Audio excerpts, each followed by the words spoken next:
rickety, right? They ain't live just quite yet, but we live. Actually, looks like they just popped live as well. Let's get down to it. What it do? What it do? What up? What up? What up? Why is... oh. What? Wait, what? Oh, I know why. Wait, what? Huh?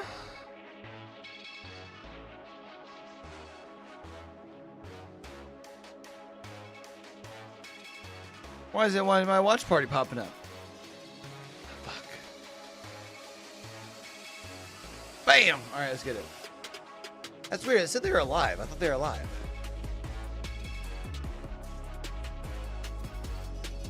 Bam. Bam. Bam. Bam. Bam. Bam. Bam. Alright, so we got Group A versus Group B first, and then Group B, or sorry, Group C versus Group D, and then Group B versus Group D. So Group B and Group D both got double headers today.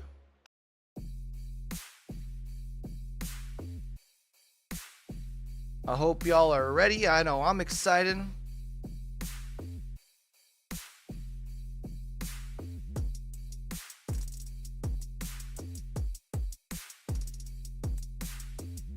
Am I tripping? There's no audio here.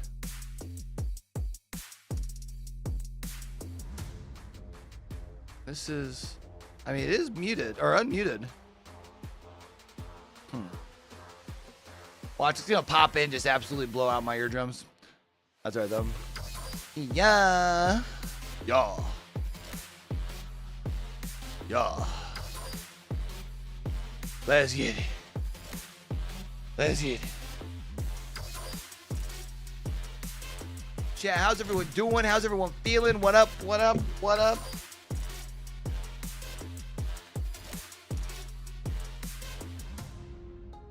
Hopefully everyone's doing good, feeling good. Yeah. Yeah.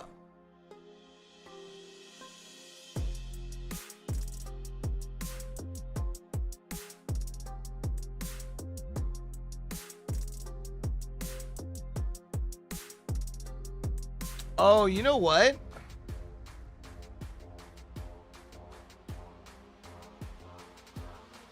I bet you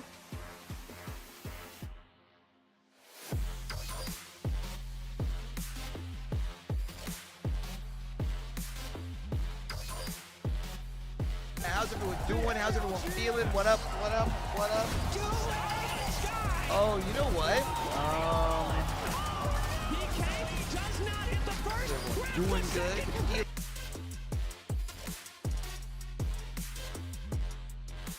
That's weird.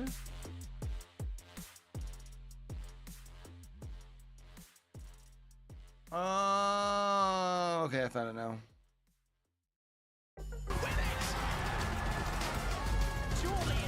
Oh, you know what? Wait, where is that coming from? I bet you... Oh, it's coming from my dashboard, isn't it? No, it's not coming from my dashboard. Where is that coming from?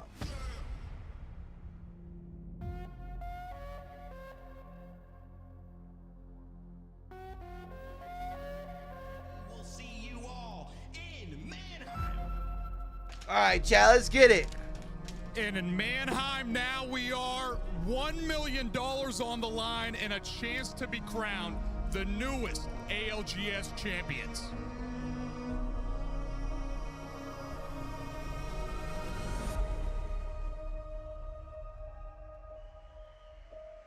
I've been to Mannheim before, chat. Fun story. True story. True facts.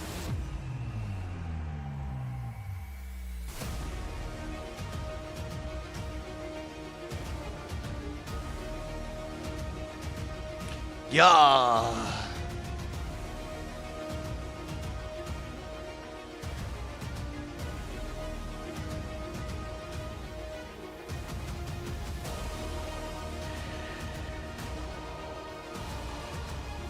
You know what I just realized? Actually, I'm not gonna say it.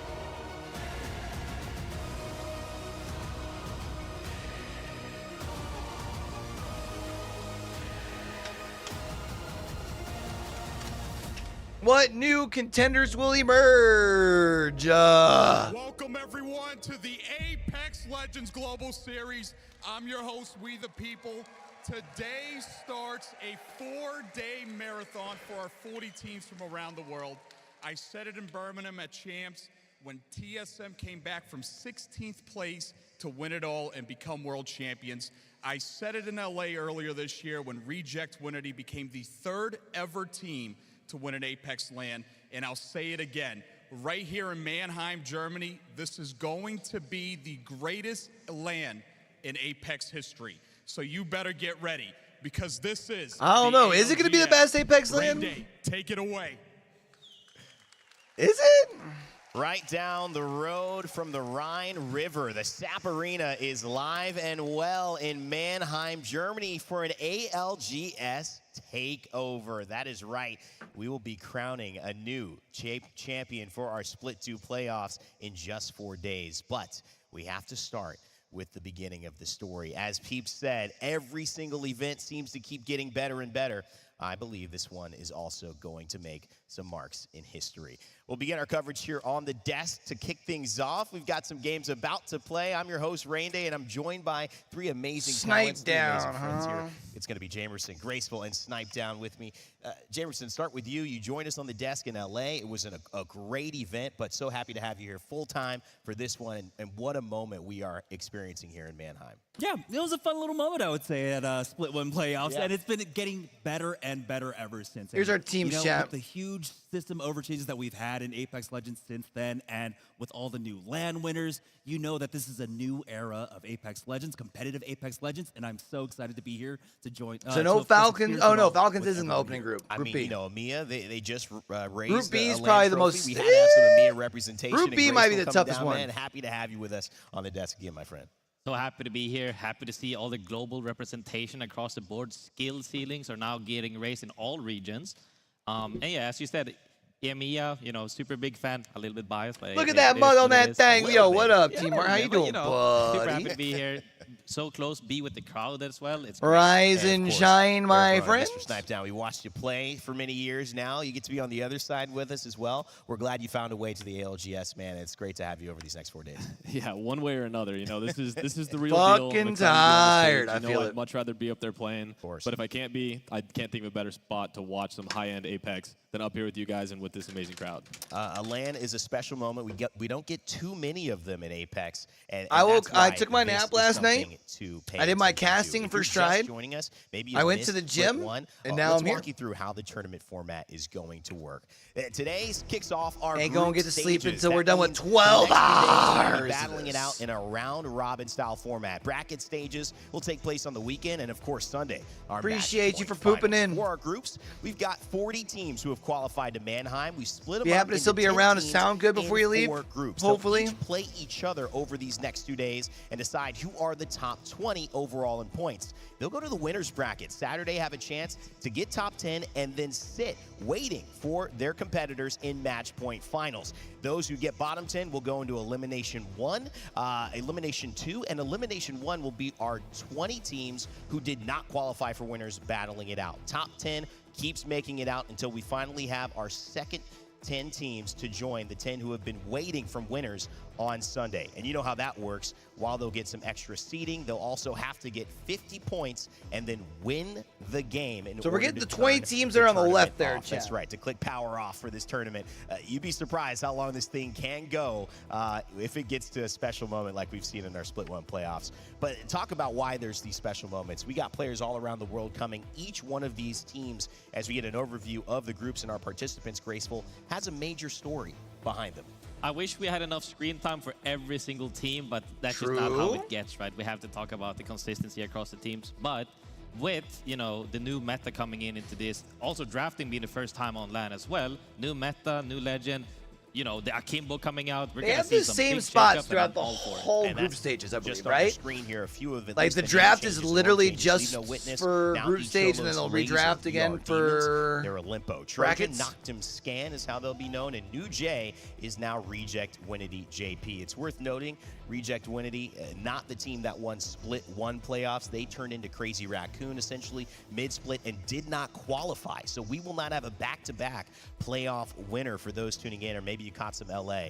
All right, let's get started on what's happening today. You've just joined us. We are about to kick off with groups A and B at 10 a.m. CEST. Then we'll continue with C and D taking stage, and then we'll finish the evening with B and D rounding out our night. These are long days, they're fun days, Jamerson, but they're exciting days, and you get to really see a glimpse of which teams are going to start out strong. Yeah, that's what's always so exciting when it comes to the group stages right now, because that's our first inkling about what the competitive level is going to be like amongst our teams so far. We haven't seen too much international competition outside of EWC, and that was, of course, in a completely different kind of setting, right? We didn't have the draft orders, and we have some roster shakeups leading into this event. So this is the big question mark. How do all the other regions match up when it comes to our heavy hitters in EMEA and NA?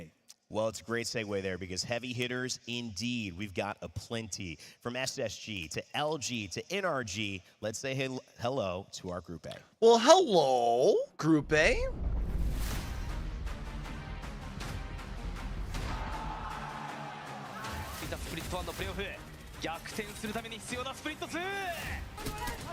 I'll be honest, I would say of the groups, and I feel weird saying that, like, it's not a tough group, because I don't think that's quite fair. But I feel like LG and Fnatic and SSG kind of get themselves like a solid little squad. You know what I'm saying? To follow on Favor on the high ground. Here's a big chance shoot.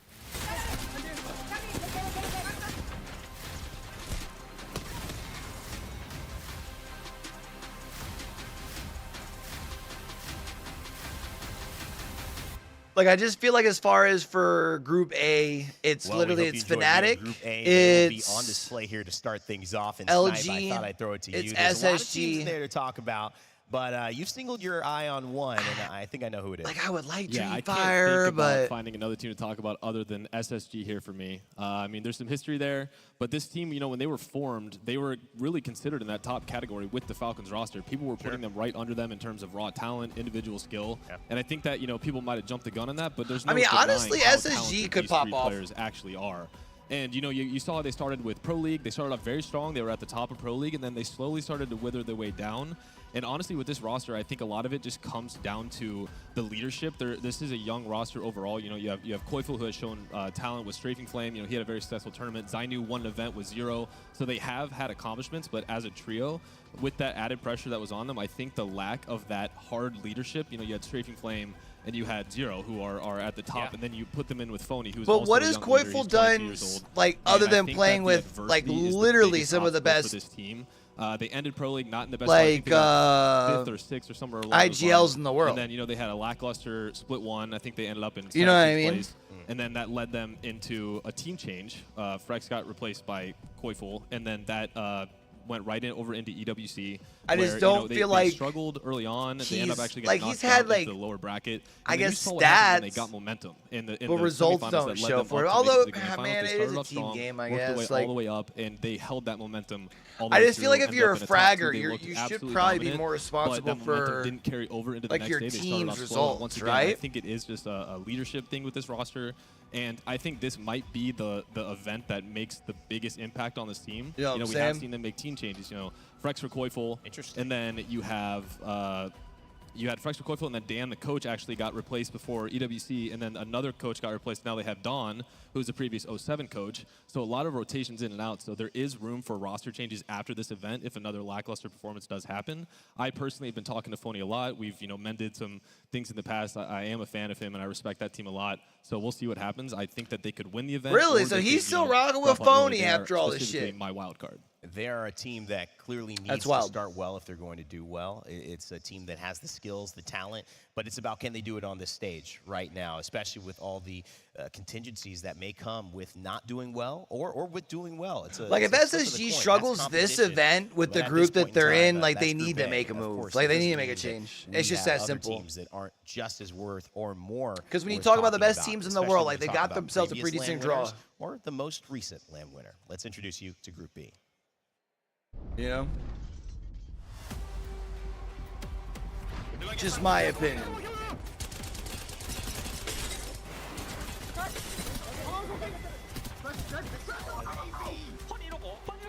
But maybe that's just me. Is unstoppable. One punch coming in.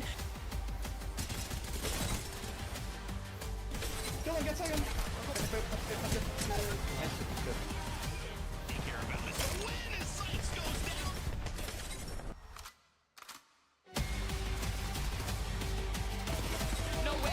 No way! The Falcons, they look like they've done it, and they have. Group B is going to be It's hard interesting, not though, to talk man. about it. If you've been Alliance, following Apex Guild, Legends over the last few Liquid, weeks, Not we had Moist. a LAN, and it was Alliance who took that home. The first Falcons. LAN that EMEA had won. X and But really Y the could team be a that I wanna low-key talk about, just 'cause sleeper. it's hard not to, is Falcons coming into this. They have won Split 2 Pro League. They've won Split 2 Like, I would regional say finals. of the Essentially, if they do win teams Split that are, 2 like, playoffs, that's in kind of the trifecta. Group They've B done that it could, like, all. But surprise they have people yet the to win a most, LAN. like, it would And probably that was be the one that Alliance took from them. X and Jamerson, Y your idea on what or Falcons Izolo's need to do laser. to get the job done this tournament specifically. Yeah, right now I think it was more about other teams rising to the occasion because we didn't see really a dip in kind of performance from Falcons. We saw their usual kind of consistency when it comes to, of course, their Storm Point. Amazing. They have wonderful pop-off games when it comes to Storm Point, and where the only kind of criticism you can give to them is their World's Edge, and they're and a lackluster World's Edge game. Gotta for them put is away if the they phones, score chat. maybe 2 or 3 points. That's a lackluster game, but usually they're of course No averaging electronics about on 5 kill stage. points. 5 kill points. guys are no per fun. Game, That's huge. regardless of whether it's Storm Point or World's Edge, and that kind of consistency is crazy when you consider how much talent that we have right now, and that they're able to really put up those numbers almost every single week when it came to the split. So That kind of bubble, 6 points, Do we 7 point think- game, even when you're not doing well, is so important. But to get 5 points off of the kills, regardless of the placements, that just means you're playing at your own Falcons game. You're keeping win things this in your own hands. after and that's always having- what is meant. I think for Falcons, I think what some people would their call legacy has been disappointing defined by they take games over. finish. They steal games away. In If they Riyadh? don't do that, though, you're right. It leaves a space. open Although for it's somebody weird else. saying a But it disappointing feels like finish this for is second, right? What they signed up for. Let's not forget that Split 2, with all the roster changes, it kind of kicked off with these guys. Hal leaving TSM, Zap. I filling almost that feel space. like, a lot though, of these teams going, what do we do them to really be losing competitive shows on the other global scene teams that against it's what is possible. many people calling the super team. So I think Well, they everybody found saw a this way. as We like have the had, super team that's just Alliance performing, take reasonably the land. so. I mean, think they're the Falcons know Heatles, that right? This is something, and Snipe, I'll go to you as well. They feel like they've got to win for this experiment to be successful.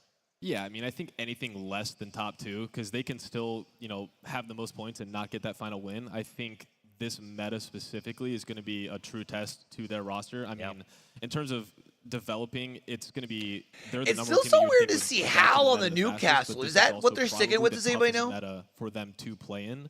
I personally think that another team is going to take the win, but I think that they could end up in that top 2 spot specifically because of the crypto style gameplay. It is a lot of just 3 different crypto bombs all at once in pylons, and they're usually good at picking off teams around the map, and other teams can infiltrate those fights a lot more easily than they could in the past to open up. So obviously they're the number 1 team to look out for, but I think this is going to be a tough tournament for them. It's a whole new Apex. The patch recently, before that last LAN, in between this one, after that last LAN, in between this one, has changed the game from aim assist all the way down to crypto as being a thing. But let's just go back a few weeks. Regardless of the patch, we had somebody who was on top of their game, and it was Alliance. It was finally EMEA taking home a LAN championship. for race. Well, talk to EMEA. me about what this team Lightning doesn't means, strike not twice, just for though, the hopes chat. of EMEA, but just means in terms of their presence in these lobbies today. Yeah, I think that, right, Alliance they're has always talking been to one of me. the That's teams that probably a people have great said time for they me to are put, one of the beer best, but they oil in. haven't really had that success because, group stage team, all of Right. these other teams essentially. But now that they've shown, hey, we won a LAN convincingly, and, after picking up Unlucky as well, they are showing, super presence. And, people are now asking a little bit, unlucky, can he hold his own now that Effect is missing? But we saw a little glimpse of it in the highlight right there, where he clutched, on Mill, and that snowballed them straight into winning the whole tournament, right? And, Tyler here as well, filling the shoes of Effect. People have been, I would say, underestimating him, being my former teammate for 4 months as well. He's incredibly good. And I think that we should look at it less as can he fill Effect's shoes, and more of like what can Tyler bring that Effect doesn't have, because all players are unique and individual, right? People forget that Unlucky and Tyler used to team for the longest periods of time. I promise you that synergy is not just gone. They will have things that, they pick up on each other, like, sound cues, comm cues, that will just help them pop off. And Hakis, as always, a phenomenal IGL, always has been. And I think he, honestly, no matter who he has, he's putting them into endgame. They're in a spot to win. I mean, Jamerson, we talked a little bit about, like, Zero can almost get anybody into a finals. It feels like Hockey's is in the same way. And it's not like he's playing with slouches. I mean, Lucky and Tyler FPS, they're a dynamic duo. No, that's the important thing, right? We talk about the effect when it comes to Alliance, right? And when they have a pop-off game, it is going to be off of some amazing performance from him. But how does he get into that position to succeed? We talk about it all the time when it comes to just real life, right? You need to get yourself into the position to find that success. And that's what Hakis does consistently for them. That's why we got to see them really pop off at EWC. Such an exciting thing. It's always fun being in the crowd, seeing players and everybody have a chance to mingle and get ready and walk in. Well, we had a chance to catch up with a few players. In fact, one specifically from a great team, Liquid Alienware. Peeps sat down, or at least walked with Yanya. Peeps. What up, everybody? I am here with the one, the only Yanya. How does it feel not only representing Team Liquid, who is one of the most prestigious orgs in the world, but also the country of Mexico? It feels really, really great. I'm really grateful. Is it just that anybody else is left here too? No, it's just how it is right now. To be able to represent Mexico at the same time, it's like the best feeling in the world, to be honest. Via Mexico, they had themselves a pretty decent so as a controller player and as one of the Esports best World Cup controller players in the world, so good that, by the way, when he was stepping into the scene, a lot of people thought he was cheating, including myself when you were clipping me in ranked. But how has the aim assist nerf sort of adjusted your game? To be honest, I didn't feel it, but I just feel like everyone is hitting less shots to me. I was gonna say, so, I wonder, yeah, I wonder if we'll see more of a difference on land. And now, give me a top 5 prediction for the top 5 teams in the finals on Sunday. On the finals, you mean, right? I think it's gonna be us in first, Moist in second, Falcons in third, maybe LG on fourth, maybe top 20, and Gaming Gladiators on 5. Yeah. I like Bro, it. people I like are it. high Thank up you so on much for Gaming the interview. Gladiators, huh? Kill it, my dude. All right, and we'll see you later. I'm just not on the hype train for Gaming Gladiators. I'm just really not. I guess they had changed. I noticed when I was looking at, or when I saw some other for Liquid Alien people's like tier list videos compared to the one I put on YouTube. This is one thing I've always said, like the good controller players, they will still dominate. I don't feel nearly the same about Gaming Gladiators as most people do. He just said it the way, himself. Yeah, I'm fine. I'm the same. Everybody else, though, they do less damage. That's because he's good. Okay? That's what I also love about what he said. A lot of people are scared to say we will win. They'll be like, I think we'll do well. We'll see how we are on the day. He's like, we're first. And that there's a requirement of believing that you can get that in order to get it done. He was upset not getting that job done. He's going to see if he can do it this time around. Of course, if you're joining us in Split 2 and you haven't caught any of this, we've introduced a POI draft. No more early contests the way you might have been used to seeing them. Yeah, in Split show us 1 where everyone's that changed the course of these teams' tournaments.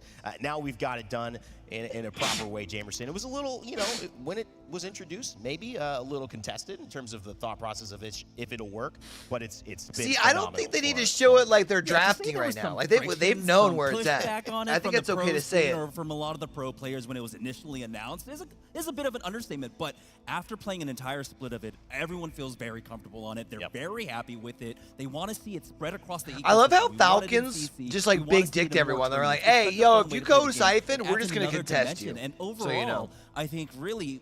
And no one's taking it even if they draft for him. IGLs in the world, This is the system they needed to prove that they were the best IGLs in the world. That's why we got to see the consistency coming out of Hawkes, coming out of Zero, coming out of Strafing Flame. Everybody knows that this system really did make those IGLs shine. Snipe, taking a look at this, what's the thought process here? I know you and we were talking about not loving where Moist ended up, and that's the team that you've got your eye on for this group. Yeah, so there's actually a couple teams in here that I think had some interesting picks. Moist actually had some high picks, and they ended up with a contest against Dreamfire up at Climatizer. So I think that they were hoping that they could maybe take one side and they weren't going to get contested, but it just seems like, you know, a couple other spots got left open. There's some spots, especially in the south side of the map, they got left open.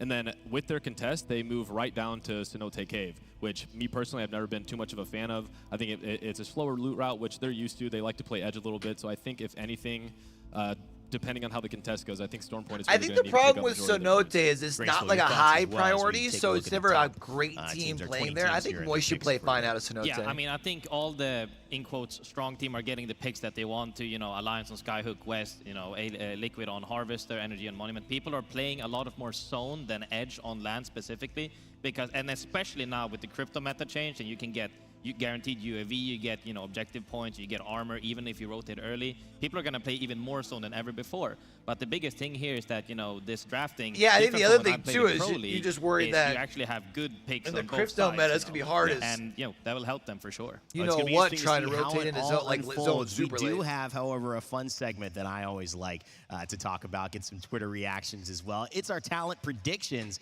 and we've got, you know, some friends included in this one. I got to say, Jamerson and I were on the same page. We went Team Falcons. Going with LG, we talked about Falcons a lot. I think we kind of know why we're picking that. And another page as we move on to it as well, because games are getting close to starting, my friends, is FaZe. Graceful, you went for FaZe today. Small tidbit on why FaZe is an interesting pick.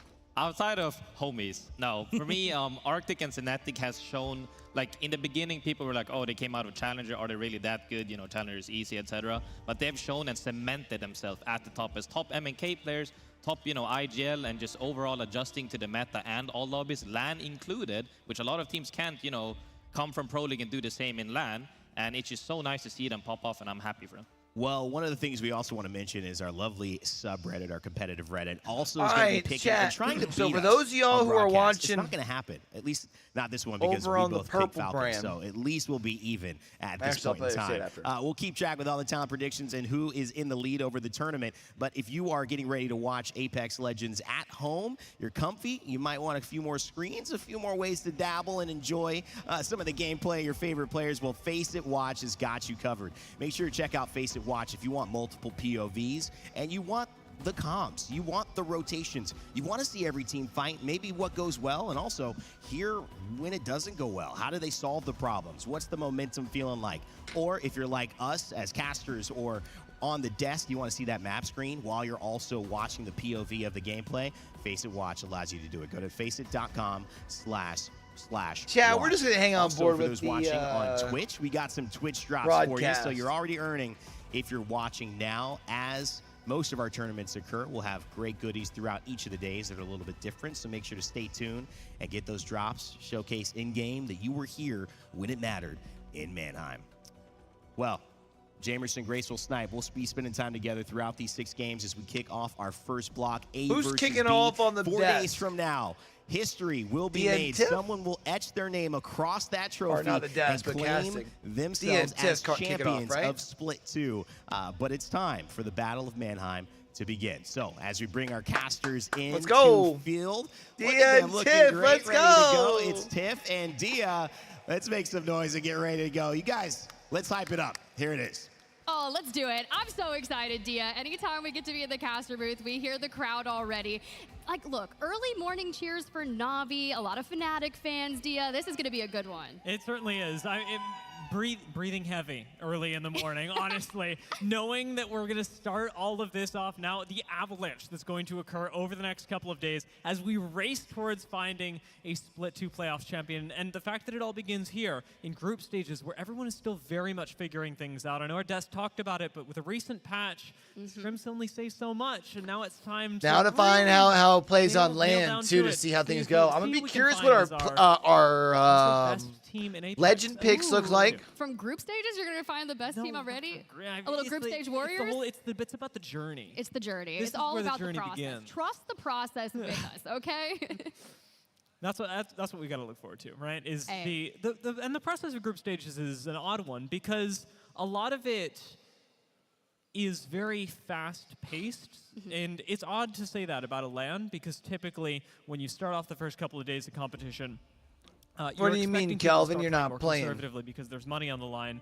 The difficulty when it comes with group stages is that we have so many teams who have been playing from all around the world, who've been scrimming each other for a very long time now, and because there's money on the line, you do get teams that actually want to play more aggressively now that they're not dealing with large amounts of ping in between them, now that you're in the group stages and you do only have a couple of matches to cement yourself in the top 20, move to winners bracket, which is more important now than it ever has been, Tiff. I love that you bring that up because most people are used to seeing those advanced starting points later down the line, but with the introduction of the POI draft, you want the places that you're going to feel most comfortable with, whether that's, you know, Siphon for Falcons that will be kicking things off on World's Edge. But as we kind of go through, we see the lay of the land. We got Alliance on the screen, right? Tyler FPS coming in as emergency sub alongside Unlucky. Plenty of history there between that duo. And, you know, I heard Hackus recently got engaged as well, so maybe we got an engagement buff coming in. Hey, let's go. We know he's been dealing with nerves recently, right? Just a little bit. It's done and over with, right? Exactly. I wonder which is more scary to him, you know, getting engaged or being on a playoff stage. It's kind of a toss-up, you know? But even then, like, there's got to be a lot of nerves here for Navi as well. They are a team that notoriously performs super well regionally. It's a good thing we've stayed in EMEA because I do wonder, can they, you know, take that, we'll call it a home court buff, and turn it into Navi, though, what just could never be seems their to best perform on land. international performance so far. I hope so. That is going to be one of my biggest questions with them because you look at it and you're just like, everyone kind of talks about it. They're like online warriors. It's so but I'm weird just seeing waiting for Dreamfire them. without Roy. Next, they played under them, and it's like they've already had all of those experiences. It's the first day. You kind of come in, you shake things off, and honestly, I have them as one of my teams to watch in general. I put out a tweet, and I was like, these are the teams that I'm pretty excited about. Fnatic, Navi, just a lot of different ones. But one more in particular, you wanted to talk about them, and while we've got a minute, FA Kids. Yeah, FA Kids, so if you were prepping for Split 2 playoffs a while ago, you would have gone, oh, FA Kids, they're not going to be in attendance. But the fact that they are, because Passion UA was unable to make it, weren't able to secure visas, and as of now, FA Kids quite generously have come from EMEA to slot in for them. Now, they were just on the cutoff of not qualifying to Split 2 and have managed to make it in here. They're a team that, much like yours... But how does that work if Passion secures their visas? I saw them post something about trying to get out there for day 2. Zidane might. Zidane might.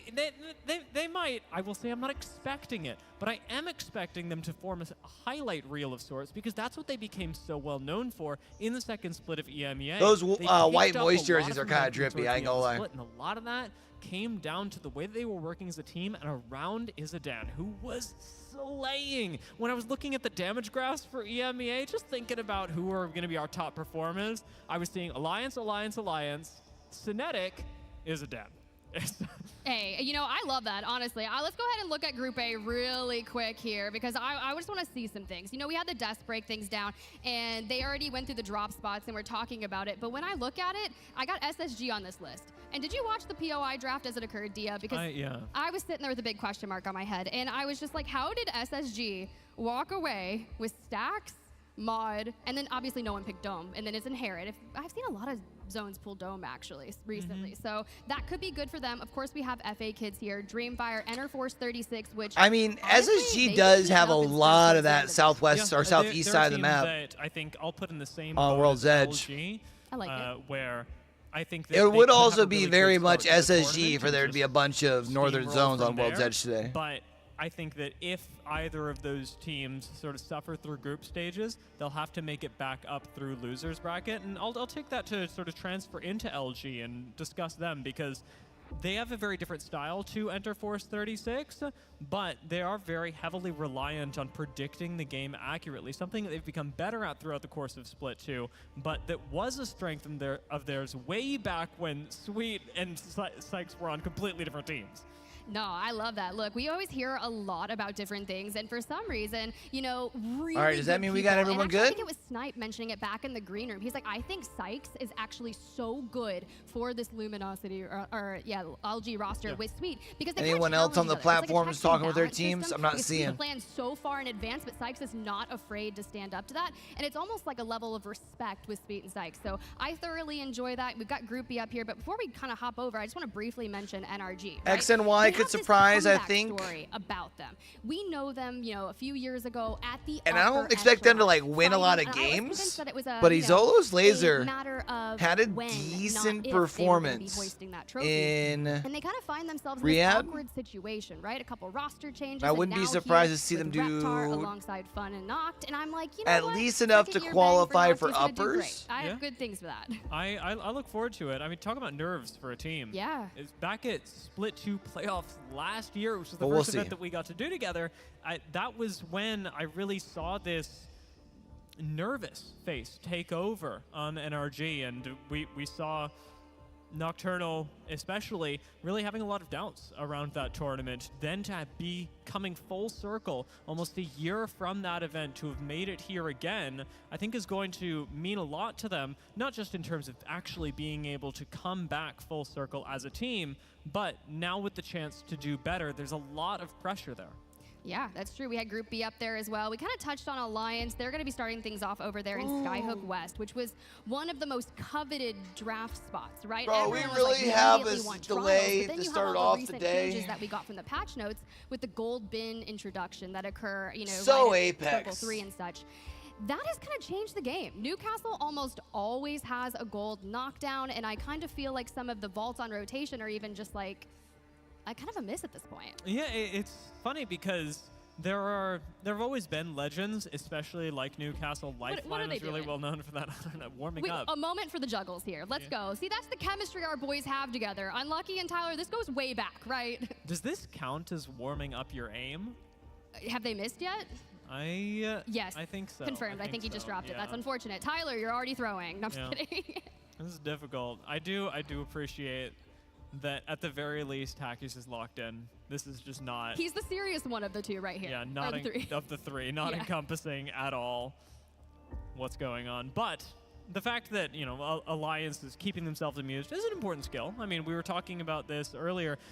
Speaking of things that Snipedown just says, It's in the every green room event, about, chat. about I just don't how get it. important Like, I it really is, don't. in a game of Apex Legends to be able to chill for a little while, because there are moments, especially when you are sitting in zone, as Newcastle Crypto has really pushed in the meta, Yes. that you do have to wait for the game to come to you. Make the play, stick with it, and not overextend. That's something that, well, I'm hoping they're not tossing paper back and forth during the match itself. At least beforehand, being able to stay connected, stay with each other is going to be important during the game itself. It really will. Now we can just kind of go through a lot of different things. And, you know, one of the teams we didn't even get to mention, Guild. Yeah. Right? MT, Winnie, the coach coming in here as well. And I got to do, someone's asking me questions for a content piece. You'll probably get it leaked later. I am so excited about MT on Guild. You know, most formerly had played with the Moist Boys over there in NA and just recently kind of returned back towards the region under Guild. So bringing that all together, I just want to know, what is that going to look like for them in the group stages? Because it's almost like a litmus test for you.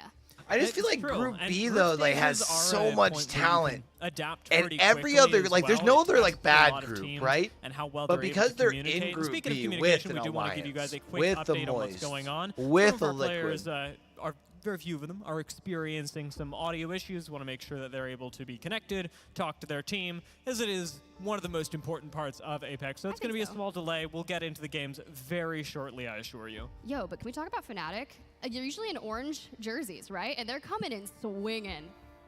That's sick. I like the new Fnatic jersey. It gives me almost a papery feel because of the not the actual fabric. I haven't touched the fabric. I don't just walk up to players and like caress their You shoulders. could just go touch a jersey in a merch booth probably somewhere. Maybe. That would be a little better. Yeah, but it's the design at the bottom, the sort of like light into dark colors that layer over each other that I really like. It gives it a light feeling, something that you don't get a lot of with jerseys that want to feel big and powerful. You remember the Alliance rebrand that happened? Yeah, last playoff. playoffs?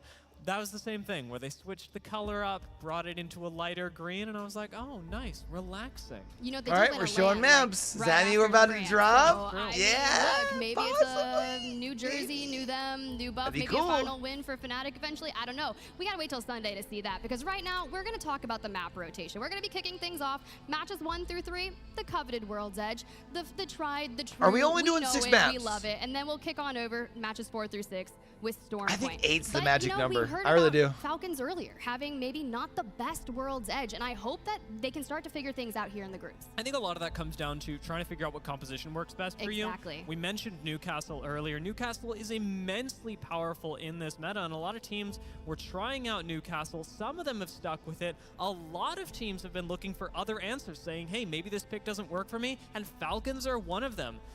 They've been defaulting towards things that are a little bit more aggressive, things like Fuse that, yes, has some popularity, Bangalore as well, and I think we've actually got some Okay, picks so up they on have the been going away screen from in the stadium Newcastle as our for players Falcons. go through their legend selection.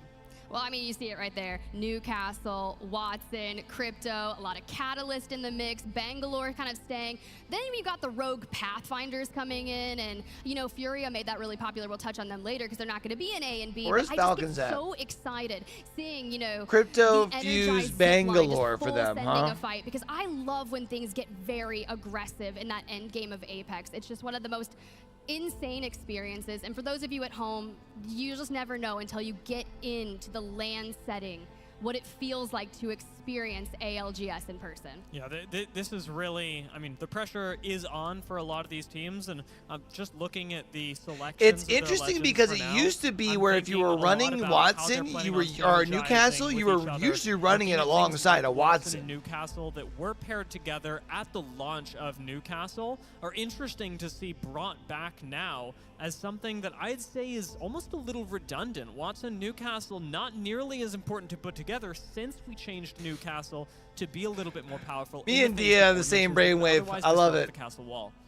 Yeah, I think that's a really good point. Sometimes when I see Rogue Newcastle's in ranked, you forget for a second that you cannot send ordinances directly at it because of the interception. And I'm just like watching the combination of that, trying to basically stave off a crypto push, which, by the way, guys, most people don't just get EMP'd once. It's twice, it's 3. There's a very real possibility that we are actually going to be watching a full set of 18+ observers and their CCTV cams for World's Edge. I was saying before the event, I think this patch is actually so big brain because if you think about it, got a lot of players on this stage, of course, all very good, but you take those IGLs, they've got amazing game knowledge, and now you make them play crypto, and all of a sudden, you've got a whole generation of IGLs at the top of their game who are being trained as observers for the future of the ALGS. Career longevity. Exactly. We just care about your future. Invest in your future, and you can also be an observer. But the boys, I mean, look, the Falcons, they're just locked in, and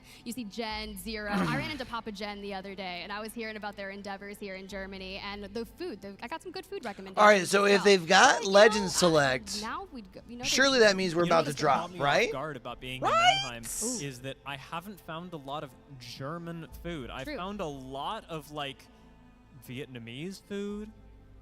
Actually, a lot of Vietnamese food. I found some Thai food yesterday. When I look up the restaurants around us, things that I want to see, a lot of it not German food, which is interesting. It's a city that perhaps has shifted the restaurants that it'll prioritize. So we need a conversation with Privacy. He'll get you hooked up, you know, because you got it, right? Privacy, he's an analyst for the Falcons. He lives here in Germany as well. We got the Guild Boys on the screen and then Winnie in the back. And honestly, so knowledgeable. Every time I hear more about Winnie, I just hear the compliments and just how well she works with this squad, everything that she brings to the team. And you get really excited about what they can do. Yeah, this was a team that really impressed me, even at Split Really 1 cool as playoffs, she's because of their macro game plan, and a lot of that I think, well, it comes down coaching to and execution coaching between the well, three like players. coaching a team Also has that's to be doing well. accredited You know what to I their mean? coach, and Winnie has certainly And she gets a worked lot very of credit hard from her to players. get to the position where she is now at her second international LAN, has looked very good with the team, and I think that the addition of MT here makes Guild a very compelling team to watch because you're seeing APAC South develop talent again. They've already been so successful internationally. They've given North America both what was Dark Zero, now has become Falcons, as well as Moist. That became not Moist for a little while. Just a little bit. And now we've got MT heading back home, hanging out with Guild, and again, developing more APAC South talent that has traditionally dominated the international stage. Well, speaking of international stage, guys, we're going to have to hold off for just a moment. We're still getting some things teed up, so we're going to kick it back over to the analyst desk so we can hear what they're all about right now. Thank you so much, Tiff, Tia. You guys did a great job right there. We just, we're just testing. Are you ready? Are you available? Good job. You did the work there. Jamerson, Graceful, Snipe Down here, Rain Day on the desk with you as well while we take a little bit of time just getting things sorted out. We want to make sure everything's right for these players before they jump in to the broadcast and the coverage of the games. One thing, though, that I will say is that there's a mental element to this sometimes, starting early, getting ready to start, kind of slowing We got to things do something down. about this, You've been brother. in this position before. How do you keep your cool? How do you stay focused? How do you stay locked in?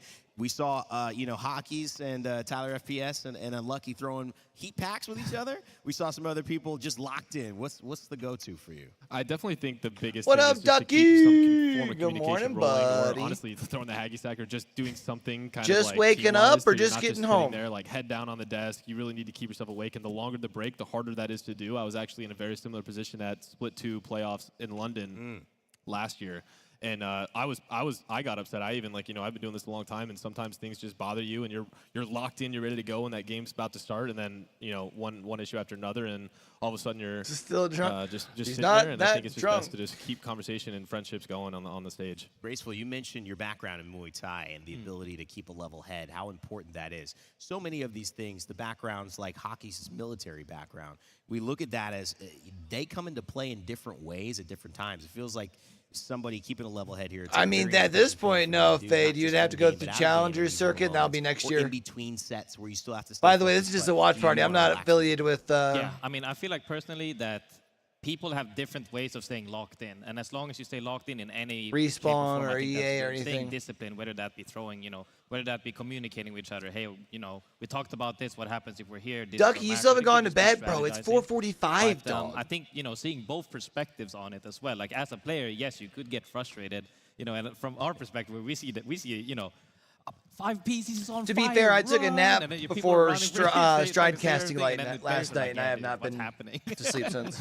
But yeah, I think if you can stay locked in, whether by any means, some people could be communicating, some people could just be disciplined. Bill staying focused, Diffie? they talk to Okay, the coach, Ducky. strategize. I think that's the most beneficial part of having a coach. Yeah. Because players sometimes can't do this. Like you mentioned, me doing Muay Thai, yes, for several years as well, and hockey's being in the military. But people that don't have that, they need that coach to help them stay locked in. They can, hey guys, focus up. Yeah, Right. Talk again about our strat. What were we doing? If the zone pulls north, what are we doing? Right. That's how to stay locked in. Well, we had somebody who's always locked in, and whether you love it or hate it, he's gotten the results. One of the best IGLs in the game, Zero, had a chance to chat with our man Peeps. Let's find out what they had to say. Bro, they're already starting. All right, what up, everybody? Speaking of They're one of the already greatest starting IGLs, we content got 'cause we're Zero behind. right here That's from Team so Falcons. whack. Caw, my guy. So listen, how has the new meta affected the roles on the team? I think it's really affected every team, really, because you had your aggressive Bengal IGL, just entry fragging, and now most of them switched to crypto, and then Newcastle Cat is also a very strong comp, we're playing it ourselves on Stormpoint. Hal's had to transition a lot, play a lot of characters recently, but he's going well in the new role. Yeah. But yeah, it's definitely very different, this meta, compared to every other meta ever.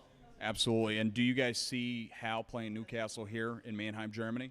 Yeah, he's playing on Stormpoint. I know what map we're starting on first group, but he's playing on Stormpoint. Yeah. Getting them reses, jumping around, he's going to be good. I mean, I've seen a couple clips, and it's been insane. But as an MK player, how do you feel about the aim assist nerf in Season 22? Aim assist nerf definitely nice, no flinch is very clean as well. It just makes the game so much more enjoyable. It's pure aiming, but not enough. They're still cheating. Yeah.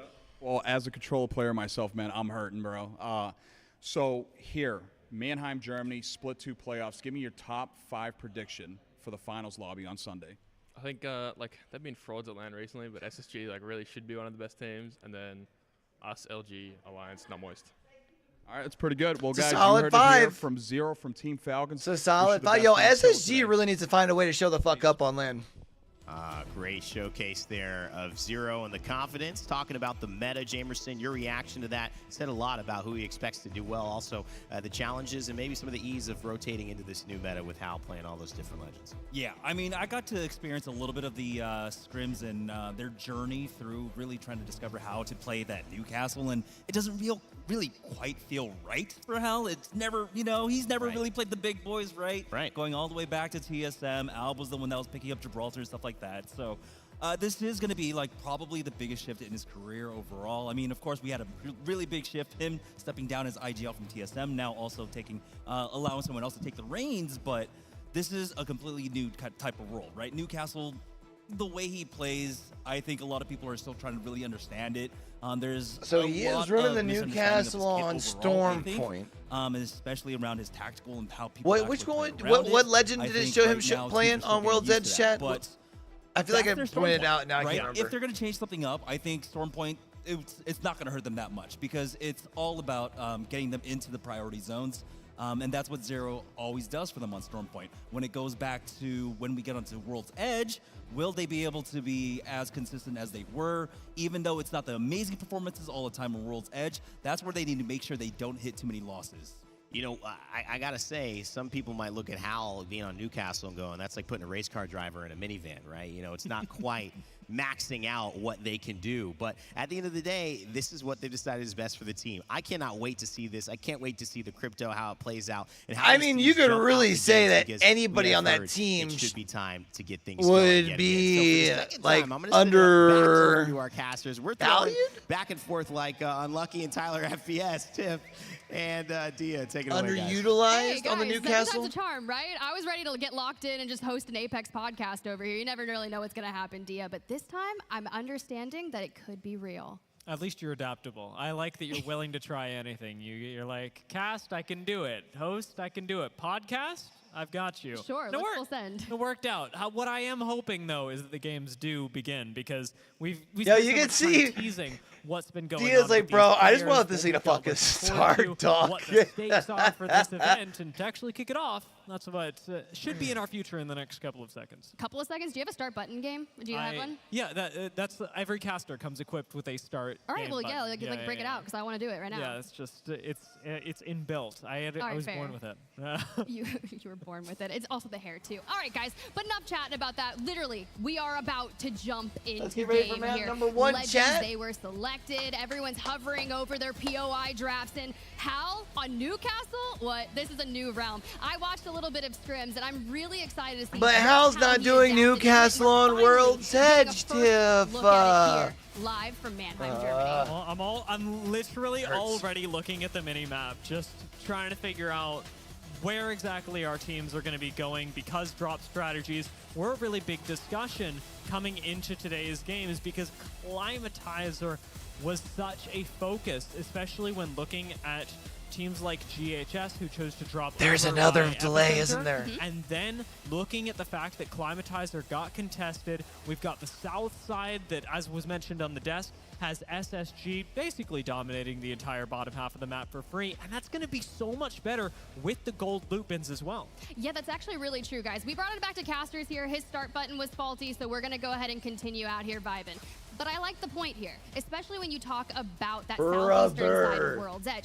SSG, the fact that you get big mod, you get stacks. You probably have 2 ring consoles, 3 survey beacons, a replicator for free, and one of the easiest rotations should it pull south. And how many zones since the most recent patch have we actually seen pull towards the south side? We've even had thermal zones again, which is all right, well, I'm going to go get my energy drink. Thank God, I've missed going to thermal. Really? I was so excited to cast more Skyhook zones. What do you mean? Yeah, I mean, at least you're well studied. That you can certainly say about Skyhook zones. Thinking about that whole south side of the map, though, and the rotational possibilities from there, there's honestly quite a bit that you can do when you've got things like Stacks Mod Dome, because of course, things like Launch Site open up. That tends to be a relatively early rotation POI. But you've also got a spot like Geyser that typically has been bullied by the teams around it. A team from Overlook often has priority over teams that come from Geyser should they go north. From south, it's a very similar story. And this discussion of what goes on, especially around mods, should be interesting. But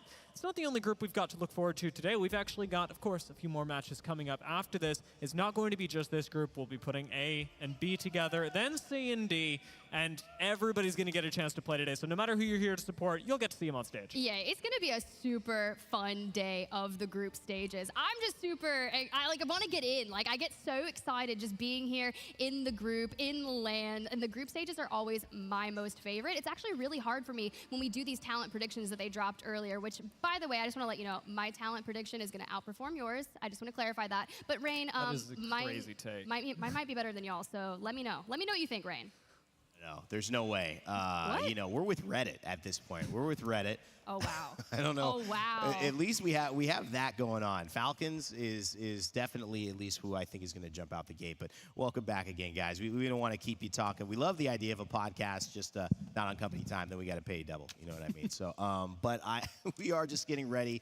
Again, this happens at times. We appreciate you bearing with us. This is a part of live broadcast. And the crowd is being very nice and very patient. I will say they're doing a great job of being here. They got here very early in the morning on Thursday. Jamerson, but of course, we talked already about the mental element of this. I kind of wanted to focus on a team and a story we haven't mentioned too much of really briefly and just highlight LG, because I think this is a team, you know, I saw a tweet earlier from Funk and he said, so disappointed we didn't win at the last LAN previously. That's the expectation of that team, that player. And of course, Sweet, you know, what about his legacy? He's been in talks as being one of the best IGLs. Still many consider him to have the potential to do that. It's hard to put him in that conversation against Zero because of how much Zero has won. But what it would mean to win a trophy, to win a LAN championship for him. Yeah, it would be huge for them, but you have to look at the reality of what happened throughout Split 2, right? They had amazing days, but it was amazing days when they weren't facing off against teams like Falcons, right? When they were avoiding them in those group stage matches, that was when they performed best. And now here we are. It's the best teams in the world, and that does remain a creeping question. When you have so much talent still here, are you going to be able to rise to the occasion? And they haven't really quite done that for us yet. We, of course, from history, we want to give them the benefit of the doubt, and hopefully they do, especially with how much has been shaken up here, right? After Split 1 playoffs, after Riyadh, after everything's happened, we are seeing a huge shift in momentum and overall competition when it comes to the international lands. And so hopefully that could be the catalyst for LG to really step up this weekend. I think there's a lot of teams in that conversation, whether it's LG, whether it's Fnatic, these kind of teams that have always hung around top fives, Liquid Alienware as well, that haven't gotten that win. Still, many of those storylines ready to be developed. For those of you who've been watching, we're so excited that you are here with us as well. We're going to take a very quick break. When we come back, hopefully the games will be beginning here in Mannheim. The SAP Arena is still live, ready to go, and the players can't wait to get this battle started.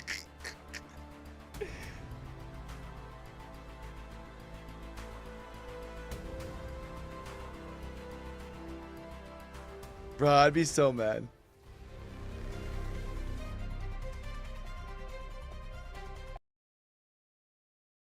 I'd be so mad.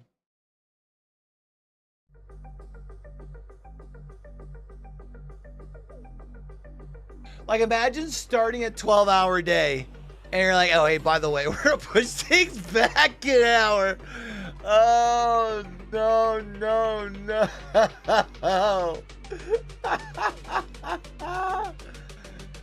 Oh, I laugh because it's not me, but it sucks for them. Oh, man.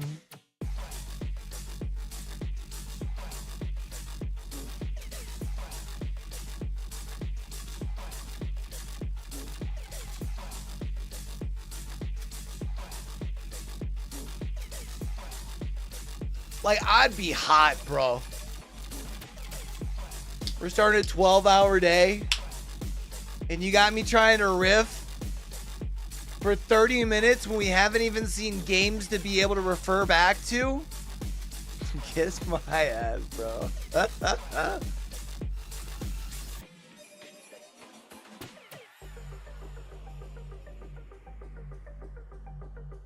That's tough, man.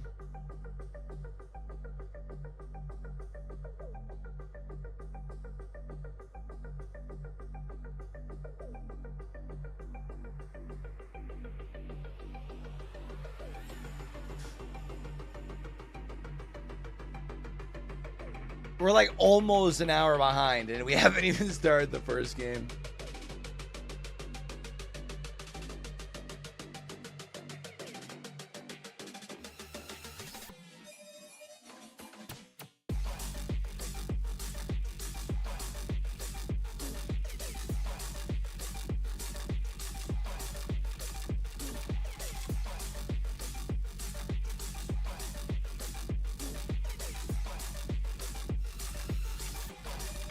But like, why can't we just get it right?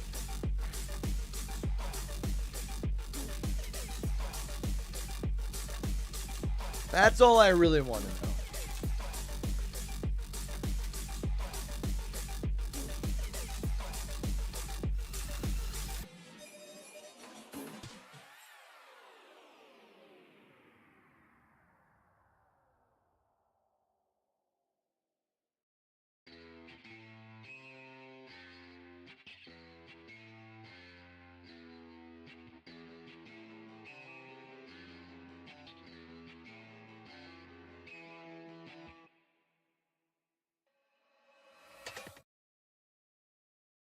SAP Arena continues to be the place to be for Apex Legends in Germany. Mannheim has welcomed the ALGS. All right, we ready? It's about to kick off. Yeah? The first of 4 We days actually getting of in? competition that will crown another champion, another winner, another piece of history.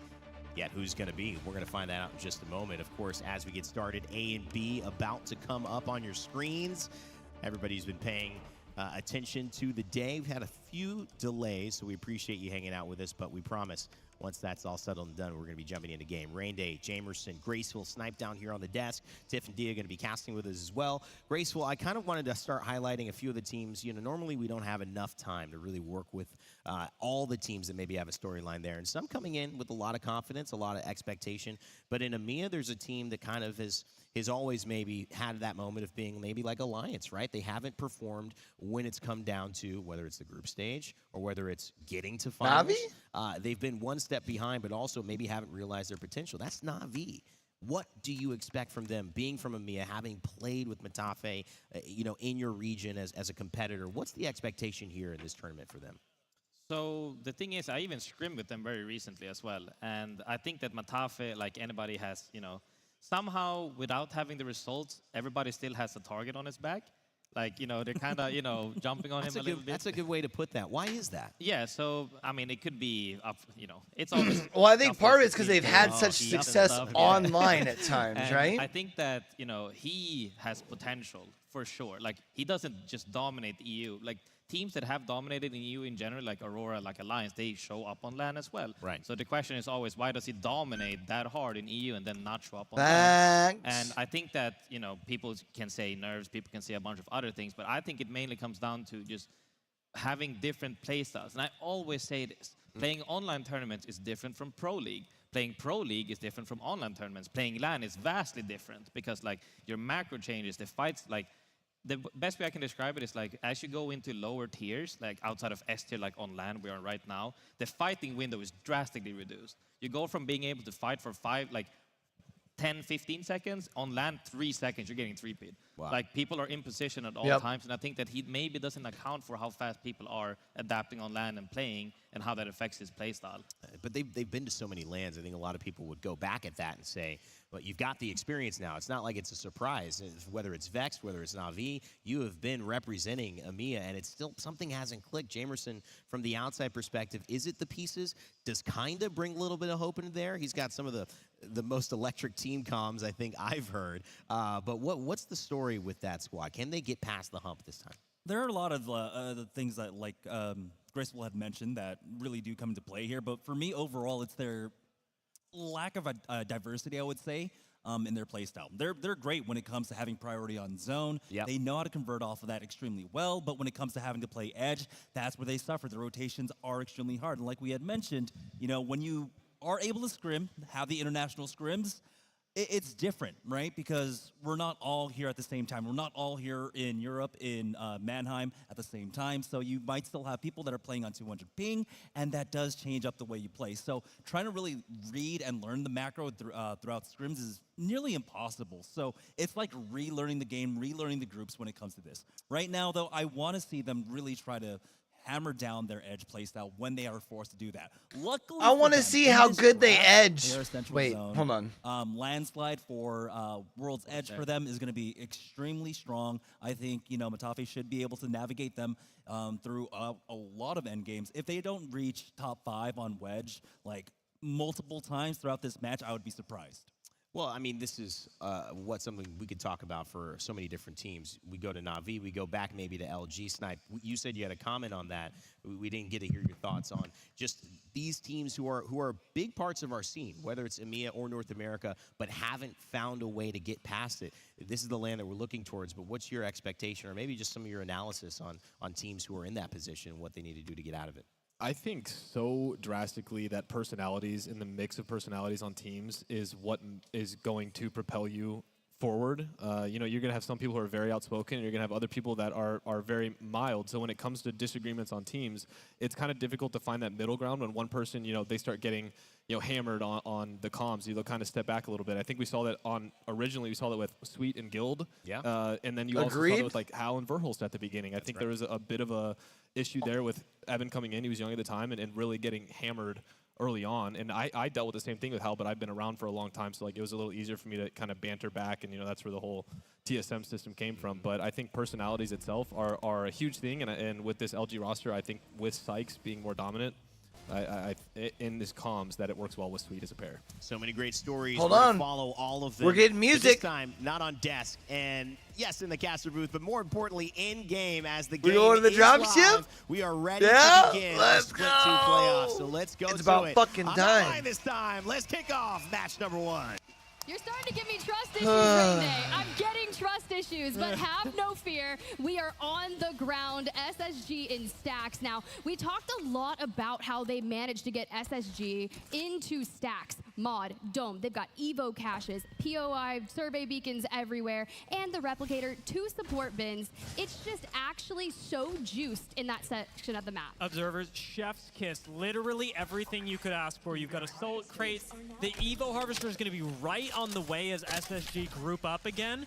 And again, with the hot zone over at Stacks, there is an immense amount of loot in this area. No teams here, and a northern zone, which means no one's rotating to them either. Even Enterforce 36 from launch site are going to be way behind SSG on this play. Yeah, and this is going to make things a little bit interesting, right? LG is over there in survey. So notoriously, when a team locks in and picks epicenter, you're like, oh no, I'm denied loot. Well, now it's going to make things a little more tough for them because survey camp doesn't really have the best loot. You usually have to supplement it with neighboring areas, but with the zone continuously pulling north, you have to focus on getting kitted up in that area. Yeah, and think about how important it is when you're able to start in a spot like LG. Well, we're saying, yes, they're not going to have that much loot. They are going to have control over the north side of the map, something that Not Moist and Dreamfire are playing with as well, despite splitting a POI, despite having, relative to the rest of the map, terrible loot. You've got the chance to take position early, and Sweet gets chunked out for trying. And they're not going to be able to afford to have So this. Some teams Sykes are locking on in the Wattson, so you cat. have the Jenny available to replenish those shields.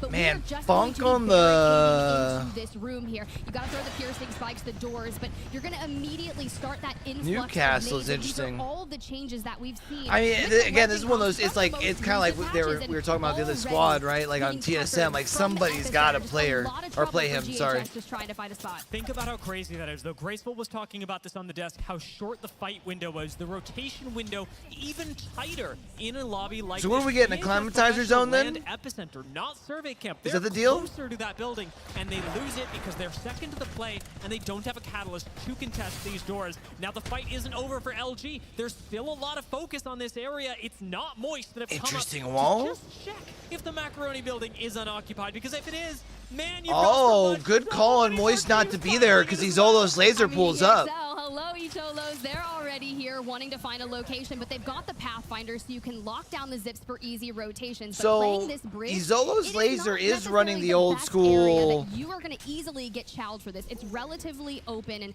trying to Wattson lock with this down the with Newcastle. Just the Newcastle wall. Why? You have the Wattson fences also, but still going to be not the most ideal situation. I like it at the very least Icholos are considering the use of an ultimate here. It is a relatively short cooldown on Newcastle, but in the early game, a bad wall placement can mean your early demise, especially on this bridge. Outside of the zone, though, we do have a lot Chad, of just a other quick teams. They're gonna sound be check scrambling across a for couple position, of maybe not deep in zone, but perhaps platforms more we're like live Guild on. for a Now that good we're actually spot on in edge game, where you we can good. Y'all can identify hear the broadcast, but when I talk, I'm like not buried underneath the sound. Try and collect kills. Yeah, you can Let already me see know. here. Still Appreciate rotating in y'all. there. looking for information, and well, a couple pokes there from the 30-30. And now, this is how late we are to this. There's so much about the recent changes is everyone is playing so heavy zone, those early rotates, and watching some teams now making their way over to survey camp, scanning, getting the information, and focusing Overall, the purple app will probably have to hit y'all with an ad here in second ring just to make sure we don't get hit with one at the end. He's got hammer points on him. Just because I don't remember when last time we did ran one. Drop. This is fantastic for FaZe. They don't have a spot in deep zone, something that FaZe were really good at during the EMEA Pro League regular season. However, so it does look like a lot of teams are reading it as a climatizer zone. North they are to gatekeep a lot of other teams and hopefully be able to move their way into the edge of zone. This is what we'd call like playing the slow side of the map. I'm pretty sure Reptar went behind the scenes and like plugged his face cam to absolutely everyone, but we're on with Liquid Alienware and finally Knocked. Okay, so I had some conversations with Knocked early on, and he was talking about what it was like just locking in Bangalore for an absolute second year. But then they're bringing in the Newcastle along with Catalyst. Yeah, and NRG's position here, right up against Team Liquid, is going to mean that things like the Catalyst, the Newcastle, are pushed a little bit harder than they might otherwise be. Two legends that are very good at sitting in buildings, at locking things down, are not nearly as good out in the open, especially with their ultimates being so critical to taking any of the wide open fights. Liquid Alienware taking a risk here as well. Same composition, are playing in a space with next to zero natural cover. Ooh, speaking of natural cover, I mean, this is why Newcastle is Newcastle so value, baby. Success. The gold knocks are everywhere, and Yuka just getting that full reset. But another gold knock to gold knock. A gold knock on gold knock reset on either side. Right now, we just have to focus on a little reset.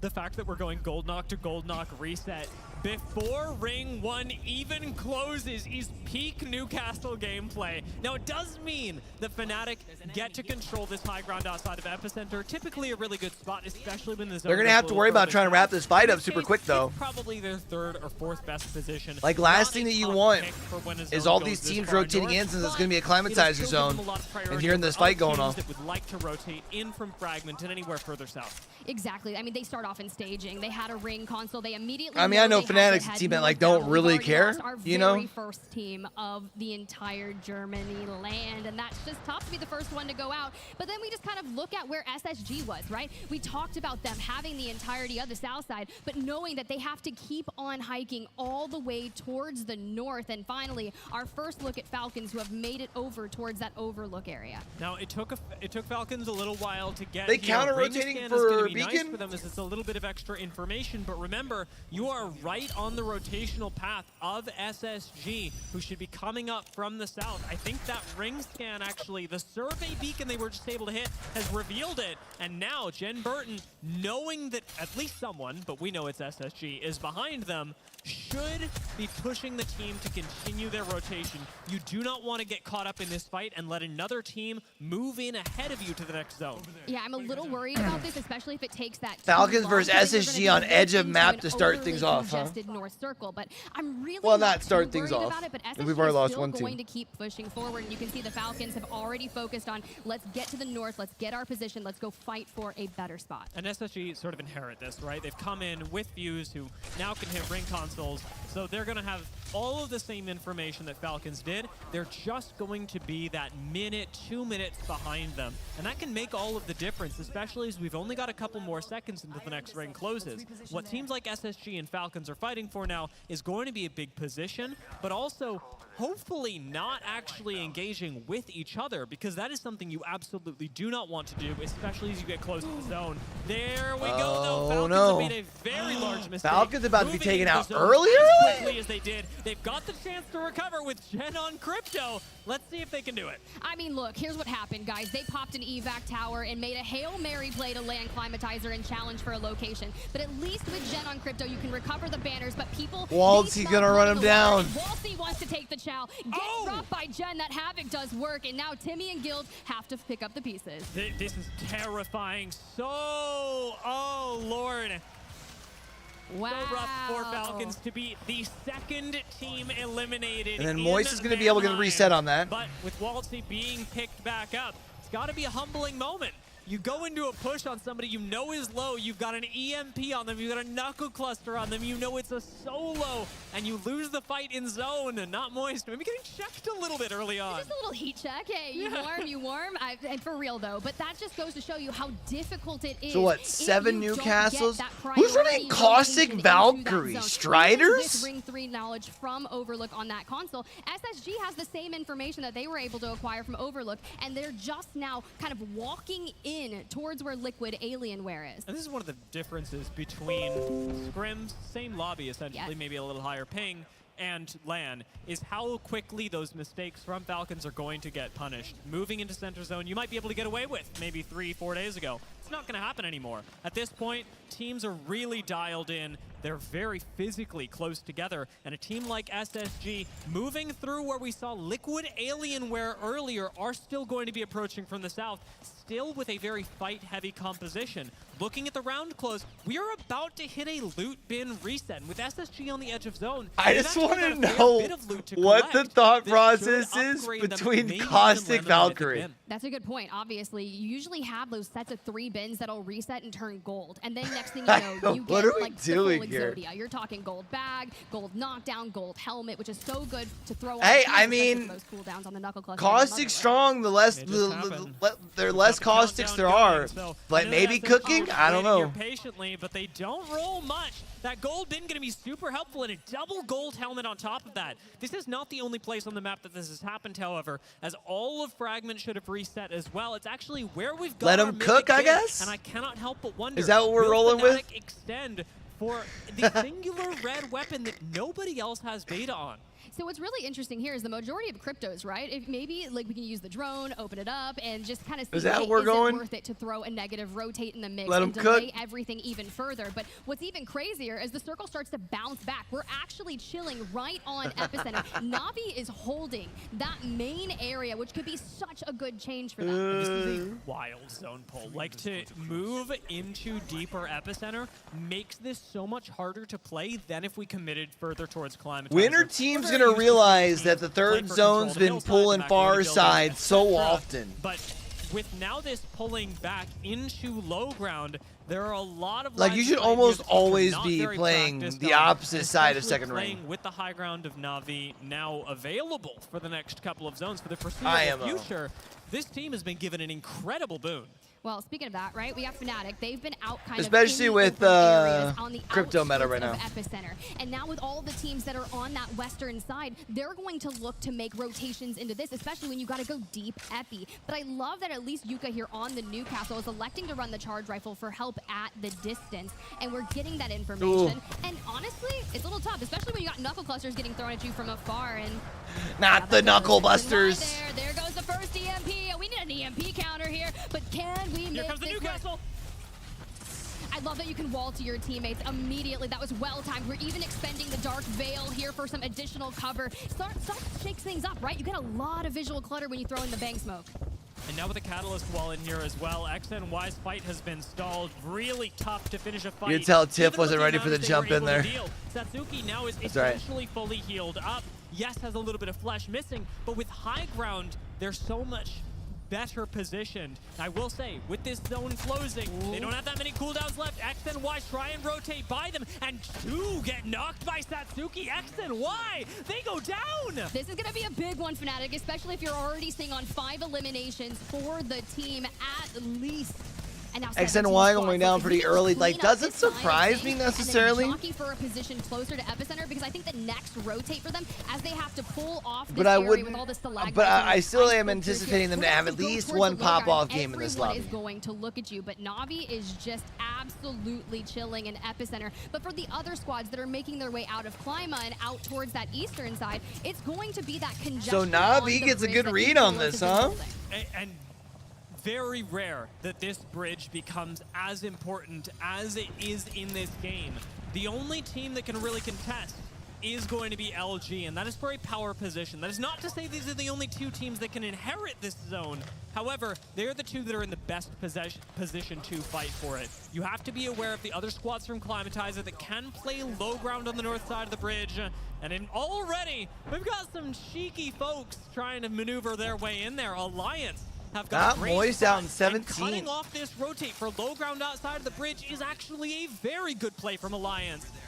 Not Moist have fallen. Looks like NRG went crazy off screen, but I love the energized Zip to kind of position themselves up here. Oftentimes, this is not the best situation to play. All you have to do is get pressure from the team that's going to be up above you with a couple rogue grenades, and it's easily taken advantage of. So we'll see how they navigate it. Hack is going to pop into the drone. A little CCTV for you guys. This is what we're talking about, training them for the observers. And this is the IGL's dream, is when you're able to sit down, scout out, and hopefully identify what teams are your biggest threat, because a position like this on low ground is very difficult to pull off. Alliance have to be worried about Icholos above them, about LG above them, and So Alliance, they've got Icholos above them. By anyone trying to give up on a fight. Alliance right now expend a few ordinances. They're doing well, but now moving up to the high ground, they've got LG looking down. I was gonna say LG needs to make sure that Sweet doesn't overextend, but they also need to make sure they're picking up some damages, because you cannot be going into this position is so tough ring to navigate, 5 on especially blues, when you bro. have the squads rotating in around. We lose NRG, we lose Dreamfire, and 14 squads still trying to make sure they can get into that next area. Choices are going to be made. Striders doesn't get their rotation out, neither does GHS. LG has probably picked up so many eliminations for a round, but here comes the EMP. Let it rip the shield off, and now Unlucky's job is to get in there, aggressive with pass, take those Akimbo Mozambiques, and just fire. Newcastle reset, no gold shield in front of us as Tyler cleaning up LG with Liquid Alien wear out. Alliance are at the top of the hill. They are the kings, and Guild are coming up to contest them for it. You talk about information, right? Everyone's got the same, especially with those drones. They hear the shots. They know it's time, but MT gets dropped by Tyler. Tyler's a boon right now. For Tyler! Absolutely crazy. He's on 5. He's the kill leader. Icholos were on the bridge, and now they're looking at the fight. The timing just a little too late, but Icholos reset in the face. Alliance should actually be able to turn around and pop on this, because what, is Icholo still sitting on We blues? don't have hardly any ammo, though. Tyler's only got 30 rounds of light, so we need this fight, and we have to be efficient in order to resupply on that loot for endgame, but FaZe Clan falls elsewhere to E36, and we are burning. There is so much damage that Icholos have done. They just haven't found the right time to send it in. That'll do it. Huge sky name. Tyler and Hackies are down. Unlucky is swept away. Icholos lasers top 6. Claim the ridge. Hey, holding I don't think that this is a bridge winning was position, so though, right? vital to their success. Not only that, but they have cleaned out the northern Like, they're gonna have to side of that rotate zone. in. A lot of teams not wanting to jump deep into epicenter just yet, but they're starting that rotation by cleaning out the eastern. no one really Now, keep in your eye zone on right Fnatic now, and right? SSG. That is going to be very interesting, because Fnatic is the only team trying to come in from the south side, and you have 3 squads ahead If of you. Icholo's laser can take out Enter Force 36, then they can just post on the top side of the circle. Like, that's the fight that they need to take. Can survive. Fnatic and SSG will be pivotal in eliminating at least one of these teams, likely both. Fnatic set up on the outside. They're going to play with that Newcastle reset that we'll be seeing. Yo, DeCares, Lambert, appreciate the follow over on TikTok, fam. So much better than it was on the high ground. Hopefully you're having a fantastic Thursday. Pull him behind the bin for a shred of cover as the influx of nades is just coming your way. Satsuki, you cannot fall here. Gets the bat off with impeccable time, but SSG is just putting so much pressure on them from this hillside. They can just dive back under cover, let the knuckle clusters rip, and if these Akimbos get too close, it's going to be tough. SSG go low Coyful? ground. SSG go low ground. They've given up all. Hold on, the why? only team that could have contested Icholos. Think about everything that's happening on the low ground. Does Icholos win this? Icholos just win this. Looking down at this, Fnatic go down, SSG go down, Shadow, we're out in the middle of nothing. And they are just trying to use the remnants of that Newcastle wall, but we are still too open in the endgame. Navi, a shred of Or does cover, Navi? will have No, to because leave Navi's the gonna have inside, to look rotate pick so up some far. eliminations, because sure, you've had a good spot in this zone, but you have nothing to show for it except placement points. Navi need loot as well. As you're talking about, they haven't gotten the chance to really juice themselves up, and Icholos, the kings of the high ground, are sitting So, right next Navi's to the other 3. Of Enter Force 36. Shadow gonna go down here. That's the last 3 squads. It is one rat, one team on height, and Navi have got a literal hill to climb. Icholos looking down on them. Know they've got this game in the bag. Crazy. The 3 come down, giving up height to try and finish them off, and they get shot in the back. Enter Force 36, changing the game. Icholos are down to just Korev. He cleans it up for the second place. Can he manage to get the first? Synap comes in to try and finish it off. Enter Force 36, the rat play of the century is sent back to the high ground. You're trying to navigate around the pylon. The hammer points will It's just not gonna happen. Each solos are the You would have to be final bosses disgusting of this lobby and take map to pull off that number 1v3. Blast South America winning the first Each of those game laser taking here game in 1. Germany. What a fantastic Vamos. team to do it as well. The fact that they were able to navigate this so well from the bridge of death. Yes, their third-party timing on high ground looked iffy, but the fact that they were able to make it work with a properly timed push and great skynades to follow makes this game so much easier for each Olos to finish. Do you remember back at the start of the game where I was like, I really don't love these open bridges, and then how pivotal it came to be that entire match, and they just evicted anyone that tried to come through that rotate. The third-party timing, going towards That's the South lines, American having play. the Yo, nades ready and 16 available. kills. I just Able realized to that. boost That's a that. 28-point game. 16? Holy shit. I mean, like, this team has come such an incredible distance because we talked about, I don't know why we mentioned it so much, but last year's Split 2 playoff seems to be surprisingly pivotal for what's going on in this year's Split 2 playoffs. The last time that we saw Kuriv and Brutus, they were at the Split 2 playoff. They were playing under LNW, and while they had a different third, their focus was really on communicating well. They were having trouble prioritizing good comms, staying on the same page. You slot in Azazel, who is notoriously an extremely quiet player, and all of a sudden, this first game, it looks like they are here to stay. That is everything that you Damn. need, especially as a region, kind of just coming in, Yeesh. taking that first win, getting it out of the way and saying, you know what, I deserve to be here. We are good. And we talk about scrims, right? You just never judge things off scrims. Everyone is on the same ping here. No ping diff. It's wild. But man, Dia, I'm like shaking from that. Me too. Hey, like the whole end game scenario, even the pull down into Epicenter, I think caught a lot of teams off guard. And while that ring, yes, has been seen before, playing out of it is so different and so much harder to control than something like moving into Climatizer, where you're able to play for a lot of buildings, a lot of different sides of the ridge. It comes down to a lot of high ground and a lot of, as we're talking about, control of this bridge, this ridge that leads down into Epicenter, while you watch everybody else fight it out in the melting pot. This is what really caught my eye, though, is around that mid-late game, where we saw each Solos be in charge of the high ground. That looked good. SSG What a pop commit off from onto the them, low man. ground. I think that was the most pivotal play of the game.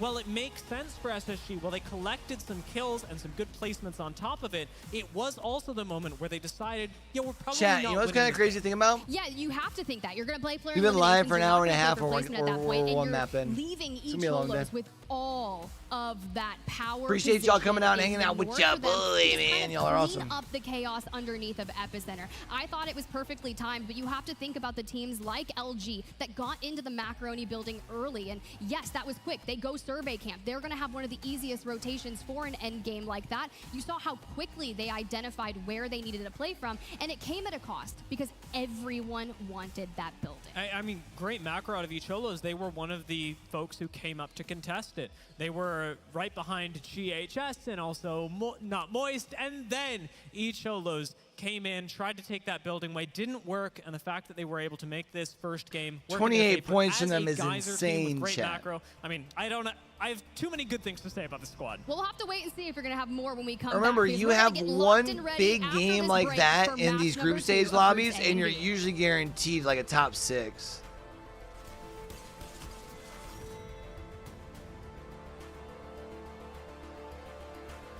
All they really need is one more decent game, and they can lock in themselves like a top 4 finish.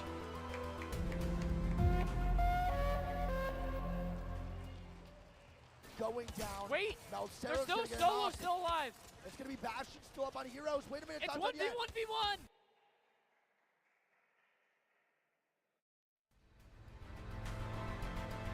Solid.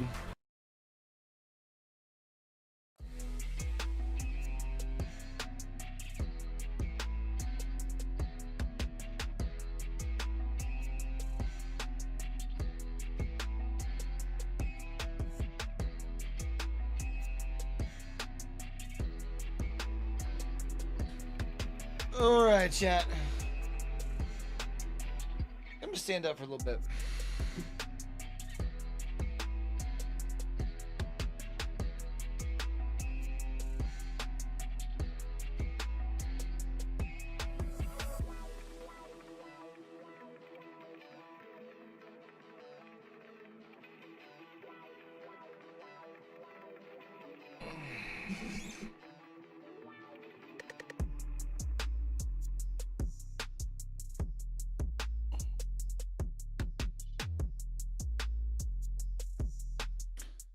Let's get things going, chat.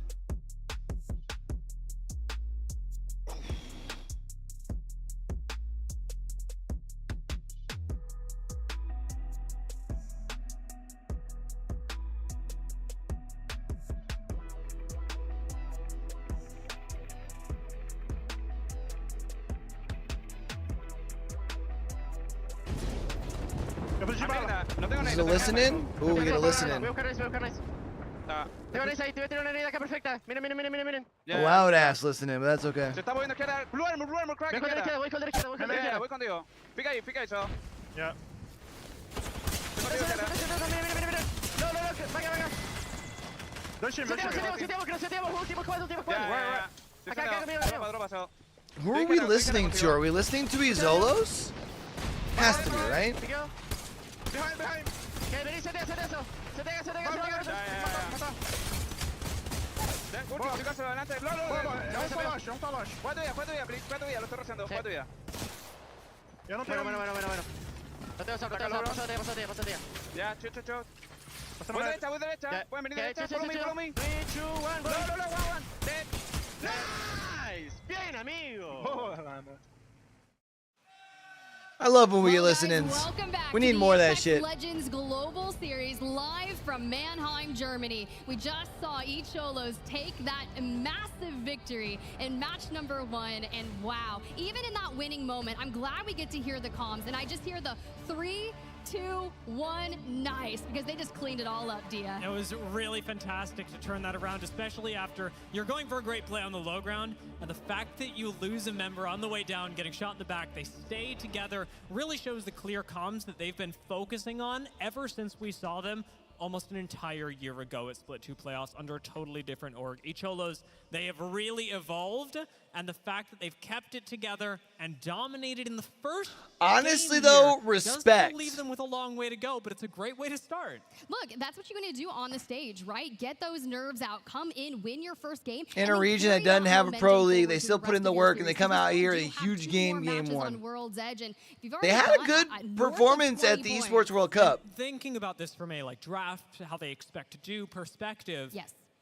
They didn't get what they wanted. They got Geyser. And this was, I'll say, relatively intentional because, of course, you picked it, but also Icholos picked Storm Point first, as so many teams did. I think it was only 4 or 5 teams that ended up prioritizing World's Edge as this is the POI that we want. And so looking at the way that you're able to make Geyser, a POI that you picked second, that you got to pick very late, work for you, is going to be really a great way to start the day, start the tournament for Icholos, and that is leaving aside all the personal growth that has led to this moment for them. And it's paying off, right? Especially when you have those rotates that come out of the geyser towards the north. But who knows? We were talking about potentially going to the south side of World's Edge, getting refamiliarized with that area, because during Bro, spring, those a lot of moist our jerseys zones are did so tend to hold that way. drippy. But for some I reason, love it. anytime I stand in this booth and cast, I feel like it always goes north. I might be cursed, guys. Maybe, there's just an element. I mean, we do rotate commentators, so maybe they know that you pull zones north, and they're going to bring in Genome Vicky that maybe pull zones a little south. There's a balance to be found in the universe. I like the idea, and balance is something that, while we were talking about the south. All right, side of let's the get into map this number last 2 game, here, I think chat. we can bring to the north as well, because we didn't really break down in this game. Yo, what how up, Oxy? How you impactful doing, this buddy? VHS Dreamfire Not Moist trifecta is going to be. The whole north side of the map right now is populated, and specifically around that climatizer contest. This time we didn't really get to see it because the zone went there, because everyone was sending it up towards the north side of the map. But in a typical game of Apex Legends, where we're not getting this heavy north climatizer zone pull, we should see a really interesting dynamic develop between Dreamfire, Not Moist, and GHS, who are right next Over door there, and then the to a ticky-tack. POI that is suffering either split loot or an early fight. Yeah, and a lot of people like to talk about it. They're like, oh, there's that climatizer contest. No, it usually isn't an actual contest. They'll kind of land and usually go their separate ways unless forced to stay over in that northern side. LG, we talked about them getting that denied loot, having only survey camp, which is what? 3 macaroni buildings, a couple bins, a replicator if you're lucky, and then you have to go and rotate north on just absolute empty backpacks, no Watson for the shield gens, and that makes yourself an easy target when everyone rotated on in. But if you go even over towards the west side of things, Alliance has Skyhook West. No one grabs Skyhook East. People picked other POIs like Epicenter instead of Skyhook East. This is where I'm really focusing on GHS because they, I think, were the team that should have, on paper, gone Sky East if they wanted to play a standard game of Apex Legends. And the fact that they went Epicenter when Survey had already been picked, when both Climatizers had already been picked, means that this team in particular, GHS, want to be in the middle of that action. And whether it's a fight or no, whether it's just 2 teams rotating a little bit weaker. Yo, honestly, Oxy, I the fact feel that that. you're playing through this north side of the map and in the middle of all this chaos, instead of just moving over to Skyhook East, comes across to me as a very intentional choice. Well, they're a very interesting team when you think about it, right? You've got Arufa, One Tappy, and Deep Learning. Now, Generally, when it comes to watch parties, I'm at least on the 2.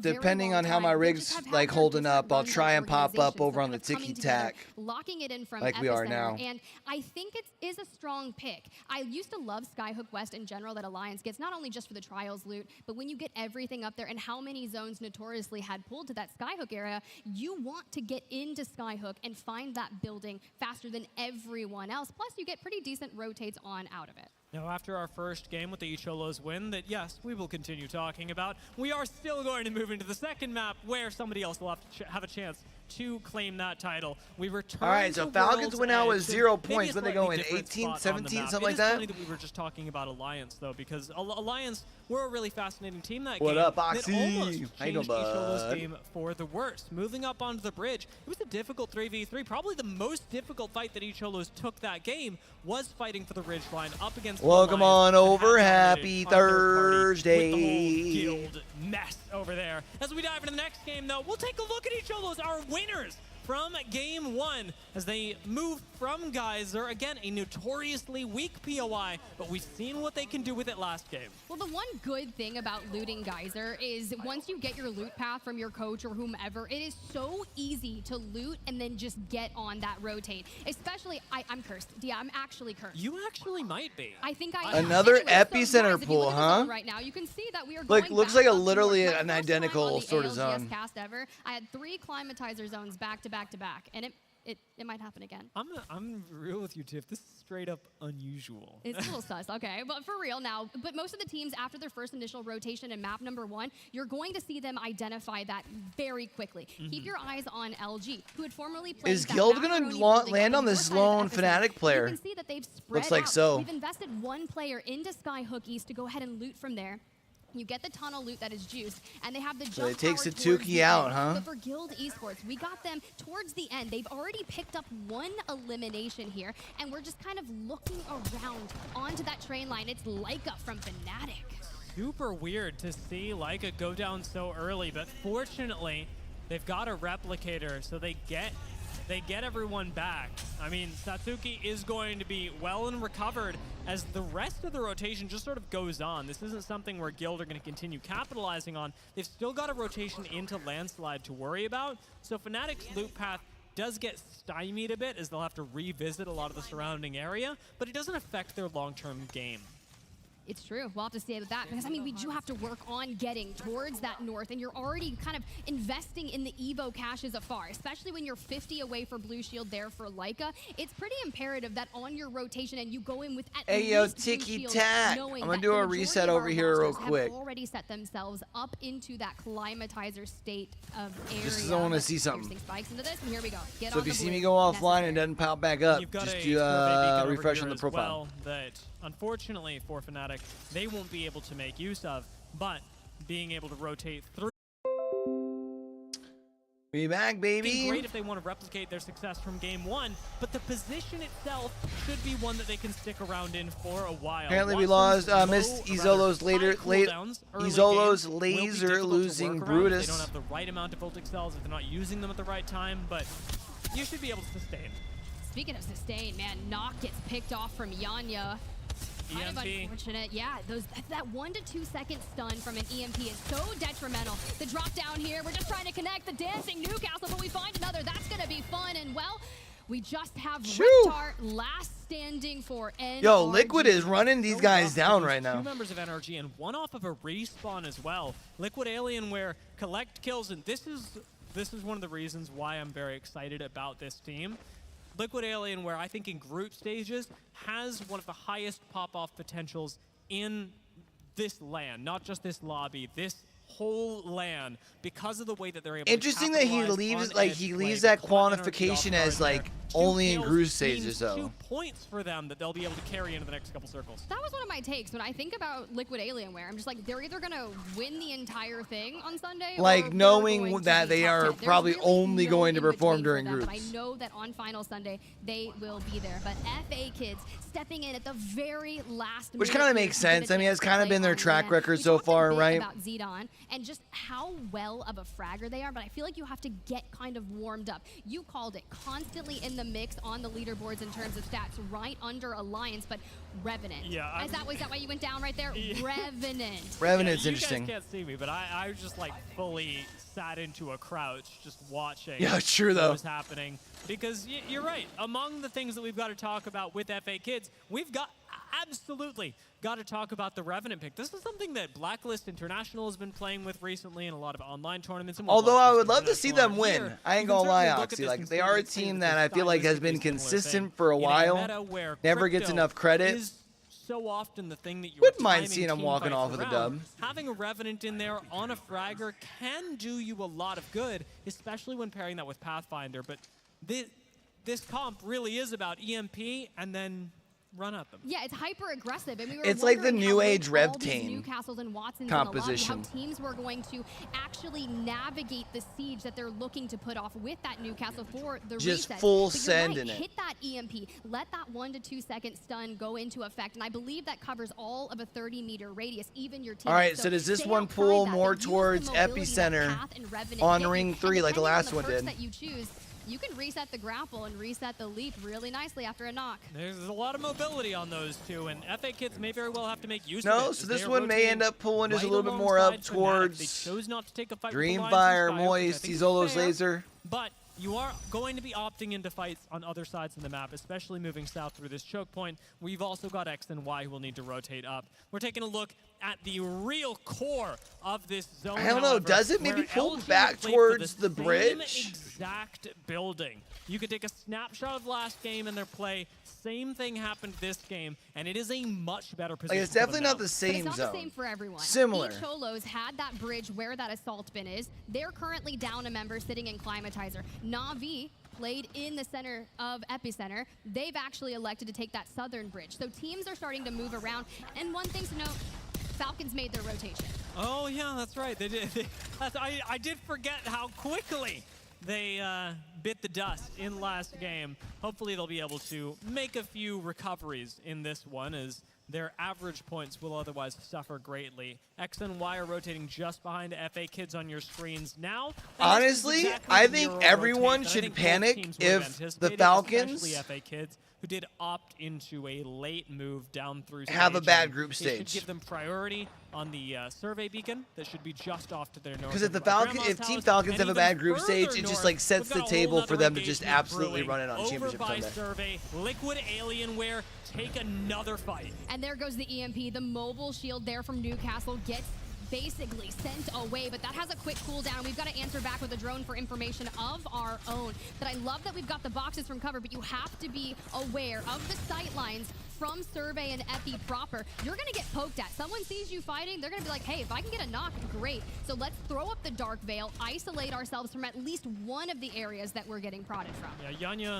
with good eyes on that. Does pull the whole team Oh, they're gonna have to worry about together, X but and it Y is a 3P in full this. send forward from Alliance, who know that Team Liquid Alienware are scrambling for an answer right now. Double swing through the Blocka, wall. blocka, blocka. Going down first, but Nazul instantly hits the reset. This is not a gold knockdown, and Hackis has a great angle on this knockdown shield. This is Nice. Alliance clean sweeping with the most. Did X and Y not pull up behind them? I thought X and Y was 3P in this. Can we just talk about the the kill feed right now? It's all Tyler FPS. I mean, granted, Alliance does a lot of the differentiating damage, but he's getting Or is in there. that He's X and filling Y that pulling up void. now? I think They that might be locked X and Y their pulling up emergency now. sub onto Bangalore, the fragger, to get him that double time if he starts getting peppered to get on out. He needs to do as much damage as possible. And honestly, we always talk about Tyler FPS on the LAN stage. No, and X how and his Y mental is fighting with coming to it, FaZe. but I think starting off with a performance like this is exactly what he needs. Absolutely right. A very momentum-based player and is making good use of that right now. XNY move up onto the high ground. Last game, I'm this telling was y'all, don't be populated by surprised if X Fnatic. and Y This has a time, pop-off game or it was two. unfortunately populated by FaZe, who They're played one a of the good bit teams of last aggression, year during and now LCQ had like a lost members 43-point game or some reset shit. It was into crazy. EMP as well, but have a good amount of cover here to still sustain through any coming engagements. Yes, it's going to be tough. You got FA Kids over there on the left, and they seem to have two on one side. I see them being a split, but team there's that just could not pop off a during lot of groups, cover but here. I And you think see the because distance, of the there's way at that they least like to 3 take thirds fights and over play there. a It's little gonna too cover five. We've got a aggressive, lot going on. I just But don't see them playing well in back like a on top down, 20 there's lobby. Evo Cash here, and I we're just sitting don't. on purple, but I really Even in like am a curious to middle see how they're 20, going like, to you use know, the lower movement finals between too. Revenant and Path to kind of get out of here, but at least we're able to share resources. Make sure you have plenty of bats for that end game, because one of those things when you don't play Watson, you have to worry about that, because all of those EMPs just eat so many of your bats and cells. We've got another now with the second ring. Okay, closed, so this chance one to does end pick up up pulling some more great towards the loot as bridge. well. All of And the by more towards the 18 remaining bridge, we teams mean like are dead gonna ass be on the able bridge. to likely put themselves in an end game fighting scenario, especially teams like Fnatic, the singular member of FaZe, unfortunately probably not, and FA Kids, who have got all of the loot bins that reset in Fragment and Monument. I am noting that that Mythic, however, was right by X and Y. I kind of want to sit on board with Team Falcons for the rotate in, not gonna lie. Who got their hands on that Mythic bin? And what they were holding, right? Don't you auto-populate a gold weapon of one of the ones you're holding, plus you get the care package weapon? I've seen a lot of R99s come through it. Then it starts spitting loot out at you, but checking in here, Alliance. This is a big deal, and we're going to focus on kind of their rotation on the north. We've got a bit of cover here, so knowing that we're alone, the biggest threat to them, LG, in that macaroni building, similar to game number 1, are going to be staring directly at them. But Guild is also making that similar rotation where they had approached the macaroni building and inevitably fell by Cholos, but you have to watch out for all of them. And Alliance, they're on the move, so are Fnatic. Fnatic's macro this game is so totally different though, and that is in sharp contrast to SSG, who are right in front of them. SSG and Fnatic face off in this match. Yo, in a way that they Satsuki, did can not we have hit a during shot, the my last dog? game. Satsuki controlling the high ground He's right like, now. hey, He's yo, I'm doing gonna a hit great something with my job for mobile. Fnatic, but it doesn't keep these teams from inevitably having to clash. They're gonna meet in the next 2-3 minutes. And you were talking about the sniper shotty, but this time we're bringing in the triple take with the shotty. And this team in particular, when they do their TDMs, they prep against other teams that are going to compete in LAN. They do a lot of those with the triple take in particular. I mean, I'd be from watching close it range, from a anyways, distance, very to be comfortable fair, in Oxy, those so I style just of pop events. watch parties. SSG really avoiding the sidelines of Fnatic right now, but it does mean they're putting themselves in a literal corner, not being able to control any of the surrounding area. If Fnatic I won't took take a this nap fight, yesterday SSG don't have a lot of ability before to I had fight my back, like and overnight now that cast. other Well, I didn't have teams from overnight the cast. I had a center of that nighttime league cast last have night. taken notice of them. You're hemorrhaging meds as well and putting yourself in a Then weaker I went to the position gym, overall. and Fnatic I'm here. know what's going on. They know SSG is a massive threat to them on the rotate, and I anticipate that these two teams will engage before too long.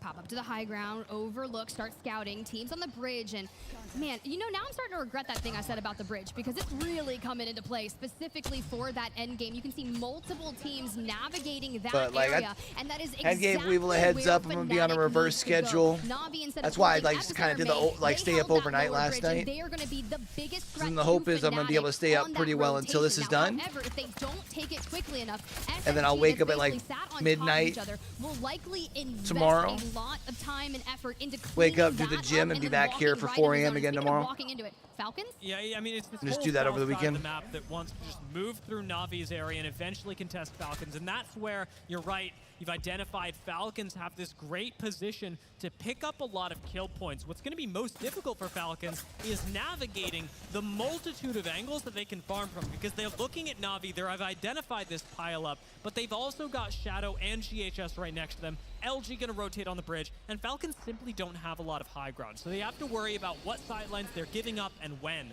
Alliance returning to the low ground. playing again to be out of the line of sight of a lot of other teams have actually They made tried it using what the I spot think is a really earlier for a fantastic zip play. line. Do they Why have would one? not be fighting for this low ground, and in that alliance has a big advantage. It really is. Speaking of SSG, we were talking about them. They get into it with Strider. Striders is eliminated, but Zainu has to You a hit Complexity the fan, reset. Oxy? And knowing how congested this area was, it's going to be difficult. X and Y flies by, but Enterforce 36 was so close to them that I wouldn't be surprised if they started to look for that damage. You see the smoke come through, and Phony and Zainu run separate ways, just trying to stay alive. Heading for the hills, and Enterforce 36 aren't going to give up too much ground. It's a long way yet to go as they've got to fight into the next ring. They got a long moving way to towards go. the bridge that Na'Vi held in the south. Enterforce 36, no exception, get cut off by Fnatic in the Newcastle wall they set up and are left in the dead center of SSG out in taking 15th. SSG with the help of Na'Vi and desperately searching for the next rotate. Well, Kinda's going hard with the bow, and we've got to get through towards the other side of the Dark Veil. Oh, People word? behind you, people everywhere, and now comes the Rolling Thunder, coupled with an EMP. The influx of abilities that are coming through, and now one member less of E36. Maybe we can get a finish. Maybe we can get a shield spot, but right now we have to notice. Keep your eyes on that player. Still looking Nice for that nade. That nade, man, just rips them apart. Unfortunately, that's going to be it for how Guild Who's go team down 8? as well. Top 12 teams and a res off of a Bangalore. Moist gonna be able to take down Guild. They're right next to Falcons, though. Does Falcons push them on a 3P? Another clash of these two teams. I think Falcons is right up on the high ground here, aren't they? Results in an LG loss. Not Moist, really No? putting up great fights in their first couple of games. Well, LG was kind of struggling, right? Because they were just on the northern side where Team Falcons took that bridge, and it was a lot of the space that they wanted. So then you have everyone collapsing around you, and you get pinched from too many areas. Fnatic, though, still on that south side of the area, as now we've kind of carved our path up to the west as opposed to going east. I love this for them, but you still have to get through Not Moist, and that's going to be a very gnarly fight. Really challenging rotation. I do Alliance is admire still alive the on the low Fnatic ground, huh? Kills in Epicenter, clean up squads that they know are weak, but they are really far from the zone, and they've got a lot to go through. Fnatic do have to face off, like you said, against Not Moist, and on the other edge of the zone. we've Wait, got are they teams moist or are they still, not moist? Like Falcons, like Na'Vi, like GHS. that have I set thought for themselves up ALGS they were back to really being well moist. To be in a top 3-4 position. Well, here it goes. I Round miss 5 something? ring closing. The influx of nades and all of the abilities coming on in. Fnatic has this Dark Veil that they can just hide behind and make sure that they get reset. Yuka here toying with the Newcastle wall. The potential for it to come down. I think we're going to save it for now unless we're going to set up just underneath. Okay, we invested. Cholos, however, your map 1 winners have I can take that. Fnatic using the ultimate right now from Newcastle does mean that they are invested in not being sent on from above. Them sitting down here puts them in a dangerous position. Should anyone from the bridge try and capitalize, we lose. Falcons out again, huh? Falcons, who are playing on the high ground, and Fnatic And I don't know if they had much KP, so going out in 8th there is not going to get them very many points. now exists on the bridge. Exactly, and we're just trying to hug the wall, right? And there's a player just dancing behind the stairs, and we're just like, can we connect this? We just need to find them. Honestly, there we go. Dreamfire, X and Y, both eliminated. 6 squads left, all 3 members up from every single team. Alliance alone in the north. GHS Professional over towards that eastern side. I of things, thought and they had to do the. Na'Vi Oh, from the you know what? I think they had to do the not moist thing for. They are the ones to watch. They've got a lot of pressure on them as to whether they can perform internationally. It is just the second game, but they've got a good spot to do it. One that Visas, maybe. necessitates a lot of Although I don't know why that would One affect ALGS, but from my understanding, they are still getting support those from. last 2 squads playing over by the bridge. Critical. Fnatic and Not Moist are a pivotal engagement in this game.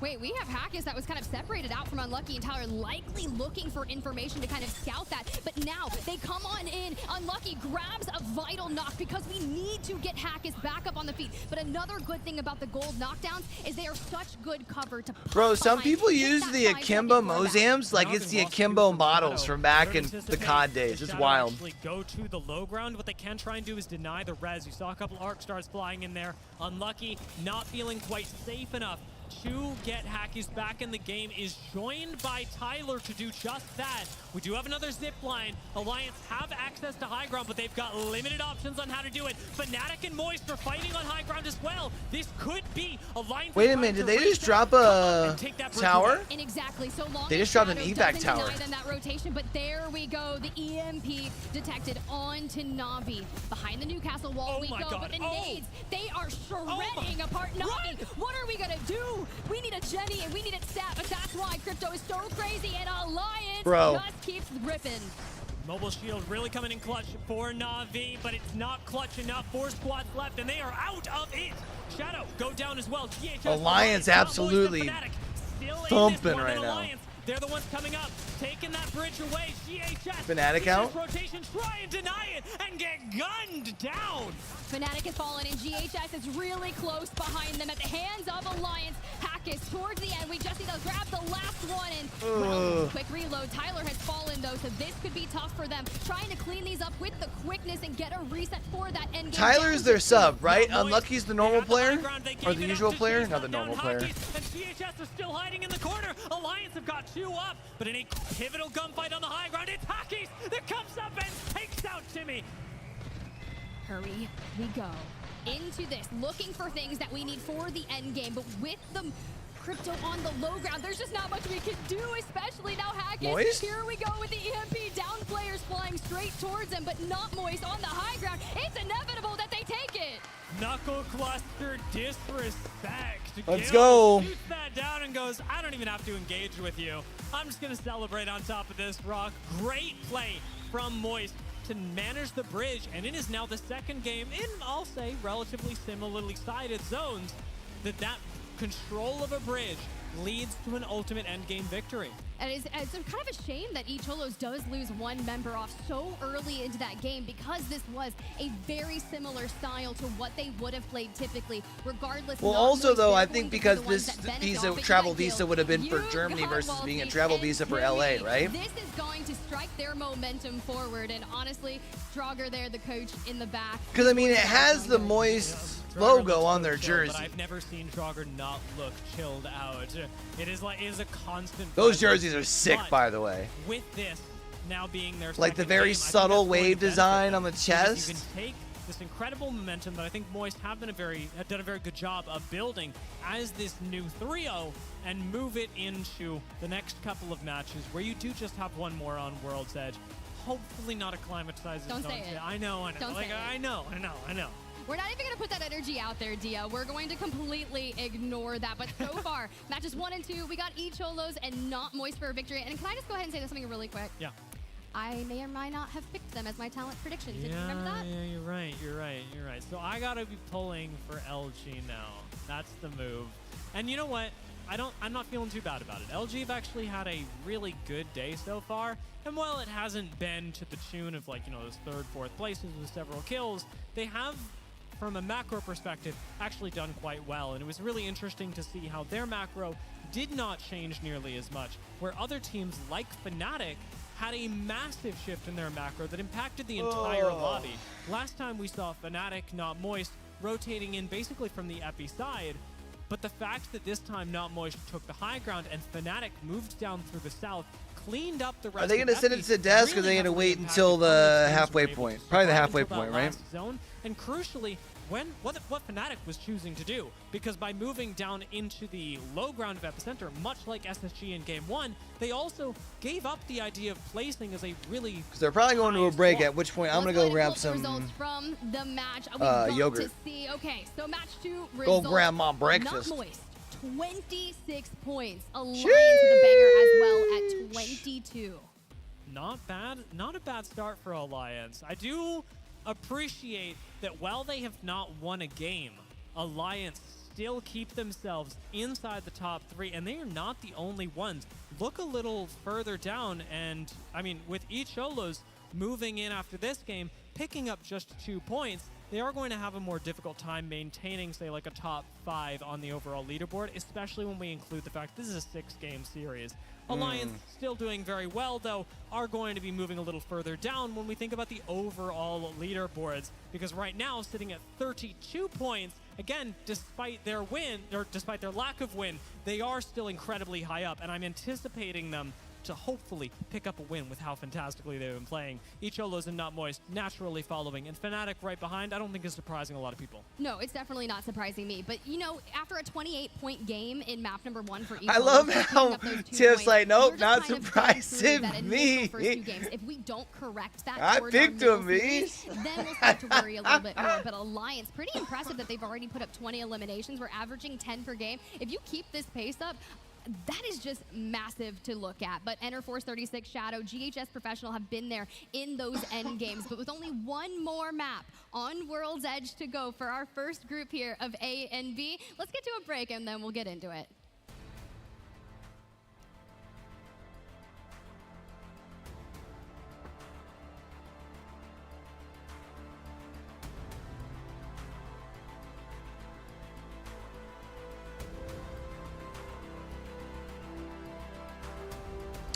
All right, time to go grab my yogurt.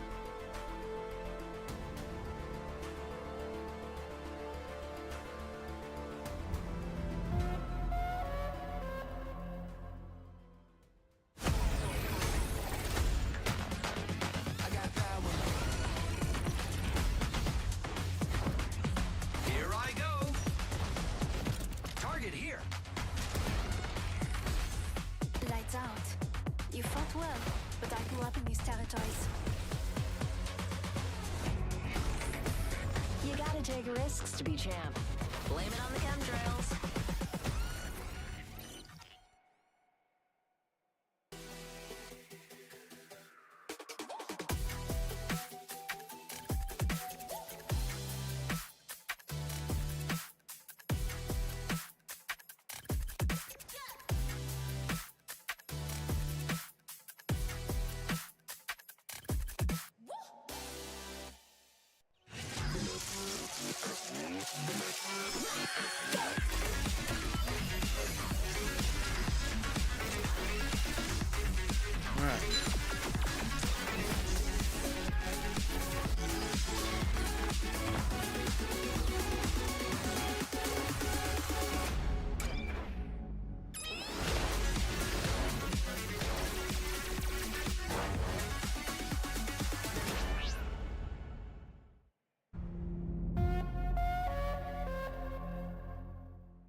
One shot, Crypto!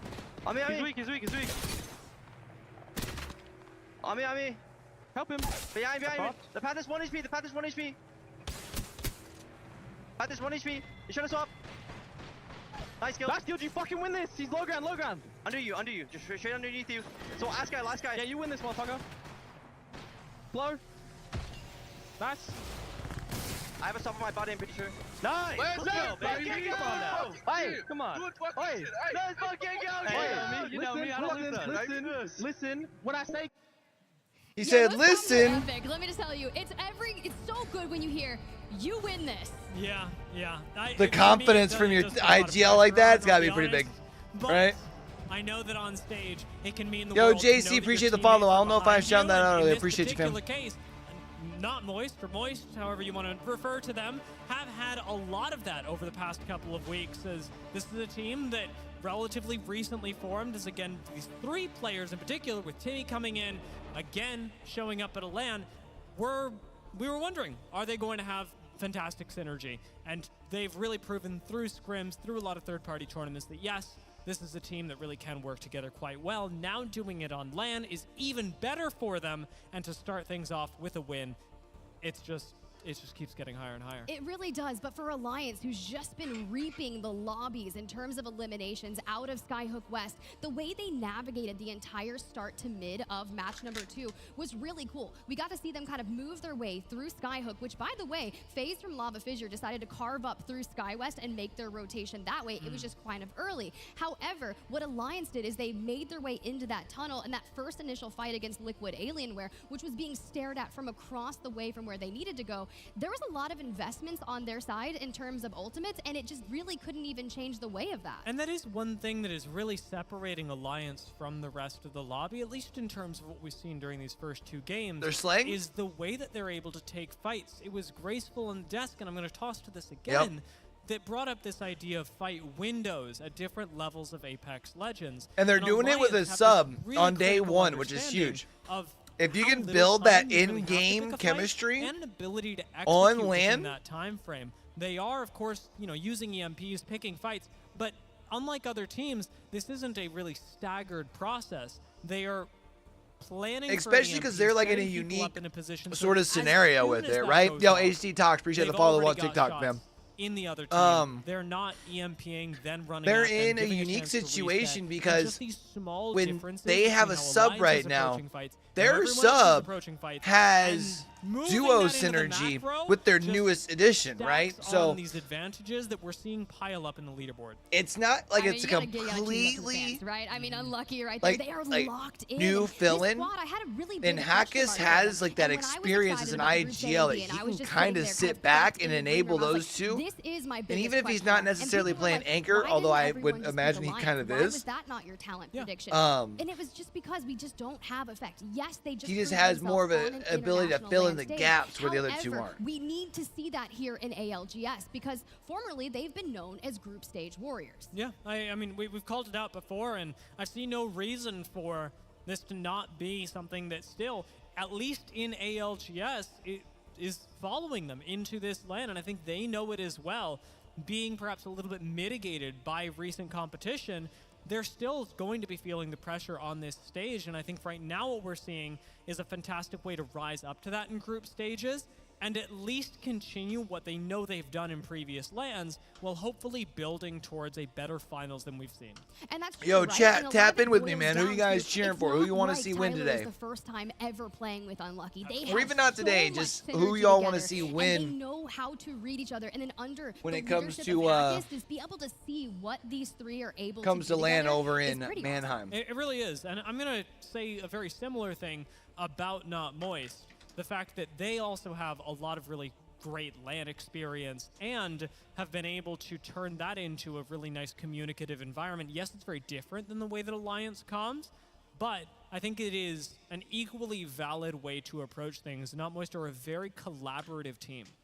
That is very necessary here, especially when you're not running kind of the typical Newcastle vibe that I think Timmy running secondary to Waltzy as far as like IGLing fits brilliantly. Revitalize everything, and you have the Ringmaster perk that allows you to get that. Once you pop the blue shields, you lock that in as your perk, and then you can start getting access to those ring consoles. And not running because Waltzy does have the experience to bring to the table to be able to slide in that IGL role. But I want to bring attention to this idea because not running Newcastle is removing a layer of forgiveness that you're able to give your team at really any point during the game. You're in a bad spot, you've got wall, you've got shield.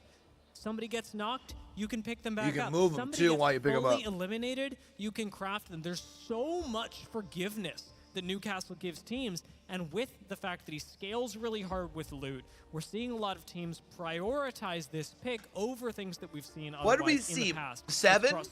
Newcastle's the last 2 games? Is that right? Being the premier pick, where 7, 8, something like that. Held that spot in EMEA, but now the fact that gold knockdowns are essentially guaranteed later on into the game, Newcastle is incredibly forgiving, and when you're not playing Newcastle, like Not Moist are, you have so many less layers of forgiveness to work with. Your gameplay has to be all the more perfect. It really does, and I mean, look, at this rate, Guild has got the highest average damage of everyone in the lobby thus far, north of 1,500, but you come on over here to Alliance, and, well, guess who is our kill leader so far? It's Tyler. Yeah, that makes sense. I mean, those Mozambiques, I don't know why I think this, but the icon for them in the kill feed reminds me of a broom. I feel like a Roomba. And so I feel like a Roomba. Sweep the lobby. This makes sense now. You understand why I've gotten here. Kinda. Has been really interesting because a lot of his job has been general AoE cleanup damage. Mozambiques don't really come out to start a fight more often than not. Alliance are a little deep into it, and then they go, all right, whip out the Mozambiques and get in there. Clean this up. And he's been doing so fantastically. You can see they're starting to kind of get locked in and got the headphones all on. One change that came in that I Chat. also think is really interesting. We got to do something about this one game an hour business. We're in for 18 games today. I can't do this. I've heard a lot of differing opinions on it, but you've got to get used to it. And Phony, hey, look, it's so nice of him to take a break from prison break to come here and hang out with us on stage. It is. And honestly, SSG, a lot to look forward to during their specifically World's Edge performances. Maybe needed to be watching a few more VODs during their stay in the hotel. No, that's really what he was watching. Let's be real. That's what we saw. We saw that. Who's to say you can't multitask? All of them, they can do it. I have faith. But here, guys, we're going to get into that Legend Select here shortly and see kind of a lot of off-kilter picks. But I want to kind of jump back to that Revenant. Do you think that they're going to lock it in again? Because I feel like they're just trying to pull something together that is that hyper-aggro moment to allow them to infiltrate. I don't suspect that FA Kids are going to change their approach to the draft. I also don't think that approach to the draft is really going to impact the lobby that much. And I say that with absolutely no shade. Like, FA Kids, they're playing fine, but they are certainly not playing in the way that the rest of the lobby has been. And a part of that is going to come down to a lack of scrims over the recent weeks, months. They haven't really gotten the chance to dial in on exactly how a LAN lobby likes to play. And FA Kids doing the best that they can right now with their recent substitution. All right, chat, map 3, here we go. Revenant is a fine pick for them. Last map on World's Edge here for Group A versus Let's go ahead B. and get our feet on the ground here. Let's get down and do it. Over in that climatizer area, Dreamfire here, the one that is landing in climatizer on the opposing side of Not Moist. Now, as you can see, we don't see a zone anywhere near around them, so good news here. We might not be going to climatizer. We might not be going to climatizer. You heard it here first. The possibilities are endless. What I am wondering is, with the theoretically infinite circles we could have, what's going to end up going on with Not Moist and Dreamfire, given that Dreamfire did have priority on Ring Console. Will Not Moist move up towards Survey Camp, try and take that instead, or will they wait for Dreamfire to leave and then sweep down, mirroring them through Climatizer? Yeah, that's a good point, honestly, as we kind of get a look at this. Let's pull up the zone because, of course, maybe those in the crowd, maybe those of you at home, if you're watching the map stream, would have seen what I saw. Right? This is different. We're not going to Climatizer. But that's not to say we're not trying to go to Climatize. We're giving it our best shot. Okay, so now we'll start to see some changes here. This way, for NRG, that have not been really having the best of starts here on these northern rotates, even though they are locked into that monument area, so many of the other teams initially start moving to vie for it. So this could go so many different ways. I've seen it pull train tracks. I've also seen it pull just to the north of Fragment East up towards that cliffside. But it's for them, where do you want to go initially for Godspot? This I haven't seen before. GHS moving into Survey Camp. Typically, Epi Survey are grouped together as POIs. They share a lot of loot, but maybe disrespecting exactly how late LG just absolutely dumpstered the crypto. Have found themselves in an engagement, and with Wabu fully thirsted and a Newcastle wall now in front of them, Arupa doesn't have a lot of options to continue this engagement. It's in the hands of Tappy to continue the fight forward, where LG are turning around, resetting, and likely thinking about taking out the last two members of GHS. Well, I think this is good for them, right? But it's going to delay their rotation from where they want to go. In the first two games, they've set up shop pretty quickly towards that Macaroni building. Now, with that information, they may be able to just stay here for a little bit longer, but GHS, once they realize what has occurred, it's time for us to say maybe we shouldn't chow this right now. GHS do exactly that. They back GHS away. should be like, yeah, you know what? Hey, maybe I think we a probably should. That's going to be all right. FaZe moving up with ring information, however, are going to be the thinking ones we should that probably now not. have the chance to show us what made them so powerful in EMEA. It was great ring predictions and fantastic fighting. Looking at how they're positioned right now, FaZe are not looking towards a center zone playstyle. They are not following what made them so successful in EMEA and are instead moving through the edge of the map, making use of the survey beacons. And Moist in trouble early? Oh, but Izolo's laser? Icholos, your winners of map number 1, Kirev.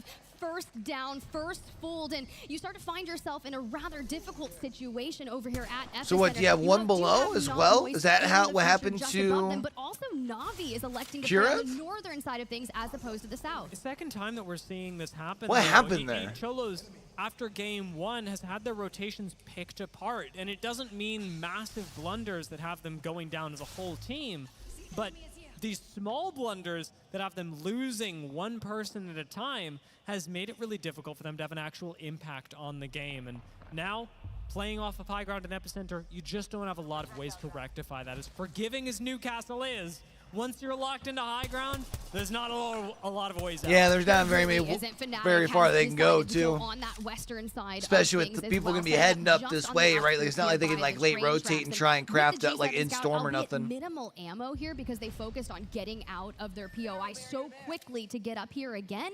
You have to be able to kind of keep all of that pressure on, but from the distance, when you see a dark veil, that should open your sight lines to say, hey, there's likelihood of fight that's about to go down over here, but because you don't have the crypto in play, you can't send a drone over there to keep that information on check. And Fnatic are taking a very different spot from game 1 that is the high ground outside of Epicenter. Really great to be able to take that spot away early, and the fact that Fnatic are playing this a little slower does throw back to how much success they were able to find on the edge of ring last time. Not Moist inheriting the kills from GHS Professional, a team that was unable to recover after they picked a fight with LG in Survey.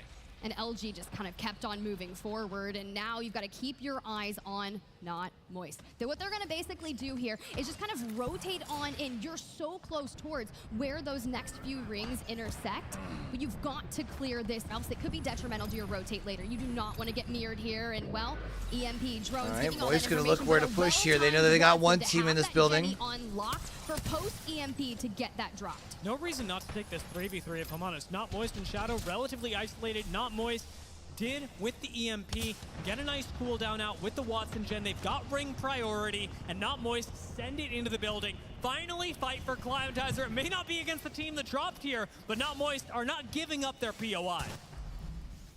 All right, Timmy, though, focusing on healing the white heals for now. We do have the Motherload in the pocket here for Guild if we need to, but it almost seems as quickly as they started to take They're just going to long rotate this thing north, yeah? To kind of hedge our bets and go elsewhere. You don't take, you go in for the fight.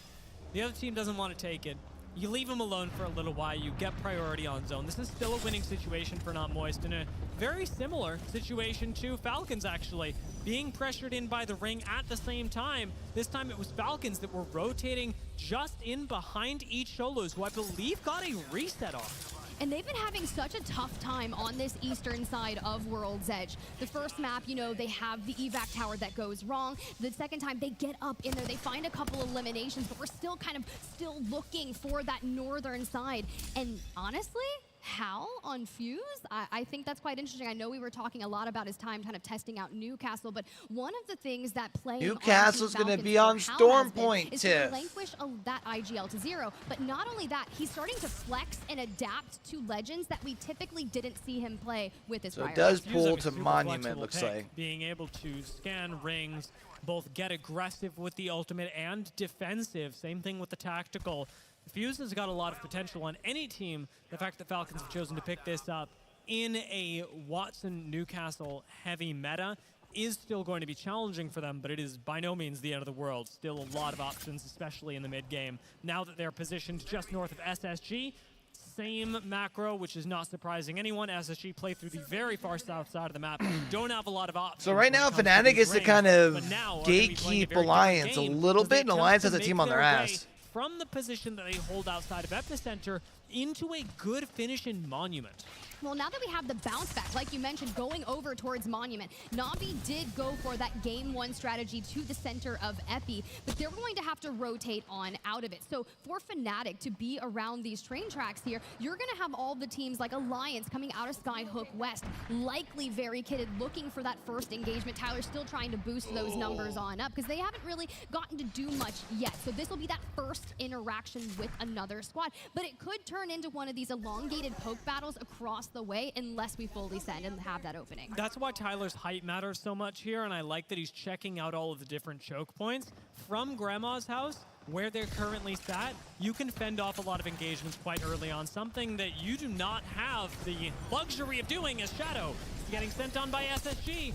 We're likely going out. They do lose 2, and SSG will claim the KP, not bothering to chase too much further. Still have priority on the rotate. Still can make their way into Fragment and Monument, and now have so much more loot to do so. Well, it forced Shadow out there kind of into the ring to make sure that they can go for a reset. But you know who gets really hungry on the eastern side of things? It's going to be Falcons. And the way they typically like to do it is you'll have one that's kind of anchored back, and they'll send some people out to place those feelers. Can we get a knock? Is this going to be smart? And with the nades, with the knuckle clusters, you see in the distance Zero and Hal, the dynamic duo, looking for info. Super clean disengage from SSG, recognizing that having given up high ground, they're really not going to be able to get it back. Getting it back, however, we've got Shadow recovering not 1, but 2 banners, and no! It giveth, it taketh, and sometimes our soul hurts. They will fall from the lobby, and we'll see them again in Storm Point. But turn your attention back on over to Mannheim newcomers, FA Kids on the rev. There's the massive leap straight towards high ground. They want tower control. Necessarily not in the next zone, but this is fun. If you can lock down these chokes, which can be oftentimes very difficult to do because everyone stares at you from that monument side. But how many times have we seen the zone actually pull back to that area? However, not a lot of playable space in those next zones, so I don't necessarily think that's endgame for them. And it's interesting to see FA Kids be the ones to inherit this slightly southern choke outside of Landslide, Grandma's House, Monument, because they don't really have the ability to hold on to it compositionally. Yeah. They don't have Watson, they don't have Newcastle, they don't even have Catalyst to control any space. They're just sort of here. And their ability to win the game from a position like this would mean that they need something that gives them a little bit more staying power. Enter Force 36 ahead of them, and Alliance just to the north are both teams that they're going to have to contend with. And while the composition from FA Kids is incredibly aggressive, it's not the kind of comp that's going to be able to survive a third party. Well, speaking of that, I mean, I just see Not Moist kind of on their trajectory. So Liquid is the 17th before this game. They're in a pretty solid spot, dead ass middle in this last circle. The team is rolling up. The EMP comes through, and now we're just kind of getting into this building, looking for a reset on our 50 shield that we lost, but knowing that Alliance, just how much firepower they've had, we're kind of testing that guild firepower, but oh god, just as quickly as they got in, they just already left. Oh god, I did not like that one bit. Moving on the zip line straight through the sight lines of Not Moist. And now having lost 1, Alliance are weak.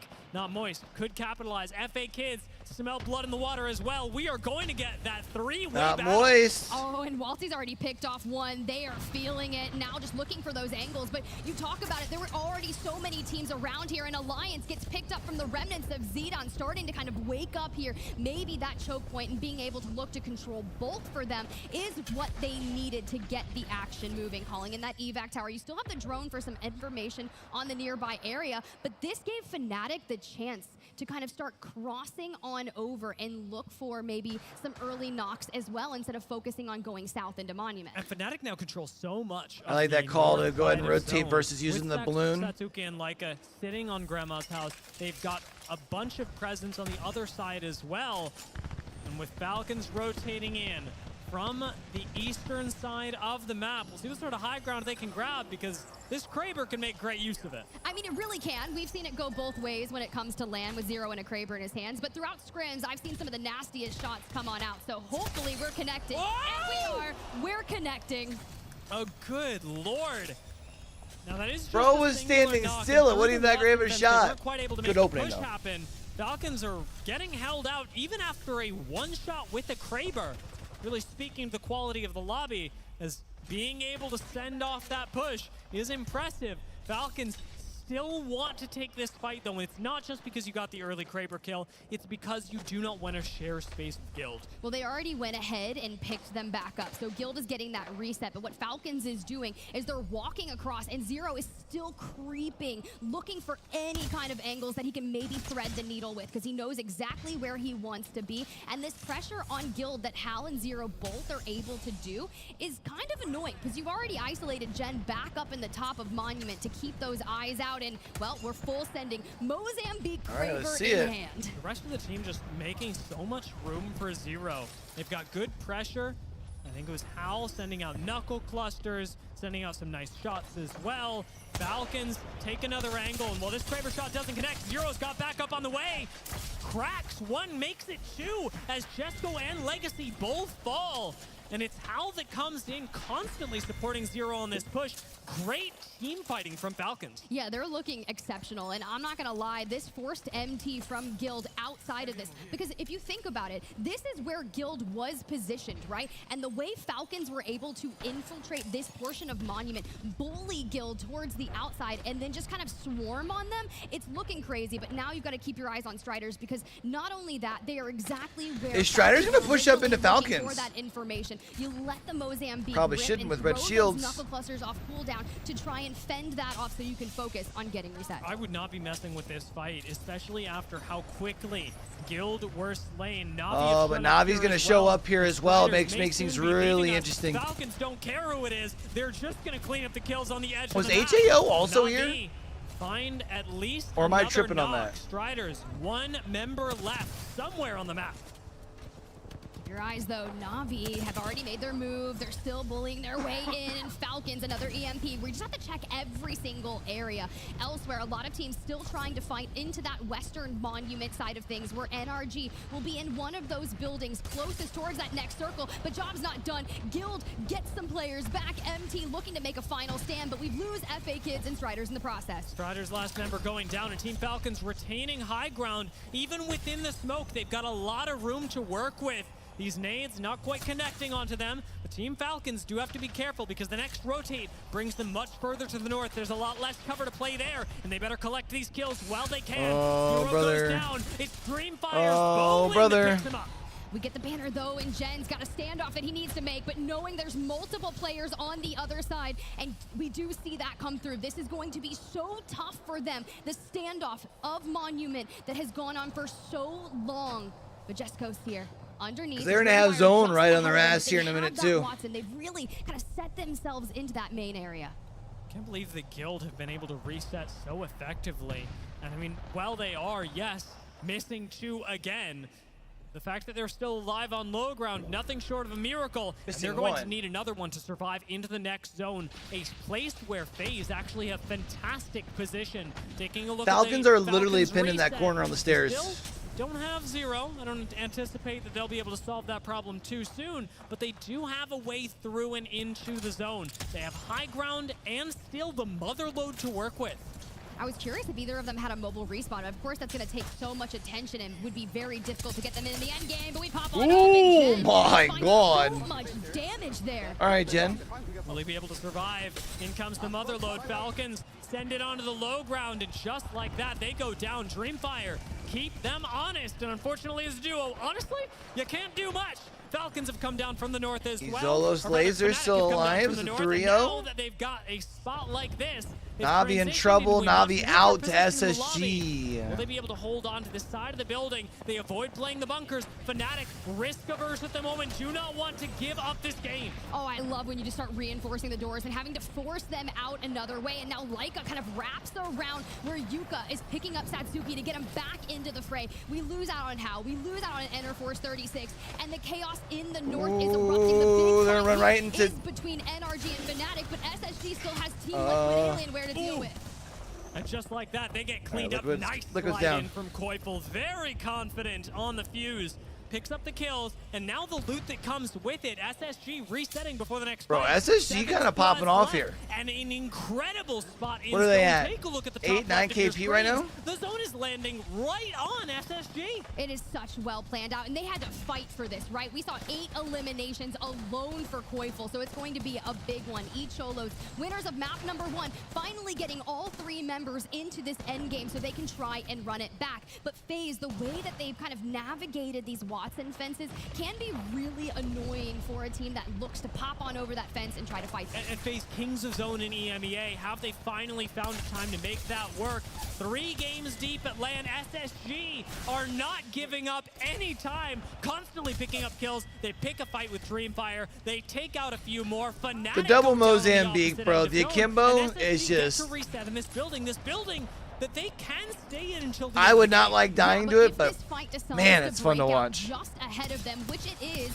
You have to deal with this and then go forward. FaZe and Cholos are still kind of congesting alongside Guild. We lose out on FaZe, we lose out on Dreamfire, and now NRG that wipes Fnatic is looking to clean out that north side. It's the perfect time for a third party. SSG, they have been wanting to pick a fight. Now is their time. They slide on in as Cholos go down, have still got high Wait, so ground is this Guild? on NRG, who are in shambles low ground. They're out. It's the solo from Wow. Guild that's last to fall in the face of SSG. Impressively done, fighting tooth and nail to rack up those eliminations and end Not up bad, with a champ. bow on World's Edge. Very nicely. And SSG, we were talking about it. Same macro, same macro, same macro. 3 games in a row. They move up through Geyser side, play the high ground outside of Epicenter, and pick where to go from there. And this time it finally works in their favor, as moving down into the low ground was evidently the best choice for them. They were the kings of Monument. They really were, and it was so impressive. I can't wait to look into the stats of that performance from Koifel and it was so exceptional how they just, if at first it doesn't succeed, just keep on trying, because inevitably it will work out for them. And calling them the Kings of the Monument is pretty nice, considering when you look at it, NRG kicks things off in Monument. They had taken one of those buildings in the north and had sat there. So we think about eliminations and some of the first big fights that they were able to take despite going out in third after that third party, but getting Fnatic and winning that is so solid to at least get some points on the board for them. Fascinating to be characterizing SSG as a faithful squad as well. Yeah. Back on the desk at the start of the day, there were questions raised about whether SSG's mental would be up to the task of a LAN in Germany with an extraordinarily young squad, people that are difficult to wrangle, and the fact that they run that same macro, they do not panic, they do not change the game plan, but they do the same thing again and again and again, and they find a way to make it work, is really fascinating.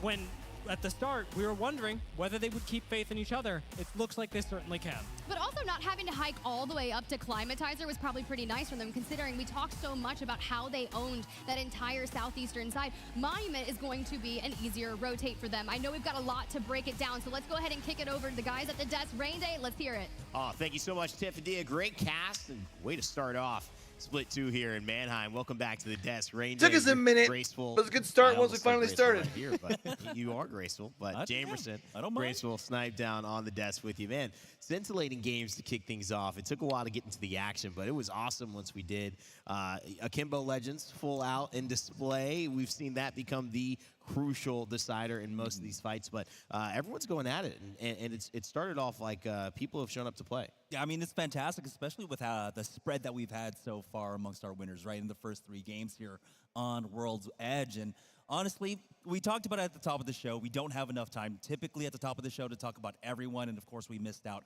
on talking about Cholo's lasers, Yeah, and we they did. definitely showed up today. Yeah, I mean, I love the fact that we get a little glimpse at all these regions more and more, and South America. is one of Icholos those Laser regions currently in second they place just with have not had 38 as much points. time. And whether we talk about this one game and it leads into a bigger picture around them, they are passionate. They are effective at Apex. And really, to me, one of the things that stood out is that I feel like they've brought a lot of Newcastle into their play when they've shown up at our regional finals, at our LANs beforehand. It finally is a meta that actually makes sense. Yeah, I mean, we got to see it, of course, in play, right? All the changes that came in from 29 Newcastle points from really, SSG. So all of our winners really winning effective pretty so far. big. Yeah.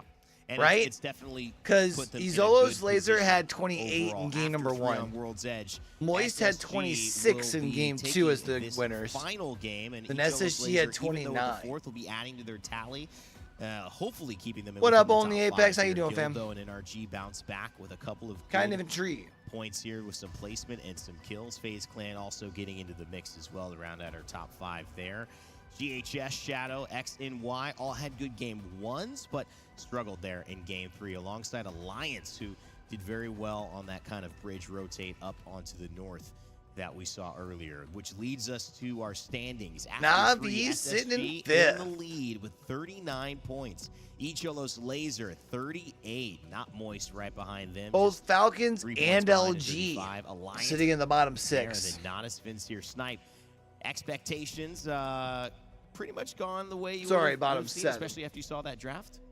Yeah, honestly, I think early on, after we saw the draft, SSG was a favorite for a lot of the talent. When you see the whole southeast side of the map wide open, you know, you had the first 2 games that were a bit of a struggle going all the way up north, trying to battle their way in. They tried to do the same rotation twice and kind of got stuck in the same situation, pinched between a bunch of teams. Then you get the Monument Zone, and we had seen that that side of the map was really open for them. They were able to loot up. They got the purple armors on their way in, and you saw Zainu and Koifel absolutely popping off. I think both of them had 8+ kills apiece. Phony doing his work with Crypto, and we actually saw them switch up their comp from game 1 into game 2, and then that led into, I think, a different type of play style. Well, we're going to talk a little bit about that as well. Let's run you through our final circles just to recap games 1 and game 3. I want to start with you, Graceful. Game 1, what'd you see?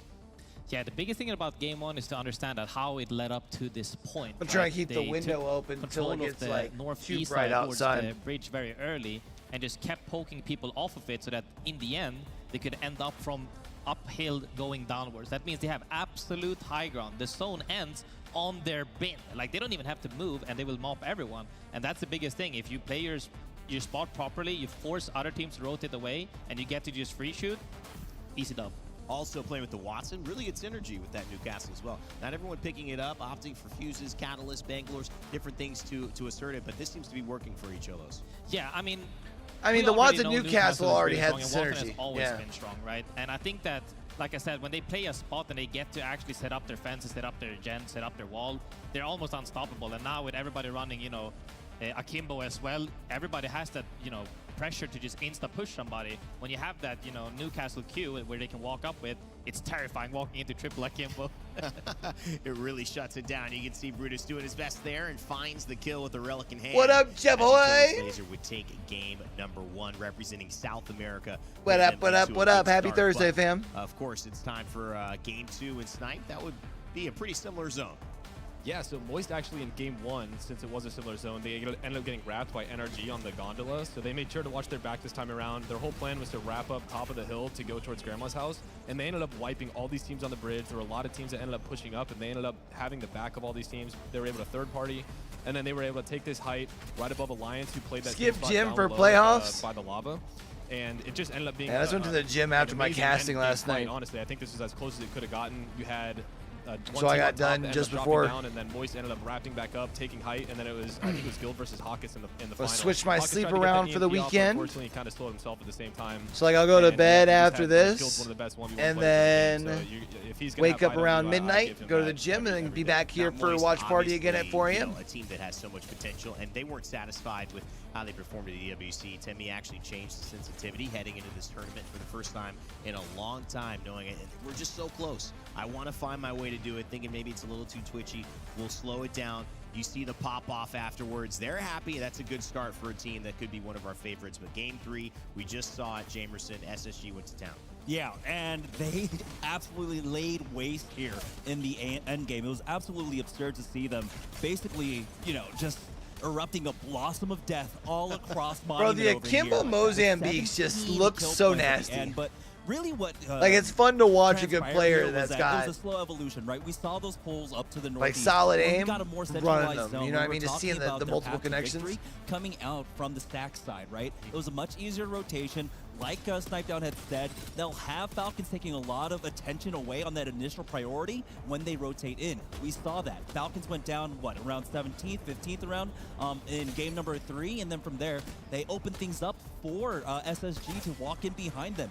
Guild was down to 2 people. Falcons got knocked out. And then from there, you saw SSG slowly picking apart the rest of the lobby. And so this is why once we got to actually visualize the draft on the printout, we were like, wait, this could be a really good half on World's Edge for them. It has been, and they've shown it. It's exactly what you were talking about tonight beforehand. It's just they need that momentum to kick it off early. They've certainly done that. This is the SSG I think we all would have expected to show up at any moment in time, especially from the rest of the split 2. Yeah, honestly, I wouldn't be surprised to see it nerfed before champs. Kind of them getting back into form. But I do think when it gets nerfed, we'll just see everyone switch over to the Mastiff because the Mastiff's still pretty nasty too. Not only are they making finals, like they're gonna.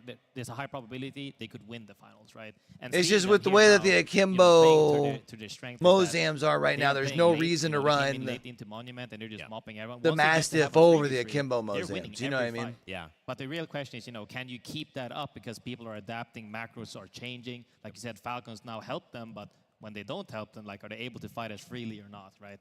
But so far, good adaptive behavior. So much of the confidence was seeing the draft and where they were in World's Edge. Well, let's take a look now as we switch maps to Storm Point and see where the draft is going to lead SSG and the rest of this. All right, so this is the map where Hal is supposed to be running. Hopefully it's pretty, but you never know. It's always where Hal is supposed to be picking first with the Pylon Falcons coming in at Mill, where they like to land as well. Give me a second. On the western Newcastle. Side of that map. Holy. Snipe.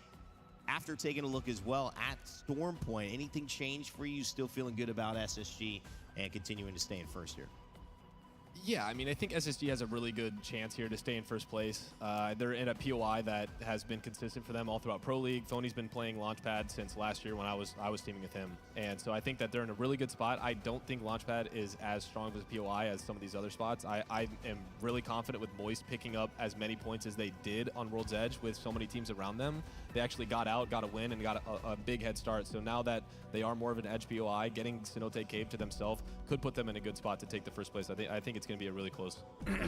I think one of the biggest things we're looking at for drafting as well is that people are picking POIs that are not only central most of the time where they end up playing zone, but when you're picking, Launchpad here, it's also which zones are active currently. I think a pick into where's Dreamfire going to land? Super solid with the current active zones. Since Falcons are at almost Mill. guaranteed to have probably regardless of where the zones are currently, because a lot of the zones have been pulling southeast, some have been pulling north, but they have prior to both of them.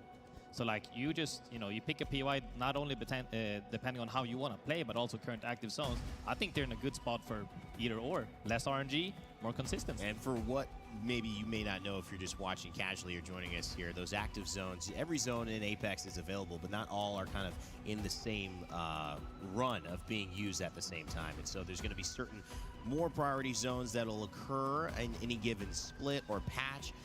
The active zones currently right now. So we're not going to a break here. Jamerson, I like it. I can dig it. Look at Storm Point. Any big changes or still sticking with your Falcons pick? You and me, we're stuck with the Falcons here. I want to, but unfortunately their performance on World's Edge was very lackluster. Yeah. You're expecting them to walk away off of World's Edge with about 15 to 20 points, and they didn't really hit that here. No, they didn't. And so usually what happens when you see it on match day, they have one big game on Storm Point, 2 consistent games on Storm Point, and then enough points off of World's Edge to really give them the lead, and they don't have that right now. This is a point where they need 2 big pop-off games, otherwise I don't see them taking the day. It's going to be a very, very important game 4, I think, just to set the tone on this new map. Team Falcons, though, they do have the doubleheader today. If you don't have it yet, and hopefully, so if they don't play well here in this first set, and that carries over into the second set, a big opportunity as well. You put yourself in a great position. This is group stage, maybe one could of the make hardest the script a little interesting going into the second day of groups. Feels like you have a good shot at being in that winner scenario. Yeah, I mean, if you're going to come out in this lobby that I think is going to be the show match of the entire group stage, and you're going to be a team that people have overlooked heavily. I think I saw a lot of people putting them really low at on their tier list. Yeah. And to come out and get a big performance, and if they were to continue that and push in, your day 1 and your round 1 performance is how you carry that into the rest of the tournament. And if you don't want to be clawing your way back, you want to have a little bit of a buffer so you kind of know how many points do we need, how many points can we consistently get. And don't let that get to your head. You don't want to play the point system. You want to keep playing that same game, but it's always nice to not have that pressure to have to get the points and make a mistake.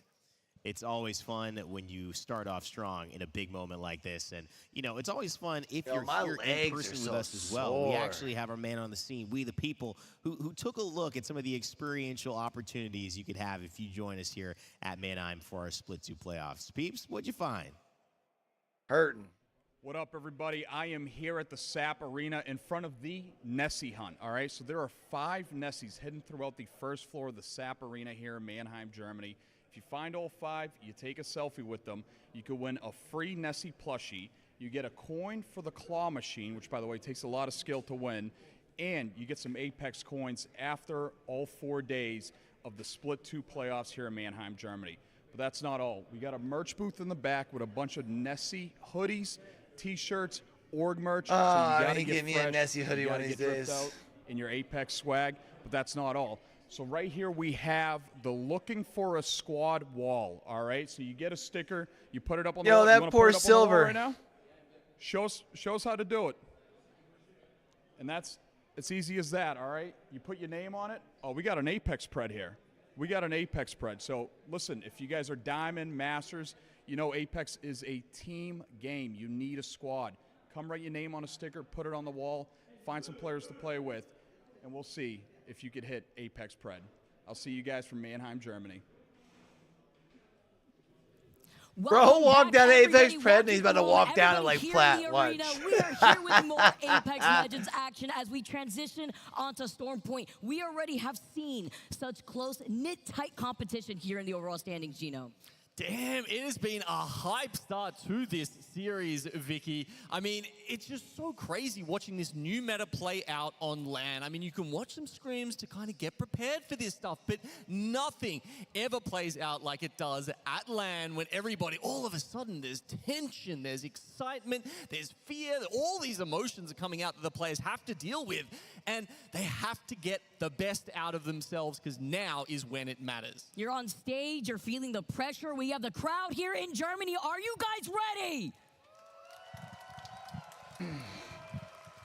I like to see the stands being filled up here as our players are also getting warmed up on stage. I can't wait, especially after seeing the action, the entourage that Space Station Gaming had basically put up on that last game. I mean, look, talking about entourages, I'm seeing a lot of headbands up there. Is that some Na'Vi fans we've got? Chat goes out. All right. Yeah, look, great to see. You know, it's been such a long time. You can hear all 6 Na'Vi fans. Let's go. In Woo! London and Birmingham last year, but it's so great to share some of that love around and have the fans from the different regions be able to come to the LAN themselves and support those teams. And you mentioned some changes going into the meta that we've been able to be exposed to between EWC to now and being able to see how some of these teams have been able to play to their strengths. We're seeing the Fuse coming out on one map, obviously, then we get to see how those changes really get to play into part for Stormpoint. I mean, Gino, what do you expect to see here for the teams playing into those strengths as they do have to play a little differently going into the different map? Yeah, we will see some teams change up their compositions. You know, teams who might have been picking up Fuse, perhaps we'll see them swap over to the Newcastle here, going onto World's Edge. I mean, in previous times, Bang was really seen as the legend that you'd play more on Stormpoint, but I've actually even heard some whispers of teams who were switching off her going into Stormpoint, which just shows you how different this meta is. Get to take a look at LG. I don't like to base things too much off of scrims, but LG was definitely one of those teams that have been on my radar where you talk about the different legend compositions coming into play, a new season, a new look at Apex, and LG being one of those teams to usually come out on top when we reintroduce the crypto. What do we think, Chad? Is this the and then of course with the teams that do like to play, is this the LAN where Sweet finally does it? We have been seeing the using for the Fuse like we just saw from Space Station. Yeah, I mean, Fuse at the moment is a bit of an outlier of the, you know, outside the meta because there's just so much counterplay, right? I think as someone on the desk mentioned before, it's like, all right, there's our 3 winners so far. We're off to the point of storms. The Watson interceptor pylons to take down the castle wall, or at least that first part of it where it's got the electricity and it's stopping any of the ordnance going through to it. So, I mean, yeah, sure, if you can get a knuckle cluster behind that wall, bam, it's going to hit all 3 of the members, but you do have to get it in there. And now as we do transition onto Stormpoint for our next 3 games, of course, the first 3 games on World's Edge, done and dusted. As you take a look at the series results after seeing our teams play on those first 3 games, Space Station up ahead, but not by much though, Gino, by literally 1 point difference between themselves and South America showing up with Cholos. It's been a very big start from them. I mean, their last LAN performance was phenomenal, and it is so good to see, you know, South America, even with they've got the 2 slots this year. It's so much harder for them, but they've got, you know, this whole region on their back right now, trying to say, please do well, show up for us. And my lord, if they're not doing that so far this series. That first win Hey, yo, if y'all are watching on the Purple brand, I'm going to run a little bit of a longer ad here in a second, and we're going to try and get back onto where we're running ads heading into the game, and y'all don't get no ads at all until we're heading into the game again. All right? Kills for those first 2 games. I think it was like 10 at piece. But now falling down to that 4th place spot, again, not by much. It's a very high in competition here. If you take a look at these teams within this top 4, even not Moist with a clutch win after we saw that action in game number 2. And now, as we move over to Storm Point, Vicky, when they show the Legends Select, that's when we'll run it. And I think something to point out here is that 15. That way we don't run it too early, where you also end up getting smacked with them at the end. Pick in the draft to go for Storm Point, so only 5 went for World's Edge first. So that means Alliance, who used their 3rd pick to take out Skyhook West, they've picked up quite a few points on World's Edge. Job done. But some other teams who did very well and then have have their 1st pick on Storm Point, you know, now can look to capitalize on that. You talk about finding your strengths at least on one map and then being able to have a lot more flexibility as we take a look at this beautiful stage and the different legend selects coming in as we highlight. I don't know if I'm being teaser. Sometimes I see the rep potentially, but you know what? Then they end up picking something else. I'm not gonna put too much highlight on that, but even seeing strides with Acoustic and Valkyrie, I mean, not too sure what's cooking there. Maybe a lot more passive where you want to sit down and stay settled. But if this is really what we're gonna be seeing, I'm excited, and it looks like it is. All right, getting into game number 4. That, you know what? What you saw right there, the rev, it wasn't a joke. I just feel like the Caustic Valkyrie with 5 points in the bank so far, screams identity crisis. Try and change things up at this point, and of course, as we change maps, it's a good time to go into it. Change it. Your legend picks up and say, hey, so I feel like if you're running Valk, you're probably running Edge. A new lease on life here. It's a bit of a mental reset going and into trying that to rotate late, right? Hence the Valkyrie. A lot of confidence going into fights with the Forged Shadows ultimate. Talk about confidence. But Caustic tells me you're trying to rotate early. Up from that is going to be Space Station. Zainu and Quavo have been going absolutely crazy. Phony kind of giving them the lead and freedom. So I quite that they frankly need just to really don't pop get off. it. I mean, Zainu with 11 kills so far after those 3 games. It just doesn't make sense 3.7K to me. damage, and Quavo right behind him with 10 kills and 3.5K damage. And yeah, Graceful was talking about where the ring is, you know, likely to pull here on Storm Point, and as you can see, it's not too far away from SSG. We get a pretty Cascade Falls looking end circle here, and they're going to be fine to rotate to that. And, you know, talking about the draft and you know, who won out of that, absolutely, it was SSG, right? Because this is their 1st pick. They took Launchpad with number 5, and you've got to remember, with their 2nd pick, they somehow managed to grab Stacks, Maud, and Dome. They were essentially looting 3 POIs in one, and that was one of the reasons why A, they took so long to get to the ring across all of World's Edge, and B, how they came in there and just dominated everyone when they did finally start running across the other teams. It works perfectly into the way that they play and their composition here too. Seeing how that's going to carry over onto Storm Point now, and seeing how this may end up pulling not only to Cascade Falls, but maybe even slightly over to the north side. We're going to have to see, with GHS already being a command center, going to be able to get that information, as well as FA Kids. Over by Cascade here, they have that Evo Harvester, but taking a look at Dreamfire, Gino, APAC really showing up for this event. And for Dreamfire here, they made a big change. They'd had a core of 3 for a very, very long time. 3MZ, Pete, and also they had Roy. Now, when Roy stepped away, the star player, many would say, of that team, they replaced him with No Name. Unfortunately, No Name doesn't get to make it to this event, and so they go for the super sub Boland, who has previously played for Dreamfire at LAN. So at least they do have, you know, that synergy and that practice they've had on the big stage before. And we've seen it from Boland that he absolutely can turn up at these events, regardless of whether he's been playing with them during the regular season. It always impresses me to see the adaptability, especially on a high-stakes situation like this when you're playing in LAN as Cholos. And looking at Na'Vi on the other side, playing by the roof. They felt the pressure here, but they take the evac tower so that way they could reposition on the other side. They also had the Evo Shield difference here too. They had already gotten blue, and even after that scan, you saw the purple Evo Shield for one of the team members before they find some landing on the other side of that building. So Na'Vi's not going to be able to gatekeep them here. Such a fantastic start here for Icholos. Castle wall goes up. When you start getting the pylon behind that, some fences to cut off the space. Fantastic spot for the gen there. You can see it's covered from so many sides. No one's really gonna come in there unless they, you know, what is it, Strider's slamming a Valcult or something? Unlikely. I just love that setup. It looks extremely hard to penetrate. Playing a lot more safe and playing by the edge, but somebody not playing safe. X and Y now. Losing out on Yuchen, looking to see if they could get the res with the crypto drone actually flying around them just to give information before seeing what's going to happen here on the other side of that vault door. JR was one of the standout players for XNY through the APAC South Pro League. These guys, this is their first shot at LAN, and they are so See, we haven't lost excited anybody yet, but to who's be fighting here. here? He carried them somewhat during the Pro League. Can he do it on LAN? Especially here right around the corner with the massive finding their shots. Gets the crack. He's trying to push in even through that cat spike, so he loses out. Wow. He gets another knock onto LG. Wow. Oh, I couldn't get a shield swap in time. That would have been nasty. Fast enough because look who's around the corner. It is Moist now. LG go down in that exchange. Well, most of them do, of course. X and Y unfortunately paying the price there, which is a little bit sad because the Mastiff shots coming through from JR were just right. But unfortunately, they get a little too greedy. Their eyes light up and they bite off. All right, we're sitting back down, chat. Going down in 20th.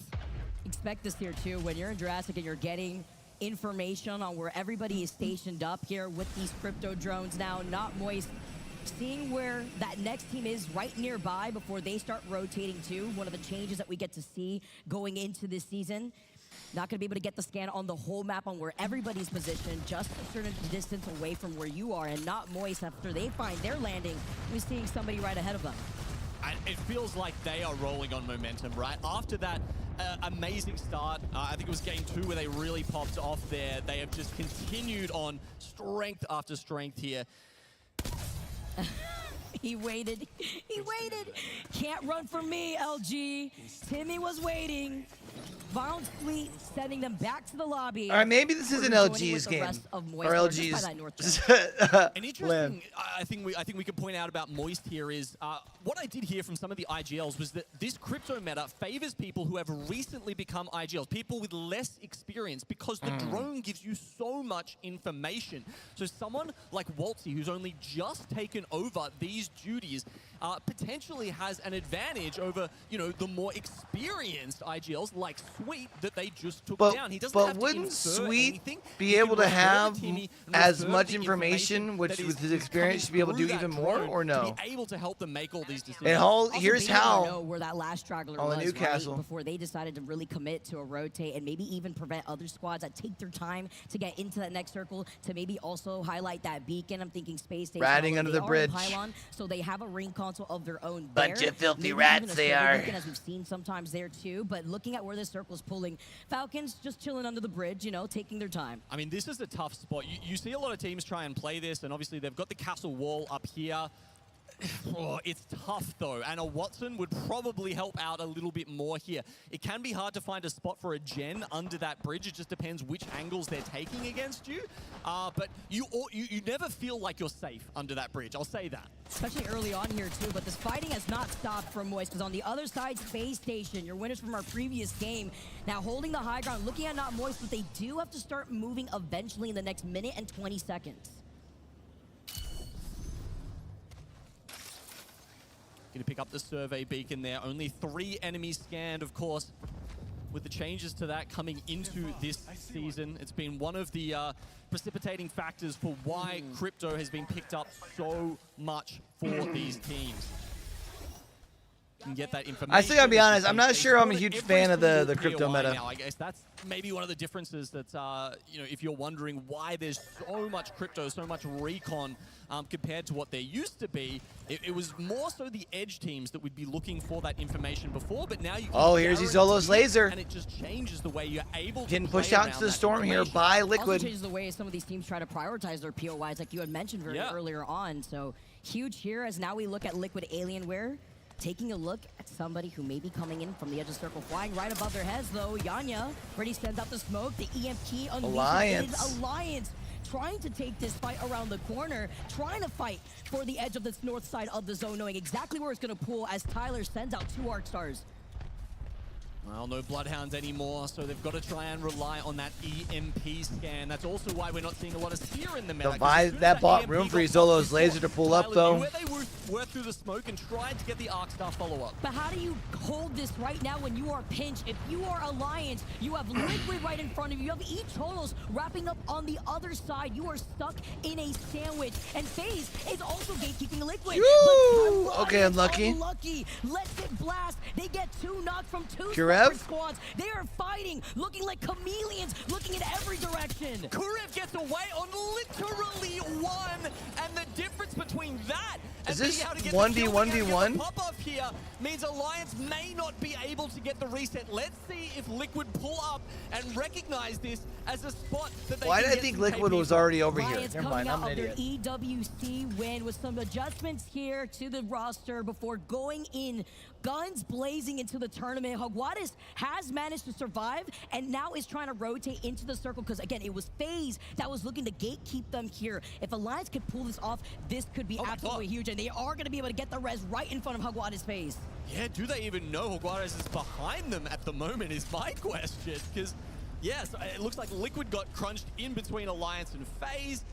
And FaZe now, are going to be the gatekeepers, but there's 4 people ahead. I am the of them. Keymaster. Are I'm you the very worried for gatekeeper? Alliance. They start taking some shots in the back here from Liquid as they try and go up against Who brought the dogs? Oh, and you take a look at it on paper in a 1v1 situation between Alliance and FaZe. Even though FaZe has the positional advantage, Alliance don't want to try to take this here. They feel the pressure, looking to see if they can wrap around instead. And they also are trying to call out Hogwarts, who is still hiding between the rock. You know with those pings that they are out for blood for any KP that they can pick up. Yeah, I mean, they're sacrificing a lot of health meds right now just to try and grab that kill, but you can see FaZe have the beam on them.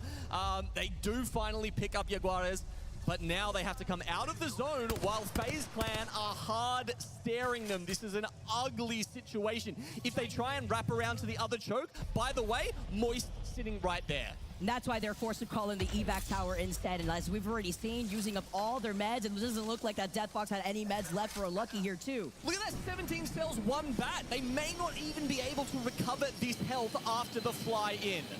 It's going to be desperate here. Oh, rolling right into Moist. Meet them on their landing. Did Moist meet them with a crypto EMP? The only one. He's got the 4 syringes, 1 med kit, but he loses out. That's on gangster. Unlucky. Doomed. Straight up doomed. There was no way out of this for Alliance. You can see Moist trying to mop them up right now. I'd be very surprised if they don't push even further. There's not actually that many teams. FaZe Clan is sort of looking down. I think they've realized that Alliance are no longer in the zone. They've made that rotation around, so they've shifted their focus as well. Moist perhaps having to be a little bit careful for breakfast, of that. champ? FaZe also feeling that pressure, though, as Tyler comes up as a solo from Alliance, getting a little bit of revenge after feeling gate kept. And now he's going to be able to get ahead, but Moist are right behind his tail. They're doing so well at picking up the third parties here in game 4. Moist pushing themselves now into first spot, 42 points, Vicky. They are looking amazing here. They were in 3rd before starting off on this game, but it was incredibly close. And now they are looking like they are on fire. Timmy getting information inside the drone. You can see the bang ult being unleashed here too. Here comes the EMP. It's the An Wombo EMP combo for instead. EMP? Slow them down, but the EMP to meet them on the other side as a defensive Guild? EMP to force not Moist back to push. And after now, Guild gets taken down. Oh, and they're getting beamed from behind. Walty's trying to put out as much damage as he can here, but the ring is closing. They're very close to the edge of it. Can they play within it and give themselves time to reset? Can Waltzy do enough damage to make that possible? He's giving suppressed fire at the moment, just until they could try to reset, because they were getting griefed by Shadow, who were right behind him, but not. Falcons about to go out early again. Behind the knockdown shield, can he clutch it out? Massive in hand, hanging out right behind the wall. He cannot.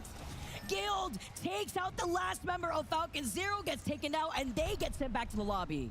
So Falcons do make that switch over to the Newcastle Cat Bang composition. It's been a tough series for them so far. We keep saying it, they're the best players, but in this meta, are they the best team? It's just not a meta. That really plays into their individual strengths here, and they're Facts. absolutely feeling it, even on Storm Point, where we've highlighted so many times where they usually have those shiny moments. How as well? Following up, Shadow get eliminated in your feed. It's the fact that Moist have now been able to not only recover after feeling the pressure over to the north side, they finally get taken out, but it's FaZe here who are trying to now recover, looking at not Moist here too. How very much on the outside. It looks like Dreamfire is heading in towards them. Okay, nice wall there from Watagashi, and Dreamfire, they have to guess. Trying to use the drone here. They're actually going to push through. They're that confident. They will take the blinding just to try and grab these kills, but How seems to have run circles around them. I mean, let's be real. When Bolin's out here and he gets that Kraber shot, he gets that knock, you know guns are going to be blazing for Dreamfire. They wanted to get the loot off of the death box. Come on, man. Let's see Dreamfire pop off. Now they're going to have to let them get away. Play around the back here because in the next 25 seconds, they are going to have to start inching closer to that circle. All right, NRG is the only one in this following zone, but that means everyone's going to close on their spot. This circle, as you can see, for quite a while, which is, you know, quite ironic seeing as they played the Revenant composition, the least zone-heavy comp you could possibly go for, and they've been forced to sit still for quite some time. And a feeling when you're stuck in Cascade and not Moist, another head on a stake here for them. FaZe finally gets called out. They were trying to recover for so long and not Moist, looking at both sides. Now FA Kids, who are desperate for a fight after being so patient, are now looking to try to continue to put on this gatekeep, but then the turnaround immediately afterwards. I mean, these teams, they already know they're gonna die if they try to fight inside the zone at this moment here. And Jay Savage is trying to keep the dream alive for FK Kids. Teammates goes down, he tries to salvage something, but it's going to be Moist who make them pay. Unfortunately, they've lost Guild, and I don't think it's going to be a very hard recovery from Moist to this point. They also finish off House, so picking up further KP and placement points here. Waltzy is making the most of it, but that was a tough situation for Moist. Oh, he could have gotten the jump off the zip line, but in the line of sight of another team or to his right, literally one shot, he can't get away, but Tafe picks that up with the He turned around to his coach, was like, what? Looks here for I was out of that. Even Waltzy surviving extra long after he was able to get away off that evac before FA Kids had pushed on to them. The game hasn't even finished, and Moist picked up 17 points. Actually crazy, but well, Moist's game is finished. Your winners of our last game, with Phony being the last one alive, cannot clutch. They get stuck on the other side of those vault doors as GHS, even with the blue evil shield for Forufa, gets to stay alive in this game for now. They'll go down to Leica, though, the APAC North showdown for them. Now, they get control of Command Center up the top here. You can see NRG situated in the middle of the map. They are running Newcastle, of course, so places like that become all of a sudden a lot more playable. But as this overhead perfectly shows, with 4 squads left alive, all of them the full 3 players, they could potentially get crushed in from all sides. I mean, look, a castle wall will prevent one side, the mobile shield maybe another, but if you've got people on 3 sides of you, Vicky, how are NRG going to be able to withstand this? It's going to be so much, and then when you include the EMPs ringing out here as well, Navi, you have the fans up in the crowd, giving them their energy here. I'm trying not to scratch it, Feeling but the chance, but they have 2 blue evos on top of it, trying to play very safe behind the other side of this Newcastle wall. They're not only focusing on Fanatics who are going to force their way from the edge of the circle, but it is NRG that has been in the middle of this zone, while Enter Force 36 on the other side of the edge. Okay, Fnatic Leapfrog forward here with Castle Wall. That like just barely puts him in zone They've though. got a catwall here to try and isolate this fight, and as they've broken the segment of Na'Vi ahead of them, they are looking to not let them into this zone. It continues to close Na'Vi. They know they have to move within the next 10 seconds, but They ain't Fnatic gonna are have using time. all of their very much available ammo here to keep them at bay. And their resources here too, even making sure that that wall on the other side blocks them out in case they do get a knock, and they do want to make sure that this entire east side of the zone is cleared out, because the one focus I need to look at is going to be Na'Vi. Into Force 36 though, they push up on NRG. The EMP goes off, the catwalk comes out to try and isolate the other two teams, but the Rolling Thunder will take two of them. This is absolutely crazy here now. The Mozams just slap. Clutch it out with the Mozams and just a blue choke. NRG get eliminated after looking over to that left side. Enterforce had a pretty quiet day before this, right? Uphill. It is Fnatic now slowly inching forward with a Newcastle deplorable barrier. There's like 19 points. Trying to come up around. There's a big wall in front of them, but they need to try and grab up on the high ground and take out Fnatic and Na'Vi while they can. But Fnatic are way too split up. They gave up way too much split space, because now Enterforce 36, who did try to look around, see a straggler. Fnatic may be in trouble and may be left out as a duo on the other side of Na'Vi. Na'Vi just playing keep away at the moment. They try not to get involved in this fight as much as possible. With all of this utility around them, the castle wall, the fences, they're trying not to get involved in this fight for as long as possible. That was so difficult for Leica. Even you wrapped around the other side of the tree, you were still in the line of sight of Na'Vi and Devo in hand, but with no ammo to work with from Matafe. I mean, that's the Devo pretty much spent. He's got one clip left Oh, on the Matafe. You can take out two members with that, but it's the pull-up, but shit up on the backside. Your Newcastle cannot be the first to go down in a situation like this. It is up to henchmen from Na'Vi to play around the knock. Fnatic get eliminated. Enter Force. 36 of the full trio. Clean up Na'Vi and take game number 4.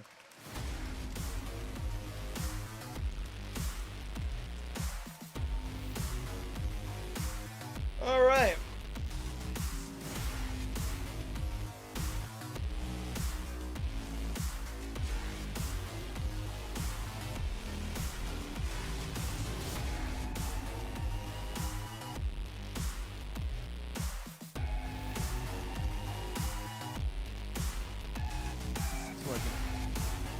A look of pure bliss on the face of Enterforce 36 there.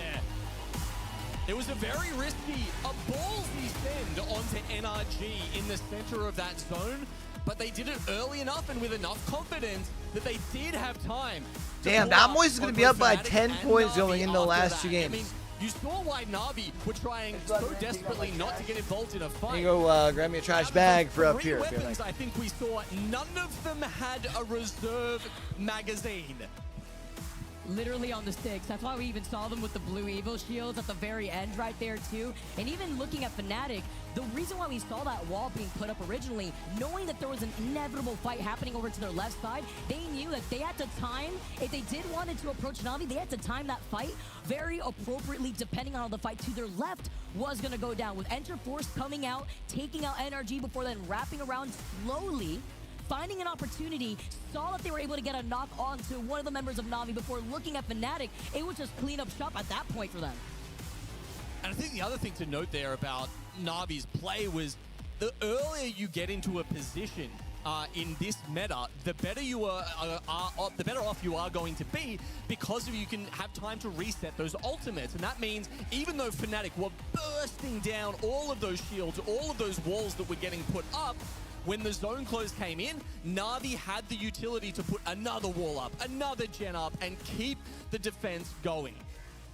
Love the sportsmanship from Noct on the other side too. Little shoulder tap to let them know, all right, we see you. Enter Force come out with the dub, 7K peak here. And something that you highlighted and what we all saw Genome in the game, not Moist, with 14 kills, not getting the placement points that they wanted. But when you were already in that top 3, you were gunning for that first place spot, you saw Walty and company just absolutely guns blazing. Dude, I cannot remember the last time I saw a team who placed 7th pick up 17 points in a game. That is a truly phenomenal performance from Moist. This is definitely one of those teams where we get to see the series results now. Sitting in first place, starting to bridge up that gap between themselves and the rest of this lobby. 52 points, with Space Station being right behind them with 42 points. But you mentioned the teams that really excel in a composition like this, and Not Moist has absolutely been performing. On the other side, you've got Team Falcons down there on 11 points. Now, they got the second pick on Storm Point, and it has not been working out. Let's see if Mill maybe will do better in the game 5 and 6. We're going to have to see here on the other side of this break. We got game number 5 coming to you soon.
Yeah.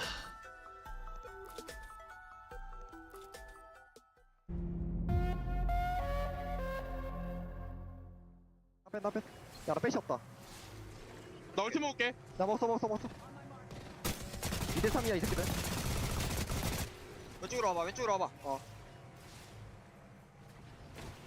왼쪽. 야, 앞에. 두개 스피. 자, 내려와. 치료. 박았다. 확인. 오른쪽에 두개 가자. 야, 내 앞에. 왼쪽이 먹어. 야, 두개 스피. 하나 더 간다. 라스. Oh, so they're giving us. See, they show us they show us one angle, but they give us the other's comms. Not Moist top the overall standings of the day thus far, going absolutely crazy with 52 total points. Waltzy himself with 5.6 thousand damage dealt over the course of these last 4 games alone. That is a lot of damage. That's almost an average of 1,500 a game versus the world's best players. It's still nuts to me how this guy continues to lead from the front, not only picking up the IGL duties, but like consistently top fragging, top damage, and it's not like he's just poking, Vicky. This guy is getting the kills. This guy is making the important plays. He's just such a clutch Waltzy's player. just a fucking beast. Say it. His risk and reward decision making is incredible. Definitely shining through, especially when he's IGLing and actually able to keep up while also being a top level fragger is impeccable. But now that they lead the board and there's a bit of a gap between themselves and Space Station, we're gonna have to see how game number 5 on Storm Point treats them, as we Remember, they were on match point, 1 game behind Falcons. They just kind of switched up how they played, and I think they realized that made them play so much more passive, and that gave them the confidence in playing aggressive. And because they realized that they're just fucking better than everybody. In the POI draft, I mean, Moist picked it up in 10th spot, so this was their first pick this game. But it's interesting. It definitely feels like a POI to me that has picked up steam over time, and I think it was helped out a little bit by the POI draft system. It meant that you could get the armor cave to yourself. No one's landing at Bean anymore, so there was a little bit more, presence in that area of the map. People taking away some of the important pieces of loot, sometimes stealing the Trident from you down at Cenote Caves as well. So the POI draft has really elevated it as one of the better POIs on Stormpoint, and you can see how much it's enabled. Dude, that jersey looks so clean, and bro. With their composition, right, with the Bangalore, Crypto, and Fuse looking to try to take those fights is something that you could expect from this team. They're definitely going to duke it out on their way to the zone when they're in no rush here. Excited to see how this is going to play out. As we had highlighted, Falcons not really performing on a map that we were expecting to favor them. Well, it's also fascinating when you think about the fact that Falcons were playing that similar kind of composition with Fuse over on World's Edge, and they weren't able to get it work. But Not Moist can? What does that say, Vicky? It says here that these teams definitely are able to play into their strengths in a different look of Apex Legends. New season, new changes, new metas to expect from our teams. Between scrims and previous tournaments. What do you think? Is it probably safe to assume really lean into this? that they've got 3 pairs of casters within the last 4 games here, which means like each you of them said, gets with 2 Not series Moist having their or priority 2 pick here on halves Stormpoint, of the yet series? still finding a Probably, dub, being yeah. Number 2 on World's Edge should highlight What up, the Amelia? feeling that we've been seeing, not only from them here too, but even teams like Space Station, who very That would be, similarly like, with my the same assumption, composition, right? likes to take those fights. Yeah, they do. Very much leaning into the edge playstyle at the moment. They've got the Crypto on that team. 14 teams in this lobby picking up Crypto right now. Thinking back to the heaviest Crypto meta I've ever seen in the Pro League of APAC North back in 2022, Vicky, I think we got up to... I do need to go to the VODs and check this, but I reckon it was about 17 Crypto teams. Might have been the highest we ever saw. I'll be fascinated to see if maybe as we shuffle and play through these groups, AVC, BVD, if we go there, do we get more than 14 at some point? Does the Crypto get push even higher in those pick rates? You a big Apex Legends fan, Amelia? And if so, who's your favorite team? Lobby that we'll see this weekend. Definitely.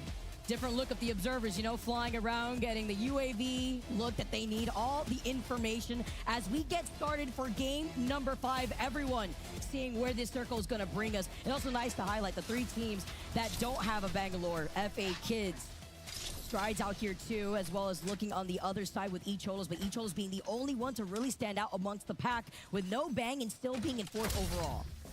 Yeah, it's a great point. I mean, Bang was at 100% for a very long time, so even going down to 85% honestly feels like a big change. And as E36 are going to be able to loot over by Down Beast. We saw them with a quick rotate before here. And What are we getting for his own? Circle is pulling completely on the opposite side of them here. What are we getting, Coastal? Actually, Devastated benefiting Coast? The likes of Space Station, NRG, over by maybe that Surprise, south surprise, side a of south of Launchpad. east Fascinated zone. to see how SSG Everyone played acts this. We shocked. just talked about how well they were playing Edge. They've got no Watson, no Newcastle, no Catalyst, none of the characters that are good at setting up and sitting still. They want to be running around, doing damage, grabbing kills, and then leveraging that armor advantage. Fascinated to see how they play out. 2 more matches, chat. And they have a ring console there too, so they probably already have that information. The Evil Harvester on top of it all, with teams like NRG eyeing to see if they could get any poke. Their ring scan is through Fuse though, right? No, And Amelia, we're doing this a is watch the party problem of sometimes the when Pro you League right play now. A Fuse ring console composition where you, depending on where the Evo Harvester spawns, it can take a little while to get that ring scan and get that knowledge. So what if teams start pulling up and taking away Launchpad's position before they get the chance? Sometimes you see them flying in and you just have to make a gamble and go, okay, I think Yeah, I don't really Launchpad, play we're much gonna have these to days. Stay here and pick a position. That's an amazing point, and that would have to rely on not just Over one on the Evil channel, we Harvester, do but more maybe an like assault bin, esports which they sort of actually do content, have same thing over my by YouTube. Launchpad here too. So any little crumbs So, that they like, can this is have to be able the to get that ring scan before now seeing Fnatic on the other split side. two climbing up playoffs around for the bridge and ALGS called up a this catwall weekend. already. And when you highlight some strong rotates here with Fnatic having full blue Evos here, Yuka's going to be able to run right in front of them here. Leica does have the purple it shows right in front of them, despite what it shows on the bottom left here. But they know that there's so many different teams around them. You see the 2 Crypto drones flying around the vicinity, and now may have to just station up here. As far as the Newcastle upgrades go, Mostly we're seeing the shield upgrades try and make him even tankier with his abilities. So it's thick shield to improve that mobile shield on level 2. And then you also want to add the HP to the castle wall when you get up to purple armor as well. It's all about bunkering down and sitting tight in this meta. Playing way stronger. It's interesting to see them go to a defensive meta. Heading, I mean, I know that like they don't really take too much into account ALGS, They get 2 knocks, but from 2 different teams. Space Station looking to see if they could get some. but I just don't feel like a defensive meta makes for a very interesting spectator sport. Down from the high ground here to try to greet them. So Space Station do have to use up on some meds here just to get that reset on that low ground. Yeah, nice little spot here to make that happen. It looked like maybe they were trying to go for the high building, but yeah, but maybe I'm wrong. X and Y already set up there. I mean, they've rotated over from coastal camp, so well, grats to them to getting for getting an amazing position early on. And we saw up in the minimap, SSG did get the ring information eventually, but apparently it was just that little bit too late. And that's the difference between going, say, Watson and Fuse sometimes. Seeing if you could get ahead of the rotate with so many other teams that are quick with it here too. Look at approaching from Echo HQ, also going to be able to get a scan of their own, but look how yeah, make sure that they can figure out which way they rotated there, or if they're still. Who is that? Was that Exolos? Exolos? Yeah. Probably holding Pride Rock that overlooks the bridge where we saw Dreamfire and Fnatic on originally here too. Now looking at Na'Vi though, after a top 2 finish in that previous game, playing much more by the edge and actually utilizing the Prowlers for maybe extra charge. Damn, like an onion, they got layers here. Na'Vi set up the fences, and they got the castle wall buff. Yo, these boys are playing wide. You reach one position, and they've still got something to play behind here. This is a very nice spot for Na'Vi, and you know, come that next ring, there will be no one on their back. The way this ring pulls, they'll be completely cut off, and then they will be, if it continues to pull south, which I would expect it to, towards that position that SSG were holding, I think Na'Vi will easily just be able to roll down the hill, and we might see another good late game from Na'Vi. And talking about their position specifically, and let's say that the circle does end up keep pulling towards Launchpad site, they're in a good spot where it's like a 50-50 decision making if they want to commit to either going to the south if it does continuously pull north of Devastated Coast, or if they can wrap around by the edge and play on the north side by Launchpad, even taking a bit of circle damage where FaZe and Shadow are currently located at.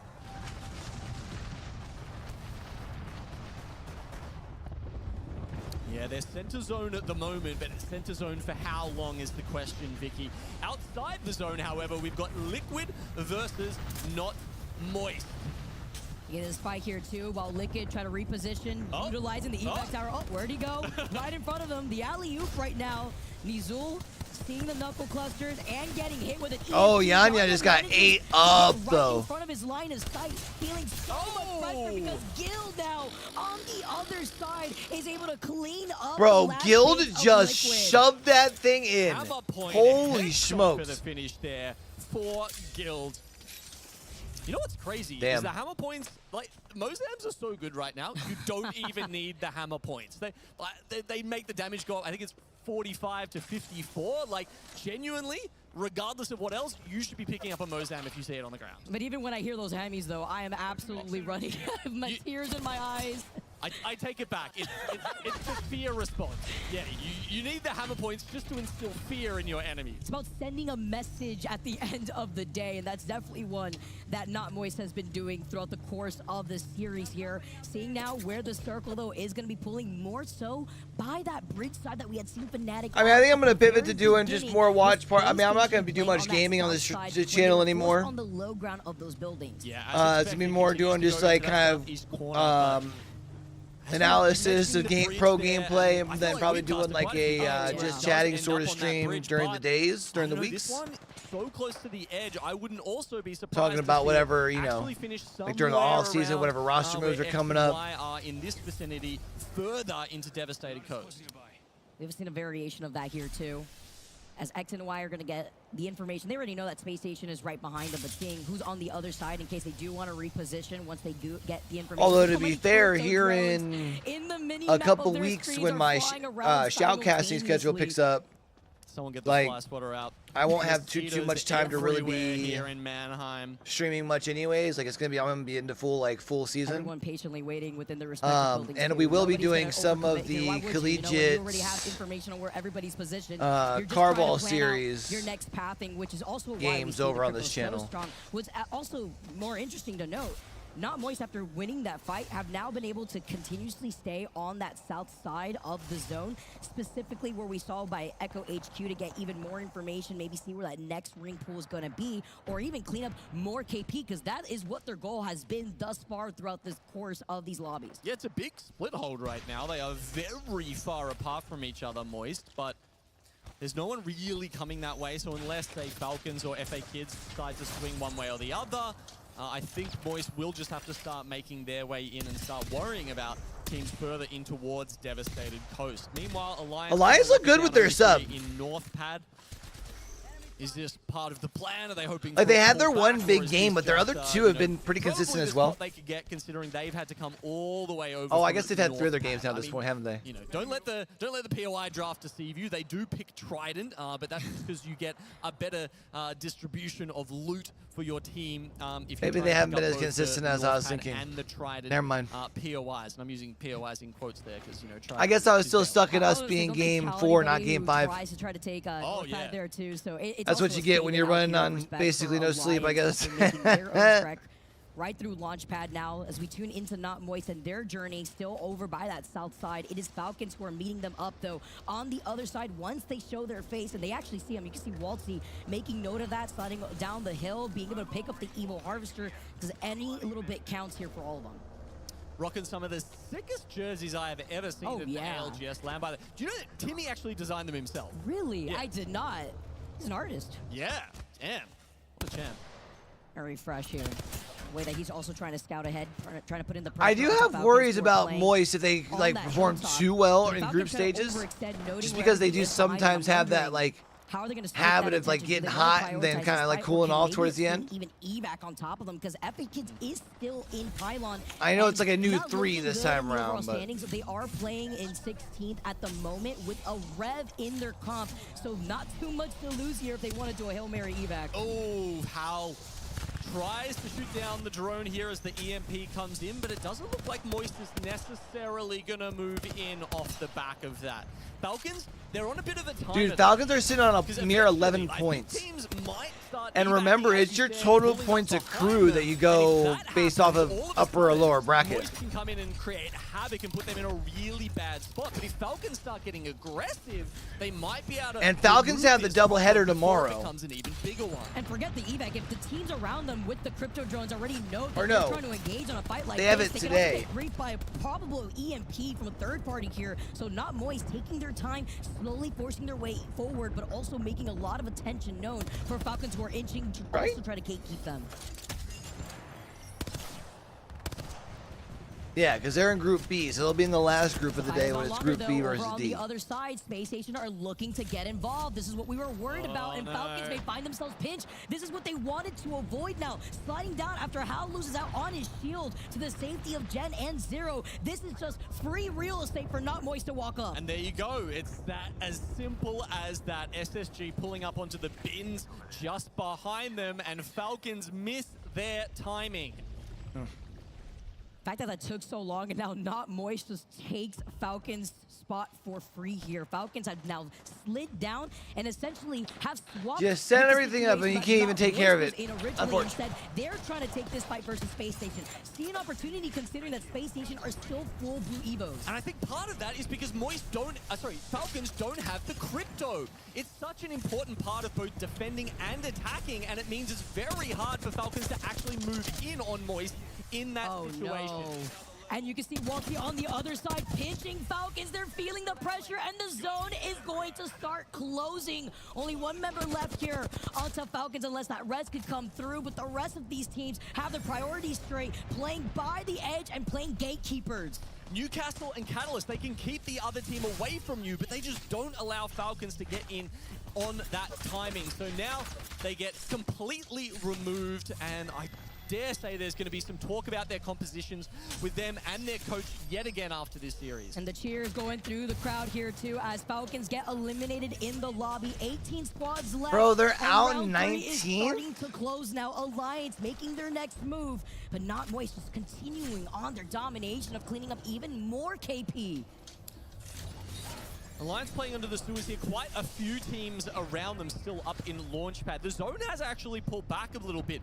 Not to the bridge where we were expecting there, Vicky. Not even down to X and Y, but actually over to Na'Vi. Over on the gravity cannon on top of the hill. Na'Vi's position even better than we were expecting. SSG's out. Utilizing the fact That's that a they tough land place over to be in with a thermite. to reposition themselves in the middle of this circle. Absolutely huge here too, as Striders just waiting patiently. Again, we talked about the Cossack, the Valkyrie here, but this is a composition that you're absolutely going to be playing not only very slow, but very safe with until they're going to be starting to move soon. Stand up. I mean, can they rip a Valkyrie in this situation? I mean, it's a little bit easier than ripping an evac tower. That's one of the benefits of playing Valk, but unless they can get it out here and move up towards Na'Vi, because you know, an interesting, an unexpected zone pull is where Valk can come in very handy and slam a spot, but you need to be in a position to get that off. And they don't really have a Newcastle to work off open ground, right? It's like they want to be able to rely on a building with the Cossack composition. Definitely a very difficult look to see what their next move is going to be, with X and Y hanging out right above them. Meanwhile, Alliance just looking patiently here. So 5 teams sitting around in Launchpad right now. They will all have to make a mad dash across the fingers of Launchpad. Dreamfire and Hal are going down. We're going to go to an Alliance. Look at all these teams still see left. how they deal with all of these teams in the next 30 seconds as they try and make the crossing. Finger and everyone else is walking up as well. They have a lot of things to work on. Okay, This lobby's about to go from about 15. Yeah, cannot. Not while multi-streaming, no, Amelia. You don't have to burn the smoke now. I think you do it now. There's nobody on the rock. Yeah, you're burning now. It's too deep. Fuck it. Fine. No, it's fine. Or in general, really. No. Look back. You're fucking chilling here. Just look back. I'm going to follow. Yeah, behind us. Where? Blue, cracked. Yeah, down. I'm getting fucked. Yeah, I need to gen. I'm bang it behind. We're fine. Yeah, I'm good here. Smoking 7 just chill. All right, so they get to use the ult zip. Still a team behind us. Yes. Heal this. Yep. Heal for it. You just hit 1 tick. Yep, I smoked. Look right. Yep, I'm coming in. I'm going the front team. I'm with 3 and Jenny right now, okay? They got bang ulted. What would that be, Amelia? Did we walk up? Hard walk up? Yeah, I'm looking. I'm EMPing them. They're in the corner. Okay. Yeah, I'm going. Look right side. Just take space right side. They're stuck in the corner. They're fighting right. Yeah. Come to me. Look left. They might climb on us. On left. Shots at me. Wait. Yep. Is Hackers just using... He is. He's just using the drone to be able to be invis. He's got himself a good spot, too. Zen almost gets Alliance through that, but unfortunately other teams collapse on them afterwards, and now I believe it was just Hackers left alive to carry the banner for Alliance. Living on a prayer or living off a zip line there, but left them only one as a straggler. While NRG were also lighting up. Oh my God! Here, playing extremely patient, and also I'd highlighted LG before. NRG, this is exactly where they land. This is what they've been holding on to as Enter 436. Feel that pressure now playing outside of NRG's building. NRG, they're trying to get a little bit aggressive here. You can see slightly low on ammo, but you only need a few shots in the Mastiff to do some serious damage. The gun has received, I'd say, a change. It wasn't really billed as a buff in terms of changing. It's always kind of been a long-term plan. I don't know how to keep up with it. I don't have the means to keep up with it right now. Like, especially once like my season picks up, I barely keep up with I can barely keep up with my own content because I do content for like the Esports League up here in my state, and the pressure from their backs here. I'm casting literally like 6-7 days a week once we're in session. An M&K weapon, right? So I'm usually just kind of holding on for dear life during those couple months. And hey, NRG certainly using that to their advantage, being the M&K Demons themselves. Feeling the EMP though, as Not Moist, who have been out for blood, full red Evos by the way. The health difference between themselves and NRG, who have patiently been inside this building from the very beginning of the game, are now forced to exit from the other side, even utilizing that catwall earlier, but losing out on Knocked and Fun. Wow, NRG just back to the lobby. got NRG squeezed. gets successfully gate-kept, and now Not Moist in here in a late another game too as well. Venus. Stellar rotation here from Not Moist, and He solos laser? to LG at the same time. Oh, Echolos are farming, and they have the red R9 on top of it here. They got the red R9, they've got the pylon, they've got the gold res on the free res, not only behind the Newcastle wall. They're in a solid spot. Yeah, it can feel a little underwhelming at mid-range with that damage drop-off, but once you get up close and personal, the R9 will chew through you. Na'Vi. Love those loop-in resets. Yo, I appreciate here, that. You know.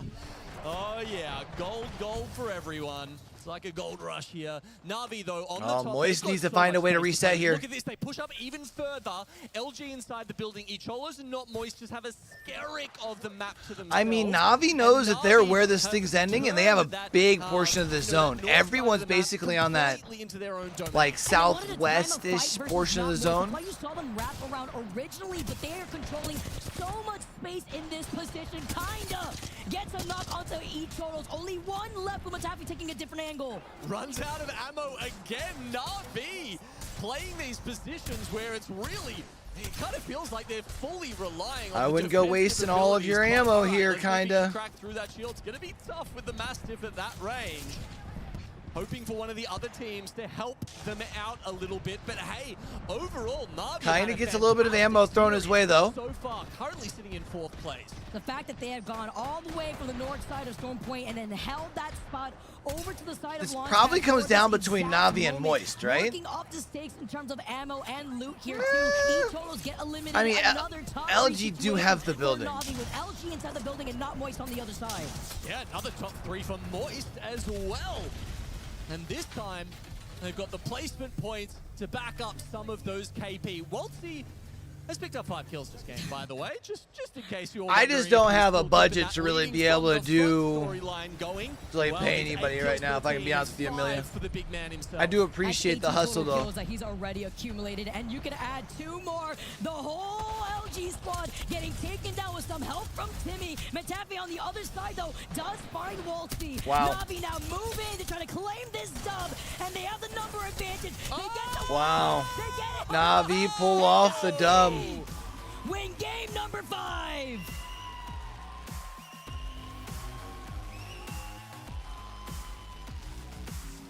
But Tafe is tired of the disrespect. He's dishing it out this time. The melee to finish. They don't need ammo, Vicky.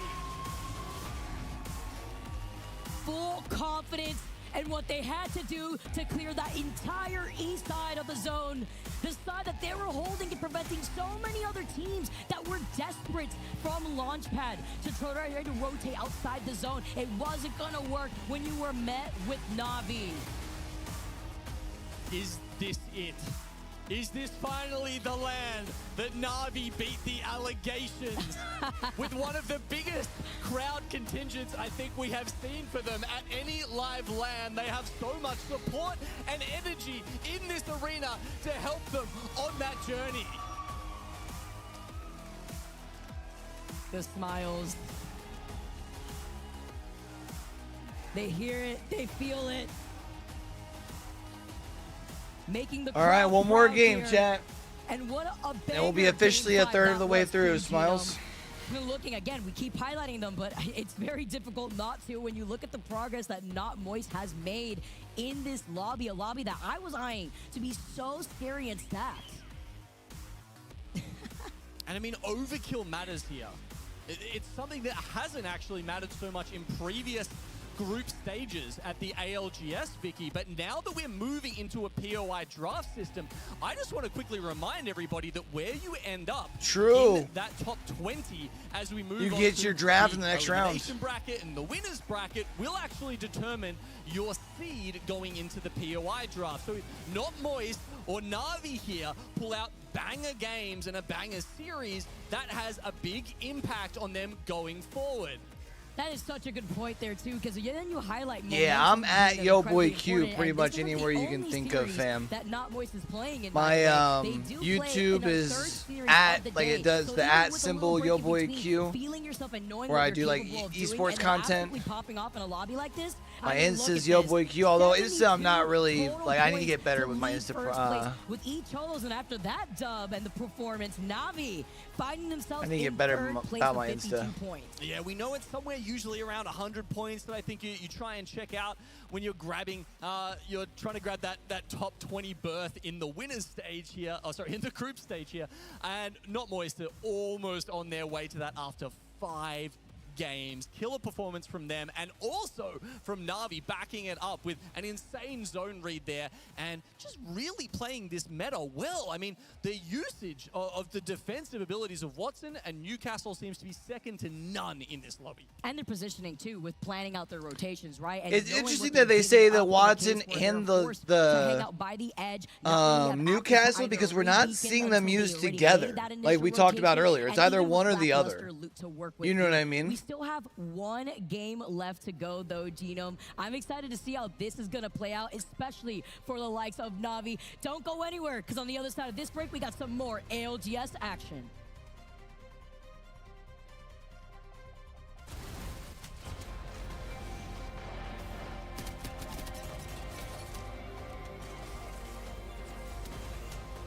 Bro, really just sitting there meleeing him. That's wild.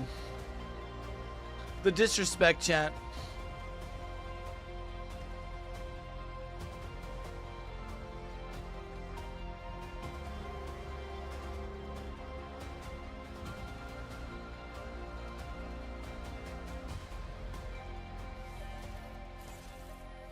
No, I was telling him that he was meleeing him at the end. Like he wasn't even shooting him. He was meleeing him.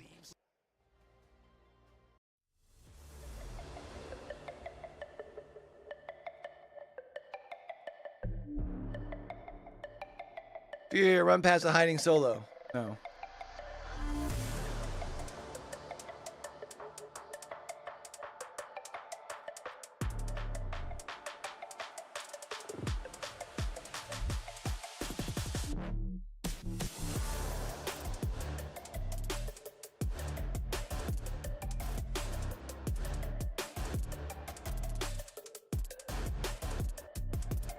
Fnatic hide and wait for Furia.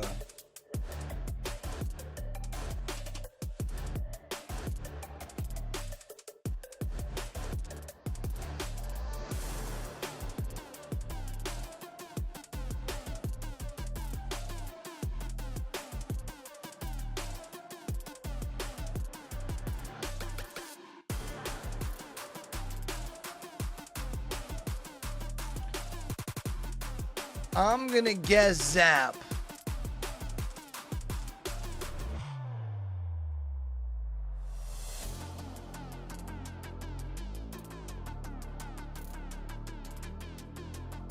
See, I was second guessing and I'm gonna say Effect too. I hate myself.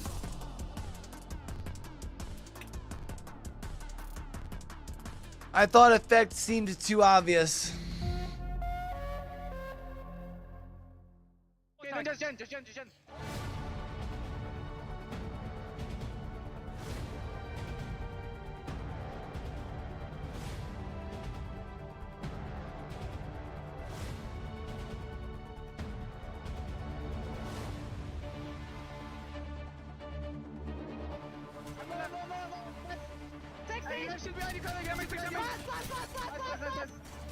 I'm punching him, bro. I'm punching him.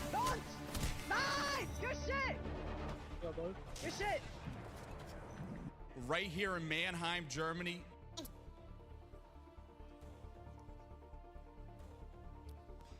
Feeling the pressure, the pop-off comes in for Na'Vi, and we are down to one more game for Why did we Group hear A peeps and for B. like 2 One seconds? away to start this ALGS playoffs.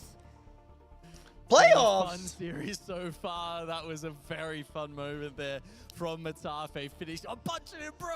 Someone comes out swinging. Oh, Na'Vi. They're putting a smile on my face and definitely on all of their supporters around the world at the moment. Still got a bit of work to do if they want to overtake Moist and Space Station head gaming, Luminosity gaming ahead of them at the moment. But yeah, honestly, still one of the best starts to a LAN they've ever had.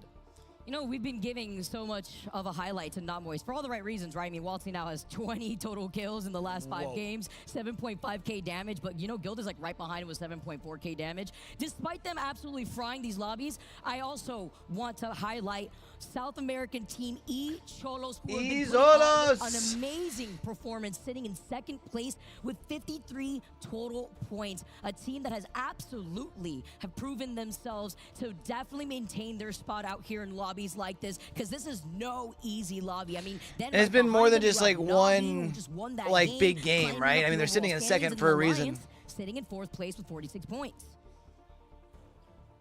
Awesome to see Alliance, with that. Yeah, look, Lucky. I don't think he's the only one. I'm not going to lie. And Unlucky, of course, joined by Tyler, his ex-teammate, and now teammate again, when they were playing on Vexed together in the past. I mean, imagine that. Imagine losing a player as good as Effect. Of course, not permanently, just for the tournament, and then trying to fill those shoes. At his best, Effect can be the best player on that stage. We have seen that happen in live Apex experiences before. He's that good. So for the Alliance to come in here and still be putting up big numbers is very impressive. Hopefully they run with that and get even better towards the end of the tournament. It helps, when you have that top 3 IGL to really guide the squad, right? Hockey's an absolute monster on his own. As we see the flyby locked in and ready to go. It's going to be a great tournament to see how internationally, how all these teams have been able to figure out. All right, chat, let's get ready for one last game. Group A versus B, baby. Now we already have kind of seen the changes when we do enter from World's Edge into Storm Point. Some teams are willing to change it up. Free agent kids being one of them, but fortunately for them, the Rev hasn't paid the dividends just yet. I mean, we saw them jumping into a battle with Moist, and even with that advantage, even with the circle advantage, even with ultimates up, they still couldn't make it work. So, look, as a late entrant into the LAN, honestly, they're happy to be here, but look, I'm just going to say it. Striders with the very weird team comp sitting in dead last. What I don't want to do is, if I'm Rev jumping, is there might be a reason for that. Arms. That is an absolutely terrifying sight to see, especially in your lobbies out here. But that's a bear hug you don't want. That is scary. As we take a look at Na'Vi, and this is what I meant, landing all the way up here in Zoo Station and the quick rotate that they made in that previous game, wrapping all the way down through that Eastern choke from Launchpad. Impressive, but that's also why they had to quickly rotate it beyond Cholos, who went through a different location. I believe they had rotated earlier from Stormcatcher, allowing themselves to completely clear that right side of the map. All right, looks like we might have a little bit of a pause here. And woo! First pause of the LAN, baby. We're even able to make it through our first series. Let's get it. Last time, considering they start all the way up here in Zoo Station, that's a nuts call. After we had an hour delay to get things started. Let's go. Essentially the other side of the map. High five. Very nice. We still wait patiently here to see what's going on. We get to take a look at the crowd waiting for us. Winter Express! Yeah, yes! I agree. Yes, that is one of my favorite game modes, especially when you get to take advantage of like the Cossack and you actually end up crushing somebody from the train. Anyways. That's what I want for Christmas. Let's get Moist. I mean, not Moist, definitely making it feel a little humid here in this lobby. absolutely with their performance. Love seeing all the love from Mannheim, Germany. It's been a fantastic time here in the SAP Arena, but even better to see how our players have been able to kind of situate themselves. When you're playing on a stage like this, you could feel the pressure. You don't hear the crowd necessarily, but you could feel the bass, whether it be from the game itself or the crowd cheering, and that could put a lot of pressure onto individual players that may not have that LAN experience. Dreamfire, they missed out on one of the only lands I think they have at the start of this year in LA, but they're back qualifying just barely through that 7th spot in APAC South. And as always, lots of their fans in the crowd cheering them on. And then Navi, of course, right here with a whole entourage, making sure that everybody is feeling not only that support, but also confident enough to keep up that performance. We do take a little wait here. I'm wondering if we're going to stay with a circle like this, because we've gotten the sneak peek, everyone, but I want to make sure you guys get to see what we're seeing here, because if it's going to be a similar circle to what we had seen from game number 4, Genome, we saw what FA Kids had done at the very beginning after making that composition swap that we highlighted earlier with the Revenant. Does it go a bit more mid-map? Perhaps it could go a little bit north, honestly. I mean, you know, Na'Vi made that massive rotation last time. It could be even a shorter walk for them. They can rest their boots a little bit and maybe have a little bit more time to grab some ammo this time so that they don't have to punch their way to a victory. Something that they're willing to take the risk for. See Fnatic, see some chance here with the signs. Goes Kinetic, we got Go FaZe. You are here again. It's great to see how everybody has been able to make their way out to Mannheim, show their love to their respective players. MT, he's made it back to APAC South and he's back on the LAN stage here. To MT's family, I love that. Being able to sit in the crowd.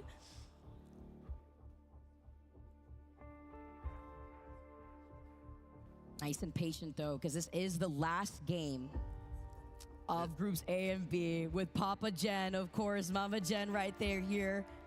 Team Falcons, they gotta wake up though, sitting in 17th. Team overall. Falcons struggling. They have to absolutely go guns blazing for a game like this, at least for KP, you know? Obviously, not finals. You don't have to worry about match point getting that dub, but you do want to be able to make a statement when it comes to being an aggressive team and playing into your strengths. You can still have a pop-off game here of your Falcons and like yeah, I mean, they are kind of save your series. Some ugly circles for them as far as that goes.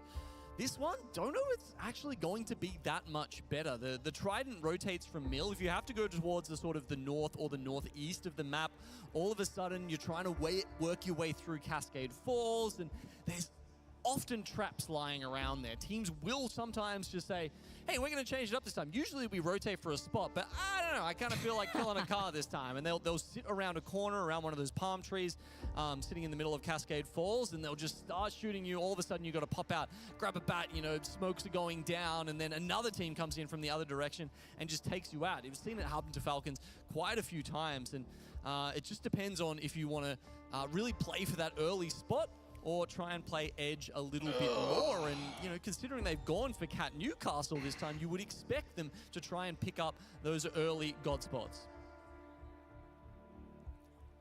As we take a look at the draft again, you highlight Falcons over by Mill and where our teams wanted to prioritize going on to Stormpoint. Jen locked in, ready to go, and Gino, you were highlighting this quite a bit. You know, we were able to see the strengths and rotations from the squads that we saw take the last 2 games. Because what they already showed a zone, right? It's gonna be a northern zone. We haven't got or am I tripping? The second zone info just yet, but a team like Striders, who is sitting very much on the bottom of our standings right now, might be given a Hail Mary here if it does pull up further towards, say, Wall, and they can sit in there with the Caustic. I mean, Caustic, not too bad if you're thinking about the crypto meta, right? Because unlike Watson, all of her utility immediately implodes with an EMP. With Caustic, however, if you've got those barrels set up, they'll just be set off. So they're still providing you with some amount of cover, some amount of defensive pressure when you are getting assailed by drones from every direction. Interesting.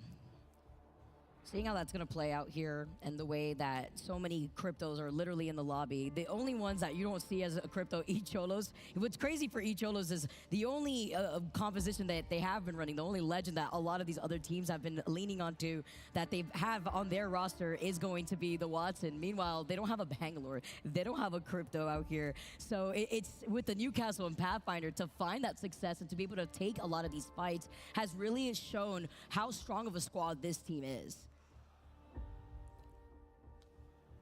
Okay, looks like we might be getting the game underway. And it's pulled central again, Vicky. Well, okay, look, we had 1 second of of unpause there, which at least has given us a little bit more indication of where this game is heading. It is, in fact, not towards Striders up the top, but it will be very central. Could go Cascade, potentially could go towards Shadow in Jurassic. Oh, where a lot of teams like to rotate through. Specifically, we saw earlier from Not Moist that that's a priority rotate for them in a circle like this. Liquid Alienware too, as they exit their POY from Barometer. Very congested side, exiting out of Pylon too, where Fnatic usually go for those quicker rotations after getting that information. Yeah, I mean, I think I kind of like Watson when you're pulling into a Jurassic end zone, because you can sit in those buildings and you do have a little bit of time, because look, if you do get a good position in Jurassic, absolutely, you just get EMP after EMP. Sometimes I've seen like 2, 3, 4 EMPs in the same fight, because as soon as another team sees 2 teams together, they were like, wait, that's just 300 damage. I'm gonna just pop it immediately. And as soon as you get your bat off, like bam, they're coming in again. It's very tough for your shield med and your med economy, and that's what Watson helps so much with. Especially, you know, she's got the new upgrade perk where, you know, you can think about getting the regen on the generator there. But because of how often they get destroyed, generally players have been going for the double capacity and the double speed on that. Which has been huge here too, and then we see the answer back with the EMPs when it comes to having that Newcastle ult really try to find space first. That's all about the timing on the queue. As we get to see the Na'Vi fans, where can I get one of those bandanas? Actually being able to rep that here while looking at what Na'Vi's going to do for this final game in this series. NRG also being one of those teams to be within the top 10, I believe 8th overall after their performance in that last game. Yep, they are sitting up there at the moment. Not a bad performance from them. But look, NRG, it's been an interesting roller coaster over the years from them. I'm sure that was some very OG fans of Apex, because certainly, you know, Nock and Fun, who have been together for such a long time. They've had a few teammates over the years now. Reptar, of course, being the newest one, but I think they really won a lot of fans. You know, at times they placed no lower than 2nd, I think, in the ALGS Pro League, and it's been a little bit more of a struggle for them over the last 12 to 18 months, Vicky, but you know that they have that incredible skill cap. Oh, Noct is absolutely insane. I mean, we've seen him perform in the past, especially after his last performance at EWC, but I want to see that confidence, because that is a team that I always like to highlight as a very mentally momentum-based team. If the vibes are high, you already know that they are absolutely going to fry out some of these lobbies, but it's about building that up in the first place. And I did like the look of Noct's face right there, too, just waiting to get started here, maybe feeling a little bit of that pressure with Hot in the back, looking like he's plotting here. It is going to be a lobby restart, by the way, everyone. That's why I was wondering, you know, looking at a circle, wondering if that's what we're going to be sticking to. It doesn't look like it is with this lobby restart, everyone, making sure that all these players are loaded into the game. All right, well, forget everything I just said about the circle. We'll re-roll it, put the dice back in the shaker. We'll have another tilt at it. Certainly the central teams be a little bit sad about that one. Though I don't know. Imagine you just got gifted a circle and then now all of a sudden you have to. Well, I guess if it feels in the middle, so you're gonna have to go all the way across the map. But interesting choice for them. We saw how that sort of worked out in, what was that, game 4, and maybe they'll get a better chance to take fights en route to an end zone here as we get that lobby restarted. I like that bucket jersey. I'm looking at everybody here in the crowd to be able to show their support here for our squads as they also go through a reset here, making sure everything is all good. But just to highlight the stakes real quick, for everybody watching at home, thank you so much for your patience. But Not Moist still obviously sitting in first place overall with a huge gap between themselves and the rest of this lobby. That's 3MZ having some words to Pete there. Teammates for the longest time. Isn't it pizza? And usually on top of the Chinese region as well, as far as those players have been supported. I mean, we've got quite a few teams here joining them. I mean, X and Y for the very first time have made it to the LAN. very first It was time. very close in split one. It's been an interesting come up from them. I'll zoom in on the Lions jerseys after they went through their rebranding out here too. Love the new colors. Different shade of green out here too, and I am getting word now that we will be moving on to a break as we get this lobby restarted. Everyone, thank you again so much for your patience. Hopefully, when we're on the backside of this break, we'll have the game ready to go and fired away for you. Going to a full-ass break again because of delays?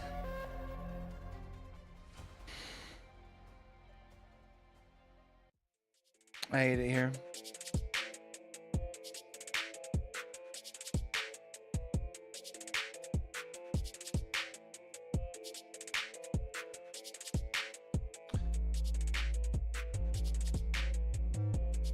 Like, actually, though, that's wild.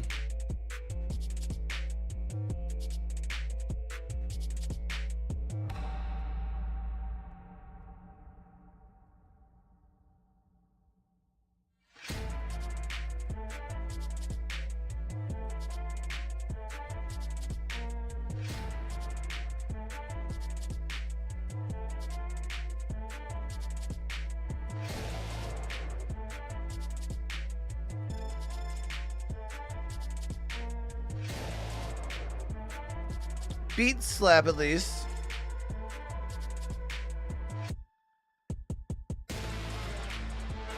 Hey, yeah.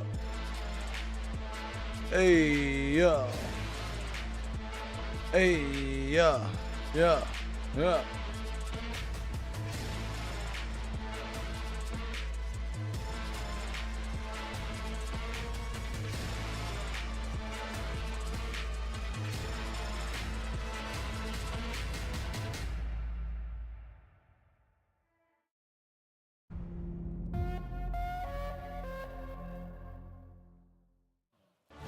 Welcome back, everyone. Thank you again so much for your patience. Don't you know, Genome casters have the button to start the game? Nah, I'm joking. Oh, sorry, I'll just go find that. Yeah, let me go find My it. bad. I ended up losing out on the button. Sorry, guys. That's why we haven't been able to jump into these lobbies. Anyways, though, before we get everything started here, making sure all our players are ready to go, it's the last game. You know, you have to add onto the suspense, make everybody sit at the edge of their seat to see what the results are going to be for the teams that may be struggling like we were unexpecting. Yeah, if you're moist, you're chilling right now. Oh, yeah. I mean, Yeah, you know, yeah. you're just Moist, pretty big up there vibing, at but the if you top. get No more worries points, in the world, they can and do for like we've everyone seen else other down top the teams bottom do in the there, you past are and very set much themselves out to a collecting good bullets pace. right now, thinking, hey, this is the end of one series. We've got 3 to play. Of course, you play every other group, or with every other group. If you're A, you'll play 1 against B, C, and D. And together, that group stage score determines whether you go into the winner's bracket with the top 20 or into the elimination bracket with the bottom 20. And being able to feel that momentum too on top of it on a day like group stages today, and I talked about it with Not Moist, you'd have another series to play at the end of the day today to conclude our day 1 here in Mannheim. But it's the fact that you could carry some of that success into those future games here. We have to see how it plays it out though as we go into game number 6. I'm seeing that we may be ready to go here. Oh, I'm certainly crossing my fingers for this one, Vicky. That's Guild Esports. Haven't seen a lot of them in Storm Points so far, actually. Maybe they'll get a little bit more involved. Come here in game 6 just to finish things off. But look, they've been quietly coasting through up to number 9 so far. I believe at one point we did see them take some shots at Falcons, actually able to eliminate some of those members in the feed. It's a few games ago here. Looks like everybody is loaded in, though, and ready to go. looking at their screens here and making sure that everything is a reset. Because, you know, what we do have to talk about is with breaks like that in between games, that also could give a mental reset to the players who may not have been feeling it going from that Game 5 into that Game 6. True. So what, weren't they originally supposed to be starting this deck?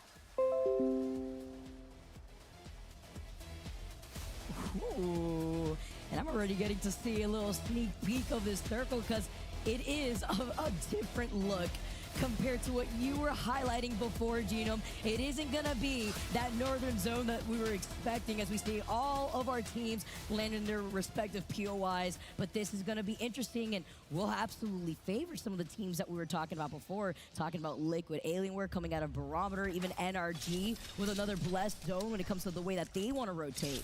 Where's this thing going to go, chat? Looks like we're going to be flipping it around upside down as we wait for that next circle to come through. You can see Na'Vi here, one of the teams that don't necessarily have to wait for that ring console. We were talking about the differences between, say, a Fuse team or a Pathfinder team and a team who runs Watson. So Henchman hasn't popped it just yet, I believe, but when he does, they're going to say, hey, maybe we should go find our way down to that gravity cannon again because we're running it back. We actually are running down to Devastated Coast again. Launchpad. With the circle pulling on that gravity cannon, exiting out of Launchpad. Yep. Actually, this will benefit the likes of teams like Alliance, who when they go for a slower rotate, playing more by the edge there after they have to rotate from Northpad, obviously they have that survey beacon that every POI has, and now a ring console. They'll be able to maybe situate themselves in a better spot, noting where it could similarly pull over to the south side. Yep. Do we get that exact same one, or is it one of those small variations that you've just outlined? And do teams decide to play it a little bit differently this time? You know, if we get in a situation where Falcons are trying to gatekeep again, will they be more aggro? I'm honestly surprised we haven't seen them change up the comp at this point, considering how far they've been lagging behind and, you know, maybe playing into their strengths rather than trying to play into the meta. Which is why when I saw the Fuse on World's Edge, it makes sense. You know, I know Zero mentioned it in an interview with Peeps earlier on what they want to do differently, looking at World's Edge and Storm Points. But you know, when I think of the fragger that Howl is, I can't picture the Newcastle and the positioning that you want to be with the Newcastle in a situation like this. But seeing maybe how that can work after the practice that they've put in with that composition. Yeah, I mean, he's had almost no experience on this legend, right? I mean, in previous teams, obviously TSM, he just never would have been playing that. You would have given that to Reps or maybe Verhorst, but definitely not a Howl. So the fact that he's in a different role in Team Falcons means that he has had to widen his legend pool. And you would think, you know, maybe Jen, because Jen is just a professional ditto out here, could play any legend out under the sun, but, you know, rocking the Catalyst, still playing that defensive comp that you're forced to play in a meta like this with all these cryptos. It makes sense, and you could see the rustiness here as more squads have already rotated. I guess maybe the thought process is and yeah, I think Castle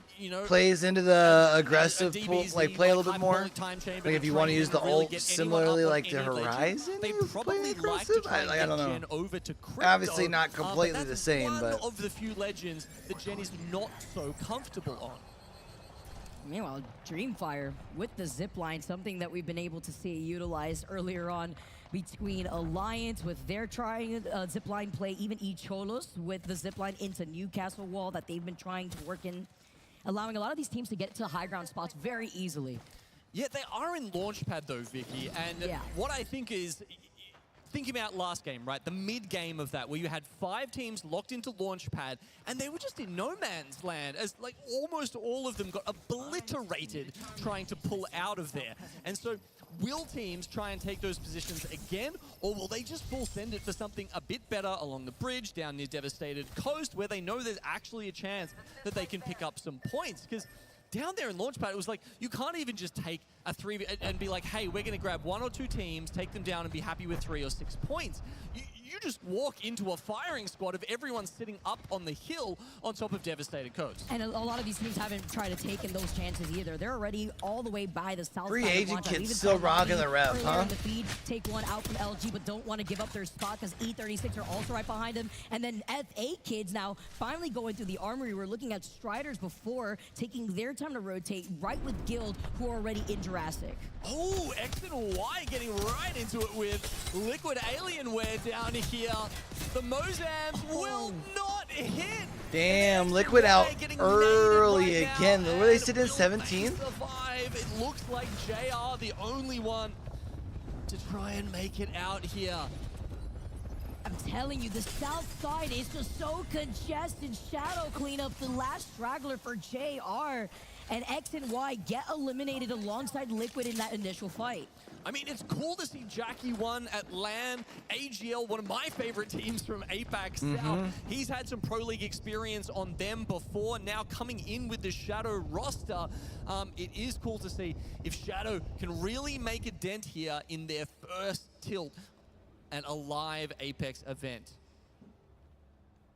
Definitely a way to start it off here, especially in this final game of the series. Sitting here right alongside E36 while we look at Alliance, who have made that rotate from Cenote. And like you mentioned too, Genome, being with the Trident and hanging out in Bean where no other squad lands on top of here. They have a survey so that way they can see which of the squads are within their area of their rotate. You can actually see them doing that right now as they approach Barometer, where Not Moist and Free Agent Kids are currently fighting. Wait, is it moist or not Alliance moist? obviously going to hear those shots, and depending on how fast and hot they come in, I'm so funny. potentially the car will also be heard by those other two teams. EMP goes out, and of course causes Moist to pause for a little bit. Let's see if Waltzy has enough smokes to get them out of this situation. Nice shot. Smashing down that drone there. Good work from Timmy. I mean, when you have a Nemesis in hand here too, personally, when I see the option to choose a Hemlock or Nemesis, I'm going with the Nemesis all the way, and also being able to get that fast track on that crypto drone from Timmy. As they now put down the zip line, this is the Alliance. Gonna full send? Up on top, but this is a better spot for them to do it versus that last game that we saw by Launchpad, because now they have the high ground over Not Moist, the positional advantage, while also not putting them in a sandwich position versus F8 kids. And you know where they're all standing right now with the scan on the survey beacon. Perfect spot for Alliance to be sitting, and as you said, with the survey Now Moist beacon has to knowledge just now, chill they up know that underneath F8 them, kids blue are shields, lurking, can't so really if move they or take a nothing. fight, that is a threat to them, but why They would are in this They're right on top follow-up. of Not Moist, and They're at the move before this zone pulls out, right? What's even more farming is They have to worry about the going free from agent survey kids just beacon to north of them as survey well. beacon, gonna be able to see where everybody is standing, but also get Evo Shield charge on top of it all here too. So it works into the way that they rotate into these zones and still are able to take these fights, like we're currently seeing with Alliance being on the high ground versus Not Although Moist. Free But Agent F8 Kids is already kids, rotating currently away here from too, Barometer, have decided to so it's back just out going to be and left to instead are Moist and gonna just Alliance. Take advantage of these two teams fighting and rotate through Jurassic, because the rest of this lobby is already in that next zone. It's good news for Not Moist here. If F8 kids had stuck around, it would have been almost over for them.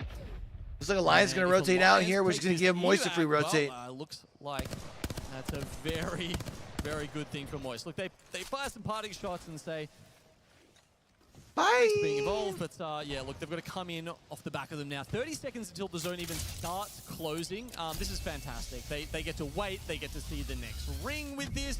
So much information and knowledge being picked up by Not Moist there, and they could potentially go towards Pylon and pick up even more, but Alliance might beat them there. And that's why Not Moist was lingering in Barometer for so long, even with the lines being on top of them, right? They wanted to be able to scan where that next ring was pulling, and with the lines being ahead of them, they could look to see if they could take the high ground approach when trying to take a fight versus Not Moist on their Imagine he Zolo's laser finishes second on the day to Moist. Fly in here too, or maybe take a Trident that was left behind, but they've already gone for the quick rotate out of Barometer, while each Cholos are lingering about in the middle of this zone by that same gravity cannon. Yeah, good hedge of the bets here by Icholos. This zone a little bit more north than the last one, I believe. And that means, you know, maybe there is more of a chance Launchpad is in, but we see less teams around there, situated pretty much in a band across Echolos there, out towards the east and the west with JHS Professional, I believe in the houses. How and Falcons, I think, are sitting down there on the bridge. But it looks like those teams that we saw come across each other in Barometer are probably going to be the first ones to be running into some trouble. Guild actually holding a choke just in front of Not Moist here. So will they choose to take this fight, or do they maybe think about evacing over the top? While we take a look at Moist right now, let's jump into a listening to see how they plan out while avoiding this EMP. Unable to completely avoid it, but they're not playing first. It's reset. We have some bins, not much now. Actually, no, we have a lot. Wait, they're getting fucked. Exodus is getting fucked here. Oh, no. I don't think we're listening to Moist. If we just have heals this game, we win. There's 2 bins here you can loot for free. Yeah, 25 seconds though. Yeah, no, but I'm saying is they're not looted. Nah, fuck it, bro. Come and loot. I don't think we're... I think we should definitely loot that, bro. Dropping nades. Wanna go first? It's literally right here. You're full. This isn't Moist, is it? No, this team is different. The cross is fucked. There's a 2x here. I can carry if you need. No, we don't. All right, I think we were here. It might have been Nags there. It was definitely one of the UK players. Yeah. I'll tell you that much. But Not Moist going to get into it with Guild here. And teammate against the ex-teammate. Waltzy against MT. Let's see who gets the better of it. It's actually going to be the 1v1, and Waltzy. Wow. Well, you back him to win that one, don't you? He didn't even get the chance. MT, he looked in one direction and immediately found himself on the floor here.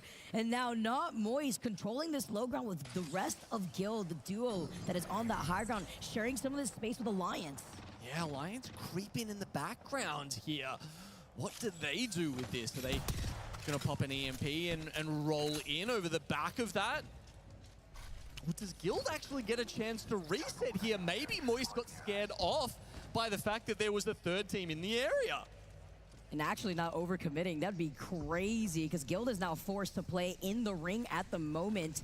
Over by Echo HQ. Not Moist now seeing the other team though over to the right side and knowing, is this Alliance here in this case? And now they're going to try to engage on a fight. They get the first knock here. All right, from Timmy. The second one on Spawn Lucky, only leaving hockeys from Alliance.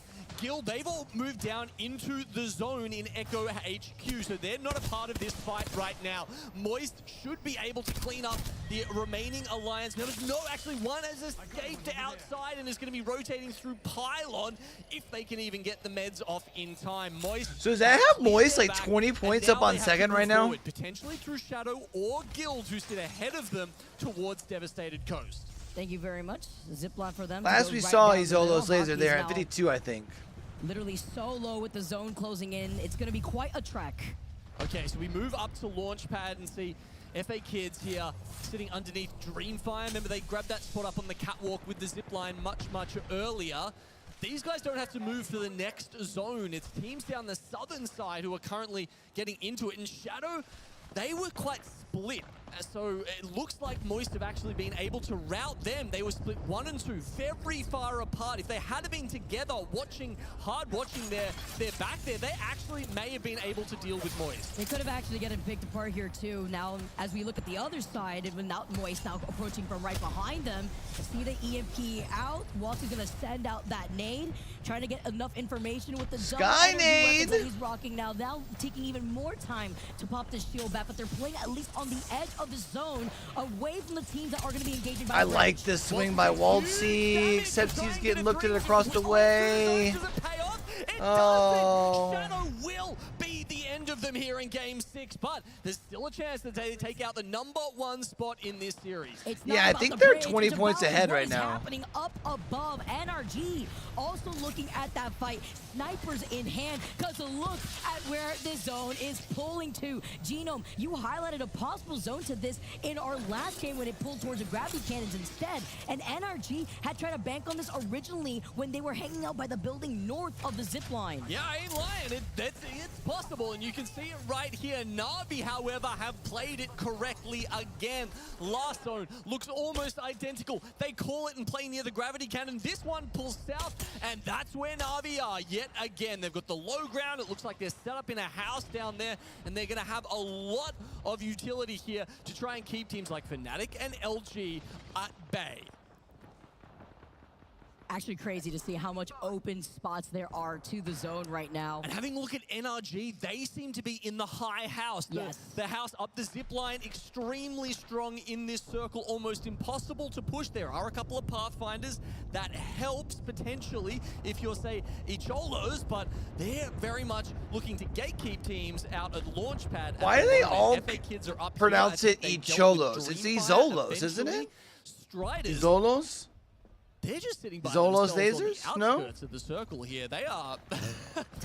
they don't like to seem like... They don't like getting involved that often. Oh, they are literally flying off that Valkyrie. I mean, that's what you could expect with a composition like this. And now NRG seeing the flying Striders right in front of them, making sure that they're not going to get immediately evicted here. And now paying attention to the teams that are going to force their rotate off that low ground. Nice shots from Nocturnal with that longbow. Is going to be able to oppress Shadows, but they can't fully collapse. They're gonna have to hold this spot. Hope that maybe Space Station on the low ground to clear them out here. Yeah, just the crypto player left alive for Striders. Maybe they should have tried to keep away there, but unfortunately not much of a choice. The ring pulls in. FA trying to poke away at range. Now move in from the north. GHS professionals haven't had much of an impact so far on this series, but now they'll try and push into FaZe Clan. Yeah, because these Zolos lasers still only sitting at 55 points. And what was Moist at? Like 75? On the map here. It's the fact that Icholo is still alive out here, still cleaning up though. Not only putting on that damage, but putting in the KP, sitting in second place with 58 points, but with no energy ammo in that Nemesis.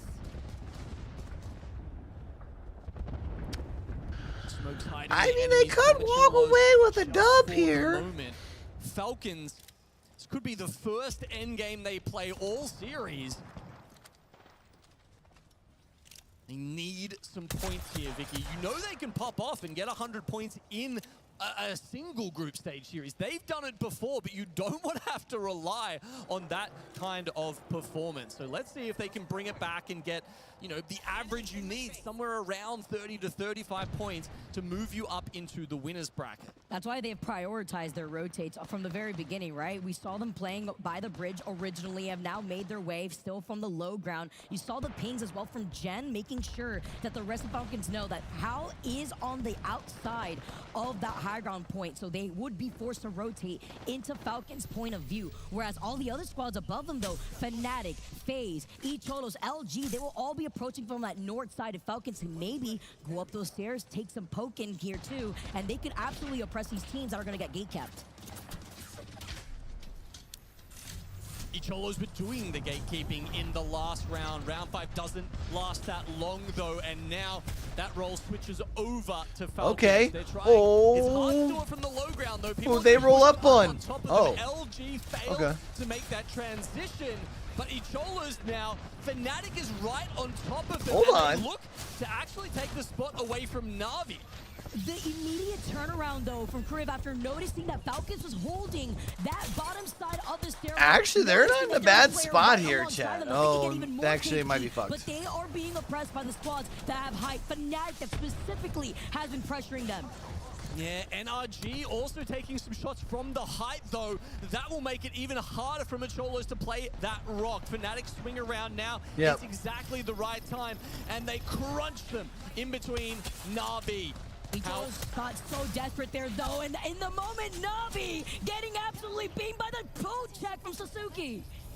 Okay, Watson has to go for the res, hasn't taken the extra health. Why would you? But in this situation, it may have actually come in So what is handy. SSG? As you said before, you'd rather have No, the SSG's in Newcastle fourth. there Who's in to second get right those now, then? revives off safely, but it looks like Na'Vi aren't under quite enough pressure. The castle wall does give them just a little bit of space to work with and get the reset.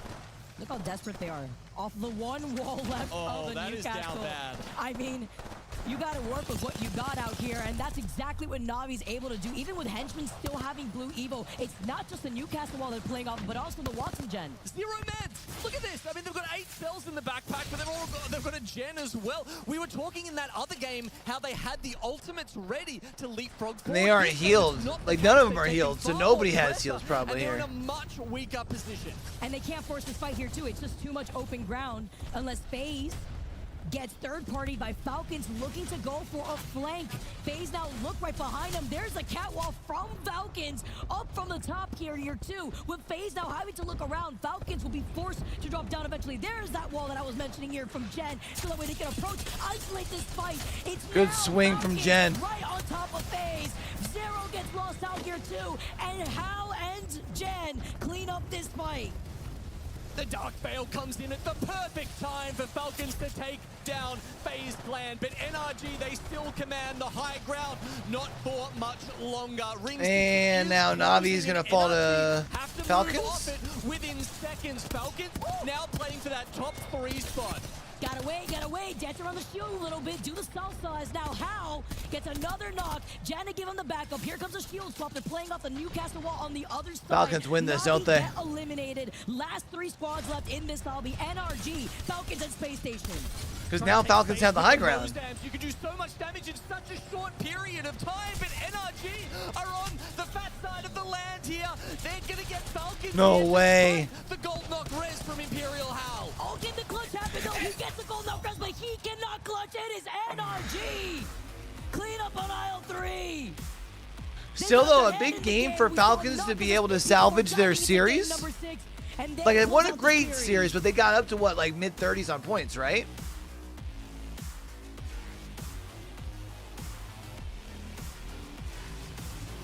It's a big finish for Fun, for Nocturnal, and for Reptar as they move up into 5th spot overall in this series. 50 points from them. The job is about half done if they want to be making their way into the group, out of the group stage, into the winners bracket. Definitely possible here with the way that they were able to play that so patiently. Let's not forget, they have the POI advantage over a zone like that, like we saw in the last game number 4 here, when we had seen them in a very similar situation. But NRG getting the dub, they were, I believe, what, in 8th place before that win? And now sitting in 5th place, really highlighting how close the competition was at the top end of the leaderboard. It's a bit of a gamble, right? You can play that high building, but as we saw in, was it game 4 or game 5?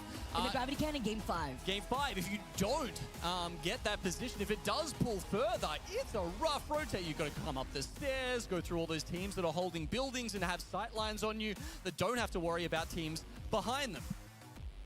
Actually insane here to see the action play out for groups A and B. That's going to conclude groups A and B, and I want to hear the thoughts from you guys over at the desk. All right, thank you so much. Vicky, what a moment that was. Exciting in-game, and it was a lot of teams who were fighting for between those 10th to 5th spots. Falcons jumping up from, I think, 18th or 16th all the way to 9th. NRG getting that 5th place. A lot of teams showing up well. Jamerson, graceful here to start off the, well, I guess to finish off our Group A versus B action. And, you know, that's a good sign, especially knowing a lot of these teams, most of these teams will be playing later this afternoon. Honestly, that's a great way for NRG to finish because they have been basically sticking to their MO where they're very silently successful, right? They're putting down points every single game, essentially, which really kept them in the running. And that's basically how they've operated throughout Split 2 so far. And so I'm glad that they were able to at least cap off our first set of matches with that victory. That is kind of how they like to operate as well.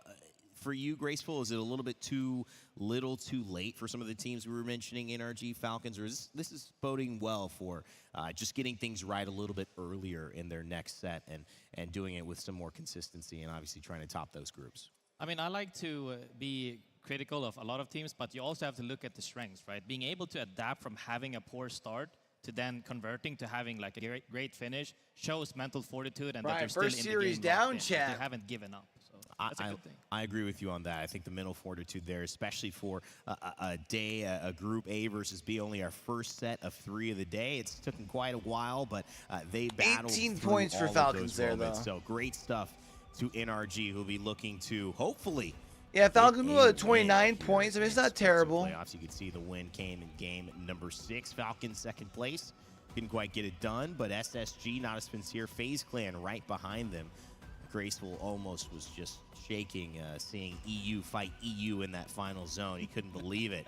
So many good NA teams to shoot, guys. What are we doing? Fnatic, Icholos Laser. That's a great story from them as we will eventually transition here Liquid into our down with overall 11 points. Results for A versus B. To start it off, first series of the day. Not Moist. Take Big dub the for Not W, Moist, though. Let's but go. A major performance and a congratulations to Icholos Laser from South America grabbing that second place. Not a Spinsier as well. We had hyped this up. We talked about this. For Izolos Graceful, Laser to have a pushed on performance through like third that. place. They're going to be happy with that. I'm so happy to see, you know, success. Knowing they're on the back-to-back today. Can they do it this land? Can they do it that land? And now, you know, they're showing Right, up they got really strong Group early B on. I think versus it's a D good- later. I hope it's a good snowball effect because they are popping off. Even though I saw them on, I think, And if two they get every even, game 'cause they like, early rotated, it ended half up working that with the score, consistency in placement. As you can see, it's a good balance between, you know, placements and also kills a little bit there.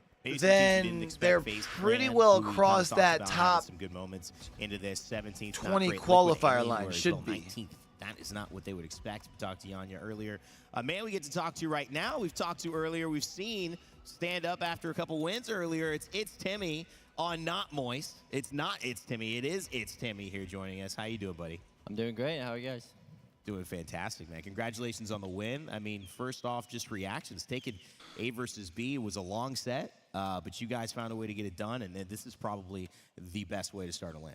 Oh yeah, totally. I mean, we were coming into this, feeling really great. Our scrims, we were getting like top threes, like almost like every single scrim block, and I feel like the scrim quality compared to like tournaments are always never the same, but people are like, oh yeah, they'll never be able to do it, on LAN, or like it's always because of the scrim qualities, and we're never going to be aping teams. But we continued that momentum and our play style into LAN, and you can obviously see that we got like 50 kills this block. I mean, we're just rolling and we're going, just keep doing. Yo, the same thing I'm over and telling over you, and just not really worrying about anything else. Them and Falcons are probably the two best fighting what you're teams in the telling me world right there. now. Did you stick with that? I know we were talking about you adjusting a little bit and trying to find the right moment. Yeah, so I was on 1.1, and then I finally gave in. Obviously been playing Apex for like 5 years and playing on that high sense, but yeah, like from the previous LANs, I could just tell, based on like how cold it is and how nervous and jittery I can get sometimes, the high sense is just not consistent. So I did drop it down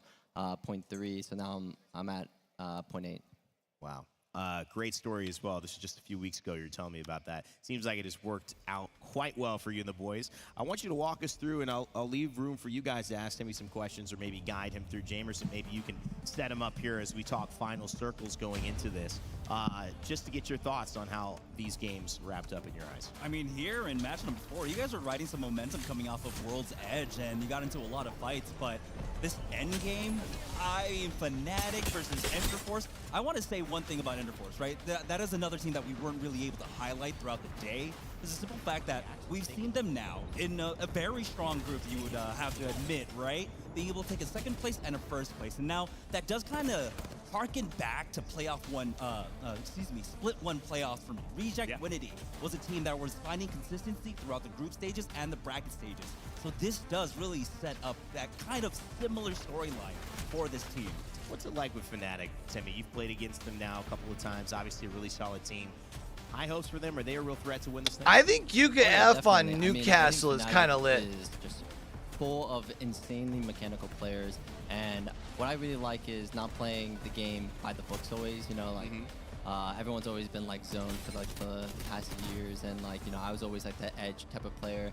And watching Fnatic and seeing that the type of things that they do are very like unorthodox type of plays, and it works out a lot. And I really do think they have like a shot to win this as well. Graceful, you wanted to talk about Game 5, I know, as well, and maybe get into that. So why don't we run through your thoughts here as we look at this one?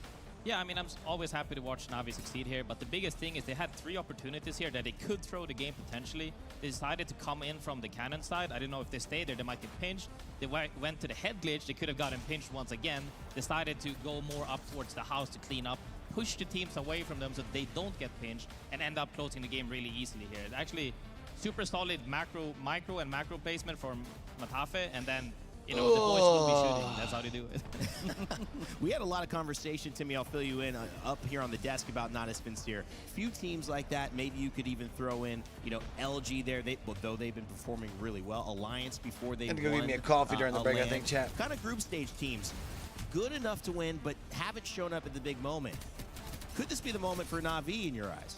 Honestly, I mean, like, Na'Vi, in the previous lands haven't, been doing that well, but seeing how strong they are right now, they're getting to end games, they're, playing out the fights really well. I do think that we'll probably see them in finals, and, this could be their opportunity in their land as well. Sniped Out was saying something as we watch, Game 6 now, and obviously this was what cemented those great finish between, Falcons and NRG.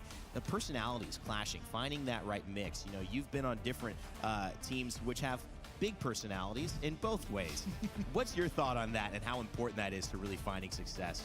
Oh, definitely. I mean, so I'm obviously like, I want to say that the vibes for my team, we've had a lot of conversations where, we don't do well, or, like the vibes are kind of off, someone's being a little bit passive aggressive, and I do think vibes do play in a very like big part of, the games. Like if you're just obviously playing well, you guys are feeling confident, you're not going to feel scared whenever someone swings you, but like just in general, even if you're not playing well, you can keep that those emotions up by having like good talks and just kind of like boosting each other's up before the matches and being like, you're the best player in the game, you got this, and you're gonna play like that if you hear that. Yeah, I mean, it's almost like it's better to create a little bit of like artificial hype and like love, just so that the vibes are there and that they're good, because of course anything can happen, but feeling good with your teammates got to be the biggest boon. When you feel good, you play good. When you play good, they pay good. Thank you so much for hanging with us, Timmy. It's been phenomenal. I know Peeps is hanging out with not our winners. That's not Moist for this one, but Cholos. They've had a second place finish, and I can't wait to see what he's got to say with them. What up, everybody? I am here with Azazel from Cholos Laser. Absolutely phenomenal first game performance, 16 kills and the dub. All right, what do you guys have to do to reproduce that success? Desses mods que estão fazendo para reproduzir esse sucesso. Acredito que a gente tem que jogar mais junto, né? Tem que ter uma boa comunicação. A gente está jogando com uma comp fora do meta, que a gente está sem cripto. A gente está jogando de Newcastle, Watson e Pathfinder. Então é uma combi muito exótica. Então a gente sempre está junto, segurando a mão. E com certeza a gente vai conseguir reproduzir isso mais vezes. We play together, have good communication. We're certainly going to have to reproduce this success. All right. And I speak Portuguese, so I totally understand. That's why my head's nodding. But so South America, historically, has not always done well, right, at Apex Lands. What would it mean to you to be the first ever South American team to win an Apex LAN? Seria muito bom, né? Porque nossa região também não é muito boa. A gente não tem muito suporte. E acredito que a gente tem total capacidade de vencer, sim. E a gente mostrou isso hoje. If they win, I might cry. I ain't gonna lie. A gente está ansioso, né, pro próximos grupos. No, I'm just kidding. But that'd be pretty cool for South America. Aí, e com certeza a final. Yeah, we're very excited. It will mean a lot. We don't have a lot of support, but we're certain that we're gonna make everyone proud. All right, well, you heard it here from Azazel from Cholos Laser. Brasil, vamos aí. Rain Day, back to you. Vamos Brazil, toca la bola. That's my boy. He can't give him the synopsis. In Brazil. No, I think it's about what he said. American support there. Congratulations to them. Cholos Laser. Take a look out. They are representing SA the right way. Jamerson, Graceful, it's been great to talk to you guys. What a start. We've had our first set of the day, and we've got so much more to get through for the rest of this afternoon. Coming up right after this, we are going to go into our next matchup. I don't know if we're going to bring this schedule on for you guys, but it is going to be C versus D that take the stage. The timing is a little bit off because we're past that right now, so we're going to take, most likely around an hour or so, get set up, get ready, and be ready to rock in. And you can an hour. But it looks like maybe a Why it's something like that, I don't know. B&D as well coming up 6:30 p.m. It's live, it's fun, man. We're in Mannheim. We are kicking butt. I'm having so much fun, and obviously, guys, it's been great to get these conversations with the players. Love talking to Timmy as well. More of that upcoming, more Apex Legends action, more Split 2 coming at you right after this break. So don't go anywhere, guys. We'll see you very, very shortly as we continue the day.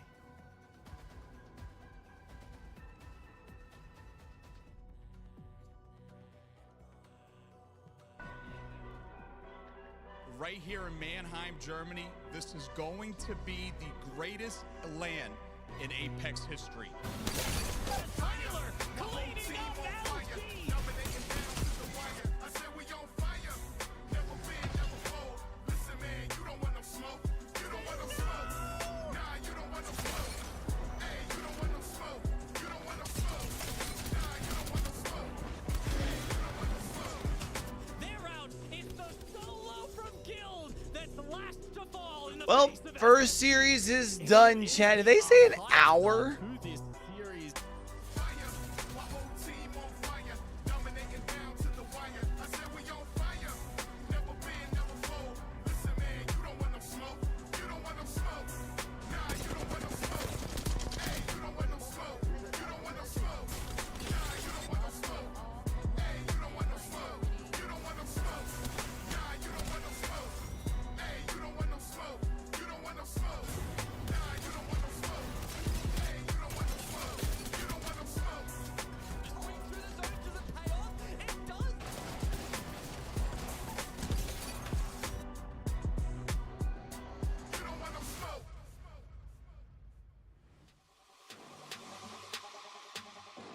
Let's see what they say for a break time here, chat.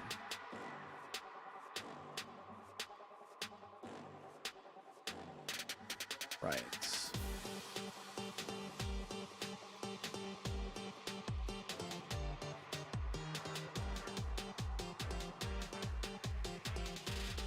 Right.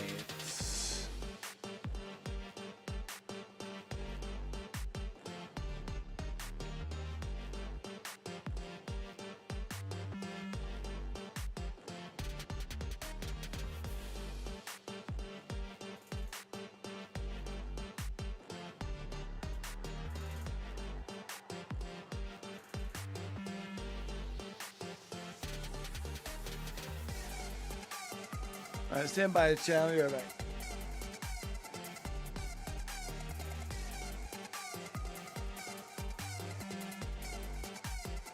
Now for the best part.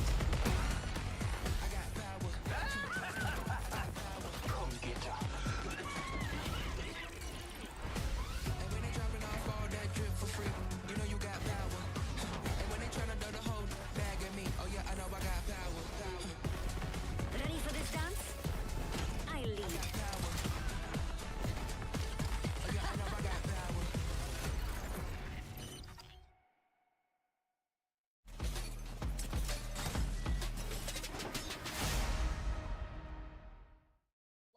Max manages to get away to try to reset onto the high ground. But you talk about the mobility. Oh, The stick no on the shot. Arcstar again. Now that's going to be the green light here, but they lose K-Swinny in the process. He hit his foot. Oh my God! Flies over him and gets the kill. K-Swinny. 3v3. Domes have been placed. A little bit of cover to work around. This is a game of arenas to close this out. Here comes the push. The call is made. It's Elevate. Massive in hand. Sleep goes down. Nellis. Ben has to go huge. Nice shot. Going to be put in. A 1v1. Oh my God. Ben. He's connecting, but it's not enough. The Elevate is going to do it. Elevate wins. Elevate wins. Are you kidding me? Elevate. They needed that. This team was in last place. The picture here as well with Roy, and will it be Rage flying high in the sky, trying to tank the zone? There's only a couple of players left alive to deal with, but Zero the hero, can it be for Reignite or Dreamfire? It's down to a one-on-one, and it will be Roy to clutch it out. Dreamfire gets the win, and Heartbreak for Reignite, yet another second place. さあ結果的なスピットファイアで落とされました。カツがダウンしています。V3 は残り2人。ただアルファ D もそろそろこの後お手物素晴らしいウィングマンです。さあ下からラグゲーミングがこのタイミング仕掛けてくる。まだ V3 は落ちきってはいません。ラグゲーミング投げ物温存してたの非常にいいですね。はい。さあラディラ君はしっかりとターゲット絞りながらいいピースキーパー。さあここでラグゲーミングを落としきりました。さああとは V3 との1対1。アルファディラ君はスピードのウィーク1から連続チャンピオン記録まだ続いていますが、セリだけは残った。上に入る。裏から見るノックダウンの1対1。 We will not go grab coffee. We'll be right back. Look for nades. Close to goal. That's close it. It's terrible, terrible, fine. Are you safe on you? We have to go past it. I might die to it. I died to it. Are you serious? Got it, rock.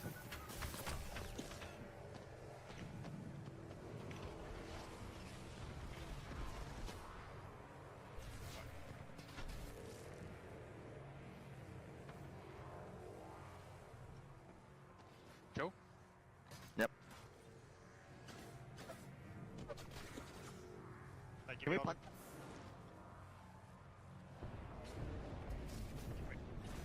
Look at that Valk. Can you get me? Can you get me? I'm resing him. Stick it.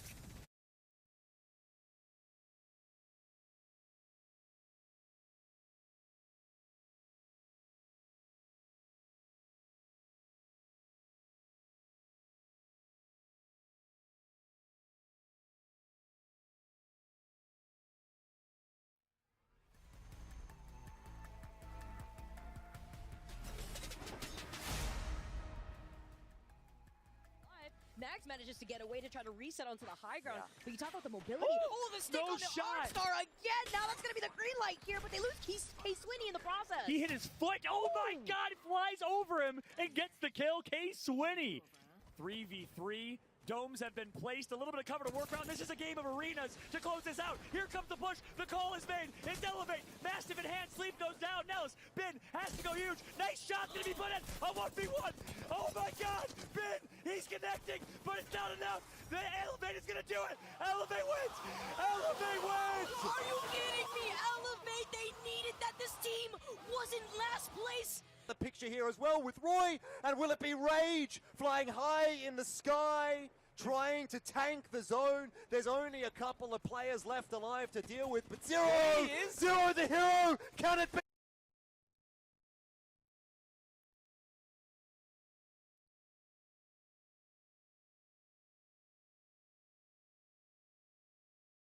Now for the best part.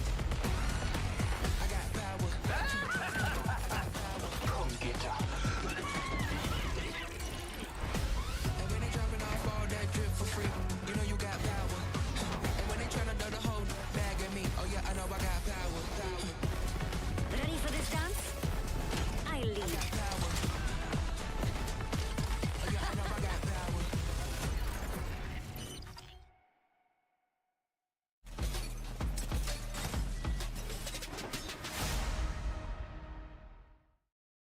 Max manages to get away to try to reset onto the high ground. But you talk about the mobility. Oh, the stick on the Arcstar again. Now that's going to be the green light here, but they lose K-Swinny in the process. He hit his foot. Oh my God, flies over him and gets the kill. K-Swinny.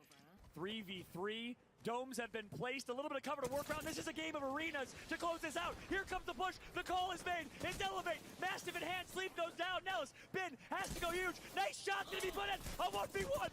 Oh my God. Bin. He's connecting, but it's not enough. The Elevate is going to do it. Elevate wins.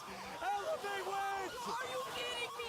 Elevate. They needed that. This team was in last place. The picture here as well with Roy, and will it be Rage flying high in the sky, trying to tank the zone? There's only a couple of players left alive to deal with, but Zero, Zero the hero, can it be for Reignite or Dreamfire? It's down to a one-on-one, and it will be Roy to clutch it out.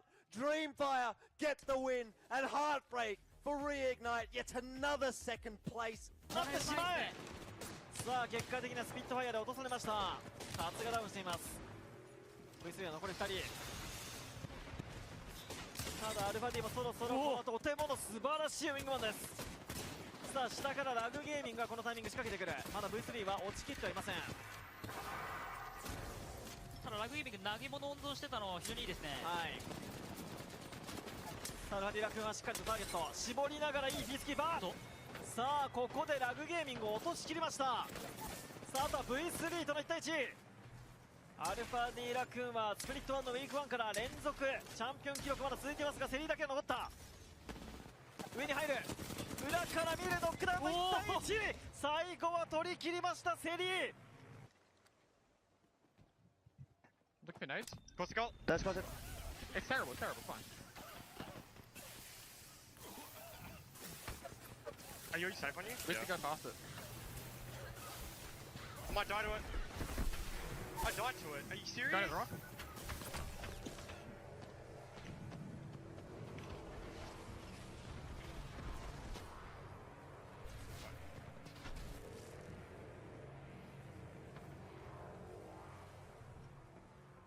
Joe? Yep. Can we punt?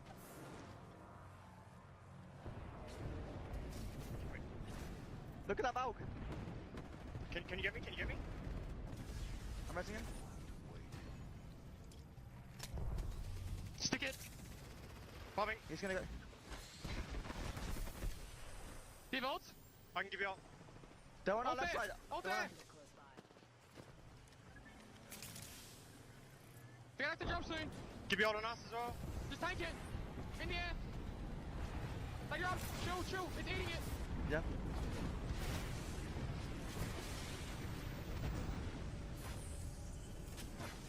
No bubble. Just chill. Shoot left. Left. Bubble soon. Crack the givey. Last guy. One guy. Hey, Viv. Let's go. You got a wall from over here, Pricey, and you gotta just cut everything off here, okay? I'm They're gonna fight inside. They're gonna fight inside. I'm bad zero. They're all inside. They're all inside. Standing. We look to wipe them. Walled. They're going my door. I can kill the solo, I think. Okay, Walty, on you. Almost cracked the cat underneath. It's a full team and then the solo. Yep. Did you grew the door? I have grewed it. I cracked the solo. Oh, you priced it. Nice. Get grew down. We're in the zero. Like, get your spikes down. I'm on cooldown. Get ready for them to set. Send it! Weak, dead! Almost cracked! Go, boys! 位置関係は上下というエース。さあクレーは再びズームに戻してもう一人覗いてないぞインボット。パブゲーミングが暴れて最後取り切りました。エイムボットのクレーバー火を吹いた。ただそこは最後の激戦区、ここを取りに行くか。強引に集めて当てていく、取り切る。さらにもう1チーム一旦引きます。さらにアーマー落ちてますからね、これ中に。さあかわしてアーマー拾ってフレッシュな状況、バスを奪えれば大きいが、クレイジーラクーン大量キルでのチャンピオンか。バス中はしっかり返したいところですが取り切った。ジャンプから2チーム強引に抑えました。なんとも強引な着陸になりましたクレイジーラクーン。バス手前張り付きが、いやでもここちゃんとケアしてますね。しっかりケアします。落ちました。さああと1人落とせば1対1。待ち構えてるのは R/R クローバー。落としましたね。さあこれで最後の勝負になります。さあこのゼダー選手のアルティメットによってR/Rクローバーの車線がもう伸ばせない状態、縮こまってますから、これでセリー選手の車線伸ばし結構効いてきますと思うよ。さあ10キル以上すでに上げているクレイジラ君。ドームが回戦の合図。 R/R クローバーこれを返し切ることができるか。いやラスが2人落としている。そのままチャンピオン。 파밍하느라 모를 거야. 신경 쓰지 마. 정신 없어서 몰라. 손가락 떴다. 몰라 애들. 내가 어차피 지나가니까 링한테 맞아도 돼. 이한테 맞아. 저 엉덩이도 이상한 새끼 있다. 야. 나이스. 도망가니. 풀도 보이 보여. 도망가니. 링한테 맞아. 한테 맞아도 돼. 됐어. 녹색 없어. 나이스. 나이스. 나이스. 여기 시티 잠깐만. 이거 아까. 나. 5등이면은. Spacer. Jack, pump that. Okay. Maybe go up here. They're pushing you. Yeah. One far left. Hard low. Flying go. Bounce in. Batting. Back. Card hard, one shot. I'm killing this guy. He's up. He's going. Serious long. Win this. One side. They're both low, Yuki. You win this. You win that. Nice. Let's go! Right now for Complexity, they are not missing. Easy peasy for them as they're going to clean up and secure their third win of the day. But no, it's Hal still alive. Hal is still alive. He snuck away to high ground. He took out one. Hal's left on the 1v2. Oh my gosh, and he's Wraith too at the same time. He could just delay the inevitable. He could also just press Q. What is going on? I cannot believe what I'm seeing. This is the final game, and this is how you end it? Genius finish from Hal. He's going to Wraith portal his way. It's going to be a heal off to finish. Hal enters a portal. The other team does not have a Wraith, and TSM wins. A spot off of, and J-League, you can see, down to 1 now. Zane, he's probably thinking, we need to fight the team. We need to watch our backs. He was hoping it was anybody but TSM in that situation. Honestly, TSM might just be able to walk into this circle, but they've just got to be careful of what's coming in from behind them, because there are a couple of teams in the vicinity. As Zane shreds, and suddenly Urban gets hit to the floor. Oh my goodness, what are you doing to him, Zane? He finds 2 and the 1 clips. He's going to make it 3! Zane, you are a maniac!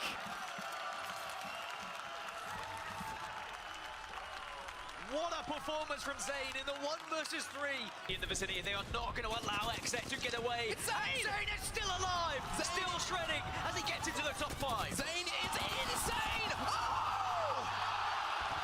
It's the right call here, and it's one that Danish have made moments before. Young Hong Kong going to be able to very quickly heal up with the gold shield on the low ground, but Zane takes him down. It's a 1v1, and through the wall we come. Zane! He saves Pioneers and takes out Danish. Go down to try and keep K-Swinny alive in all of this madness. Circle's closing. This is where utility is absolutely crucial. Stick it, you've got the gold as well. He's gonna get it! This should work out. E6, they are healthy. There are 2. You may only need a 2 in this final circle. Exo Clan eliminated. We're down to just 5 squads. And 2 bullets with a Kraber. It could do so much, but Peekaboo! Oh! Swinny! No scope with a Kraber. Amphid's gonna go in and try and finish off the damage as well. And E6 live for now. Is Swinny gonna be swapped? Gets the shield swap. Gets the KP. Needs to stay alive. No, Melee does it! E6, they go down, but they've done enough. Got it. Here we go. The Red's coming out.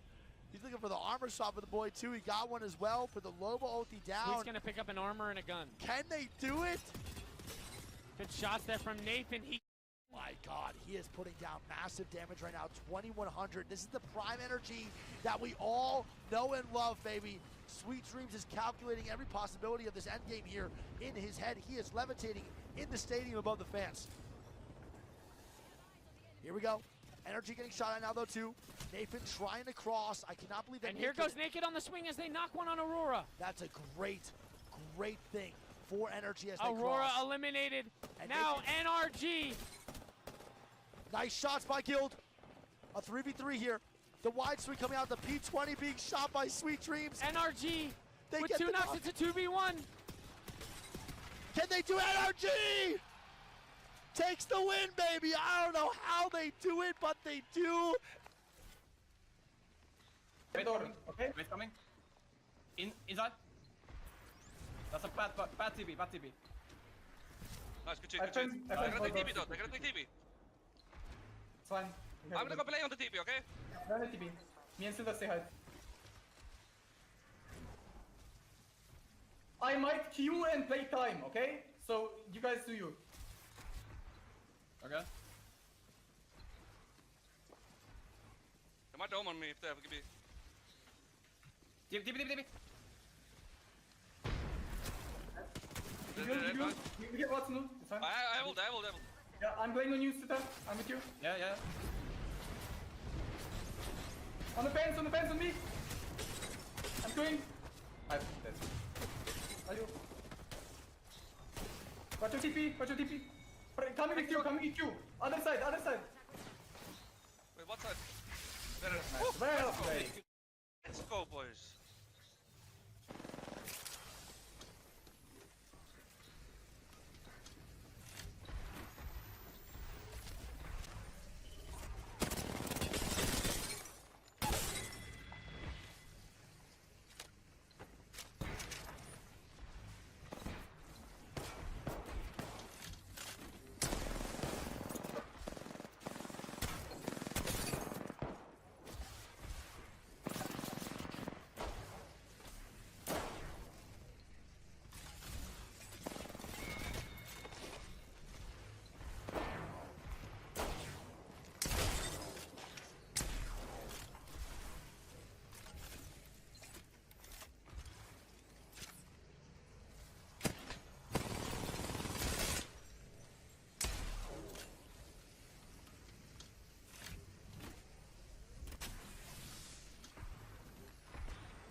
Knocked him, nice. Lazarus, it's Lazarus. I need a thermite. I'm going for kidnap, I think. Yeah, do it. I'm going for kidnap on the down guy. It's 74 cracked on me. Okay, I'm coming back. It's a solo. It's not a team. I kidnap two, okay, I kidnap two. Shit, Wipe this. I need you. Thurston, army swap here. Nice. Army swap. Yeah, just hold on. Hold, ulti them. Witness and Moist are the three teams that are within that circle. Ooh, trigger discipline here from Naski. He's saying, go on, poke, I dare you. Show me just the top of your head and I'm gonna give you a haircut. One player will poke. Oh, here you go! Well, he gets the knock, and now that's going to be full send, but Dark Zero will hold well. They have to make sure they use any utility that's available again just to delay. KCP reluctant to dive on in. It's so difficult against the Catalyst team, but now here they come. Trying to hold off the push at the moment. Flesh damage from Jimburn gets one, and all of a sudden KCP are falling apart as the Aussie is standing up for his squad. No way you're going to do this, Jen, no way! A huge pop-off from Jimburn and Dark Zero, they survive. You just watch 4 goals. No, like it got like nerfed as in like smart or something. And oh my goodness, XSET is what the is this from XSET, baby. They are getting aggressive. Do you think they know They are it's getting E6? down and dirty, Riddle eliminated. I have no idea if they know it's E6. They have to. I'm not too sure. Let's see. They have to know. I think you're right, brother. I think you're 100% right. Traps getting broken here. Grenades being thrown. Sykes landing on top of them both. Sykes doing really good damage here. No, the reload. It's going to be Nocturnal all by himself. Nice. 1v1. Grab oh coffee. my god! And Had to get some food with it. Is eliminated. Nocturnal. It took an extra second, my bad. Moving different, baby. Third coming into this round, and looks like the fortification has finally gotten spotted out. 303 is like, okay, we know how to handle this one. Hit some tick damage back over towards it. Big connections. Shield's gonna come out, but is it gonna be enough? Trying to deny out the third-party shots while they contend with the caustic damage, and it is just stacking up. He steps out in forward, trying to get a little bit more with it, and it is just catastrophe for 303 as they have stepped into the wrong neighborhood. He's still alive! The Rat Caustic just griefed 303, the leaders in this tournament, by the way, by single-handedly with the support of forces that Fallout? nearby, taking out every member of 303. That is the most annoying Caustic in Caustic history. And by the way, there's been a lot of annoying Caustics in games online. That was insane what we just saw right there, as 303 is now out of this. I mean, what do you do? But this is going to open up the doors for OBV. They might find themselves with an opportunity to work with. As you can see, did we make it? Still huddled down, loot galore up in front of him, and just waiting patiently for the next one to fall into his majestic trap. Oh, we should have saved it. Yeah, you're right. My bad. It's all good, all good. I have gold Mark your free kill. Still team market. Renting inside? Team third, careful. We're gonna name sack that later. No, renting market. They rent market.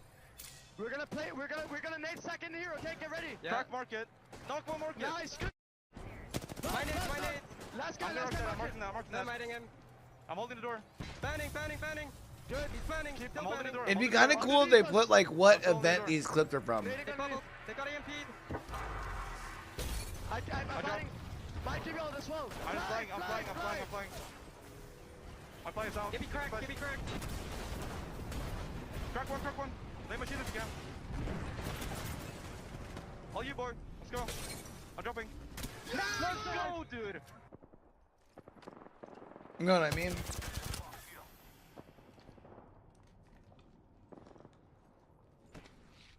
They've laid traps.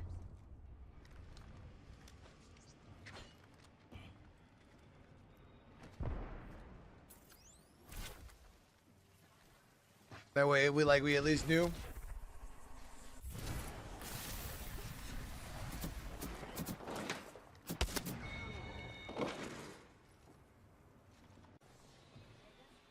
They have 14 seconds.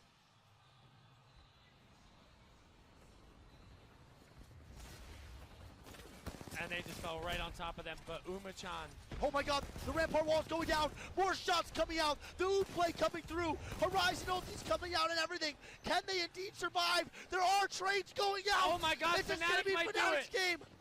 A full 3-man outside. They need these armor swaps. Starter fight is going to be eliminated. It's going to be Dreamfire. Dreamfire with the wide swing out. Can they do it? Can they stay up? Dreamfire loses this, right? More damage coming out. Yuka all by himself. I think Yuka clutches this, right? Guess the armor swap. No, he didn't. Yuka!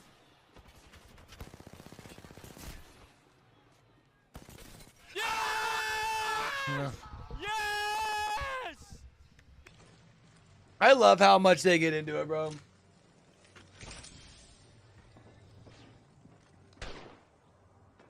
The B stream is always quality.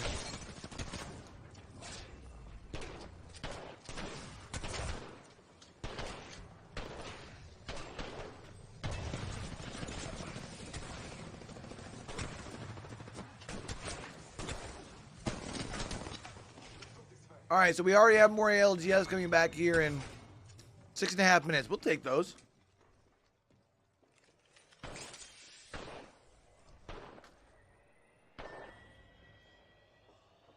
These just a lot of POV highlights in, or what?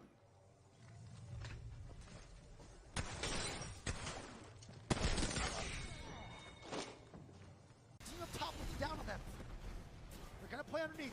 They're going to look for more angles here. I really like this play by OG to stay alive. TTM going down sharp, getting knocked. Nocturnal, Knock just trying to stay alive. Yep. More shots going down. Knock gets knocked. Skittle Cakes, the last one alive. Can he do it? Some more shots going down. He's going to get the KP for his team in a 1v2 scenario. Is he going to get the armor stop? He does. And is he going to win it for his team? Can he do it? The armor stop coming out from Skittles. And it's going to be a one. Oh my god! Skittles with an absolute insane 1v2 with a double armor swap. I love the passion, baby. Love it, man.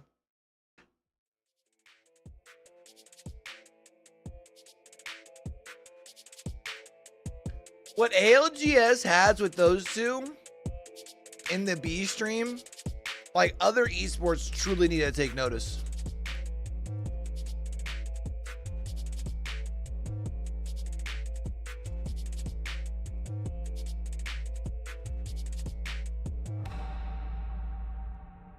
Like imagine for VCT if like the Plat chat squad that wasn't casting was able to do like a B stream.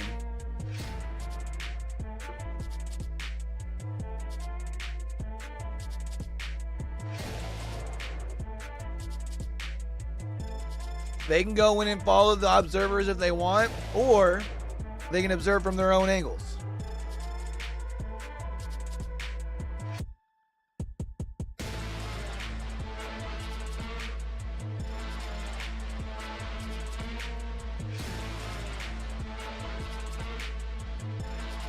Like, that'd be so lit.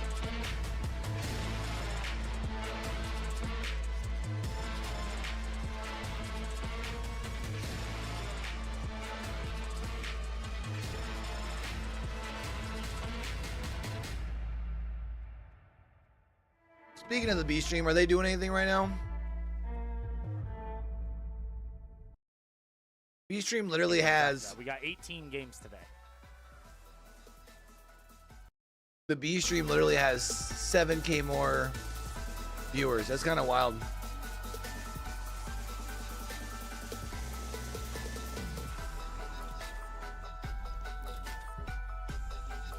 And Greek is still up as well, right? Like, that's not counting Greek's channel.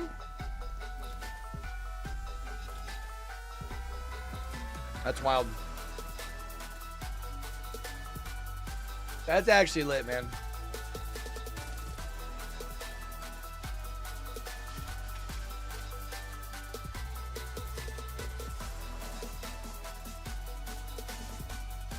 Imagine running a watch party and having almost, like, it's like 65% more viewers. That's wild.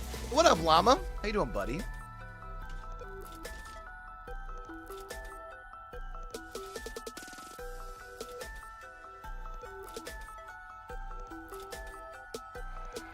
Yeah, I feel you. I ain't been to bed.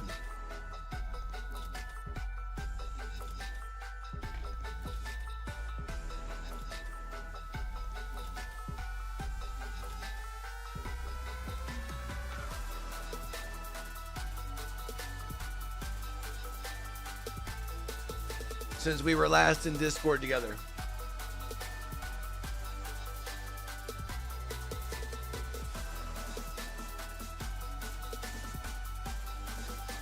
And I'm old.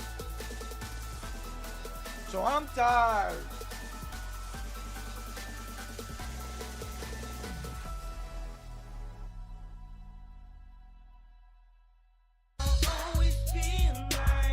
Yo, Red Eyes, appreciate the alert.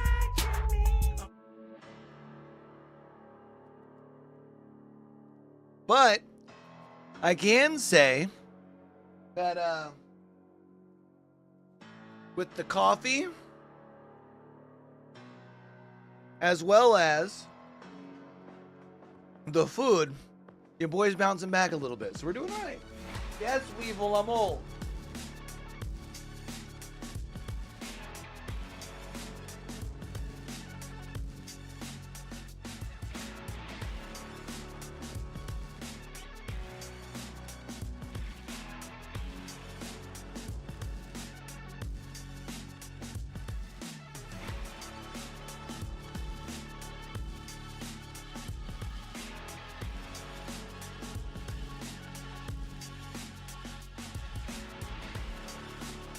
So how is class, Llama?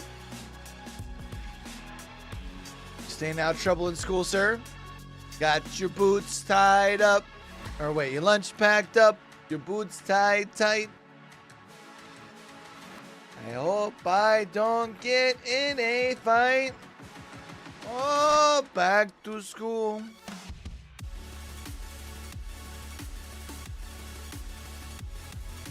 I mean, that's fair.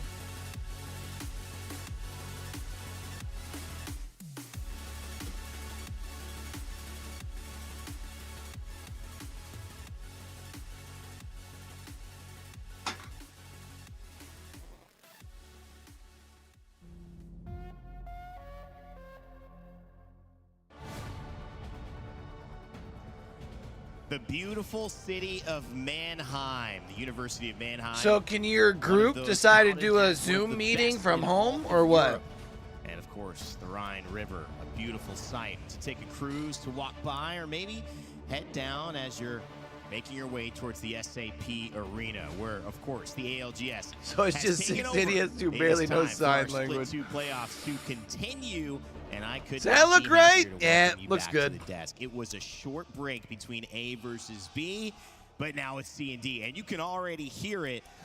They're going crazy in here. It wasn't Alliance, it was ExoClan who is actually making that noise in the building right now. But you could tell we're ready for some more Apex. Non-stop action coming at you for the next 6-7 hours. Welcome back. My name is Rene. Of course, we got a new face here, Lauren Laraquente, Glitter Explosion.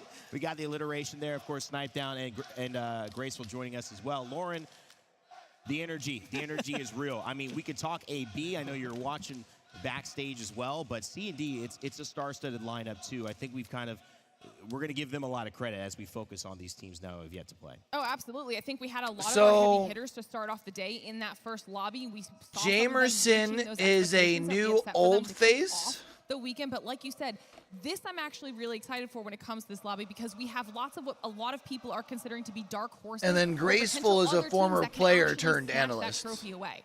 And that's, you know, always to expect the unexpected. It's a bit of a trope. Oh, sorry. The music. Jamerson's not on there.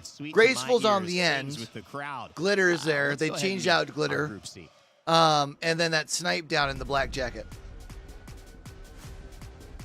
Yeah.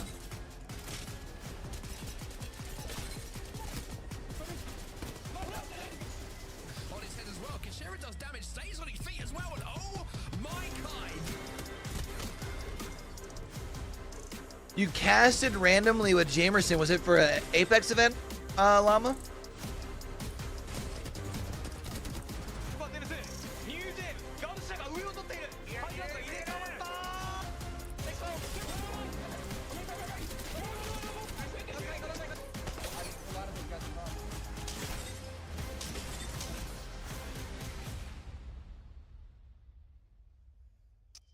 So much talent there from Go Next Esports to Gaming Gladiators. I think Go Next members of North America heavily gets helped out with the crypto meta. In this tournament. And I think when Kashera gets to play crypto, I know, Grace, we were talking you can't earlier, count them out. On the people we just saw sitting there, Go Next Esports. What can Kashera get done today? Yeah, Go Next Esports is obviously one of the teams I like to talk about. Non-biased EU team again. The thing is, you're so biased. Wait a second. Is anyone seeing a pattern? Yeah, no, I mean, it is what it is. You know, kind of cheer for the kidding. home squad. And the thing is that Kashera, a lot of the times, you know, he's gone through waves of like ups and downs. Like, you know, we've been playing together for like almost 5 years now. And he's gone from people who are saying, oh, dude, this guy's the Pega, to now he is owning everyone. And then he almost won. That's pretty lit. Still forget, he almost won a LAN. That's not many teams in the world that can say that. One fight away. Yeah, exactly. One fight away from winning LAN, and now having, you know, the consistency of practicing and Thanks, stuff. And by love. the way, Crypto, I think people forgot Kashera was one of the faves on Crypto back in the day as well. I think that they can definitely make something happen, and they have always been consistent, and Kashera is a huge, you know, role in leading that. Yeah, I mean, Eric, he's been consistent for so long. Kashera, obviously a leader, yet to have his big moment, though. Yeah, I mean, Kashera has definitely been someone that's been at the top of the EU scene for a while. I think they've dominated a lot of the pro leagues and then came out and kind of been a little lackluster. So overall, I mean, he's been one of my favorite people. I actually hung out with him at the X Games. That's how long he's been around. Wow. And I became close with him there. So I've always been a secret fan of him in the background for sure. Well, so many big names to talk about as well. Let's go ahead and introduce you to their competition, though. It's Group D.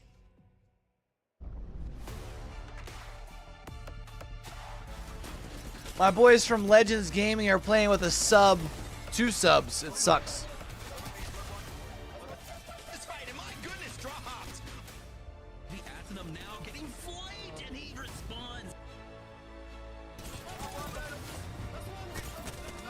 And Slayers is here to pop in, still has a little bit of HP, and manages to clutch it up.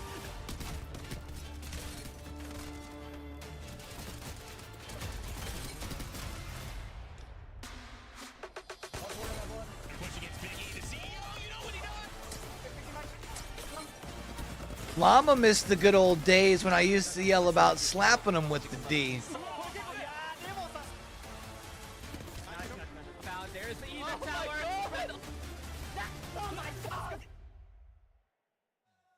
Some phenomenal teams in there as well. Even just looking at Legends Gaming and how well they've been playing. We saw them a few weeks ago at DWC. Now a chance to see them yet again. But there's one team that is essentially back in the good old synonymous Dead with by Apex Daylight Legends days. LAN events. It's crazy we haven't said their name up until now. But Snipe, can you do us the pleasure of talking about that 3-letter org? Yeah, so I'm unironically rocking the same colors as the team I'm going to be talking about, and it's going to be a heart favorite TSM. So you can't really pass up on this roster. This roster has insane potential, and you know, I don't think we've seen that yet. I think with how much change TSM went through in the offs or in the between split, especially dropping their not dropping their IGL, but losing their IGL, EWC, really rough. trying to figure out who's going to pick up that role. picking up with Zap, how, like, him being there, I and think him them succeeding, performing the you know, way there's, they like, a little have, bit of a rivalry there. They still have a lot of I love think for it's each other. definitely still and just the EWC format was past tough. a lot You of know, people's they did perform really well in expectations. the semifinals, but it only being the top 2 teams, they got knocked out in 3rd place. And this is just one of those events where, leading up to it, I think they'll have a good. lot I of think the they'll have a stuff good they worked performance on in is Mannheim. They were a little too antsy in situations where they had zone early and felt like they had to like extend to get some KP because the game was just unfolding, and it's easy for that to happen. I feel like after third party something, you know, you don't want to just get placement points, you want to get KP, but that comes to you, and you just need to be able to sit on your hands, and I think that was something that Hal brought. And then they're a little too passive on Said edge. comes. It takes too long to maybe take that one fight that you really need to take to get them in zone before the zone gets on their back, and all of a sudden, you know, it's like, we have to move zone 3, it hurts too much.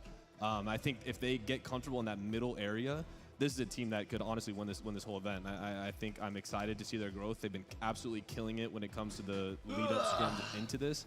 And once they find themselves, I mean, I'll put them right there in the top 5 with any other team to take this tournament. Lauren, it's hard not to think of TSM as potential favorites. We know Hal isn't there, but that dynamic created some tension in a way, and that was maybe what got their engines going. Zap feels like he fits in really well, and also they've been putting the work in and building something maybe a little bit less controversial internally, but it seems like it might just be picking up steam at the right time. Certainly if they're going to want to win and get a win, this is the moment. I don't know if you can say it's been Absolutely. We picking were up talking about this steam before though. They're we still having went the live problem of again. inconsistencies because Maybe when they're hot, they're hot. Having that one slower tournament for them was at the perfect moment. You're talking about timing, getting that out of the way, coming to split 2 playoffs now, getting all those negative vibes out, and also kind of teaching themselves how to deal with it mentally. How do you recover after something like that? Because you know internally they have set a very high bar for themselves. They are one of 2 of the most legendary players in the entire scene, and they expect great things from themselves. Have in the I same seen way that their Deadlock? Yeah, it fans looks do. cool. So now coming here, we know what they're capable of, and I like what you were both saying. They definitely feel like they're kind of settling into their trio, looking really strong, and I think they can do big things here at playoffs. Yeah, being confident sometimes is not doing anything, right? Sitting down, sitting back, letting the game come to you. So we'll see if they're able to seize those moments or let them wash over them. It'll be an interesting one to see because there's still. Have you gotten your hands on it, or have you just watched it's it? difficult to pick one specifically, but sometimes the POI draft can give us an indication. I know Hot who's Sauce gonna has been playing the succeed. shit We saw out of with it. SSG in Group A versus B, you guys were, picking different teams, not Moist, and they did well. They ended up pulling it out, the not Moist picks. But you said, man, if I had seen SSG's landing spot, might have changed the difference on whether I would have gone for them Snipe. I'm going to give you a chance now. Are you changing your pick after looking at some of these, or no? You still feeling confident? You know, I picked Moist to win, and I thought I would change to SSG. I'm glad I didn't because they ended up coming out on top. Right. I picked Furia actually in this to win, and they have a good POI and thermal station. I do still like how TSM has been performing and getting Skyhook West right off the bat, and they also have a good launch pad when it comes to Storm Point. I think those are incredibly strong POIs, especially for the way that these maps have been unfolding. So I'm happy with the Furia pick. I think that they've really been building up a lot of potential leading up to this LAN and a lot of hype, and I would love to see them perform and make a finals because they missed it barely last time. So I will still pull for that team. Grace, we saw Stay Naughty on there as well. I mean, we're seeing shots of the crowd. Dude, I don't even Eyebrow play index video games these days, for going real. on as well. MK is going to be. I'll do some threatened with Cloud9, kind of an under Rocket League from time to discussed time, and that's team, just but because it's so much quick potential games. there. Yeah, definitely potential. You know, I've played with Cloud9 in the past with Naughty specifically, and I know that the potential. You is hate the definitely POI great. draft? The real Get the fuck question is, out. can you bring it out not only at this in this phase of the tournament, but Really? throughout the Why, whole Llama? I know their peak is high, but can they keep that? Just because average it across makes the board? like the beginning game Now, so one big slow, thing I want to talk or about what? as we look at this, Do you like Climate that? You don't East, like that's having where no Gaming contests? Gladiators are going. We're going to start transitioning into that, Lauren. I know you and I are kind of on the same wavelength. What's your thought on them? Big name for me in terms of a top performing team coming into this. Absolutely. I mean, third online. Where's for your Split drop 2, ship, brother? There's fourth 20 of 'em. EWC. They have been wildly consistent. I mean, shout out to Jayhawk as well, because I saw his tier list online, and he did put Gaming Gladiators up there as one of those teams that can absolutely win this event. I mean, when you consider Blasts, Lifka, and Light, that is a scary trio. Yeah, and talking to Jamie, he took the car with us as well. I love just the family affairs, guys. Sister Charlotte here again, 2 events in a row. I just think that sometimes there's some energy there when you've got family in the building, you've got good vibes going on. They did incredibly well over these last few weeks. So Gaming Gladiators, you and me, we've got them taking the hit on this one.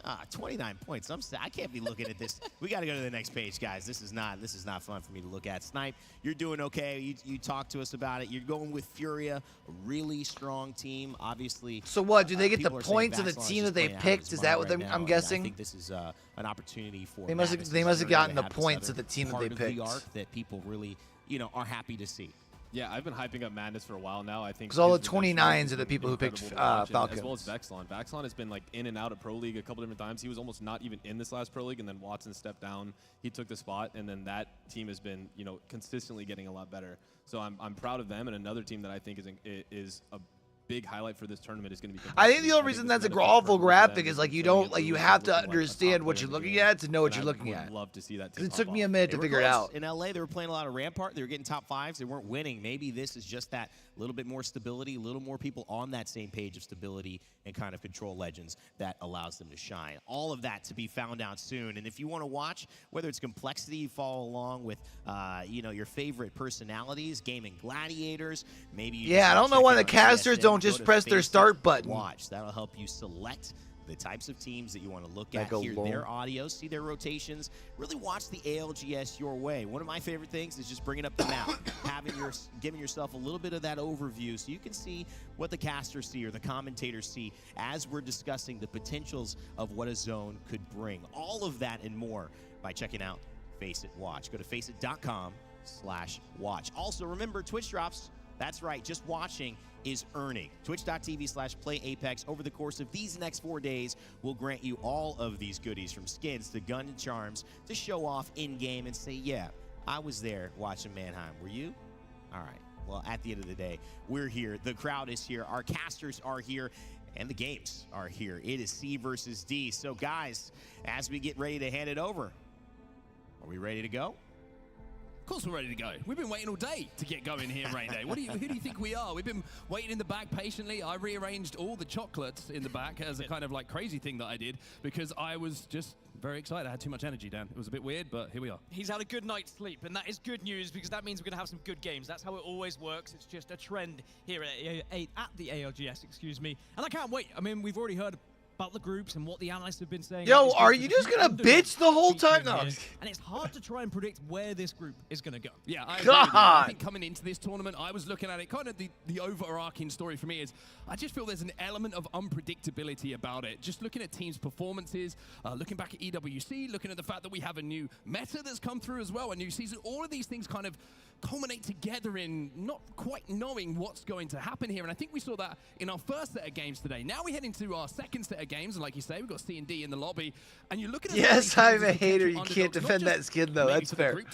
There really was looking forward to the end of the tournament as well. There's a few names I look at in this lobby as being potential names we'll be talking about come Sunday. Yeah, I think that there is not an clear and evident winner at this tournament yet. Even from the games that we've just seen, some of the big favorites maybe didn't perform as well as we would expect. So now we need to see who can kind of raise the bar and who can match those point totals as well. We always talk about the average points. You want to get around 30 or so in every single group game. But if you can have like a 70-point series like we just saw from Moist. That propels you up those leaderboards and gives you a fantastic. I mean, even with what Izolo's Laser had, what they have 62. A lot of unpredictability. A big game. Is that right? Absolutely massive. I think just while we wait for the games to get underway, we're going to bring Rain Day back in here 61 to have a little bit of discussion. Yeah. Rain, what are we talking about, brother? Do you know what? We always talk about predictions. We see predictions, but I want the reason. Are we really bringing the desk back in because we're having problems getting the lobby started? Great one. I'm not again. The spotlight here, Lauren. I hate it here. Reasoning. Gaming Gladiators. We've been talking about them. Listen, I feel like, Mark, you didn't hear all the facts, okay? Because it's the placements alone for Gaming Gladiators, the consistency alone for this trio. Tell them. There's someone that I'm keeping my eyes on. Also, the zones from the first series, if they end up even remotely close to where GG is, that's pulling in their favor. They have lots of positives in their column right now. That's true. I mean, Snipe, get in on this as well, because they were talking about they feel like it's unpredictable. Yeah, Snipe, get in here, man. I feel like we've already set a tone for a bit of an unpredictable tournament here. I think the changes in the meta are going to make this whole event as unpredictable as you can imagine. I already predicted I think we're going to have a tournament winner that has not won a tournament. We're now back-to-back events now with two different teams that we have not seen win. I think it's just that type of year, and I'm excited to see that final outcome. Bro, Onset's a G. I swear. If you're to tell me you don't like Onset, get the fuck out. So, guys, are we seeing, I mean, just the rise of South America? I mean, Cholos Major, we were looking at that a few weeks ago and going, wow, this is unbelievable. South America showing up. You know, I feel like, Dan, it's now become. I will not stand for this shit. This type of performance starting out the gate. This bodes well, and we got a lot of South American teams here also represented. Every region can perform well at this tournament. I think that's why it is such an unpredictable one. We don't have the dominant regions that we used to have back in the day, Mark. And I think that's my brother right there. Just everyone try and in case you can't see the family resemblance. Try and dominate in these early stages, because then they start to become the favorites. Then people start to fear them. They don't want to rotate near them. They don't want to cross them in their path when they're trying to move through this map. We always talk about teams who end up demanding respect. It's the muscles. Yeah, for sure. Too good to ignore, right? And South America have been quietly going about their business over the last few events as well, and I am expecting them to certainly have one or two teams who can progress and make it into those latter rounds here. So I'm excited to see what they can do. We had an EMEA winner now on LAN. We've had North America. We've had APAC North, APAC South. South America. We're waiting. We're trying to fill that one out. You know, EMEA, we've got the resident kind of like you know, the two of you and Graceful together. That's almost too much EMEA action going on for me. I mean, the bias is just so crazy here. Beard set for Onset, you mean? One team we haven't really talked about a lot is Exo Clan, and I think they come in with a great story in K20 and Slayers, one of the longest-standing duos who have made pretty much. I know he rocks it though, don't he? I know you guys like a little bit of noise. They've been representing and singing. I mean, are we at an Arsenal game, Mark? Or are we at Split 2 playoffs? Because it's kind of feeling like the same. I would say the ALGS is more reasonably priced than getting into an Arsenal game these days. But it's amazing to see, right? One thing we could always guarantee is as the games go on, as the days goes on. Also, does Onset have alopecia as well? The fans who are here today, by the way, shout out to everyone who got here early. That's right. These are the ones who I respect the most, and especially when they're making noise like Exo Clan. And I think that Exo Clan's a great story, right? We look back at EWC, last-minute call-up. They do incredibly well. They get to that final. So they're another team who we're talking about as a potential underdog, a dark horse in this tournament. So it almost feels like you can pick any team at the moment and go, hey, they could do something. So it's an exciting time to watch them Apex. Grace, Strafing Flame, Player K, Easy Flash. These guys show up. Hey. It's a team that needs to be a little bit more on watch. Oh, coming in with resub. Dioptric Weevil has been a QT 47 months. For 47 Holy months. shit. What a legend. And muscles. They've got the confidence. And muscles. It's just a matter of doing it. I think Brody is kind of jacked. They've always had, you know, they played Watts and Cat back in the day. They've always played a classic llama move. Yeah, anyone can win. Adaptable. And when you say could this be their tournament, I'm not gonna lie. Every tournament felt like it could have been theirs. So I think that they could definitely pull through if they wanted to. It is a little bit of that clutch factor coming in. It is. And, of course, guys, as we've had this great discussion, it's set up some more stories that we didn't get to cover top of the show, but it seems like it might be getting closer to the games kicking off for C&D. So I'm going to hand it back to you to enjoy, and let's get it going. For Llama, he just doesn't want to be wrong. To do that. We're not allowed near the desk normally for obvious reasons. But it is time almost to get into our first game here. World's Edge is where we're going to be heading. And I want to talk a little bit about a team who has 3 letters in their name, who historically we get told off for talking about too much. But I'm going to talk about TSM, right? Because what a story this has been for the new lineup, right? EWC, not good. Whereas now they come into this group, now they come into this event, now they come into this day with a fresh look on things. And the best thing for them is they have a great POI here on World's Edge to play from. Great seed, which means they got a great place in the POI draft, and they're going to be playing from Skyhook West because Reject Winity decided not to go for Skyhook West. They actually went for Pylon on Stormpoint, leaving Skyhook open. So that is going to be a fantastic opportunity for TSM, who not only have it in these groups, but also later on when they compete in the next stage of groups as well, they have it over Falcons. So holding this POI feel like this is a great somebody's watching me. And then carry what they learn from these groups into the next. It's an obvious opportunity to pick up big points. I also think it's a really good opportunity for them to play from a POI, like you say, they're going to play from all day, but from a POI that gives you a clear game plan on how you want to approach things, right? You're going to take your time looting over at SkyWest. There's a lot of loot to gather. Yo, that's my big brother. Usually be playing Edge from there with a strong loot pool behind you. So TSM are going to have to fight their way into zones, and I think just making the macro a little bit more simple can be very positive for them. As getting on the same page, winning some of those team fights, and looking good going into the games a little bit later on as well. But as you can see here, it looks like we're getting ready to get into this game here in Mannheim. We've got C&D on the stage right now. Match 1 on World's Edge is about to get underway.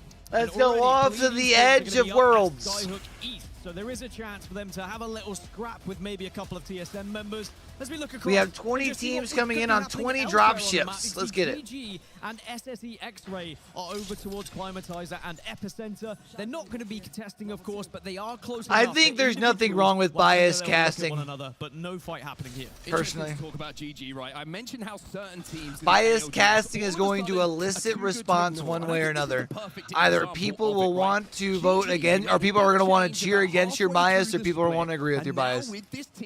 Either way, you're eliciting an emotion and a response, which is your job. Out of every game and every Personally, situation. It's very rare we will go into the top 10 of a game, especially when we're watching the EMEA Pro League, getting towards that end game, and GG would not be in one of those prio positions. They proved that as long as you're like not obnoxious about it, you know what I mean? On the biggest stage as well. So keep your eyes on GG this tournament as we take our first look at where we're going to be heading. Yeah, heading up towards between Landslide, between Monument is where we're going to be going. So I wouldn't be surprised if people take control of the tower. Maybe there'll be a few people. This one's going to pull more towards Monument, right? That kind of area, the Survey Beacon House. Just with a chance to have the ability to move between the two, depending on where this circle actually ends up pulling. So VK Gaming already moving very fast, and a couple of teams are starting to run across one another here with their rotations. By the way, Legends Gaming, you can see there's a couple of faces you might recognize filling in today. Nasky being one of those players, he's made the, I would say, a fairly short trip over to Germany. Yeah, tell people they can complain about bias when they win half as many weeklies in a row. While he's waiting for the other players to get over on those planes, getting those visas nice and late, certainly getting them locked down, but a little bit of an early engagement going down here, but it's a little bit of a poke and a prod, and nothing too getting out of hand here. No real aggression as we see. Remix Powers looking for his teammate to drop him off a little bit of loot. Going to be a ult excel for him to pop a little bit. Until then, I don't want to hear none of that shit. And you can stay in this tunnel if you want as well. Obviously, Watson fences will go down behind you here just to make sure that no one's going to be able to follow. But there is the opportunity with where this circle's going right now that they are happily holding this area, especially if they're worried that anyone's going to be into Landslide. And we can see on the map there are teams in Landslide. Of course, you'll be able to use that crypto to gain the information before you exit.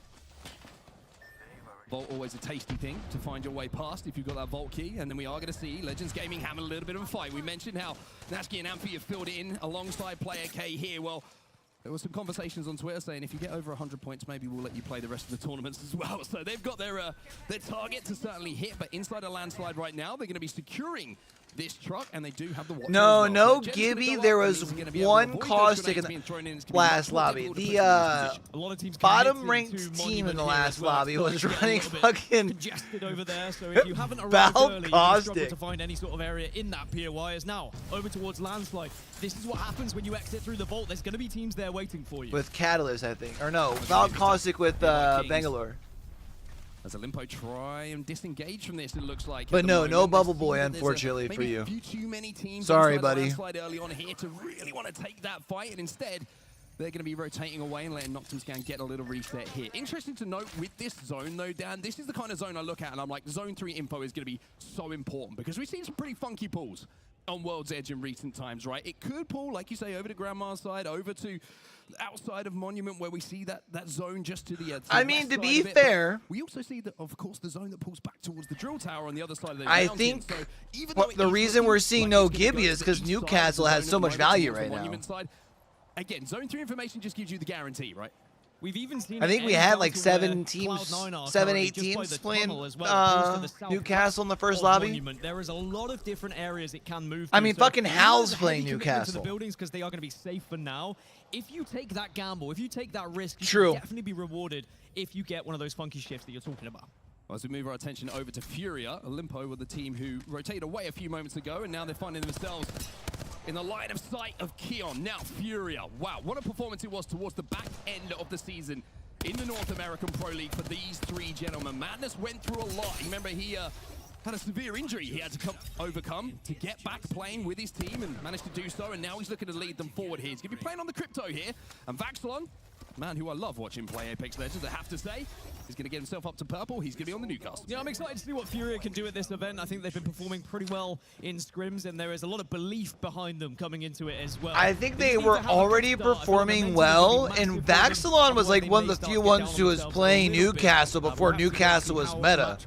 Right? Wasn't Vax the one that was playing Newcastle for 100 Thieves? Have found themselves within Zone 2. Like year 2 champs, or am I tripping? Still TSM, Olimpo, Furia, and Pioneers are the only 4 teams haven't moved in yet.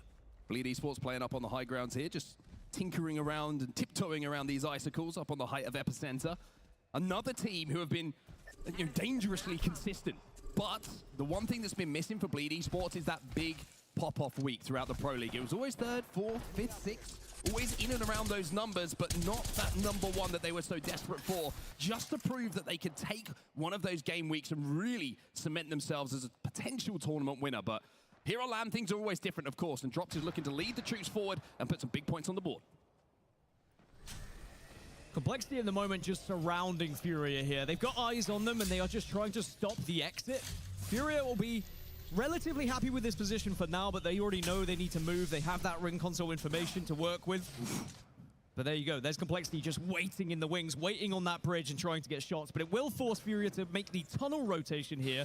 And we already saw how congested the tunnel area had been coming out from Landslide. So it might not be a fun move for Furia. Yeah, it's going to be not. I wanted my dog Oxy back around with Complexity starting their first series. North in and around that drill tower we were talking about. We'll take a look at the outside. I know Oxy said he was getting ready for work, though. Artin and crew trying to work their way back into safety. That's going to be over by Lava Fisher. TSM putting some shots down on them from Countdown. As this is your map overhead right now, we can see we are going to pull over to the east side. So a little bit more of a predictable zone pull here, which is good news for everyone, including ourselves. It makes us look like we know what we're talking about.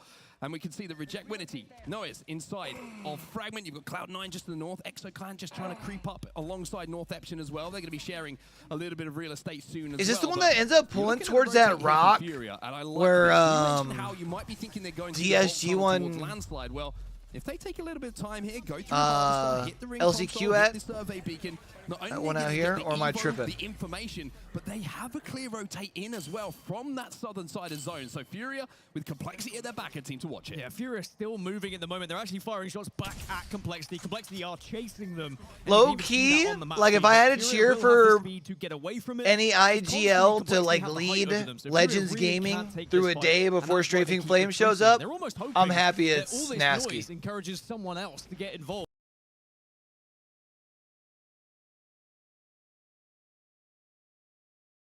Am I still here? I'm going to start playing a charge rifle. I think this is a cooler gun.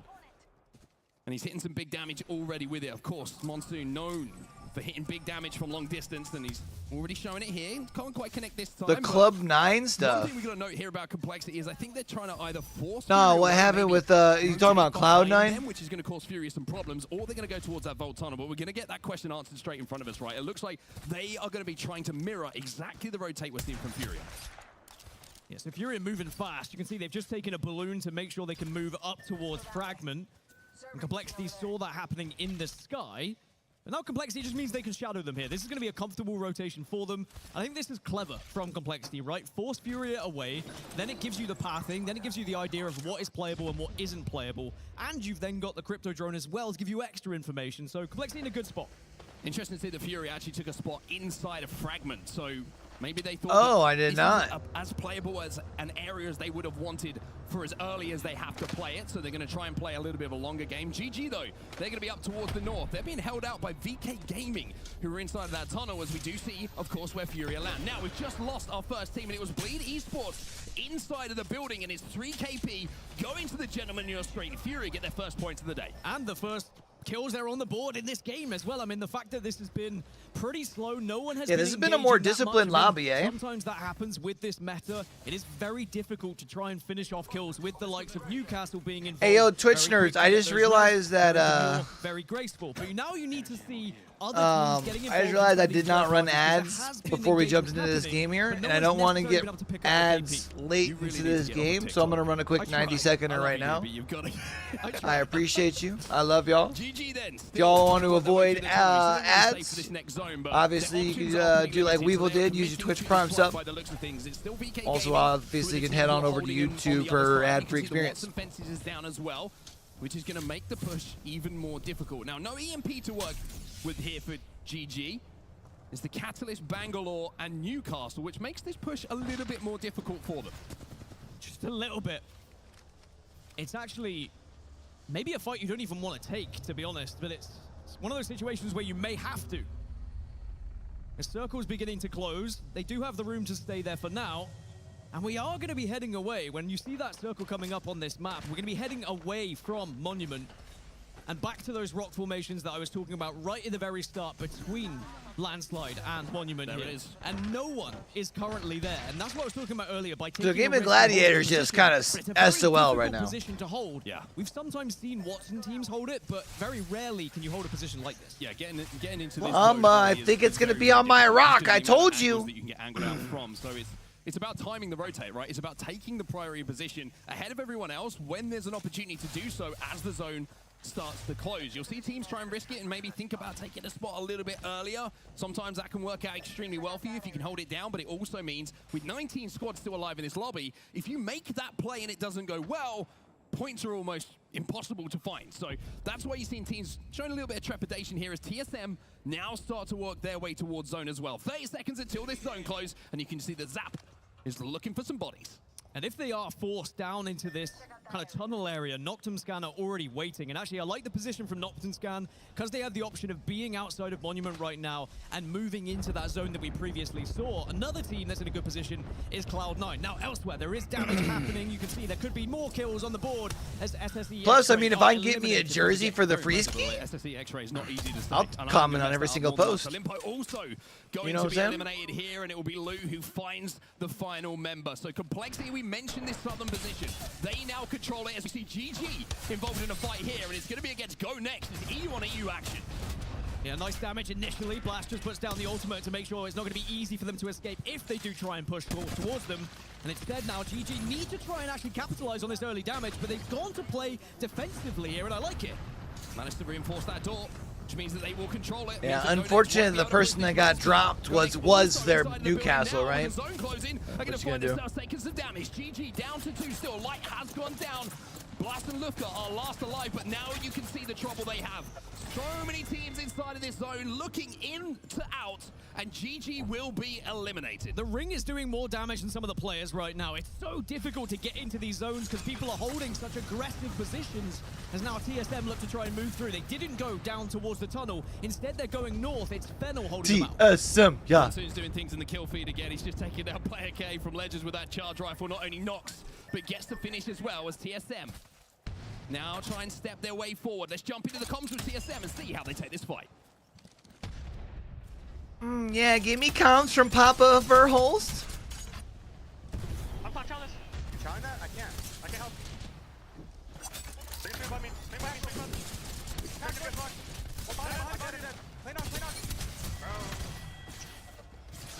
TSM just became TS dead.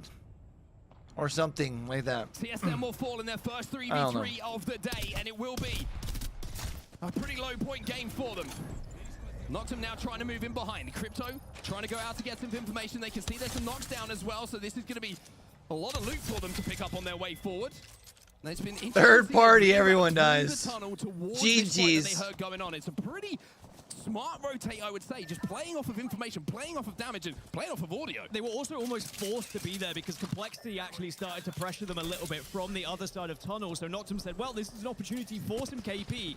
But now what they do is put themselves in enjoy your Apex Legends with the side of Gishiton. On this choke, as they make their rotation east, they could struggle a little bit. Legends Gaming are pretty bang center of this next zone and could potentially disrupt Noctum's rotation here. We just saw Fennel being eliminated as well as we go back over to the point of view of Complexity. And Monsoon, who's got the laser beam, he's going to put the evac down as well. It might be time to make a play for this zone as they will now take to the skies. Now, where do they try and play from here? Kimchi and Lou follow him on. Monsoon's gotta stay alive. Stay alive. Stay alive. They find a sneaky little spot.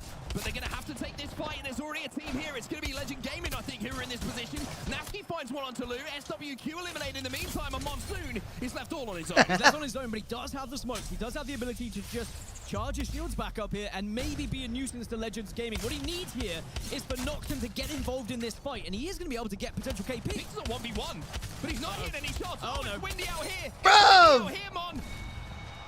It is windy out here, Mon. Bro! Complexity will be eliminated. Exo Clan will fall as well. Oh my god! And you know full well I like he's only gonna blame this. himself for that. Now reject Winity as they move in. Pioneers eliminated. Makers eliminated as well. 7 squads remain, but there is a lot of teams on this northern side. VK, Cloud9, Noctum, Legends, all on the north, and all have to fight. VK gone on the southern side. Hey, you know what though? Furia, we mentioned this position. That is going to be prime real estate towards the end of this game. Furia control the zone. Reject Winity, a name that you might know very well from the last round when it's a new. We still lie. We in here. But they are inside of this top 6. C9 taking a huge amount of damage themselves as Chaotic will be taken down. Yeah, Cloud9 just trying to stay alive at this point, hoping that maybe Chaotic can crawl back. They should be able to get the rest. I think Legends were able to get a reset? No, they only do it 2. And a great opportunity for Cloud9 to reposition, start to head towards this zone because it's pulling south. You already see Reject Winity are there, but suddenly there's shots coming in.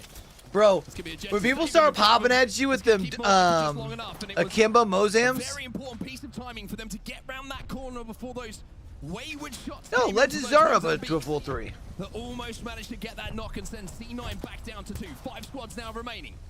Legends Gaming also just got a respawn as well, by the way. It's Noctum Scan, and now going to fight against Legends Gaming.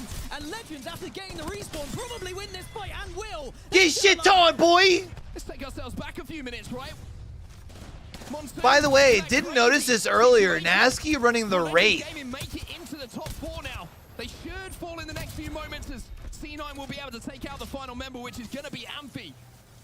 But as we head into our top 3, it's I think he's our first Wraith of the day. V3, C9, Reject Winity, and Furia. Furia are sat dead center of this zone, by the way. Reject Winity are probably going to shoot at Cloud9. And look at the shields on Furia, and the castle wall is down.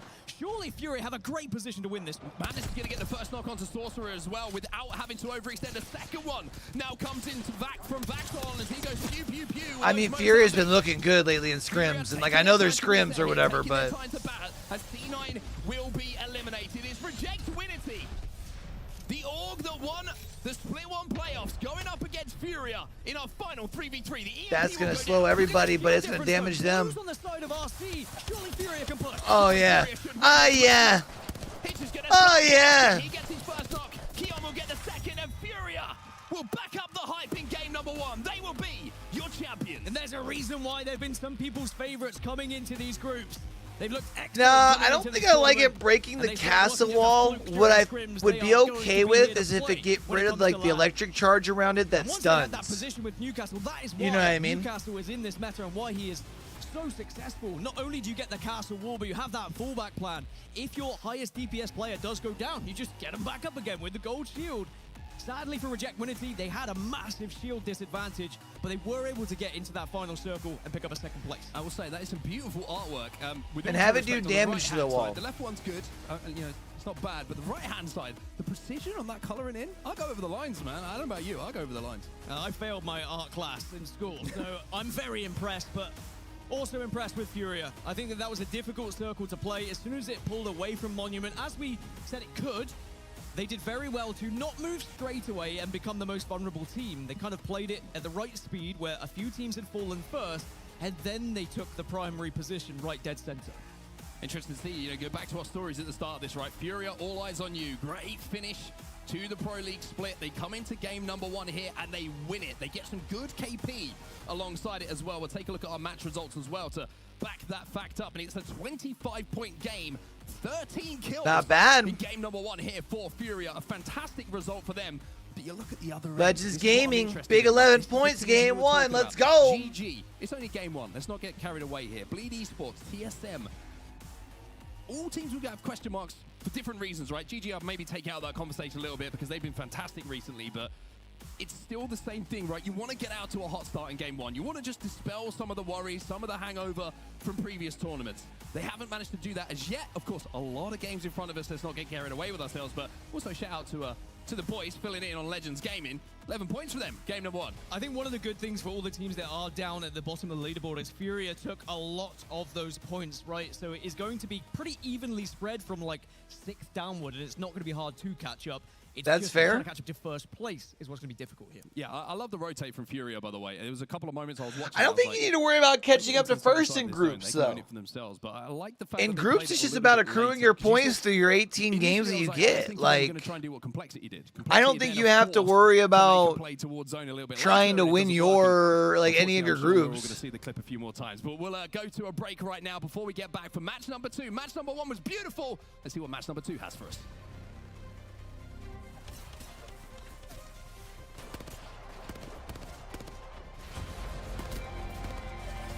Well, yeah, dude, because Newcastle's got a big dick, bro.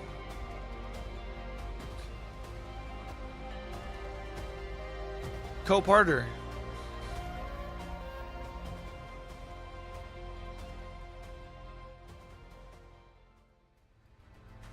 Don't you know?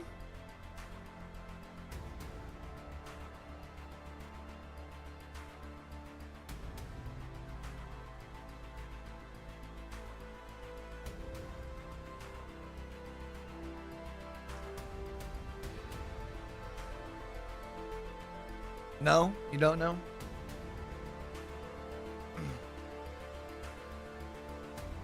Bro, that was only game number 1, wasn't it?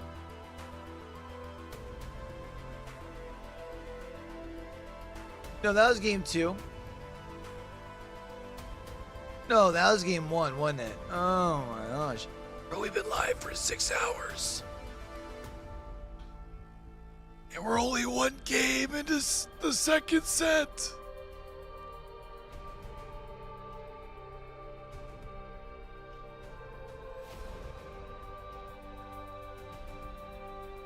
I'm gonna pass out at the end of the day.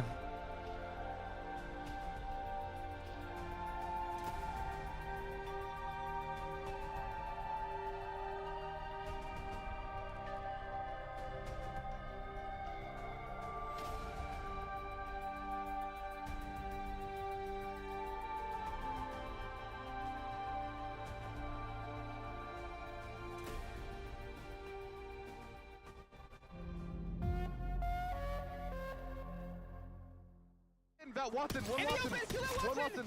I got it back. Last team. I got it back. We got EP. No. I got to back up. I threw my drone. Watch it closely. I need help. I'm here. EPing at 1%. EPing now. Look for a swing. Swing right then. Swing left. One shot, yeah, I'm on the back. Back's dead. That's one more. He's one. Just like that, baby. Just like that.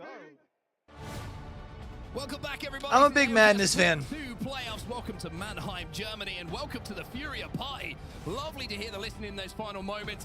And my favorite thing about that down the celebration, just a simple yeah. Wouldn't mind seeing the Furia squad win. You don't want to get ahead of yourself, right? It is only the first match, and we've seen this historically where a team does have success and then falls off a little bit. And those 25 points look amazing right now, but if suddenly you end up on 32 points after the entire 6, that is a missed opportunity, right? You need to carry on the momentum here, try and find more points on the board, because we saw some teams in the previous groups only get about 25 points. This is a great chance to try. I mean, Falcons only got 25. Really good position. No, Falcons got 29. Things you look at from that game. Luminosity got 25. Really right? Firstly, the rotation we mentioned towards the southern side of that zone. Secondly, the fact that when they evac into Fragment and Monument, they win the 3v3 without even being knocked. Bleed get absolutely obliterated by them, and then the way they commanded that zone in the end game as well. You can hear from the comms as well. They're like, one thing that's so important is the communication of abilities, right? And you could hear. Chat, I'm gonna get back to doing the longer ads whenever we see Legends Select come up, which will get us taken care of for the game. Cool. In that final fight, not only is it giving you information on where players are, but the damage, the stun, all of those things makes that final moment so much easier. So congratulations to Furia, very, very well played endgame for sure. Yeah, I think Also, listening to the comms of who to focus is something that's very underrated when playing as a 3. Or if you guys are wanting to be uninterrupted by ads, yeah, the opportunity to use your YouTube or your Twitch Prime, or over on the YouTube channel where we do drop esports content. They were going to win that one. Such a shield advantage, and they'll be delighted with that victory. Undisrupted viewing over there as well. Victory, like we say. Now we head into match number 2, though. World's Edge going to still be our battleground before we head over to Storm Point a little bit later on. But don't blame me, blame Twitch, because otherwise they're going to hit y'all with ads. So I'm just running them now to make sure that y'all don't get hit during the game. Cool? All right, so we're going to go ahead and run in a quick couple minutes. Always interested to see where this zone goes, though, because that was one that was played from Thermal Station by Furia. Pretty good rotate for them, even though it's a pretty central zone. I feel like coming from the south, that zone in general, just knowing that everyone else is going to be stacked up inside a monument, it's probably a clearer way to path your way to that zone. So Fury having a pretty good access, I would say, to where they wanted to play, but having access is one thing. It's all about execution. We always talk about that. You gotta remember, Furia were kind of being hovered around by Complexity for quite a while. They were being chased, it felt like, but they didn't get intimidated by that. They didn't take a stupid rotation. They didn't just run through tunnel because they panicked. They fired shots back towards them and said, no, actually, we think that we can hold you off here, and we will continue with our genuine rotation that we have planned. Yeah, we'll have to see if that's going to be the same story, like I mentioned now. Who do you want to watch in this next game, though? Because C9 had a really interesting end game there. You can see they had to fight their way from the northern side of that zone through 3 or 4 different teams, but didn't really have much of an involvement in that end game when it was the 3v3v3. Usually you see a call of let's play for second if we think we can't win this one, but Cloud9 didn't really do much, right? It was both teams they just got focused by both. They didn't commit to either fight. That left them in a bit of a vulnerable position. Honestly, I'm excited to see what Legends Gaming do in this next game because they position themselves quite. They're in a really good position, but they didn't get to pop off the way they should have. The full trend that came from Complexity, they might have had a better chance. It's a really good point. Into that last circle as well. So they'll be moving from landslide. Of course, it was one of their priority positions, and if the zone isn't as good for them, they're going to have to move a little bit quicker, perhaps, to the next. Furia, you have earned yourself a loot POV. I need to copyright that. Winners of game number 1, obviously we're going to be watching them first. A great start for them, and I think when you're coming into a tournament, right, with a lot of hype behind you, some expectation, people start talking about you, there's murmurs of maybe this is Furia's time, maybe in North America is going to be represented by someone holding that trophy up once again. A game number 1 like that, just all of the nerves, all the expectation just falls off your shoulders a little bit, right? It just kind of proves to yourself, like, hey, this is us. And they should be talking because they're going to perform at the level you expect. I also love the composition that they're running as well. They're not running a controller legend, so they're not necessarily going to have that ring console information immediately, but then as soon as Pathfinder gets the ability to choose, then you get ring console information, and then you can start to use Pathfinder's aggression at certain times as well. Wow. And well, there's a reward for winning your first game. As there you go. Now Fury can double down. Position down at Thermal Station. I mean, Cloud9, not a bad zone for them. Teams who rotate very, very quickly, like Noctum are right now, Reject Winity are right now, could take away a few positions that you might want. But if you can get up to that height nice and quickly, you almost guarantee yourself a top 5. It feels like with this Thermal Station zone. So, bro, look how quick teams are rotating down there, though. With a funky pull, but one team who has always read zones well. Over at APAC I mean, you've already got 4 teams, they are a hard 5 teams, 6 teams if you include Cloud9. It's going down towards them. And that's one of the reasons why they had blue armors, or 2 of them had blue armors going into that final fight, because they moved very quickly to Monument in the previous game. Now, Fury don't have a ring console, as far as I'm aware. They did get the survey beacon scan, so they would have seen Reject Winity moving towards them, so they should have a good idea. Like, that fast rotation by all the squads is kind of crazy. Arriving at Thermal Station. So, Fury aren't going to be surprised by this pull, but they certainly won't have as much info as perhaps they would like. It's one thing I've learned through come on, KCP in esports is when a man puts a bandana on, it means he means business. And you can see that Onmu certainly does mean business today, and certainly will at this tournament. Pioneers making their way through Siphon at the moment. You saw Exo Clan were just ahead of them as they were looting their way forward. They only had blue armors. Excuse me, they only had white armors, whereas Pioneers have the blue.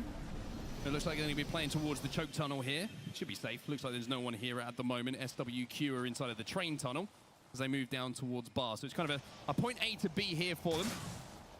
Oh, they got the gold ball. So an interesting thing since the newest patch with the Controller Legends getting the extra 25 HP on their shields is now some of the Wattson players, or your controller player in general, may lead the rotation because they have the most shields available, right? It's going to deter other people from engaging because you are going to have more health. And also, you can have a better chance if you run into a 1v1. So it is interesting that's changed that kind of support role we've seen in Watson's previous to actually now being a little bit more aggressive. Yeah. In some scenarios. Yeah, certainly can just overextend a little bit more. You're not, as you say, relied to be the anchor. I didn't even think about that, but that actually makes a lot of sense. Of a Watson, for example. Inside of the zone, though, you can see Nose Fox. We're going to be inside. Would have just thought that it just makes more sense for you to be a better anchor because you can just 4 points to their name after game number have 1. more sustainability. Northampton having a little poker Legends Gaming, who are inside of this tunnel themselves, and this looks like a fight that could break out here. Now, when you're looking at Shields, oh yeah, hit him with it. At the disadvantage, and the EMP is going to force them away. As Yuka is going to have to be very careful that he doesn't go from Yuka Predator goes down. And that's exactly they can't push that though because they were able to make it down to the building. So still 20 squads. No one's gone down just yet. Everyone being a little bit hesitant to engage yet again in this game. Oh, but they're getting pushed by VK Gaming. Oh, Legends just need to push their dick in this. VKG, they saw a knock come in. And now Yuko Peradata, who was Yuko Pera dead, is now Yuko Pera running. It wasn't very good, okay? I know that, I accept it. But VK Gaming will come in and manage to clean the pieces up, but they have lost one player. And remember that Legends Gaming were having a look from the tunnel at this. They might be thinking about third-partying themselves for these KP. Yeah, definitely a possibility for other teams to engage if they would like to here. There are 2 teams in the area. KCP are also in the vicinity and maybe could do some damage to this one as well. The Wraith portal has actually been a big influence here. Allows you to move. Wow. However, Donut has gone down, and now Youngling goes down as well, and Crazy Kong is going to be left on his own. We're going to have a pause. We're going to have a pause. Just as things got exciting, just as things got interesting. See a lot of sad faces in the crowd, but don't worry, we'll get back into it. Oh, look, I'm back in camera. Hey, everyone. How you doing? Being told it was an audio issue, so we're just sorting that one out for the players, but it does allow us to have a little chin wag. But certainly one of those scenarios when Wraith comes into the equation, right? The portal looks great. You get involved, and you say, I will follow you to my death. Sadly, they did follow to their death. You don't mean it literally. No, usually figuratively. not. A very discernible difference between the 2 things. But again, interesting to see some of the compositions and legend picks we've already seen here on day 1 kind of surprising us. The Wraith already in there. We've seen a few different picks that have come in. We saw a Revenant a little bit earlier as well. We did see the Revenant earlier. I forgot about that. Yeah, in that first lobby. It's going to be interesting to see how those picks kind of separate themselves maybe in some of the plays. The Revenant Pathfinder. Smart decision to show these gentlemen on your screen because I'm going to lay out for a minute and let the Exo Clan crowd do what they do best. Bit quiet. Oh, no, they're getting louder. They're getting louder. It's okay. They're just warm up. Gently ramping up. I think they went in hard right at the start of this series. It's true. They went pretty hard early. Yeah. And they probably just need to have a little bit of a reset before they get back in. But as the game is paused, the players, of course, will just be waiting and have a little chat between themselves. And we can look at some of the beautiful signs of this wonderful audience that is joining us here in Mannheim. I always appreciate those who come down on a Thursday. I thought you were going to say, I always appreciate a good sign, which I know you do. Does your boss know you're here? That's what I usually say. True. Does your boss know you're here? Are you still working in the stands? True. Or did you Maybe call in sick? People, what are known as remote workers nowadays. They've got their mouse at home. I'm interested to see. I'm interested to see if some laptops come out around 3 p.m. Actually, it's gone 4 already. Goodness me. Yeah, we'll have to see if a couple of emails do get sent out just to make sure that the bosses are happy. But we do say thank you, of course, for being down here early on a Thursday. The tournament, as we know, on a Thursday, day after day as the stakes get higher and higher. And I'm looking forward to get back into this one because I feel like we've got a really good end zone. It's a very similar pattern to what we saw from the first game. A lot of hard early rotates. We've seen a couple of scrappy fights that have gone down in and around the Hill House building between Harvester and, of course, where they're going to be pulling towards the train station side. But we're also going to see some fluffy friends in the crowd here, Dan. Yeah, I'm always reluctant to talk. Are you a sign guy or a fluffy friends guy? I am a fluffy sign guy. And if anyone creates one, then you'll be my best friend. A fluffy sign to talk guy? Too heavily about zones during a pause. Even if I whisper, I'm worried that maybe a player could have a earphone off. I would. But it is interesting that we head down towards this area because, I mean, if you think back to Pro League, there were times where this area of the map was very rarely seen. Right, we didn't actually end here very often, and it was great news when you looked at Furia and where they saw the zone start to pull. So they were able to set up accordingly, and we should be able to get back into this game very shortly here. 3, 2, 1. We're back in the game. I felt like I was slightly off on my seconds there. It didn't quite line up. Anyway, we're back into the game, everyone. Pioneers on your screen. On moves Bandana, still looking as glorious as it. All right, let's go Pioneers. So they went through the portal, and as they came back, sadly, KCP were already waiting. Actually, no, Crazy Kong's been able to get away. I think the portal was taken from the other player. Yeah, it was. It was ExoClan who was taken down in that fight. So ExoClan fans, now we understand maybe why you weren't as loud as we thought you would be. Complexity, though, probably trying to shake off the moments of that previous game. Inside, yeah, he said, I know why you weren't as loud. You can also see that they have. Hey, I know y'all about to get eliminated, but let's make some noise. The high ground here, having played around the barricades at the back, by using this evac tower to get back towards where Kimchi finds himself. However, Monsoon taking some damage on his way up. Blue is going to be safe for now, but might have to retreat back to Monsoon just to help him stay alive. Elsewhere, we're back to the building of death as the portal still being used elsewhere. Legends Gaming now going to be able to take that one out, and of course, Legends are also running the Wraith. Nasty on a Wraith is not something that I thought I would see in this day and age, but I'm here to live and breathe it. You know what's interesting about this composition? Naski's not on the Crypto, Player K not on the Watson. In and around the edge of zone. This time it's going to be Bleed Esports in front of them. Certainly some history between the 6 players involved in this little scuffle that's going down. 10 seconds until the zone does close behind them. SWQ will be eliminated as well, as all of a sudden we're seeing KCP find a few more KP, as we have 3 squads now eliminated from this lobby. And I am curious to see how TSM do from Skyhook, right? Because there was a reason why Falcons decided not to be picking Skyhook in their group stages. They felt like they maybe had some really rough zones back at EWC, and they wanted to move to a more central POI, and that has opened it up for TSM to play it instead, but they are now going to suffer some of the same problems we saw Falcons did, where you arrive late and really have to fight tooth and nail to get into these zones. Well, that's where the zone is going to be going, pulling up towards the north side of Thermal Station, as it traditionally will do. Interesting just to note as well, Reps, very sharp looking haircut. Really good. We'll say it looks great. Shout out to the barbers all around the world, especially Reps' barber, doing a great job. So circle-wise now, you can see that Thermal Station is still going to be the priority position here. There's going to be 2 teams, one on height, one down low. Cloud9 are going to be in a great spot in the southwest. Complexity, if they hold this area and eventually get to that southern side near the barrels, they should be okay to hold there as well. So those. I bet you I was trying to turn my thing up at one point. GG taking a little bit of damage here from Legends Gaming. You can see that they have to get the mobile shield down for Lufka to hold that angle. He's going to push it out a little bit, see if he can create a little bit of an angle. Instead, he's going to put the big shield out. Castle Wall will go down for them to essentially let anybody know who comes up this, that they're going to have to fight their way through a team. No points on the board. We just see GG go I'm down so early confused by this. I mentioned how it is only game number 1, though. Remember, we've got 6 games to get through here before we really start to talk about teams' performances. But they've got a little bit of work to do here. What was the 2 point? teams down on the southern side they're going to have to hold out. And they were excellent pre-patch. Gaming Gladiators Anybody were one know? of the up-and-coming teams, right? And they performed so well at the previous LAN, but... Because it's not like it's in zone where it's like just inside, you can use it to zone people out. Because there are going to be teams that will struggle a little bit, and we'll probably learn more about that as the day goes on. But right now, the spot isn't the worst one. They are going to be able to play this eastern side. They've got the castle wall down just in case anyone pushes them. But it's about where they go from there. They're probably waiting for a little bit more ring information before they move. But if they get pushed, where does that decision lie? Do they get aggressive? Do they try and take that fight? Or do they try and retreat as we get another pause here for the players to get everything sorted? And before we get this one back underway. That's 2 already. Racking them up.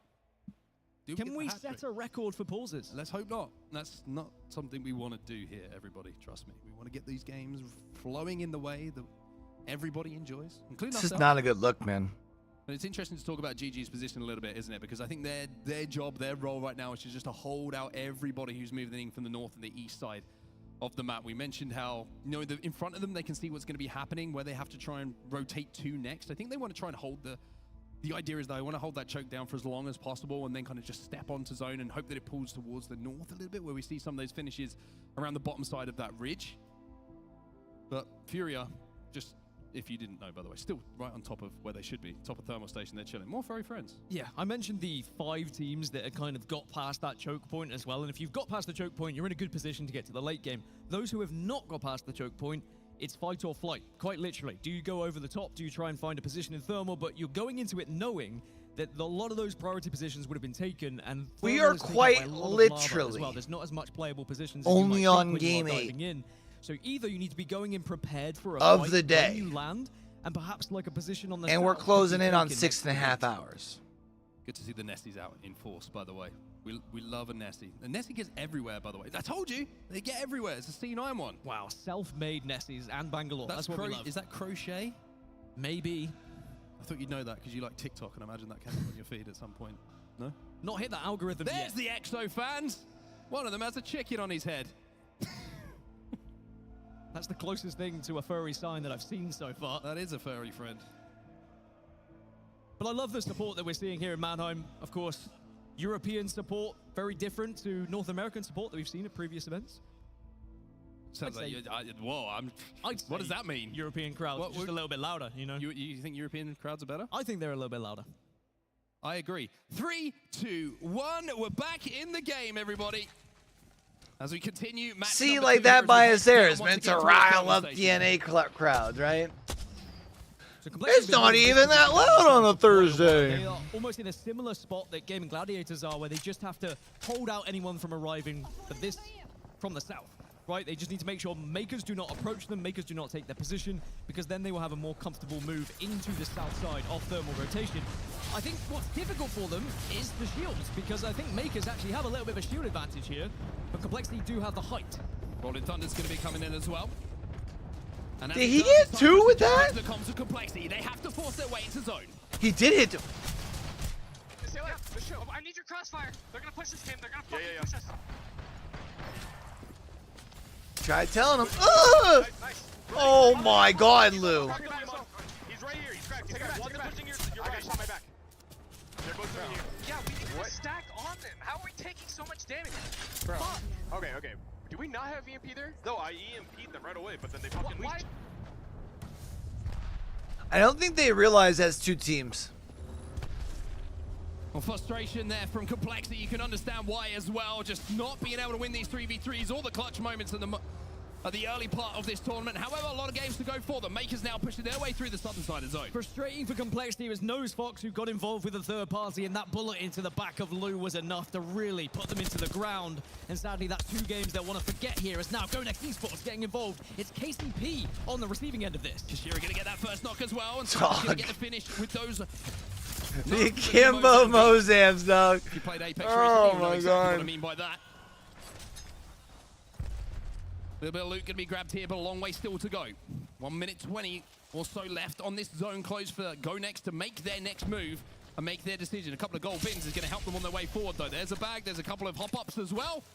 So all of a sudden, GoNext feel a little bit stronger than they did a few moments ago. They just added 10 pounds to their bench. Also, bad news in terms of where the circle's going to be pulling. Bad news for Furia fans, because it is going to move up a little bit further north to where actually Reject Winity are currently holding. The kind of buildings just north of Thermal Station is going to be one of the best areas to be in. And actually, as I say that, Reject Winity are currently moving away from that position. This opens up pretty much prime position for TSM if they notice it. This is a massive moment. Like you say, Reject Winity were chilling. They didn't have that A zone team exposed. throwing for TSM? Who would have ever thought? Not They me. thought the zone was going to be pulling, so they think, hey, there's something The for us script to play writers here. really be Let's script try writing. and play I'm telling it, you. Play it, and like you say, TSM now walk into zone. They have the opportunity maybe to drone ahead and see if this is free, but it looks like at the moment they've let this slip away. Makers now in that building. They might have been beaten to the punch. Remember, there is 2 buildings here. They could share it. I think TSM KCP's also back might to a say full actually squad. we quite like holding this side because they don't necessarily know where the zone is going yet, right? Only Ringgold's information would have They're provided gonna be late into this extra party, little though. bit of info, so they might not want to commit so heavily for said building. As now you can see on the minimap, Makers have taken over both buildings here, but that is heartbreaking for Reject Winity, who moved south away from this spot. You can see that TSM actually using the drone to watch behind them as well, so that's why they're not. I kinda wish we forward. could They wanna watch make North sure Epsom they right don't now, get zone yeah. wrapped themselves, which is obviously a smart thing to try and do. Bleed Esports now trying to chase down a few kills themselves as North Epsom. Well, they're finding GoNext. Couple of kills going to be exchanged here. Should be able to get one of these finishes, but no, North Epsom will be eliminated. It's Kashira who clutches up. Kashira now left on his own, though, on the Crypto. North Epsom eliminated 15 squads. Bro, Now Chris, themselves in this lobby as we have he's 5 just teams on eliminated. stage And he's with gone. backwards hat. And he's invisible. Just Where is chilling. He? Can Bleed find him? That's the real question. Don't crawl back to him and give it away. Just share. He It's can too get the cool, banners, bro. And he can just stay invisible, and that is one of the benefits and pretty much the prime reason why Crypto has become a meta character is the ability to go invisible when you are within the drone. And he's back in the room. Kashira with his best John Cena impression. As Bleed Esports give up and decide that it's not worth trying to find him to get that extra KP. Elsewhere, as we turn our attention back towards the thermal side of things. Couple of shots being exchanged. It's going to be KCP who made them rotate in, but you can see them being peppered from all angles. X-Ray. SSE X-Ray. Trying to be one of those teams who can commit to some of these kills. A couple of breaks coming in as we also see Fennel in the kill feed as well. Reject Winity, a heartbreaking moment for them. They will be eliminated as we're down to 14. Yeah, so much talk about them being a zone team, and they really committed heavily to the middle of thermal station. They were convinced it was going to be pulling that way. Chat, it's However, X-Ray from them, and now Furia from that thermal tower are going to have to try and move north here, whereas Makers, Gaming Gladiators, and Fennel are all in some of the best positions, but Bleed might try and contest GG over on that northeast side.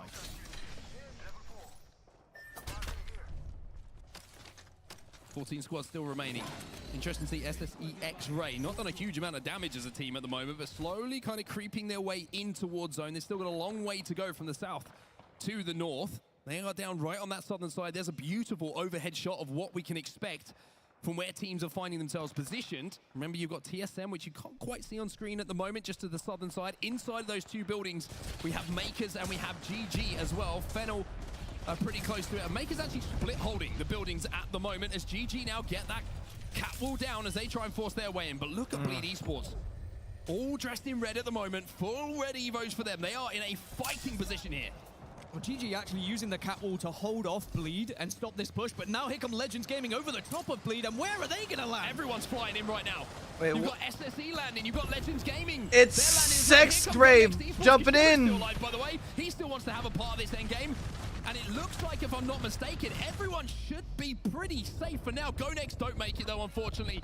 They will be eliminated. Kashira couldn't come up with the magic that he needed. Legends Gaming going out to Makers. All of a sudden, the lobby starts to heat up here in Mannheim. Even though you have deployable cover through Newcastle, it is not going to protect you from every angle. You're very vulnerable when you land and just try and commit to it. As now SSE X-Ray are struggling here. A lot of damage they've been taken.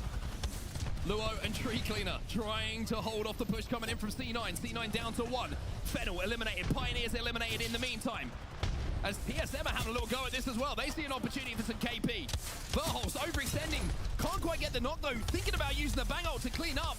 SSE X-Ray will be eliminated as that now goes in to try and get the final kill. C9 will fall as TSM will stand tall. One of the benefits of TSM. All right, TSM. On the outer side here is maybe as everyone. Now they've got control of that side of the circle, right? TSM can take advantage and get some KP. As now Nose Fox will be eliminated. Bleed Esports also about to fall. It would seem drop the last remaining player. GG have gone as well. So now it's all up to Drop to try and force his way forward, but he won't be able to. Oh. As well. It will be Dexter who swings it for Makers. Yo, let my boys Makers popped off. Noctum Scan are eliminated as well. We are down to 4 squads now. It has been a bloodbath in the last 60 seconds. And Makers have been incredible. They find this position, they find this building, and not only one, they have controlled both of these buildings and kept everyone away. As now the Apex South squad that's kind of been living in the shadows of Legends Gaming despite the fact that they won last split. Also, don't know if they know that someone's pretty close to them from Olympus. Or no, they didn't. They finished second. They're going to know now. Right? They're going to know pretty soon. I think Legends it's finished actually the first. rest that's coming in from Kings. They certainly will know. Vaxlon won't be able to take part in this endgame, though. He has fallen. Back to the battle of the buildings. As we're going to see TSM trying to force their way in, but once again, we're seeing people just blasting, and it's going to be Makers with those Mozambiques who get the knock on the reps. TSM desperate for someone to join in this fight, but they don't realize maybe that it is as isolated as expected, and Makers should be able to clean this one up. Maybe TSM will just try and bank on trying to survive, but now Fury arrived. Oh, Fury are going to pull up on a TSM? Needed someone else to get involved. And they got the reds as well. Vaxlon has gone down, but here comes Madness with the Eva 8. This time he can't make it work. Oh. He is left on his own on the Pathfinder. As TSM will pick up some of those kills onto his teammates. Kion has found a place to play, though, as TSM will fall as well. Down on that low ground. Maybe he can just sit up there for a second. They're going to find a Limpo. Oh, my God. TSM have been eliminated also. You can see that found him. Valto, he's gone down as well. Beautiful shots coming in from Ziggy. Well, Olimpo now needs to come from down below, and it's going to be Makers waiting for them as they arrive, but they arrive with a lot of damage. Oh, it was a lot of damage. Possible damage, but not hit by the Hemlock.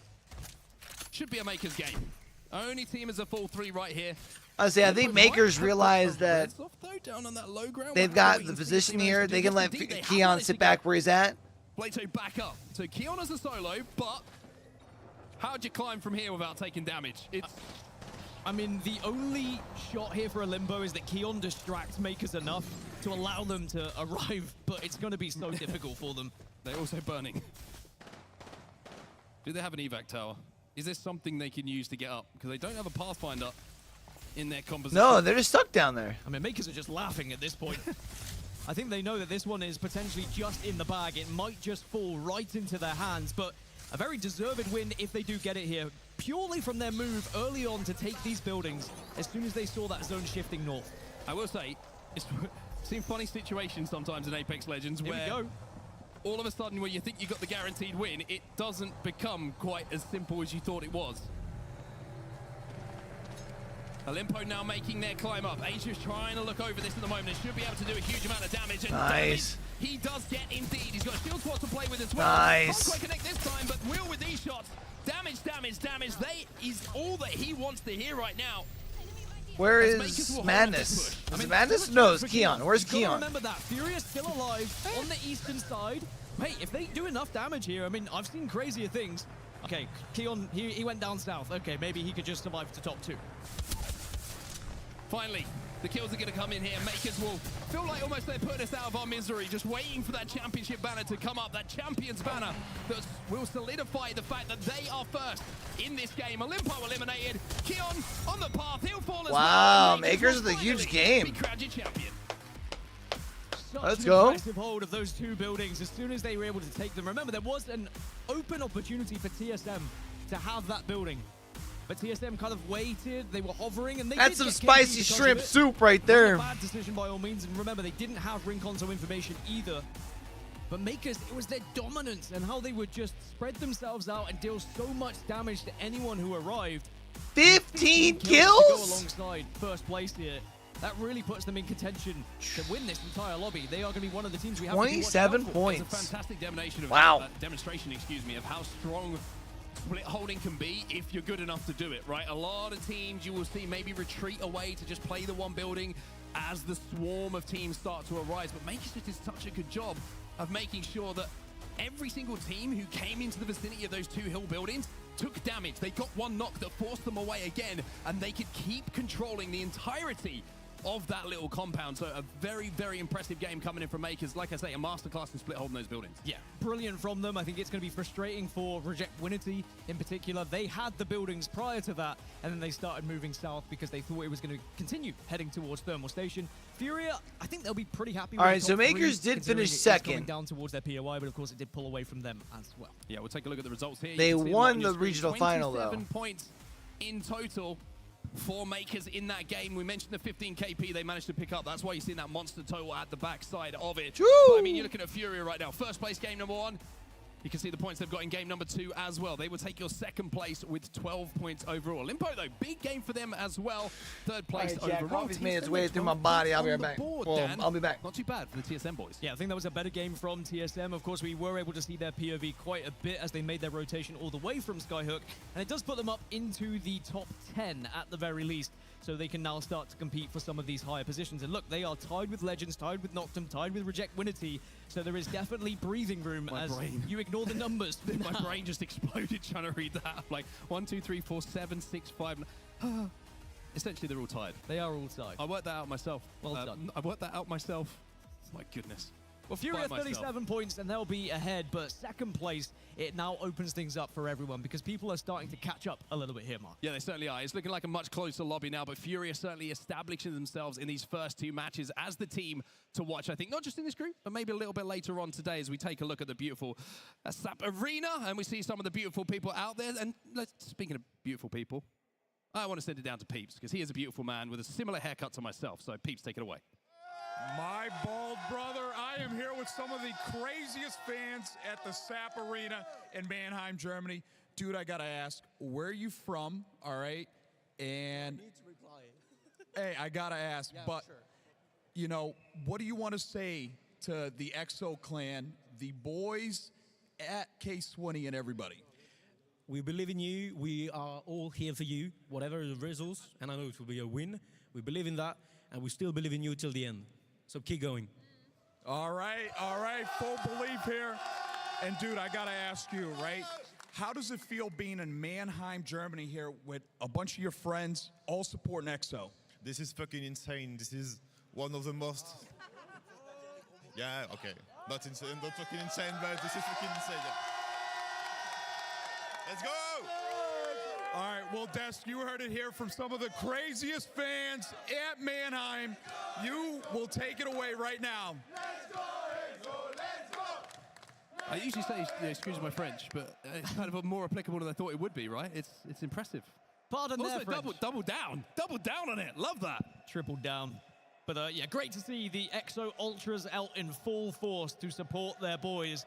But can EXO take that energy and put a W on the board? Because they're going to need it to start catching up as the lobby now starting to create a little bit of gap at the top. It certainly is indeed. I'm enjoying the chance at the moment for a number of reasons. One, the energy in the room is amazing. Yeah. And let me tell you, it's reverberating around here what the EXO clan, the EXO Ultras are doing, but also it's making Twinny move a little bit. You see the shoulders were going there? Twinny's got those moves. Vibing, man. I've seen him on the dance got the floor. moves. I haven't really. But I imagine he'd move on the dance floor. Twinny's got the wiggles in-game. Out of game, still to be confirmed. But it's fantastic to see the support coming in from all over the world. Like we mentioned, it feels like wherever Swinny goes, wherever EXO Clan go, there is always support behind him. And we're seeing exactly that right now here in Mannheim on the first day as well. That's the thing I love about it, right? Imagine what they're going to be like on Sunday. Exhausted, I imagine. The EXO Ultras also recruit as well throughout the tournament. So I expect them to grow and just try and fill more of those seats to support EXO even more as we get into the remaining days. Now, match 3 is coming up shortly. Has been an interesting first 2 matches as well, because there has been some zone shifts that have maybe caught a couple of teams off guard. Rejectability, of course, clearly in that match too, we saw that, but everyone was expecting Monument in map 1, but then it pulled away from Monument. And it's almost one of those scenarios where you kind of follow the crowd, right? You become a sheep a little bit. Everyone's in the Monument building, so you okay, oh, well, maybe we're going Monument as well. Maybe you've hit a survey beacon, been able to get that information as you are approaching Monument, so you join them. As soon as that zone shifts, it's about who actually takes the initiative to move either early or be patient enough and brave enough to wait until those final moments, because I feel like it has to be one or the other. If you get caught in between, you just get shot by everyone. Yeah, it's like the worst thing to do is not make a decision, right? And then before you know it, opportunities slip through your fingers, and opportunities certainly not slipping through the fingers of these fingers? Thumbs and fingers? Fingers. I don't know what's going on right now. Anyway, these 3 gentlemen on your screen right now, because Furia have started as expected, I think. If you're looking at a lot of people online, people on social media, people on the desk, people in the building, I'm sure, coming into this event, Fury was a name that was on the top of a lot of people's list of teams to watch, who I think could perform, could be there on Sunday, make it to the finals, and make a real good run of it. And game number 1 and number 2, yes, they get a great zone. Game number 2, Thermal Station Zone, is always going to be one where they collect points, but getting the win and that second place, and even little things, right? Keon managing to find his way into a second place position as a solo in those final moments. And remember, when he ended up on that high ground, there were still about 6, 7, 8 teams left, if I wasn't mistaken. So to get even more points out of the situation, big placement points. I mean, especially that high up. Remember it when you get up in the top 3, how much the jumps are. Also able to win that game all the way from the stacks. They picked. That's literally picking up 7 points just on his own. GSM had first pick, Fury had second. Without getting any Lakers eliminations. had third in the end. Of course, other teams would have picked ahead of them, but that would have been on Storm Point instead. But Just they by are 3 simply teams that I've surviving. just named, all performing pretty well at the moment. I think the POI draft is going to become more and more relevant as this tournament goes on. If you aren't aware of it, your performance in group stages will affect your POI draft position as you get into the bracket, and then on their fourth as we go further forward into winners bracket finals, and then of course into grand finals as well. So if you are performing the best throughout the tournament, you are rewarded in the grand finals for picking first the way it should be. 21st, which is different throughout Pro League. It was first and 40th. It's far better now, and you can get such a commanding POIs being in that spot. You certainly can indeed. A lot to look forward to when it comes to that POI draft as we get through the tournament. But for now, we're going to a quick break. We've done 2 games. Game number 3 will be coming up right after this.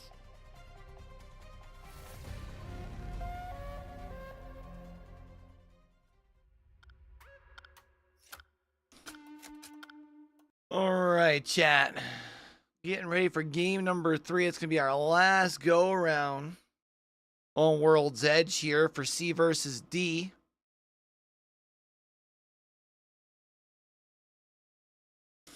I missed scores earlier, so let's take a look over here at scores, shall we?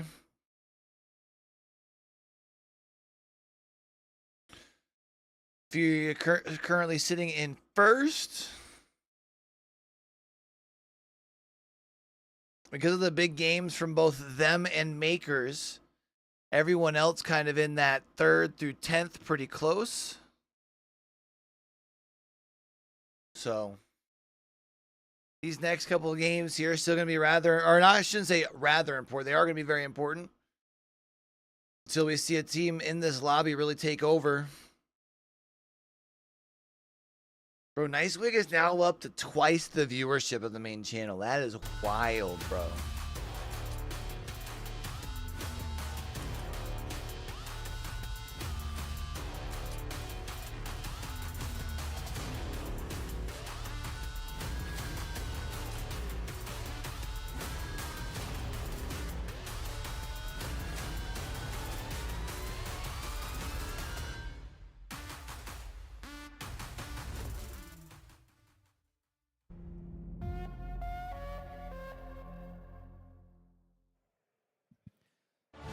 Two games done here, and it's time for us to head towards match number 3. Welcome back, everybody. Of course, if you're just joining us or if you were just waiting for that break to be over, it is, of course, the You know, I guess the good thing with having 3 casting pairs on a day that you got 18 games is you get to cast one set on one map and one set on the other, so that's kind of cool. No, I love you. So there you go.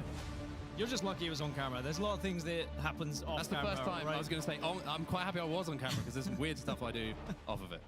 It is hey, yo! I'm actually quite surprised how beautiful the city of Mannheim is because I didn't know when it was announced. I was like, I have never heard of Mannheim, and we arrive, and it is incredible. Mannheim's gorgeous. Seen some beautiful sights. Well. The weather has been amazing. Of course, we're inside now playing some Apex Legends, but we were able to enjoy it yesterday before things got going. Speaking of getting going, the game 3 is locked and it is loaded, and the players are now getting loaded into said dropship. Now, this is going to be an interesting one because we're starting to learn how this lobby plays out a little bit. There has been a lot of patience from teams not engaging in certain areas. And what that does to the lobby is people maybe feel a little bit more free to make rotations. But that actually can create more fights because people start to feel a little bit more safe. They don't think those fights are going to come through. And then suddenly there is going to be a team waiting around the corner that maybe they wouldn't expect. Well, we've seen a lot, and not surprisingly with the compositions of the All right, chat, if y'all are on Twitch, y'all about to get hit with an ad since we're getting age to select. Watson, y'all know the dealio. Newcastle, Catalyst, what, you know, combination of which most of these teams do. It's so easy to just bunker down and hold that position for a long, long time. So that's what you're seeing a lot of teams playing for that hard early rotate here in this meta. And I think it's not really going to be something that changes too much as this tournament does go on. Well, as the tournament does go on, it's time for us to get into match number 3, the final one here on World's Edge. Before we flip the script, we flip the map, and we go over to Storm Point. Let's see what it's got in store for us. And I want to touch upon that point you were talking about with the legends that can kind of bunker down. We saw Gaming Gladiators in the previous game really heavily commit all of the defenses towards the northern side, and they were able to hold off Bleed, but it meant that Makers then had the ability to push them, and they had no resources left to stop Makers doing that. So you really have to think about where you're going to put all your resources. Do you want to put all your eggs in one castle wall? Got me off guard with that one. Very good. Good stuff from you, especially day one. Match number 3, already hitting bringing the hits out. Pumping them out. And the winners of our game number 2 on your screen right now, 29 points on the board for them. And you can see a little bit of a split for them on their loot rotation path. They've got Stacks, and also you can see they're over at Dome as well. And a lot of the time that you'll see people over at Dome who are dropping over at Stacks is because, of course, you have potential access to a ring console and a survey beacon, and that's exactly what Makers do have. Now, speaking of zones, I don't know if you heard of his thermal station, Dan, but... Hey, we're going back. Respawn beacon there. Well, we didn't see it enough in Pro League. So we didn't see it enough in the last game. I want to see more of it. We get to see a little bit more of it. Only thermal station zones for the entirety of the ALGS forever. Now there is... and I will be POO drafting myself thermal station. There is a lot more coverage over towards Tree, though. So actually the buildings on the south side of thermal station, where actually Cloud9... Is this one that actually just ends on the mountain? ...being hit currently is, and where that drone was... The little rock right here? ...the best positions to play, because we have seen it pull all the way south, and we might see a few teams try and commit to that kind of area. Yeah, it's going to be where Cloud9's kind of going over and setting up shop. The ground in and around them, just to the north of where C9 find themselves. You can see they're rotating at the moment, and when they get that zone information, it's going to be really, really big for them. Look at Reject Winity, by the way. We mentioned how they are like the super duper, like mega hard zone team. Already, they are in the bar building. Already from staging, they have almost beaten C9 to this rotate, and they are inside of zone once more. So whoever's reading the zones for this team, they know these zones so well, and they very rarely get it wrong. And Rejectwinity came into this POI draft as the #1 pick, by the way. So they had a great opportunity to get some of the priority POIs, and they actually opted to choose the #1 pick as Pylon on Stormpoint, which meant they didn't get as an ideal position here on World's Edge, but of course, because they have 21st as well, it is still going to be a good POI. And they proved that no matter where they are on the map, they can still find some of these positions very quickly. Now, I do think that because we have so much coverage on the zone of Thermal Station, it is probably going to trend towards the southern side or maybe Thermal side. It's very unlikely to pull towards Tree here. It's the kind of sentence that sets us up to fail a little bit later on, but I would agree with you, I have to say. I mean, hey, if it does pull towards Tree, it's not going to just catch us off guard. It's going to catch a lot of these teams off guard. There may be a few who have to bank on Tree because Crypto's literally the most picked legend right now. That's wild. Be rewarded with a little bit of luck. Well, Pioneers inside of the top 10 at the moment, only 11 points to their name, but they're moving their way a little bit closer to zone at the moment between Launch Site and Lava Siphon. I wonder if they're going to maybe head in towards Siphon and play for a little bit of zone information. There is a ring console there as well as a survey beacon, or if they're just going to, they already have, excuse me, you can see that ring console information, so they're going to want to, they're going to, excuse me, know what their plan is going to be. I put my teeth back in. Complexity now. They're going to win their first fight. Good news for Complexity. Noxum Scanner going to go down. It looks a lot cleaner this time round. Yeah, I think Complexity could do with gaining a little bit of confidence here. I think that a lot of their momentum would have been sucked out of them in that first match. And even the second match, we heard a little bit in the aftermath of the listening. Just small amounts of frustration coming in, questions being asked, and that kind of needs to be forgotten as you move forward and progress. And suddenly just winning a team fight, getting some KP on the board, it can really change your mood. Just got to warm up. Yeah. That's all it is, you know, just got to warm up. You get warmed up, those shots get hit a little bit later in the tournament, and certainly later into the matches where we find ourselves right now. On our map overhead, by the way, it's a very similar story. So many teams already inside of the zone. One team who's going to have to play a very different game is the team on your screen right now. Makers are going to have to... Like, this has to be the most prevalent that Crypto's been at a LAN, right? Whatever way they can get it, they want to be approaching this zone with purples and reds if possible, as we see Complexity now maybe looking to make a little bit of a push, but they're going to get EMP'd. Bro, double EMP? And they're going to have to be forced to heal here. It was both EMPs went off there, but now there's going to be a chance to heal for both teams. There's now grenades going to come out as well. Neither team really wants to push this aggressively. As I say that, they're all committing to the building now, and this fight is going to happen here. Exoclan on the other side of this. Monsoon, 45 damage this time. He might have a flank. If he can find an angle, he can find the pick. As K-Swinny will go down, and Monsoon with a swing will create the opening for Complexity. Yeah, that's a great flank from Monsoon. It just allowed them to force them through that gap where he can get the damage in case when he's gone down. But it is still Exo alive. They have been able to escape the remaining two players, so Complexity do not clean them up, but they are still in the area. Love that brave play from Monsoon as well. There's still going to be teams rotating in, so to wide swing around a building like that, it's almost as if you expect that maybe you're going to take a bit of damage, but you do the calculations in your head and you're like, ooh, I think I can make it and I can get this knock first. And that's exactly how it worked out for Complexity. You can see the last two remaining players, and go inside of this building, and Feuda's going to go down as well. Exoclan eliminated. The final two members will be taken down as Complexity start to look like the Complexity we expect to see. Pioneers are here though, and Pioneers got a big nade, but I think Complexity were just able to reset. You heard the call, or you saw the call from Monsoon of third party could be here. Make sure we swap those shields, and KCP will back off. They weren't quick enough to get involved, and they very intelligently do not engage, otherwise that could have got a little bit dicey for them. Only teams outside of zone at the moment as we take a look at where zone is more likely to be going, or certainly where teams are going to have to work their way through. Bleed Esports, they're over by Mirage Etoile and staging at the moment. You've got Countdown, which is being occupied by TSM at the moment as they had to head down to the south once more.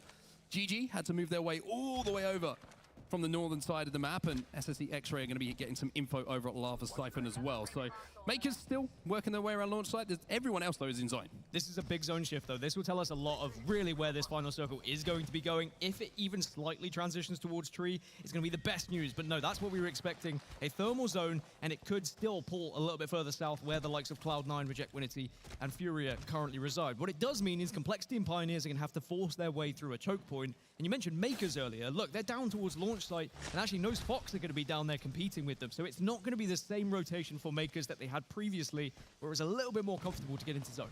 Well, that zone pull as well, it almost, I feel like the fight that was just taken by Complexity benefits them even more, right? Because it's not just points they get from that, it's the Evo, it's the loot that they pick up, which makes their next fight a little bit more comfortable for them, especially if it's fighting their way into zone, where it's more than likely a lot of teams won't have the same kind of shields and won't have the same kind of Evo advantage that they do. So it makes it a little bit more comfortable for them to try and force their way in. The Makers, though, just looking at what their rotate's going to be ahead of them, doesn't look like there's a huge opportunity to really pick up any more Evo unless it comes in from Nox, Reses, and more the standard way of just dealing damage for them. So to get up to purple is going to be pretty tricky for them. I mean, if they take the fight against Fox, there is a real chance that they can find that Evo damage, but I'm wondering whether they actually want to, because they can move south through and past launch site over towards Tree and almost ignore Fox entirely, and that's what we're going to see from them here.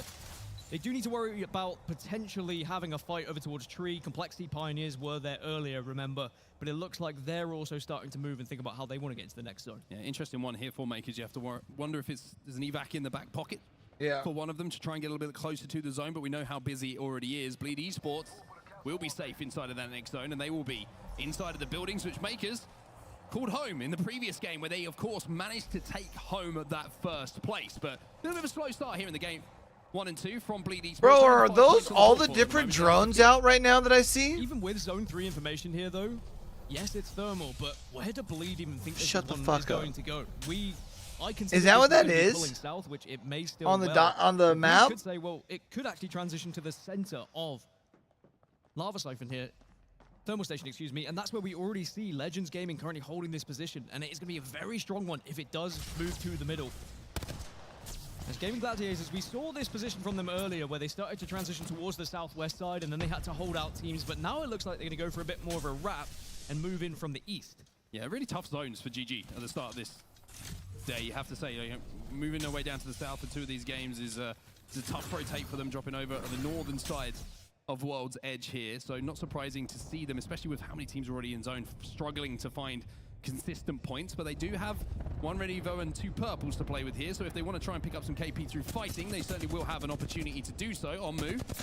Probably thinking the same kind of path here for Pioneers if they want some points.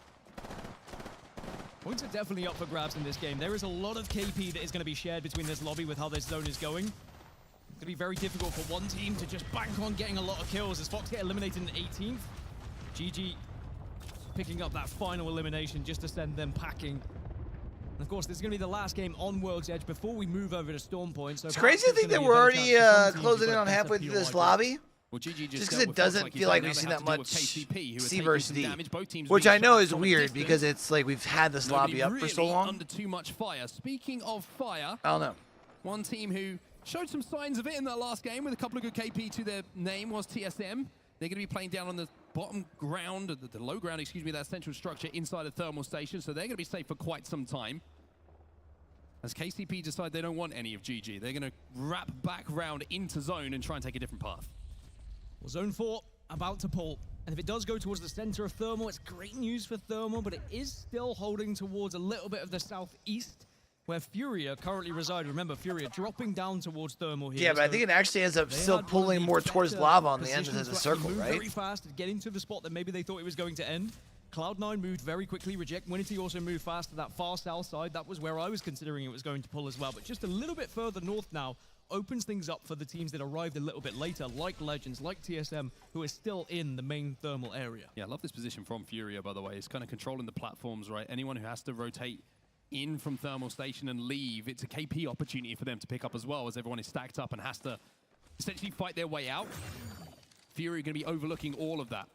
GG find themselves a couple of gold bins, which is going to make their progress a little bit more comfortable. Certainly, if they find a gold knock, which can be, of course, thrown onto Lufka on the Newcastle, is going to make. Look at all those any gold. That come in I like gold. Now let's jump into the comms of GG.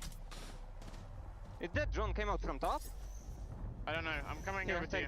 Take the thing. Coming over to you. 20 seconds.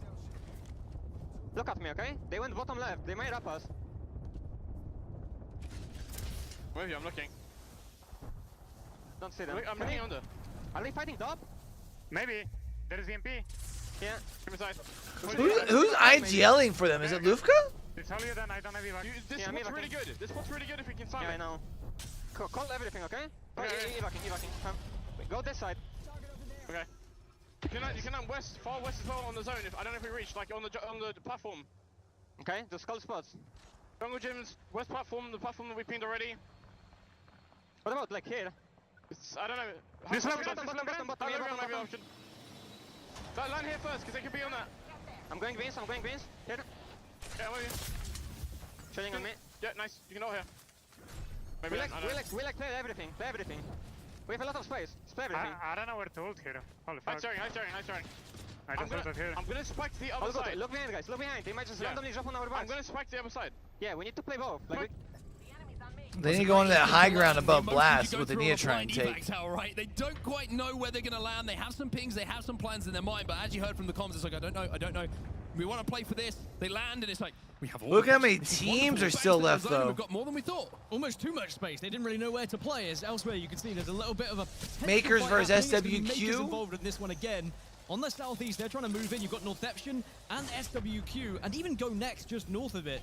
So 4 teams in a very close proximity here, and there could be a lot of KP available for one. One team we're feeling confident is the winners of our game number 2 on your screen right now. They won't be afraid to fight, and they're going to have to do so as well. Also on the Mosey, you got the gold bolt, and you've got all the hop-ups you could want as well to do even more damage to shatter those shields as you walk through. Yo, Ages is all fucking kitted out here, bro. Essentially, what's in the backpack on the guns to take this fight.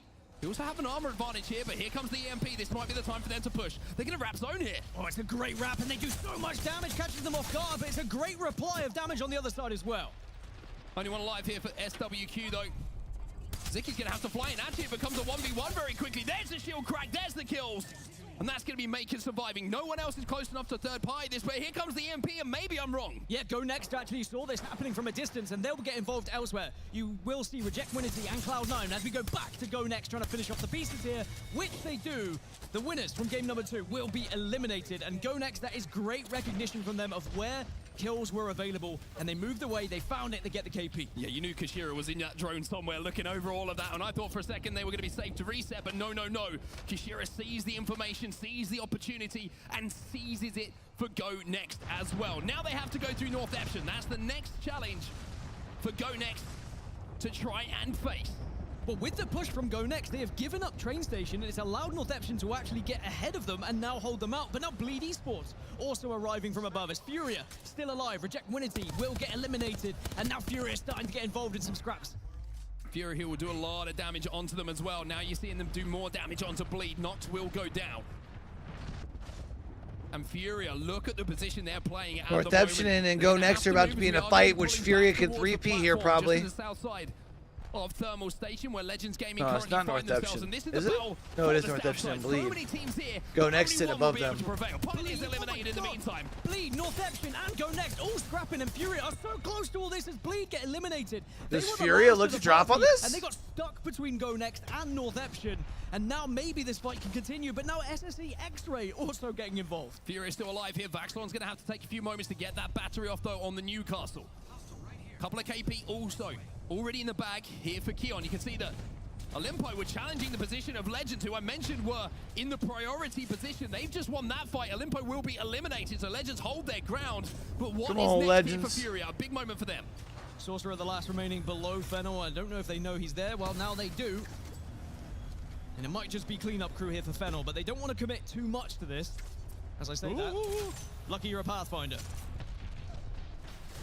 Northeption eliminated in the meantime. And C9 look like they might be going down sooner as well. 2 certainly will fall. Kurahara's got to be careful here. Bro. From a distance, gets the mobile shield down, but it's not good Bro. enough. There's a little bit of an opening. And Chaotic is still alive here, causing Fennel problems. just threw. Momon's going to have to fly away here on the Pathfinder just to try and survive. That was a messy fight. I mean, it shows the damage of what one rat can do, right? The focus goes away from real enemies, real damage, real threats. And because they committed so heavily to trying to clean up that rat, they got pushed. As now Naski, you can see, comes out of the portal as Legends are trying to find a spot over towards the bins. But Complexity are also here. The remaining of Fennel is going to be underneath them, whilst Furia are going to watch over from this southern side. Yeah, Furia have got a castle wall down there as well, so they're going to be safe on that side of zone. Legends Gaming, we mentioned the prio position they want, and they have been holding for so long. Well, now they're going to have to watch teams come in and try and take it away from them. Are there going to be teams that try and go through the portal? Oh no, he already took it back, didn't he? In a mirror position of them, just on the next platform, just above them. You can see VK Gaming have just taken that height. In the kill feed, though, you see SSX Ray. They'll be eliminated as GG will take them down. 9 squads left. Still teams have to move towards this side of the zone here. Thermal Station south side is going to be hotly contested. Gaming Gladiators will hold the northeast. Legends Gaming going to be far west. TSM still have to move from the north a little bit here. But they're very reluctant. But TSM can kind of be out of sight, out of mind, right? They may just be able to do some damage to teams that are Cloud9's out though. But Cloud9 get eliminated. A lot of damage coming in from Nasty. Skynades and a combination of Rolling Thunder. Zap will get the knock onto Kashira with that Skynade. Now we look at Verholst with the bow in his hands and Reps alongside him trying to hold their backs. Go Next Esports will be eliminated. We're down to 7. Gaming Gladiators actually might push up towards TSM here. They're kind of forced away from some of these other fights. The cat wall will allow them coverage to engage if they would like to. But you can see they're reluctant to do it right now as well. There's a lot of bullets that are just coming through these cat walls randomly as people just firing pop shots hoping to get some damage. Go Next is trying to hold as much, GG trying to hold as much space as they can around the position that they do have. Of course, they're going to have to move as the zone will force them together. Legends are kind of by themselves right now. As long as TSM doesn't try and rotate that way, they actually might be able to pull out a dub here. Everybody who's going to be trying to collapse in around them in these final moments. Gaming Gladiators, if they play this one right, if they can actually get some of these ultimates back before this zone fully closes, they're in a really good spot to push up to this, get a castle wall down in one of the priority positions at the moment, as now we're going to see transition from one side to the other. Everyone gets involved as Fennel get eliminated. Fennel eliminated. It's Fury who made that zip across to try and take the high ground, and you can see in the kill feed, that means everything is about to kick off now. One team landing on another means there's only so many spaces, so many levels that can be played on this tower as Furia. They've managed to reset, they've managed to hold on to this height. But 4 teams are here, 4 teams have to fight, and then elsewhere, TSM and Gaming Gladiators watching over this can do damage from a distance. Who survives this mess on the Is this Legend on the backside? Because you've got TSM down below, you've got the This Legend on the backside climbing up, isn't it? Eliminated as we find ourselves with 5. Yep. Amphi manages to get one knock. It was Fury who now have to hold off the push. There's Baxter on Concord. Let's go, boys! Fury will be eliminated, but it's another great game for them. It's Legends Wait a minute. with that climb up from the back. Can they get the reset here? Now they look for the reset. There's the EMP Shut up. as well. Player K still with a decent amount Legends of get the reset on high ground. Certainly look to get his teammates back on No way. But Gaming Gladiators, we mentioned how they've been quiet so far. How the zones have been a bit rough. Well, they're making this one work. TSM were actually able to wrap from the west, by the way, and they're still alive. They do. Legends get a reset on the high ground. Taken onto Zap's side. It's GG really in one of the best spots, but there is maybe too many players alive right now. They could all turn and look at GG. They have to be careful. Legends reset a little bit up top. There's still Lou alive for complexity as well. Lou's looking for the climb up here. You can see as well. He's just trying to play behind that bin on the high ground, trying to just survive as long as he can. GG have got to wait for the game to come for them. Like, no Rolling Thunder, no ultimate for him. But they do have a little bit of cover in the form of the mobile res beacon. The shield is going to be good enough to keep them alive for now. Complexity eliminated. The nades now come in. GG get the castle wall down. They hold on to it to the final moment to give themselves the cover. It's a beautiful play. Beautiful use of the ultimate. Why don't Legends have shields? Now they turn their attention. Are they out of heals? The mobile shield is still here. TSM in front of them. Nasty going to be taken down as well. GG looking for KP. Looking for the win and should be able to get it. If Legends out in third. That's fine. Slide will do it. And Gaming Gladiators will take game number 3. And we said that Gaming Gladiators, they looked fantastic pre-patch. How are they going to look after the latest update? Well, there's your answer. Game 3, they find a victory here. And as soon as they took another big game or another good game from Legends. They got what, 3rd? As well. They didn't full send it onto a team. They weren't even. They were in 6th before that. Grenades that started to arrive at them. They used all the utilities TSM was in 5th by though. Newcastle as well to protect them. They were patient. They trusted in other teams doing damage. And they 14 kills from Gaming Gladiators, 14 kills on the ball. We mentioned how there's been some great examples of specific scenarios in our game 1 and 2. I think we just saw a great example of why Newcastle's kit is so valuable, right? We see the mobile shield goes down. It protects them from a little bit of nade damage. They get a little bit of a reset, a couple of shield cells off, and then the timing of the castle wall, holding it off until that final moment. Maybe it was just a case of holding off until it became available for them. But as soon as that went down, it was the cover they needed to watch everybody else in front of them have to fight. All right, so we are done with World's Edge. An important moment for Storm GG Point next. to be able to essentially dominate and control the pace of those final moments, and then it's all about sometimes you need to hit your shots. Light with the clutch in those final moments. He hits his shots, and that's put GG on top. I think one of the most valuable things that GG did as well was force TSM to make the rotation onto that western side, because TSM could have gone across that bridge in theory, or even just committed across the lava had GG not had so much commanding space. But because the damage that was being outputted by GG, TSM were forced to rotate on the western side, and that meant they joined the 4 other teams that were already in that area, and GG just kind of had to sit, wait, be patient, and they're rewarded with it. Yeah, patience is a virtue. It was a famous saying by someone. Maybe it's just a phrase. I don't know. I don't have the exact answer for that. But it's so true in those final moments, right? And when we see it in end games, especially when you're the team who controls the most space of zone, it's very tempting sometimes to try and think, oh, there's an extra kill I could get here. There's a couple of kills if I just pick this corner a little bit more. But you have to be patient. You have to show a little bit of resolve and just pick the right moments. And that's exactly what those gentlemen on your screen leaving the stage right now for a well-earned break did do in those final moments. A fantastic first 3 games of our set here on World's Edge. We're heading over to Storm Point next, but before we get there, we're going to head back to the desk. Rainday, take it away. Thank you so much, Mark and Dan. Onset and Gaskin on the call there to start off C versus D. The pace of the day is certainly increased, and the stakes are even higher as well as we go back on the desk. My name is Rain. I'm joined by Lauren, and of course, Snipe Down and Graceful here to talk strats, talk impact, talk results. After 3, it's looking really good. I mean, I don't want to toot the old horn here, but Game & Gladiators, we did talk about them.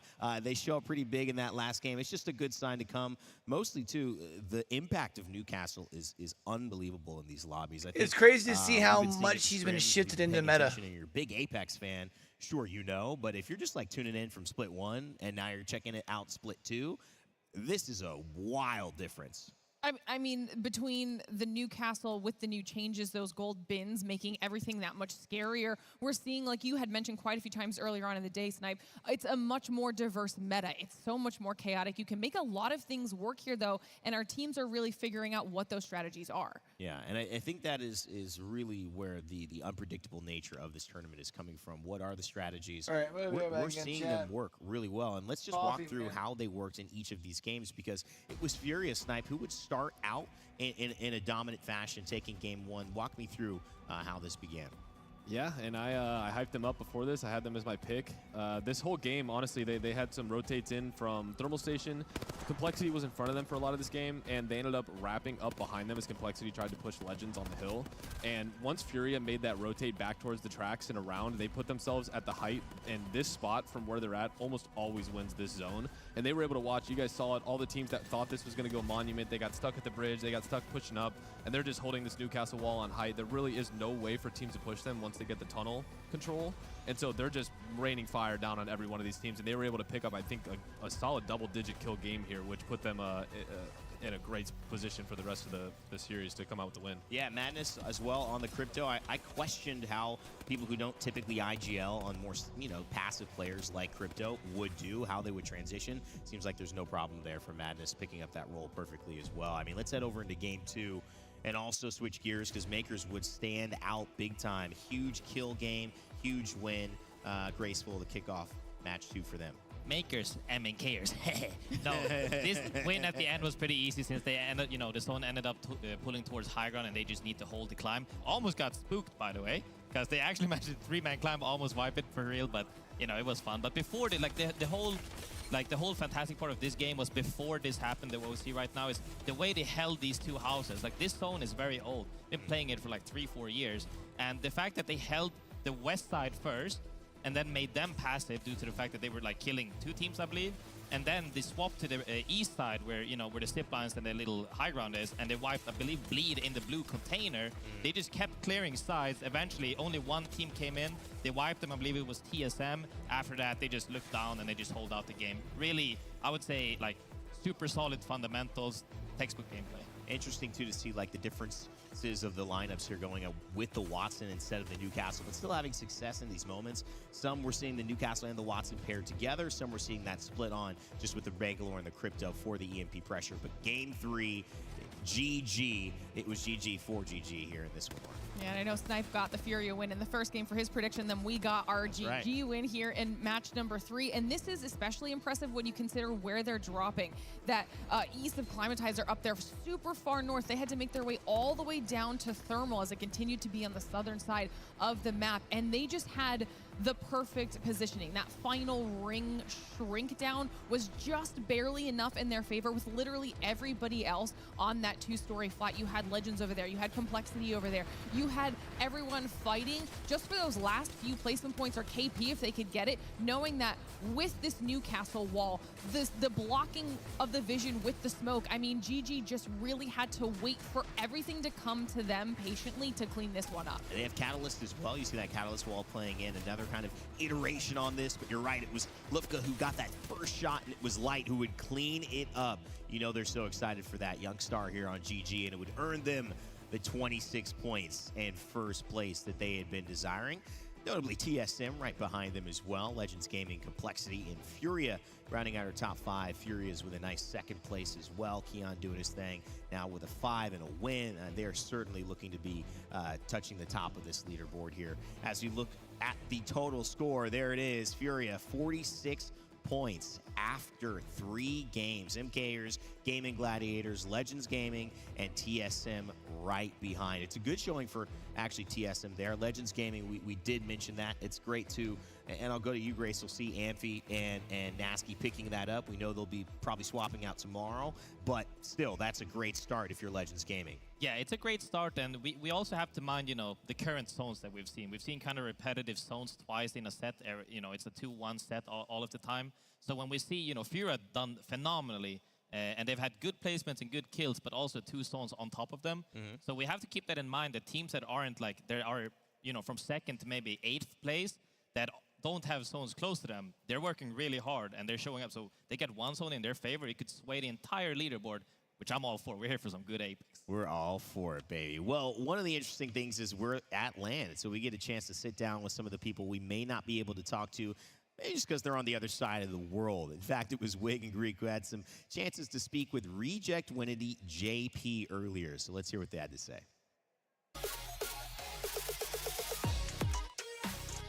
Hey guys, Wig and Greek here at ALGS playoffs in Mannheim, Germany. We're going to be sitting down with They always have these boys doing the APAC North stuff. I love it. Colonel Garcia and I'm, formerly known as New Jack. Thank you all for tuning in. Let's get right into it. Alrighty, so first off, we know that this is you guys' first ever pro league that you guys have competed in. Can you tell us a little bit about your incredible journey that got you guys here? チャレンジャーサーキットからプロリーグに上がって、でプロリーグから初めてだったんですけど、世界大会に行くことができてって感じですね。You guys not only qualified for this LAN, but you also placed 2nd in APAC North Split 2.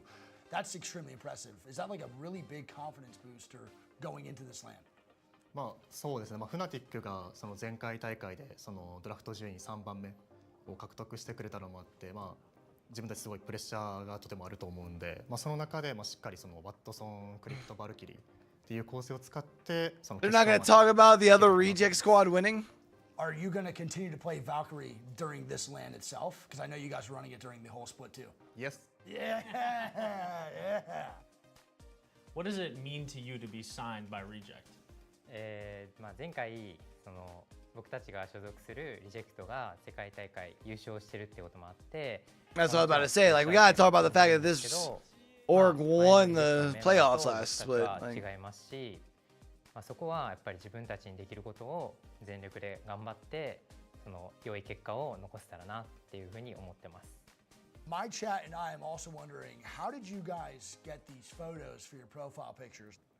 自分は、もうゴリラが好きなんで、もうただただもうそれにしようっていう感じにしましたね。自分はその駅員のそのアルバイトをやってる時にそのお客さんにその事故があった時に撮られた写真があれです。Your story is pretty inspiring. You know, Challenger Circuit to Pro League. What would your message be to Challenger Circuit players across the world? You know, trying to make their dreams reality. 僕はその2年半そのチャレンジャーサーキットでその頑張ってきたんですけど、ずっと諦めずにそのやることが一番大事かなと。I respect you guys so much. For me, like esports is all about what you guys are doing right now, and it's really cool. Thank you so much, Ein, Inaga, and Colonel Garcia for joining us. That is it for us here at ALGS Split 2 Playoffs in Mannheim, and we will see y'all soon. Peace. Yo, Greek's not even going to get to ask any questions? Greek's just here to Reject Winity in go along for the ride? New The fuck? players there. He mentioned that quite aptly that this is not the team that won in LA. But if you talk traditional sports, and I'm an LA guy, so Lakers fans, if the Lakers win a championship in 1 year and new players, I'm still rooting for the Lakers. And that's where esports is obviously going to be developing. Kind of have a star meta right now, but I think that this is a huge opportunity, wearing the responsibility of the org and how well that they've done. We certainly know that will be an incredible achievement if they can somehow get another one for Reject Winity. But all of that. Imagine the storyline if Reject Winity were to be able to win back-to-back lands with two completely different rosters. New changes. Holy shit. Valkyrie being played, that's also something I kind of wanted to comment on as well. As we talk into Stormpoint, just your thoughts on that and these picks. That'd be wild, bro. I think if there's any map that Valkyrie is going to be worthwhile to play, it is Stormpoint. Yeah. There's a lot of tall, structures and mountains to get over. You always have the coveted command center ultimate that gets you all over the place. So I'm a huge fan. Like, honestly, just imagine, bro. Characters in the legend pool. So looking to see that, and I'm rooting for the team that took 2.5 years in challengers to get here. So that's a great storyline. You got a team that won, and then you pick up a challenger circuit team. So it's fun to see that build back up. Yeah, it would be amazing as well for APAC North. Just the power they would be bringing regionally. TSM, you see the booth hovering over there as well. Gaming Gladiators got their pick pretty high. Also Zeus Station. Let's see Legends Gaming get themselves a good first game here. North, but sometimes if things go north, you get a win in Apex on Stormpoint, especially on Stormpoint. A lot of these zones in right now sitting in fourth, kind of the so like they have to understand when they pick something at the top of the map. Yeah, I'll be interested to see if they're able to kind of maintain their momentum moving from World's Edge into now Stormpoint. We did see them succeed when they were far away in that last match with their drop on World's Edge. Like you're saying, some will, especially because they're the only team in the top 4 that hasn't won a game, I believe. Even over at Trident, something like that, they can work with that rotationally really, really well between their loot and where they're located. Now you can see their 8th pick used for this as well. All of these seeded coming into it. So their performances in league coming into these groups is going to help them find these picks now. Graceful, any final thoughts, any predictions? We going the same way, or you see somebody else making a surge in these last 3 games? Well, I'm hoping for not as much south zones. I'm hoping for, either Thunderwatch or even North Pad side ended zones or the North zone, so we can spice things up a little bit. I like spice. You want a little spice going on. Spiciness. Okay, all right. Hey, I didn't notice you throwing spice at lunch when we were eating. You were just pretty plain, had some salad. That's okay. All right, guys, we're having fun over here. It's time to get back into game. Their casters are ready to go, so let's kick it off. Stormpoint for the last 3 in C&D. Thank you so much, Randy. Getting a little spicy on the desk. I'm Vicky Kitty, and for the first Jamerson, time, and welcoming Jamerson on the mic. It's going to be a great time as we take you guys through the next 3 games on Stormpoint. Jamerson, welcome. I mean, especially with all this action. I mean, it feels like, Split 2 online was all warm-up leading up to this, and I'm so excited to be able to cast all the action with you, Vicky. You know what? I'm getting a little hint of nostalgia out here, like the old ESA days, but it's even better to see some familiar names going into this lobby. And, of course, I just got to say my pick, Furia, holding on to that number 1. Our pick. A lot of people picked Furia. A lot of Snipe thinks everyone copied him. I'm like, okay, I didn't even know that you even put your vote in there yet. But Furia leading the pack in first place thus far. Although, even though, of course, they did work hard to get to that first zone on World's Edge, the 2 Southern... I just realized I didn't change that we were on Group C versus D on I mean, it's been a lot of double feature today, right? Twitch, my fault, double climatizer, we had the double monument, and then, of course, double thermal at the end of the day. So we'll see. Hopefully we get some variety here because, again, that's what we want to see here in Apex Legends. We want to see our teams tested and really push to the limit. Love having the flyby. After our winners from game number 3, Gaming Gladiators. Time to head up off to Worlds, or sorry, it's World's Edge. Stormpoint. The Makers had gotten 15 KP and Fury, like we mentioned. Let's get to it. Game 1 with 13 KP. It's just been high octane action from the get-go. Yeah, and with their overall performance throughout, Split 2, this is what we're expecting out of them. So I'm really excited to see what Gaming Gladiators can pull out for us here. And we're not really seeing much of a change-up in terms of composition. They're going to go ahead and ride that comfort, bringing that Catalyst in. We saw how extremely useful she was, but I mean, on that new all 3 Legends are pretty commonly picked, right, across both maps. It was huge. So it can't be too surprised. It really does. I was talking to Privacy in the back, actually, kind of theorizing theory crafting. When you get to highlight, you know, having the Catalyst versus the Crypto and what it does for the specifics of your team and what you want to go for a lot of the times, being able to isolate these fights when you do want to get aggressive with the cat wall really comes in clutch, and seeing where this circle is going to be pulling. Actually, Gaming Goddage may not have to move too far. Yeah, not too far. Going out towards Stormcatcher. Honestly, that's what they're drafting. Not too bad. Really does, Not too bad for TSM either, who lands down at Launchpad. Will have a pretty easy rotation up. Going over more towards Stormcatcher, and so teams like Fennel are going to try and hunker down early on. Bleed Esports, they're going to know how to play this zone extremely well. Wait. TSM's going to recognize Reject Winity. Is TSM going to fight here? That north side. Can I see that fight? What is their game plan here? They are moving their way up. Oh, Reject Winity's on a might be a small contest in just a few car, minutes. it looks like. Hear the fighting going on here too, with more of these spots starting to make their rotate But in. TSM still has Olivia's already gonna be SWQ on pulling their to the rear. evac tower as well to get on the on top of the high ground. But it's the action happening over to the south side of Storm Point, over by Coastal Camp. We got Complexity actually slowly trying to approach Fox. Yeah, they've already got a knock. It looks like No Easy Fox onto Monsoon. Lou's trying to get Kimchi on over so that they can possibly recover him, and does look like there's enough cover for that. No Easy Fox, pretty far away. They're not going to try and chase this one over. They do have to be careful about rotations in and out from maybe SWQ, TSM, and so they're not getting overly aggressive here. Ooh, but I like this position. Blue's got his shield back for a second. He sees where they're at. Yet, because he's still out of position with the rest of Complexity, but he's taking an off angle as he knows exactly where they're trying to approach, trying to prevent Complexity from I love it. setting after getting Play aggressive and push around this thing. Yes. The back shot does get the crack, but not the knock. Hey, yo, he said the what? No Easy Fox does have to be careful. They are He wary of said, that. hey, But Lee does yo. enough to at least dissuade them, allowing Kimchi and Monsoon to go for that full reset of the crack. Woo!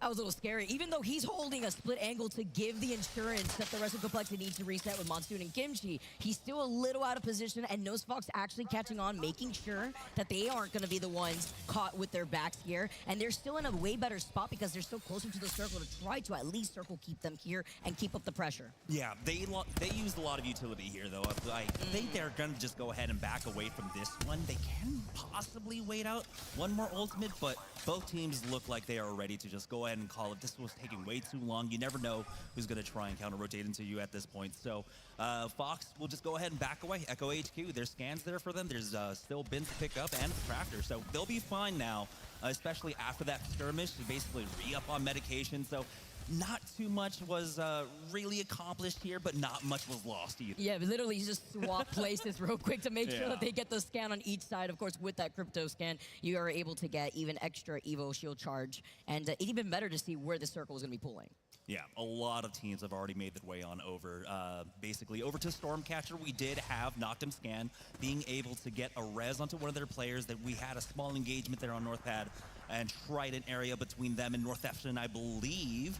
They should be safe overall on board with Cloud9, who have been able to lock down a position here with this Watson. I love the trap placements for them. And with the Trident there too, acting as some makeshift cover after they were able to get here quickly, but making sure that they hold this side of the wall, while also looking downhill at any squads that may be taking their time to rotate in, maybe even SWQ, will be coming in from the southeastern side. There is also Oh man, see, these are the early game things that Lama was talking about earlier. I do gotta agree that with the POI draft, you don't really get as much action, man. Yeah, it's kind of awkward watching. Which does make endgame more other teams, right, like Complexity and Fox, exciting. who are IMO. basically right next to them, coming out from Barometer, they're actually already in zone, and so Cloud9 might be a little bit confused. Why aren't we seeing more teams basically backfilling behind us? But they're going to get eyes on teams like Legends Gaming and others right behind them. And so right now, not too much action. It's first ring, and I feel like, you know, as we make the swap on over here to Storm Point, teams are really trying to feel out the other squads. And also getting a scan on that survey beacon has allowed Furia to have Keon with the purple Evo, that second perk here. Rather, the first perk for the Pathfinder, so that way they could get the scan on the ring console too, on top of it, so they could just wait here by wall as long as they want before planning where they want to rotate into where that circle is going to be pulling closer to that south side of command center here. And now seeing with KCP hanging out in the middle, looking at the spots that may be taking their time to rotate. Yeah, I think for Furia, they might be feeling a little bit of stir fever, right? Cabin fever after playing 2 thermal zones. When you land on thermal station, they didn't get too much action until the later end, right? So they're a little AFK for about the first 15 minutes for a lot of the game, right? So now they're running around. They're going to get themselves reds before they even go into the second zone, and I'm pretty sure they want to pick up some extra KP. They feel very confident right now. Coming out of the first 3 games, 46 points, averaging more than 15 points per game on World's Edge. That is absolutely insane. After seeing how the way that they were able to perform, Dax especially, right, on Newcastle, finally being able to play on Newcastle and also claiming, you know, Bro, everyone's already starting to close in on Stormcatcher. Wanted to play this legend, and now TSM versus has elevated Furia, but specifically, I do want to say that Madness has been Nos Fox thus far within the last few popping games. off down there at the south. Alone with 3.6 damage to his name. Right before we got into this game, and now seeing that the circle is completely shifting over to the east side, they're going to be coming in from the north. Yeah, this is great. Okay. They're getting so much information, right? They're up there at Zeus right now. They got both scans to work off of, and you can see that if they continue to rotate Everything's fine. outside through that choke, going into command center, they're going to have additional scans to hit along the way. There we go. We got some action. It's going to be Fox up against TSM right now. Trey's going in favor of Fox. It's a 1v2. All right, Big E. Can you save the day?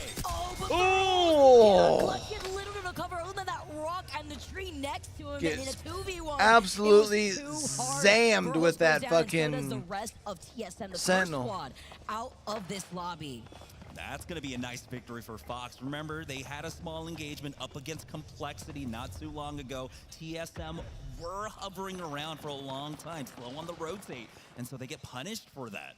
Love it. We get to see that Legends Gaming is going for the respawn here too, while other squads are coming in from the skies, probably from an evac tower as well. And having to be careful with how congested. I feel like this the red end is. zone Even could be looking at interesting because you Kashira have a lot of coming out levels that to low it, ground so you there, could there's have a also over to lot the of left teams side, still alive holding late. the other archway of the tunnel here. Have one of those But crazy, if this like, circle does continuously pull over to Zone the north, 4 you have like to imagine closing how and they Esports just get a is feeling killer after ass coming like in kill from the feed east going side of that crazy. choke. Yeah, Furia taking the rotation path that we were definitely expecting, hitting up every juicer along the way, but they're still pretty far off from the Reds, excuse me. But honestly, at this point, they haven't really used up much at all. They haven't been fighting. They still have plenty of throwables, so walking their way on in with that information, having that survey beacon is going to be so crucial in how they approach this one. So many other squads still playing on the edge here. You talk about the North Eption, Makers being another team.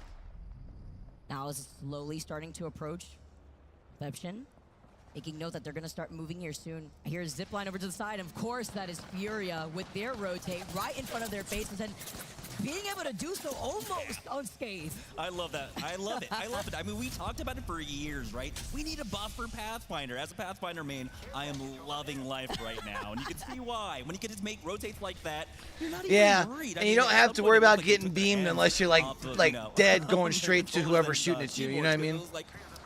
This is tickling. You're just tickling me here.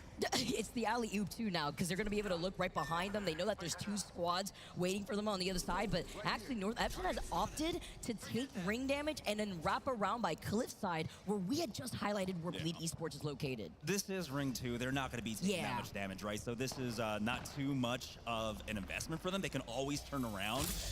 At this point, you can see it's barely ticking them here. It's once it closes out, you do need to worry a little bit more, but I'm not sure if they were actually able to hit up a scan before they made this play, and Bleed already seemed to have eyes on them. Yeah, you can see Shuby taking his first shots.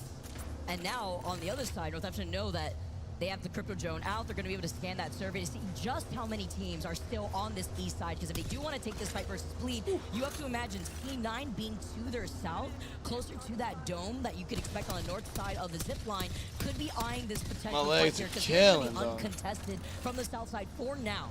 And they were able to actually get pretty far in with that new They're able to get in the whip.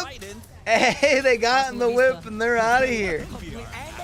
Hey, maybe not. As well, it was Trying to be out of here. Losing out on Reezy here, and now Taita gonna be able to pop that shield back. No gold knockdown here, and unfortunately lose out on one completely, but are able to get the res. Yeah. I mean, that's how it needs to happen, but oh no, he ends up going down as he tries to finish off that reset. Bert will be able, Yuka, excuse me, will be able to heal up at least, but it looks like Cloud9 want to try and pounce on this, but that looming threat of Bleed is going to stop them completely. Bleed and even Fennel, who are going to be inside of the cart that has that slight high ground that's been poking out North Eption, and as you can see, what is left of their bodies right there on the ground. The death boxes creating a graveyard here before even more teams. VKG now. Bro, everyone piling in. Did VKG just do the hot drop off the top? Oh boy, VK Gaming are going to have to hold back the horde here because we had a hard shift of the ring going over towards that eastern side. And currently, there are only 2 teams in it. Cloud9, VK Gaming. Over here for Fox, this is going to be their second fight. It's going to be Noctem Scan on the other side as Mosin ends up getting thirsted here, trade for trades. So I started shooting out here, doing their best Danny DeVito impression instead, and Remix having to move back just a little bit, though, as it's just down to a duel. I just started blasting. But you know who that is with the charge rifle in the distance, by the way. We know that's Monsoon. Complexity looking to maybe grief, but Remix still ends up clutching. They take out no spots, and he can't get the swap in time. From a distance is just That's enough tough, to be the bro. nail in the coffin. I'm getting flashbacks Get myself. shit on! Complexity securing just a little bit more here in terms of the PvE, but now this is a huge issue. We've got a huge bottleneck of team Complexity in one of the best spots to completely avoid this. You can see the Pioneers are roaming on that southern side, and so they do have the option if they want to try and cut off Complexity to avoid that northwest pileup and maybe go around through that choke. Cloud9, though, keeping all their bases covered. Look, it's as you can see, they have X-Ray. 2 people playing anchor basically back inside the zone, and just one watching that choke for now. Complexity is eyeing it. They're not too far outside the zone here. KCP playing very split up. Meanwhile, though, Furia have also inched down Oh, from they're the dead hill now. With the circle closing in behind them. What They're up, on the edge Boxy? of the circle, but it's gonna be hard when a team has high ground over them. And we just hit placement points as well as GG ended up taking Complexity out is in 7th heading into this. And, well, everything's about to hit the fan. When Here for the match next 4. zone closes, Oh, yeah. I really don't know how you approach this one. Again, VK Gaming were able to stabilize off of that drop and really solidify their position, but this is where it's honestly just a coin flip for every single team walking in from that northwest side. Let's just see C9, who have predicted the circle from the very beginning, holding this spot inside the exact dome on where that circle is going to be pulling. Cloud9, Complexity, being able to force back that one Cloud9 member, I believe, that was watching that choke again. This is Legends and KCP, very not my awkward 2 situation for squads. Cloud9 because they do want to try and clear this one out. Reject Winnie, though, making their move on in as we join on board with Legends Gaming. Nasky and Amphi coming in, last-minute subs, have been doing a standout job so far in the groups. It's been fantastic here, and it looked like Reject Winity in that moment were trying to fly through. Furia getting some pressure applied from Makers. Obviously already being in that dome and uncontested, and now we get to see Furia struggle here where the ring starts closing in the next 30 seconds because they are in the line of sight of 4 to 5 different squads before they're going to be out in the open. But with the zip line, let's jump into a listening with Furia as they make their desperate rotate. Oh, a team's in front of them. I just farming us. I'm dead. Dude, holy fuck. First taking. Desperate as possible in that moment. I mean, you have no other choice, unfortunately, but that's what I mean. There was everybody looking at them from the outskirts of Stormcatcher. Yeah, they got a little bit overconfident on that one. Honestly, SWQ Come on, Legends. had so much space. Go Next wasn't going to go for the peak. Legends able to take out 2 from KCP now. Again, these subs, Amphi, along with Nasky, really helping out, coming in clutch in this situation for day number 1. Nasky backing away from There we go, They boys. get the reset, and Sucks that it's the Pioneers that we knock out, but Full faith in Amphi is what it is. in that moment, but you also just need to move as quickly as possible. You won't be able to loop because look at the circle. They may not be They're able dead. to make this actually. Trying to get right through the evac by a tick. Nasty makes it through. He cannot be joined with Amphi and Player K, but where can you land in a moment like this? They've got at least 3 KP, but in terms of placement Damn. points, we still Yeah. have 12 squads alive. EMP on top of Olimpo and Makers here. yeah, We've Legends lost goes our out two. before you It's get all up to big 60. placement points. But He's this, got look at the how Mozambique crazy the kill out. feed's going. But you can see that other teams looking for the third party. He's trying his best to survive. We're down to 6-1. Make that 5. Oh, go next. SWQ, Makers, and Gaming Gladiators behind 2 mobile respawns. playing around the wall. All that makes him cover The Game and Gladiators predictor is looking good. I questioned it at the top of the show. Have Complexity, Game and Gladiators, along with VK. I even said in my pick'ems I didn't see why they're getting so much hype, but they're looking good. In the center of that zone so early on, VKG says bye-bye to Blast. And now, VKG want to try and finish it off. They're coming in for the pincer from either side. My favorite weapons with that rampage on was originally now. Being able to have all the loot that they need to, because it looked like they were lacking on a lot of ammunition at first. Yeah, you can see two teams now coexisting. Cloud9 forced into the shuttle. Bleed Esports taking the top of it. They got that Newcastle wall down. And this is gonna be a moment of truce, I believe, for a lot of our squads. Now that we are down to 5 squads, we'll see though how much longer that one lone GG member can survive. I mean, we got see how Bleed can take advantage of the spot here. Cloud9's inside this little nut building. Living on a prayer here. Let's see if they can make that magic happen. And on this point, it's a Bangalore, not a crypto, so no invisibility cloak for you in this case. Instead, you're gonna have to watch these teams. Lead was in 17th heading into this. It looks like they're still down quite a bit of ways into the scoreboard, even still at this point, being in top 5. But they will be able to know that there's still that member of Game and Gladiators on the other side with that crypto drone. Yeah, they can't overextend for this. They do have to be careful. EMP gonna get used, but it's Monsoon. Wow. Of course, with the charge rifle to finish them off. Complexity now. Getting us to our top 4. They've got all of the south to themselves. VK Gaming to the north. Bleed Esports and Cloud9 stacked on top of each other here.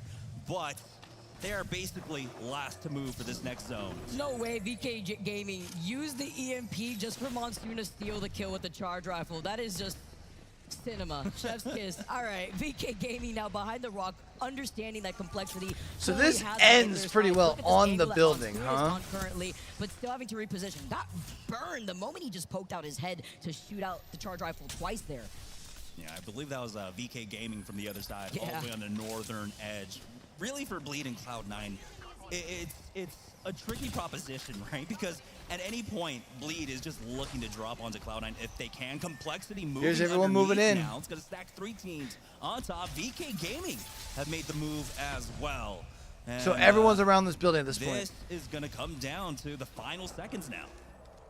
Look at this. One stacked on top of the other, and VKG have found their approach now. Watch, we're going to be seeing like 2 or 3 different EMPs at the end. Ringing out, they tried even from 2 different angles. A for effort, but Bleed are not giving up King of the Hill yet. Yeah, Noct is able to survive up top. Still need to heal up, but they might actually be low on meds. You can see that they haven't healed up their health quite yet. So now they're fighting at that disadvantage. Luckily for them, they've got reds across the board. VK Gaming haven't got the reds for themselves, but I mean, they're healthy. They're healthy, and they just ran out of meds, or still have cells. They slowly start approaching, though. No, they're right there next to them, sharing that building. Complexity, who have forced their way in. And this EMP is going to be so important once he gets it online. It looked like it was at 87% or so, especially with all the Watson fences that we have. As I said, that Monsoon noting this. I was saying Watson fences are gone now. At the very end. VKG, they'll try to fully swing Monsoon, is forced to move back. VK Gaming barely took any damage in that interaction, but worse for Complexity now as the final circle starting to close. Oh my goodness, we got the Bangalore Ultimate along with that EMP online for VK Gaming. Of course, in this small circle, it's gonna hit everybody. First EMP on out. It doesn't look like it does much. There's still time here for teams to go for the reset. So it might come a little bit early for them, but it does at least clear out some traps, makes it a little bit easier for them to try and control this exit point. I'm really worried about, looking at VKG specifically, is the fact that they don't have a Watson gen in this. Oh, you gotta get out here. So with the plethora of arc stars, feeling the pressure, that is what I was worried about. Complexity funneling VKG. The dual wield Mozams is just Kimchi could go for a shield swap here with VK filthy going out, going around for someone with good aim. It is C9 with the high ground, looking like gargoyles to feast as they drop down, jump off the building, jump off the heads of their victims. Complexity get eliminated.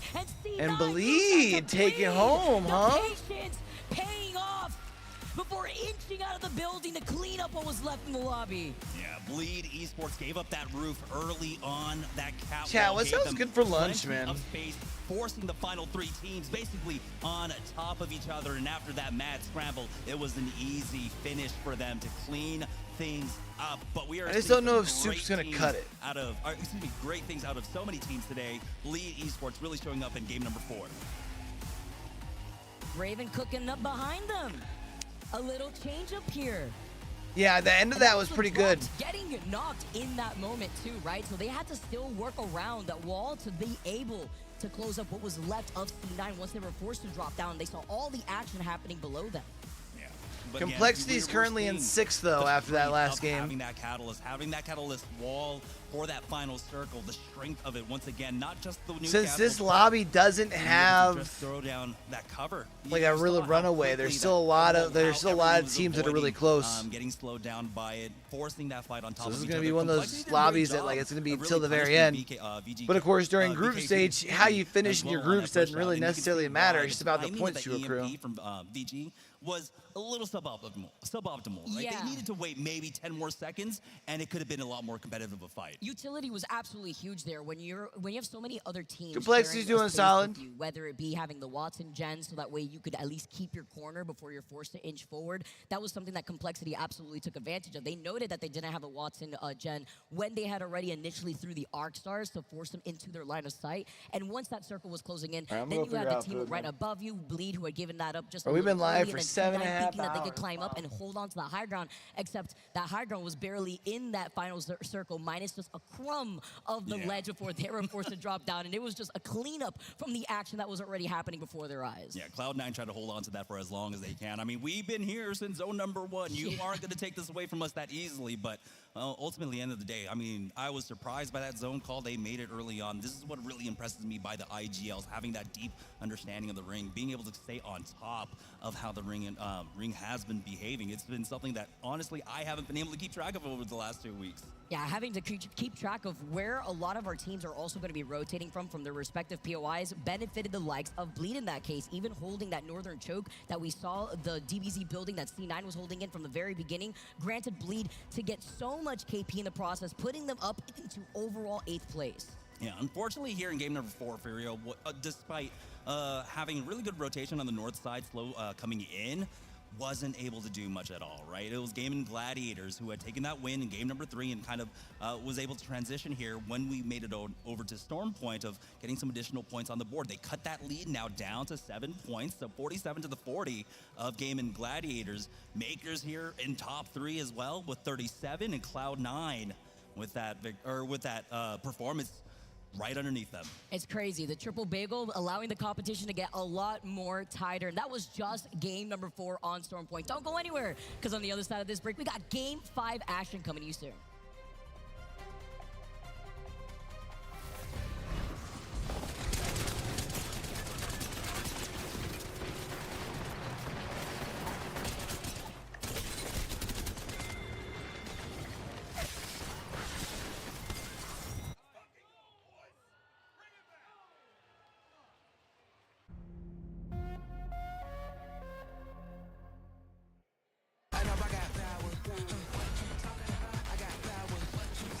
First blood. It's my turn this time. Don't take this personally. I got power. Remarkable. I got power.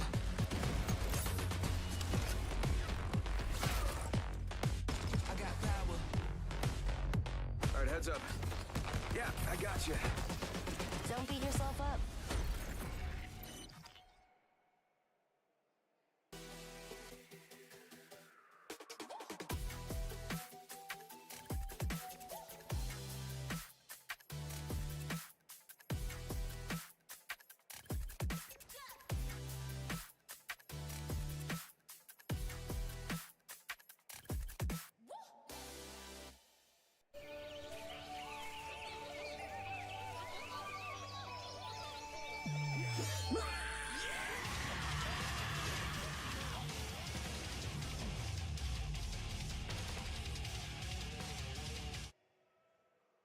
Battle Beaver, the official controller partner of the Apex Legends Global Series.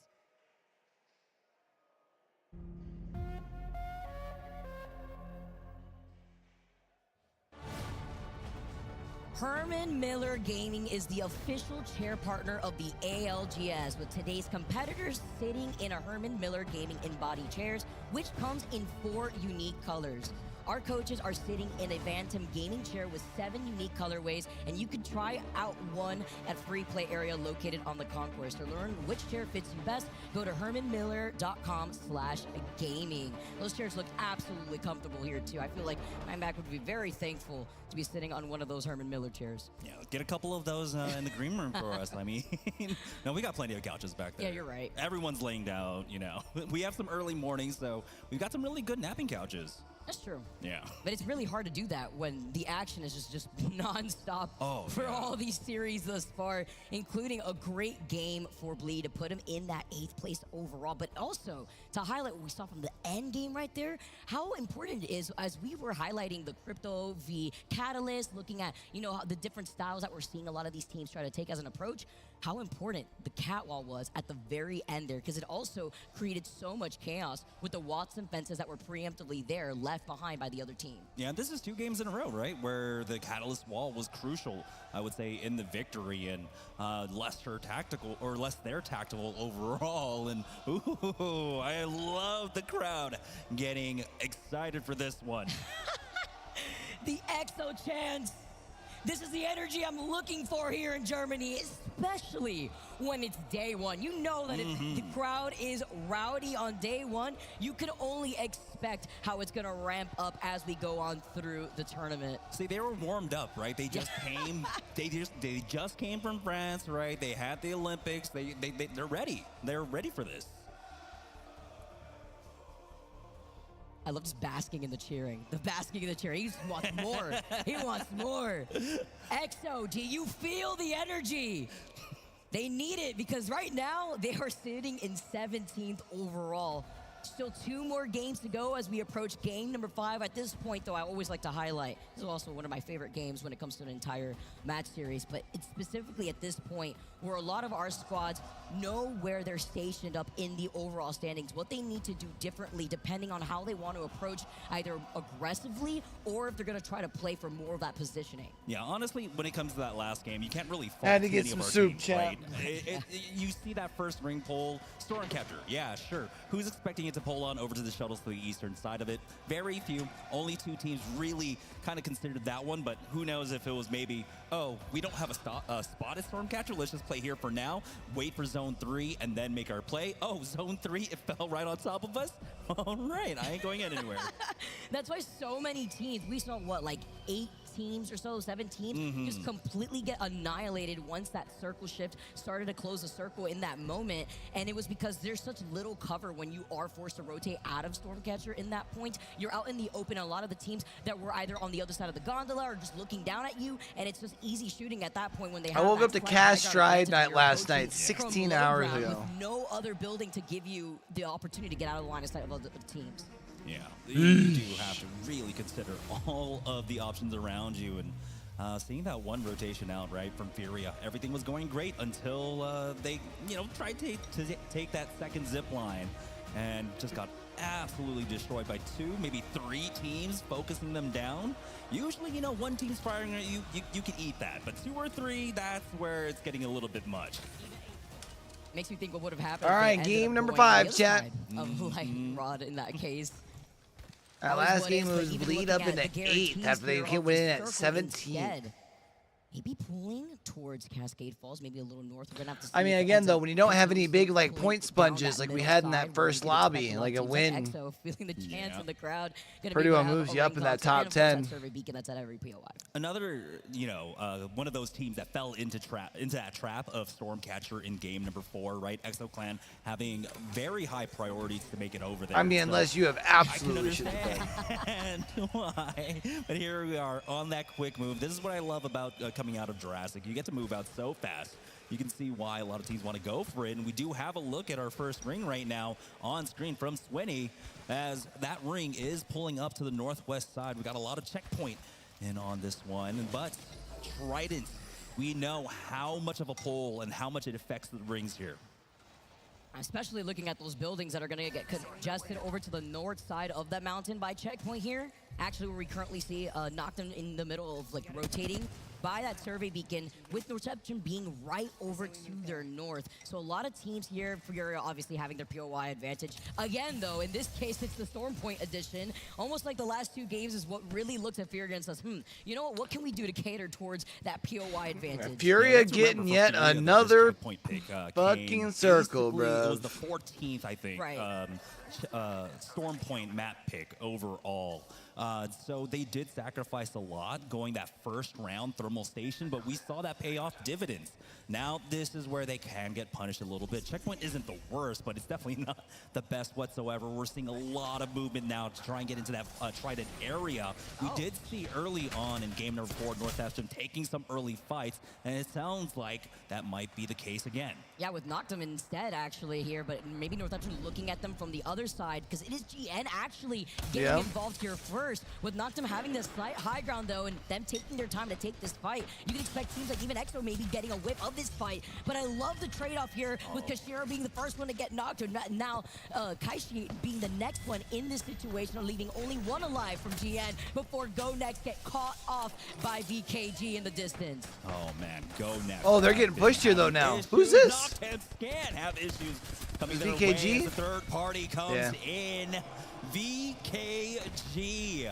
We're quick on that one. We saw them creeping up, but now we can see how quickly other teams are moving in here. It's the fourth party.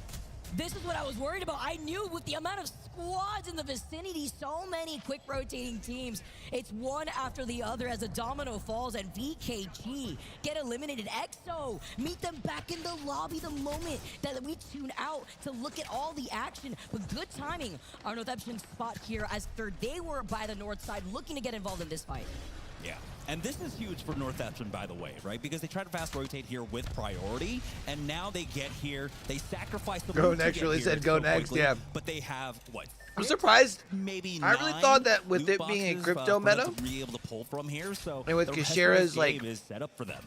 History Good on point, actually, crypto, especially with the bin reset that you can work with. meta might favor him right a little bit at the more, end but of that round 2 to look they've been out struggling for, but today. it's also knowing where this circle is going to be pooling in a situation like this. A lot of areas to coexist. I mean, only 5 of their 19 points so far has been from placement. The other side of the building. And also looking at the teams that may be wanting to approach from that choke after they just exited the checkpoint side. Legends already on their rotate on top of checkpoint, as well as Reject Winity.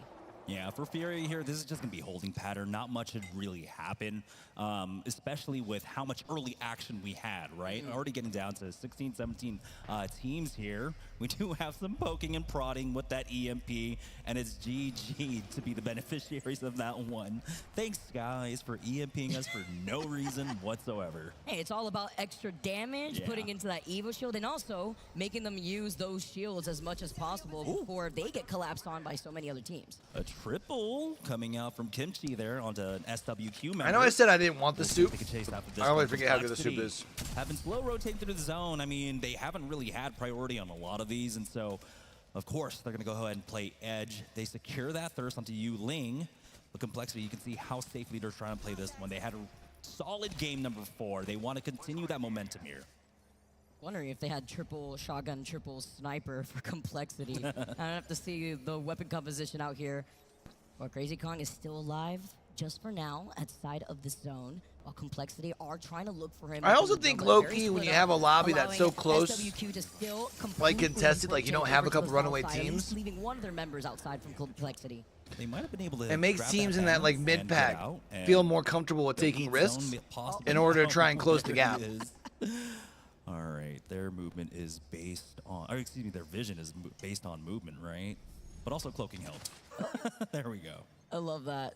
Seeing the Crypto invisible here, not a crazy play other than helping out your survivability, because now he's going to be able to get out of fray. Hopefully he's got some meds to work with, because Complexity are still lingering about.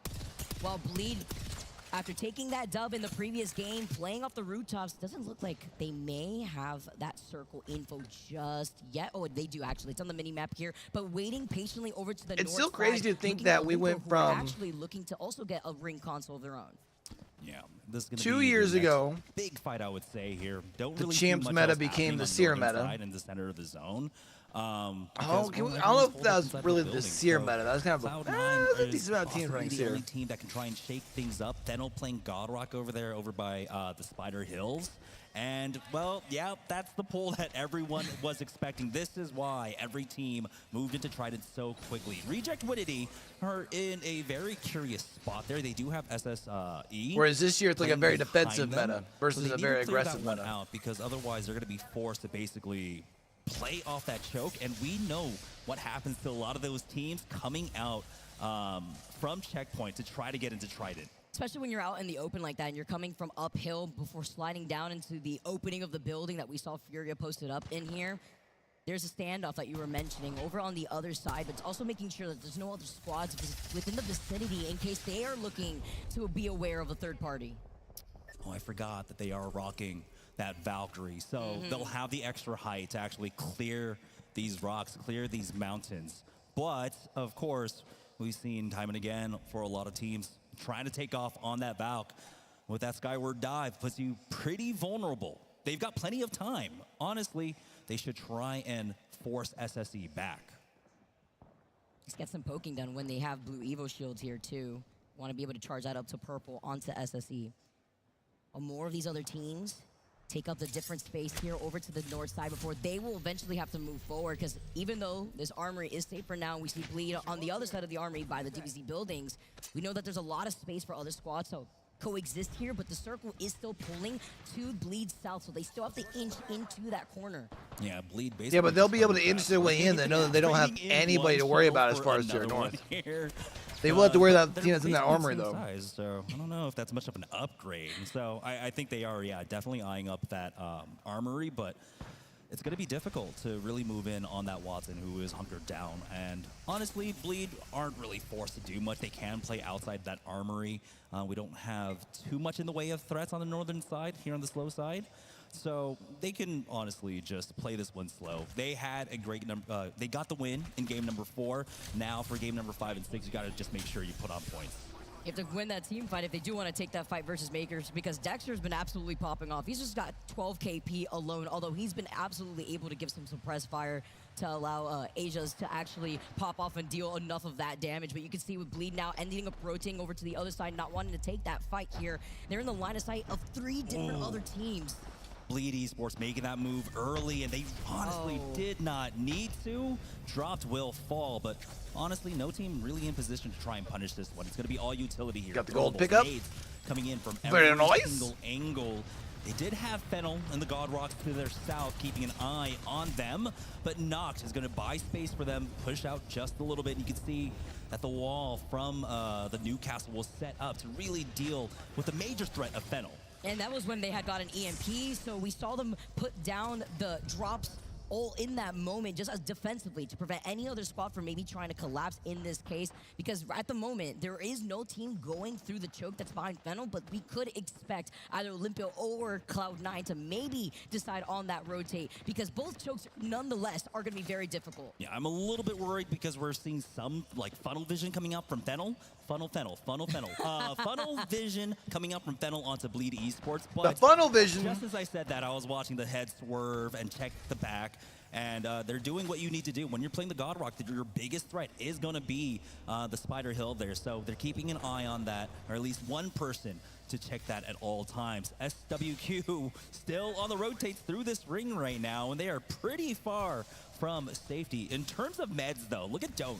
He's already, he has 3 med kits, so this is their game plan. That we're going to try and slow rotate all the way to the north side, but we've got other teams that have a very similar game plan. What's absolutely huge for SWQ is that after all what Complexity did to them, after getting that knock, they were able to get that res, and now are actually ahead of the rotate versus Complexity after coming out of the zone right there. So they had the meds to work with, taking their time to loot, and then now are currently in that northeastern side, whereas Complexity still playing off the south side, actually approaching TSM, who are in Cascade. Yeah, TSM over here at the boathouse were able to just push them basically over to the west side. Complexity was looking to avoid that one, but they got to be a little bit wary, because it looks like Fox might be setting up a lurk trap there. And remember, we're not running Bloodhounds anymore. We don't have someone running ahead of you with the scans to check every single corner. So the lurk play here might actually get something. But for TSM currently, they've got eyes on SWQ. They know there's another team in the area. That's going to be Olimpo playing at the bottom of the lifts there. As TSM not worried when they have reps, being able to scan up ahead with that crypto drone, seeing C9 already posted up by those bins before TSM decide where they want to approach that next zone. Bro, Because this C9 super are real gonna is be so able to good. gatekeep at least 2 other teams, but it also depends on how Olimpo want to contest them. Oh, over yeah? by No, the no, north yeah. side. It's Once the they start old moving BR from the Evo Demons Harvester building squad. that we know is on the south side of the zip line exiting out of wall, because they haven't moved from that spot yet. They've been waiting to see if C9 is going to continuously try to engage with the squads still outside the zone, or are they going to be able to get right behind C9 and then get a free fight from that? Yeah, for Cloud9, it's a little bit of being on the outside looking in when they were the gatekeepers there. Let's go ahead and go on over to a Cloud9. Listen in as the zone closes in.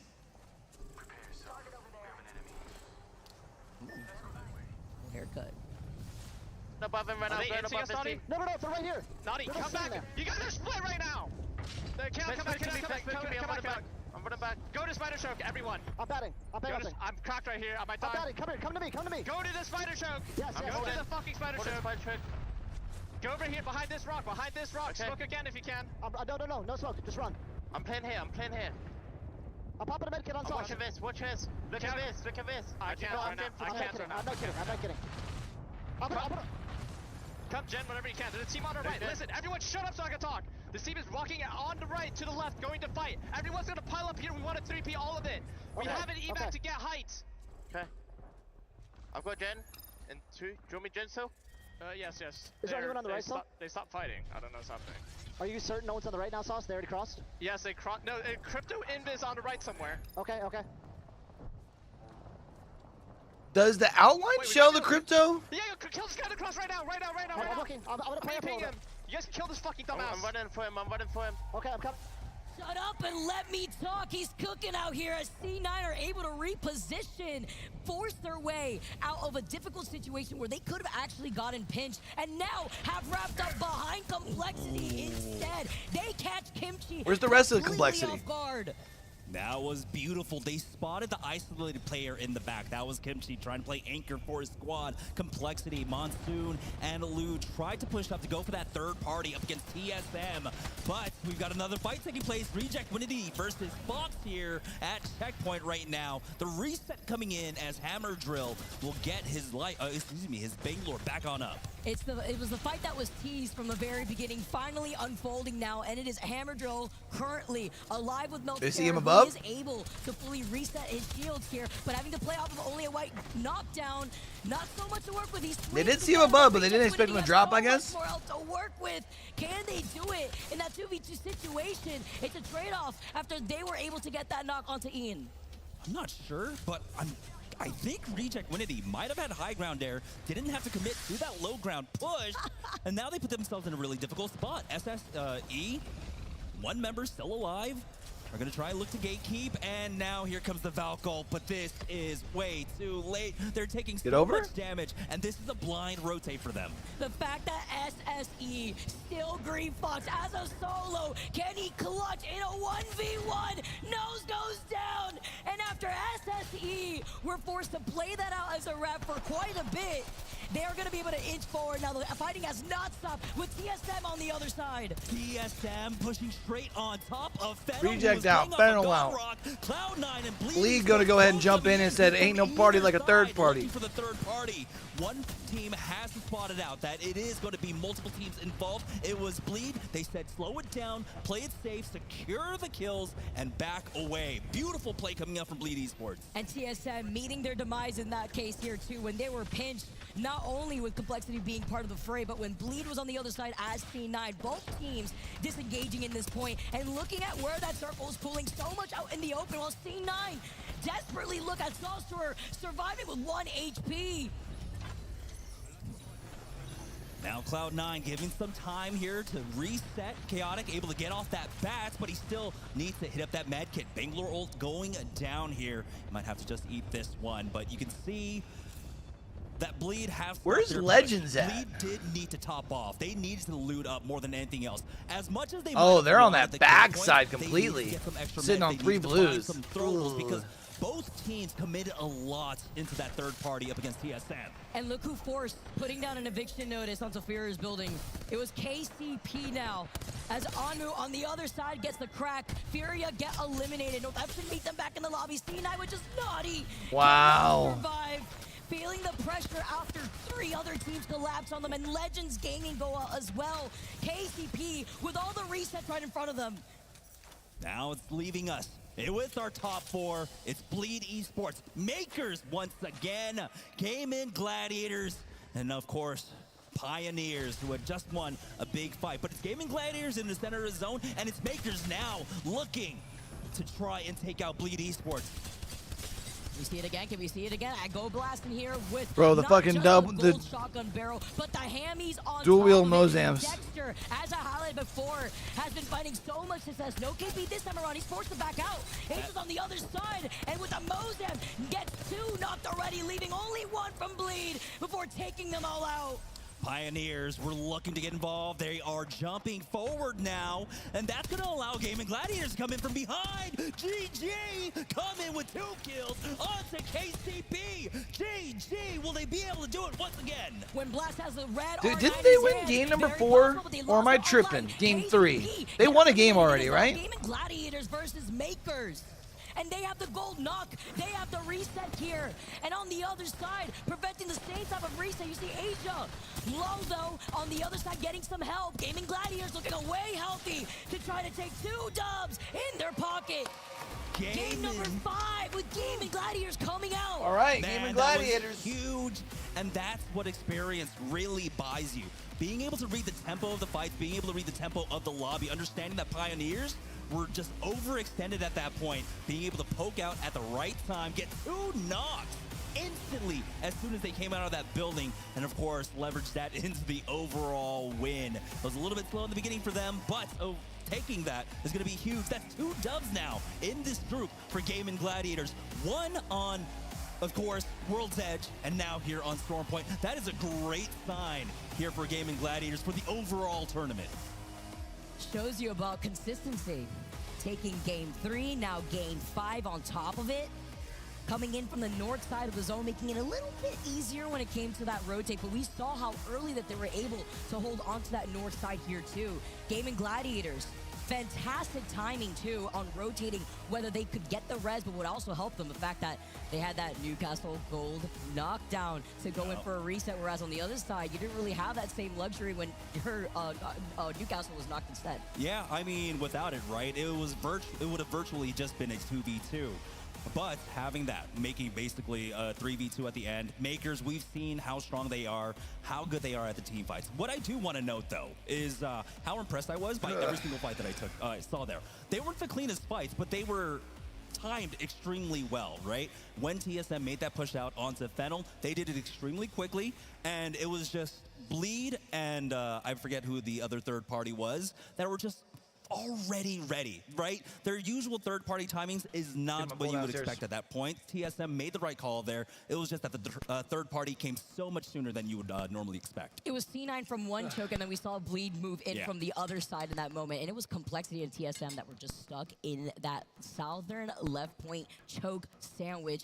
It was very difficult to come back from, but even better to see the timing on how some of these teams wanted to trickle in when there's so much open space, other than that God Rock position that you mentioned, Jamerson, to really hold from, especially when you have teams inside the buildings over to your left, looking at what you were doing, as Gaming Gladiators not only take first place, but they take it with 11 KP to their name. Yeah, Makers putting on another great performance here in second place. They get 4 kill points along with the 9 placement points. Pioneers, though, finally rearing their head. We got to see the aggression coming out from them. So 7 placement points for them, along with the 6 of 13 overall.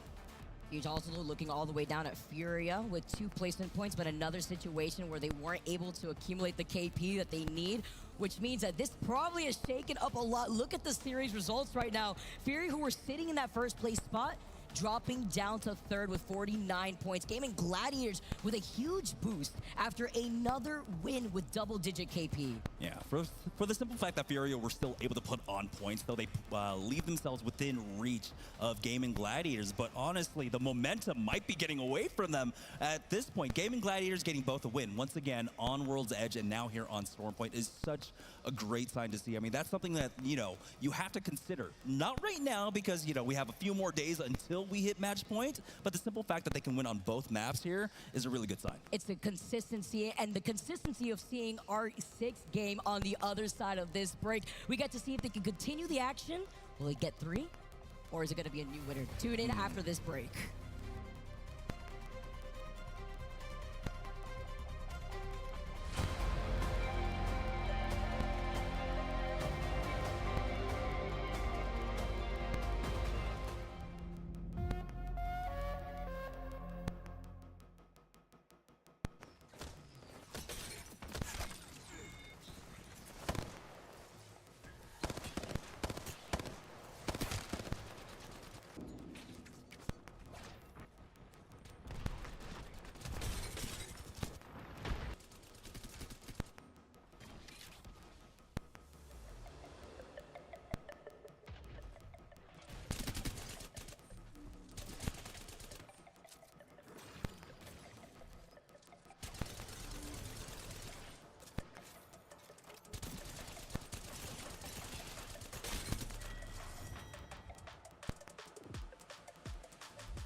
Alienware, official PC and monitor of the Apex Legends Global Series.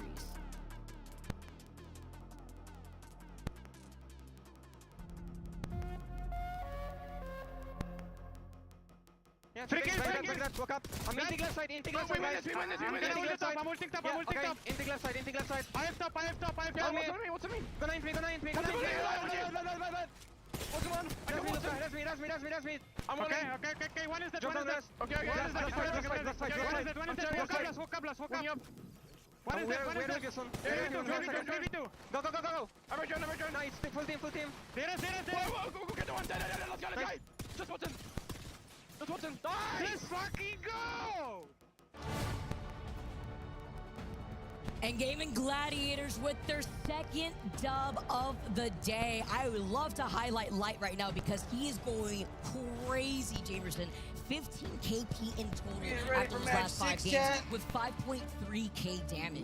And honestly, that kind of performance throughout Split 2 is why they made quick fan of me. I was super impressed by them, and of course, seeing them now really be able to live up to our expectations coming out of Split 2, it is definitely well-deserved. And I love the chants that I'm hearing in the crowd right now, too. The energy and the vibes are up high. I also got to get a little bit of some Liquid love, and they may not be playing in the series right now, but they gave us some stickers out here, too. Shout out to Team Liquid. But it's even better to see the consistency of some of our squads. Gaming Gladiators, again, have to highlight being able to take a game on World's Edge and a game on Stormpoint. Further shows that this is a team that has no issue taking fights, but it's about timing those fights to allow them to take the dub on top. I don't think I gave Gaming Gladiators enough credit on my tier list, chat. EMEA, of course, Alliance head over everyone else, right? But GG were always in contention for that. Despite, I think, week 1, week 2, those first hiccups, after they got over that, they were able to really smooth on sail through the rest of Split 2, and we're seeing that once again here.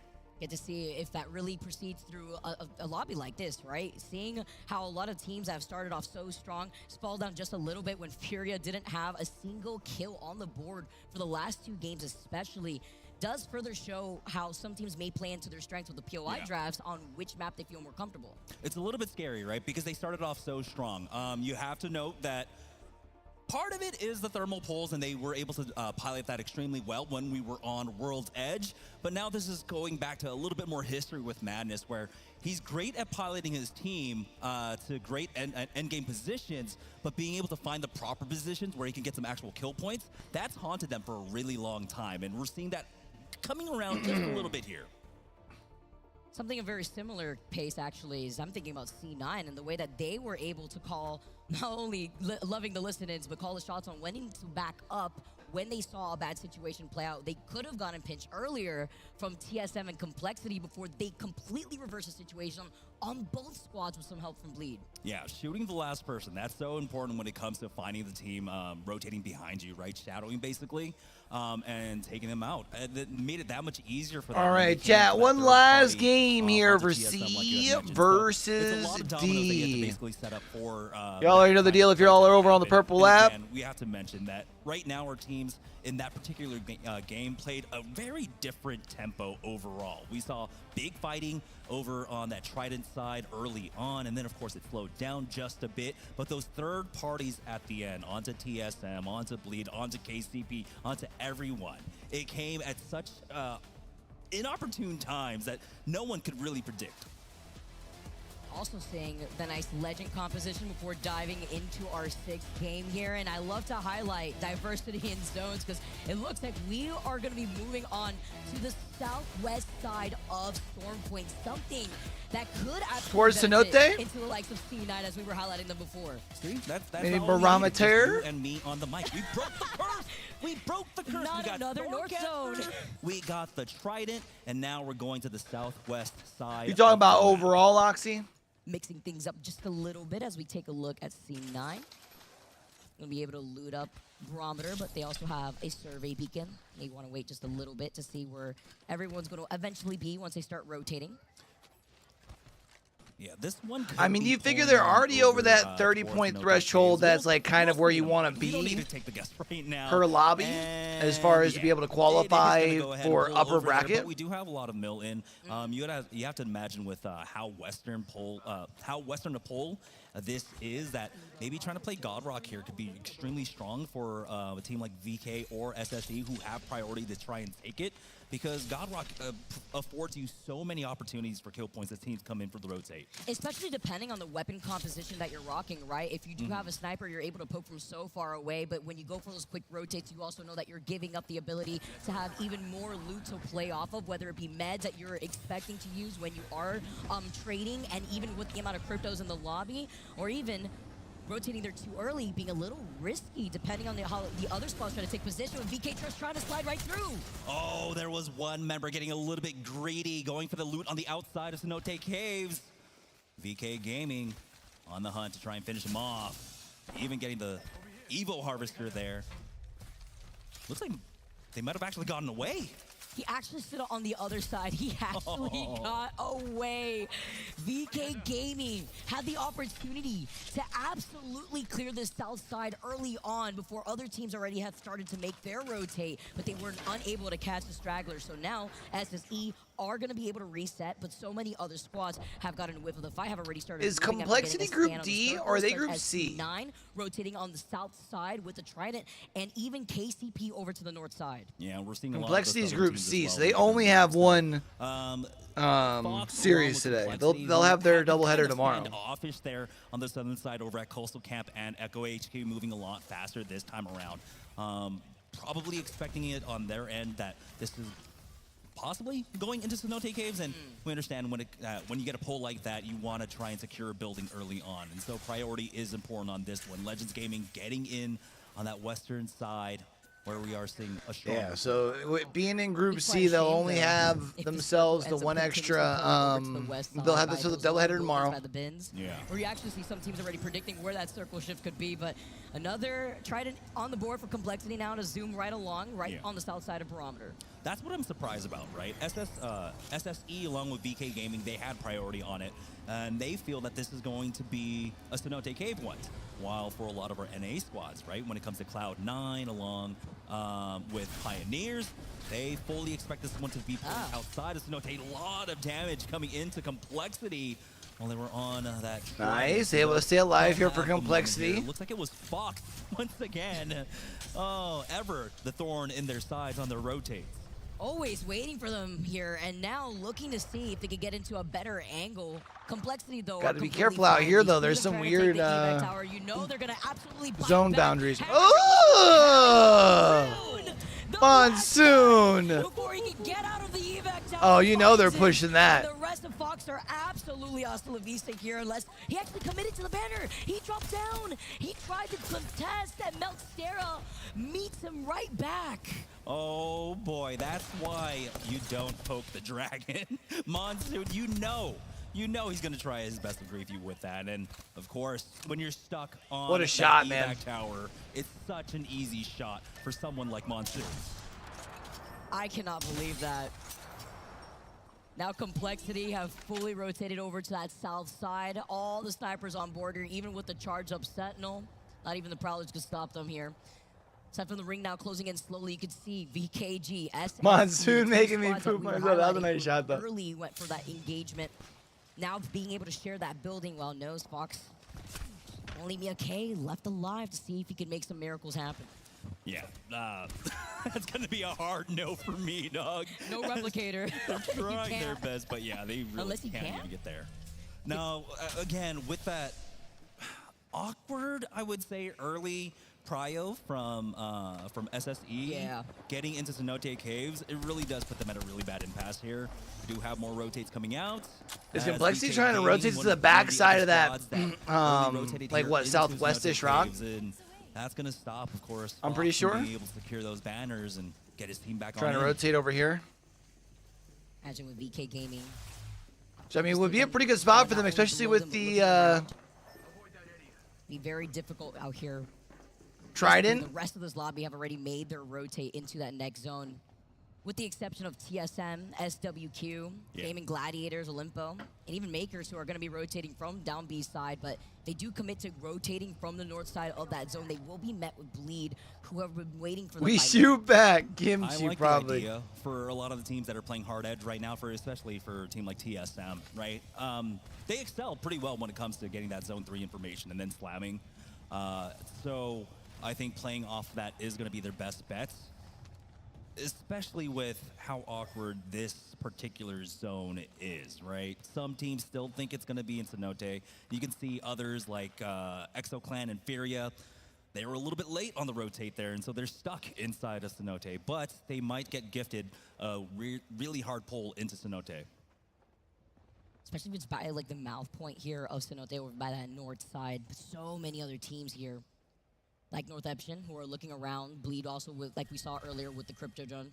But TSM, or rather not Bleed, but we saw, I believe it was North Epsion with the Crypto Drone instead. And TSM getting the jump now instead with the Nemesis and the gold extended energy mag on top of it all. This is like round 3 for TSM versus Olimpo, I believe, who's on the other side of this fight. They're getting a lot of commits onto this one. Bangalore Ultimate's going down. Hold up, we've got Cloud9 versus Complexity as well. Monsoon on the outside, peeking through the window.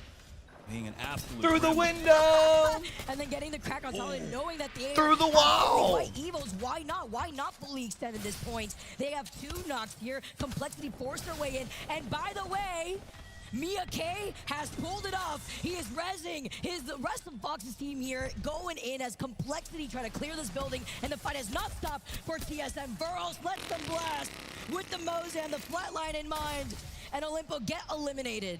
Evan, this turns to going up absolutely deadly here. As we take a better look now at this fight, it's just Chaotic alive by himself.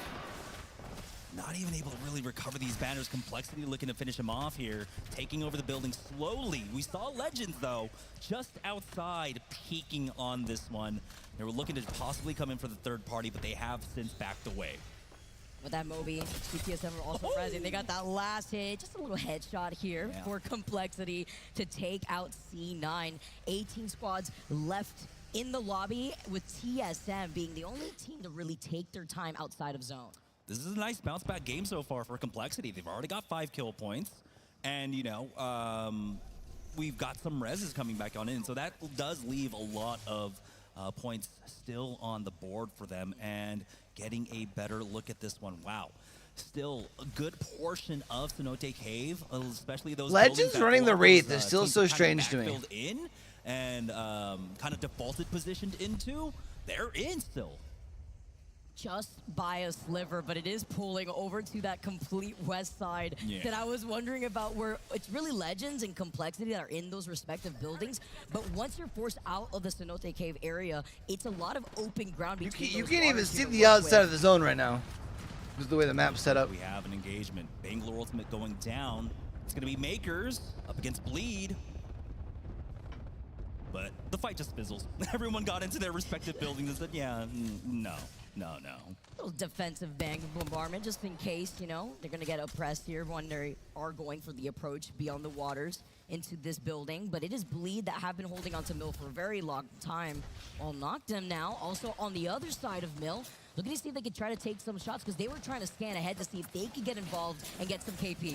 Yeah, they're a little bit separated there, though, so they're just not really going to hard engage on this one. It's just trying to play opportunistic more than anything else. And I mean, this is what I was looking at initially, right? For a lot of teams, or for some teams to do, like Noctem is right now, take the God Rock and try to use that position to gatekeep and get a lot of KP. Unfortunately, though, they got there pretty late, and so it's just more of a holding position for themselves, not anything that can really get them KP. Not just yet here, unless the teams try to commit into moving over to the north side of Cenote, where Gaming Gladiators have been. Oh, come on, bro. We are going to take a quick pause for now, in the middle of the last game of the series. Yeah, and you know, luckily for us this time around, right? There's not much action taking place on the map. No one's in the middle of a fight, really. Maybe someone's getting shot at, but everyone is relatively safe. So this is one of the better ones that we've had so far. That's very true. And we already saw the reses already happen here. TSM was in the middle of their rotate after getting reps in. Fox joined them here right in front of SSE on their building. They saw that they were distracted because in the process of all that, VK Gaming had actually moved away from that same building that they were sharing with SSE when they had the rooftop, and now have decided to move over to the north side of Cenote Cave when we were able to see the map before going into that pause. Yeah, man made a miracle happen, honestly. I was not expecting the reses. I was double checking. I was like, what does that say? He got the reses? No, there's no shot anyone lets that happen. But, you know, congratulations, you made the impossible happen. He wants to touch Beeps' bald head. Beeps, run away. I mean, there's plenty of bald heads right there. I mean, we got, you know, Onset as well. Like, bald men unite. Navi is out here. They're wild and Makers as well, seeing lots of love for That like Furia. the new piece thing? Looking to see if they could put on a performance. Yeah, they did start off so strong. Gotta say, love seeing the representation here. Oh, yeah. Again, I love the international lands, but I love it as well when we see successful Thai teams. Right? You and I have a history with successful Thai teams and other titles, and they have some of the best personalities. Yeah, they really do, and being able to see that really come out to play for Apex, it's always amazing. Of course, in, you know, the global series aspect of the ALGS, being able to see high-level competition from all around the world is what brings this crowd together, as well as their love for Apex, and seeing how these imagine they like do a translate on that guy's sign when you're on the stage and feeling that pressure. And it's like Ace Pack sucks, fix your game or something like that. Furia, we were highlighting the fans earlier on. Yeah. Still being alive and playing on that south side of zone, by the way. Yeah, they were, what, about 13 points off from first place, so definitely doable for them. It is not out of reach. They started off so strong there on World's Edge. They played those thermal station endings extremely well. You know, a lot of people will say, you know, hey, they got gifted the zone. Well, thermal station plays out a little bit differently, right? You have to have specific discipline, especially with the fact that first position they held, right? They were on top of the tower, and I've seen so many times when it came to teams getting the prio on top of that tower, and before Ring 2 closes, they're out of ammo, right? They understood that we talked about it earlier on the desk. Sometimes you have to sit on your hands, don't do anything, and let the game play itself for a while. But here we go. I know, ALGS and technical difficulties. Who would have thought? Keep up the action here as Makers are going to be able to get that Evil Harvester What's before up, brother? getting right back into the edge of the zone. Getting word? All right, we got Oh! another welcome. Just got to tease you up, make sure you're ready for the end of this Come series. on! I mean, look, yeah, you know what? I'm not going to say it. I do want to say, that was a really cool interview, by the way, that Greek and Wig had with Reject Winity. You know, we've got a lot of teams, right, that are kind of playing in the shadow of specific reputations, right? TSM, It's like so bad though that it's so consistent that you're just not fazed by it anymore. Huge shoes to it's fill, like more of and a we are joke seeing than them anything. Really, trying to come out from You know what I behind mean? that shadow, Reject Winity as well, understanding, hey, the last team that held this name won a LAN, and so we've got a lot to live up to ourselves. But we wait. What is she saying? I love. What is she saying? Competing. I love the support that we're getting out here. Also got to see the sign for his and hers live back at home, watching all the action. All the flyers. I want to see more of those going into the day here for next series and for tomorrow. Makers now as we come back into the game. Not a tease. This is for real this time. I'm not going to tempt it. I am not going to tempt it. You're right. You have to here. hide the caster buddy. You know how we get to start the game whenever we want. Yeah, that's right. Mine's been broken for a while. Oh, though. sorry about that. I think That I need was to my replace fault. the batteries. I took it. Yeah. Say aye. Aye. Me! Wait, no, not me. Batteries anymore, right? Does anyone even sell those? Maybe behind the pause or something. Gonna have to see now. As Gaming Gladiators already on their rotate, coming in from above to find a spot here.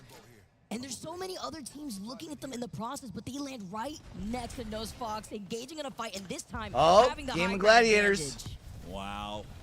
They do have, looks like, a few other squads in the area right now. They got a squad right below them. SWQ, and of course, SSE, who are able to recover, are here. Oh, TSM. DKG versus TSM. Has gone down, but Reps Verhulst living on about 10 HP. Reps will finish it all off. TSM, yeah, TSM, yeah. Verhulst jumps into Reps' arms, save me, cover me, and Reps finishing them off with the hemlock. You see, remember what I told you? It was just a little tease out here. Yeah. And another Brother, in that case, though, there's just no way, dude. breaking out on What the fuck are we I think doing? we did get the resets though, right? Oh Gaming Gladiators my coming in for God. that dive on top of, I can't quite remember. I think it was Fox.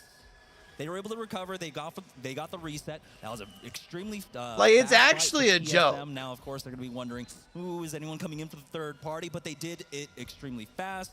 I believe they have everyone inside their building. They should be relatively safe.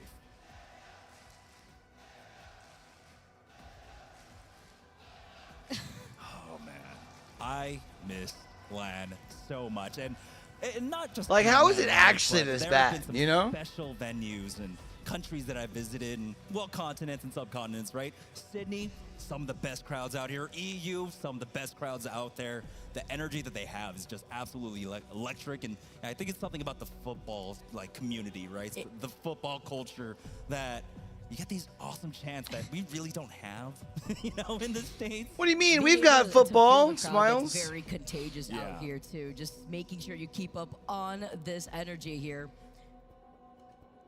And so we're gonna test a little something. We want to be able to hear the crowd, especially looking at the players here that are still alive, by the way, in this lobby. I'm thinking a very loud crowd at that when it comes to EXO still being alive here. See K-Swinny shrugging just a little bit, making sure. There they are. There they are. Let's do it one more time. Let's do it one more time. We got EXO on the screen.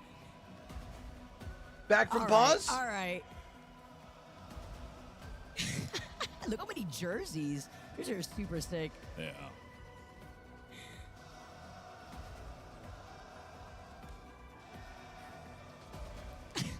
I hope everyone can hear that at home. Was it EXO what? It's great. What's the Getting third ready thing they're with saying? EXO what? Dive into the rest of game number 6. But I did mention this before, and I would like to highlight it because it does riff off of the way that these teams are going to approach once the pause finishes off and we do see those scattered fights. Cutting off the momentum in a case like this, you know, it is important because it also allows a lot of players to reset, see where they're at, what they want to do, maybe second guess how they want to Door go about the sucked. circle. There's a lot of areas in a zone like this to coexist, like we just saw from Gaming Gladiators on the high ground when we saw them originally right on top of Fox. When you're on top of the geyser rock, It's just such a buzzkill, bro. Right? You know what I mean? In the middle of the water by complexity and legends like we've seen before, that spot, once you get beyond those rocks, that's where it's very open. And where We started with almost an hour of it at 4 a.m. in the morning this I'm morning. thinking about legends in this case. They're not as safe as complexity when their backs are basically cleared unless a team wants to wrap around through the water behind to their building to specifically grief them. And I mean that because there's like, what, 4 to 5 other squads coming into from the north side from legend. I've been up for 16 hours after a 3-hour nap. Would have to worry about when it comes to all the teams that either want to collapse and maybe third party the opportunity with the plethora of EMPs that you could expect. Yeah.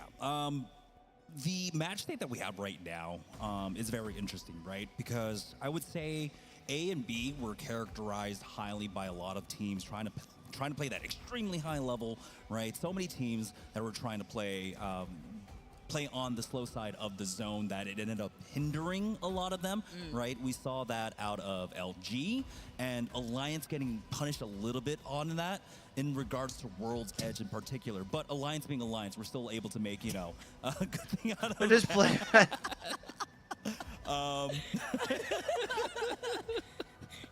It's like the new water bottle flip. Making sure who could rotate the mouse as quickly as possible. 10 out of 10 skills out here.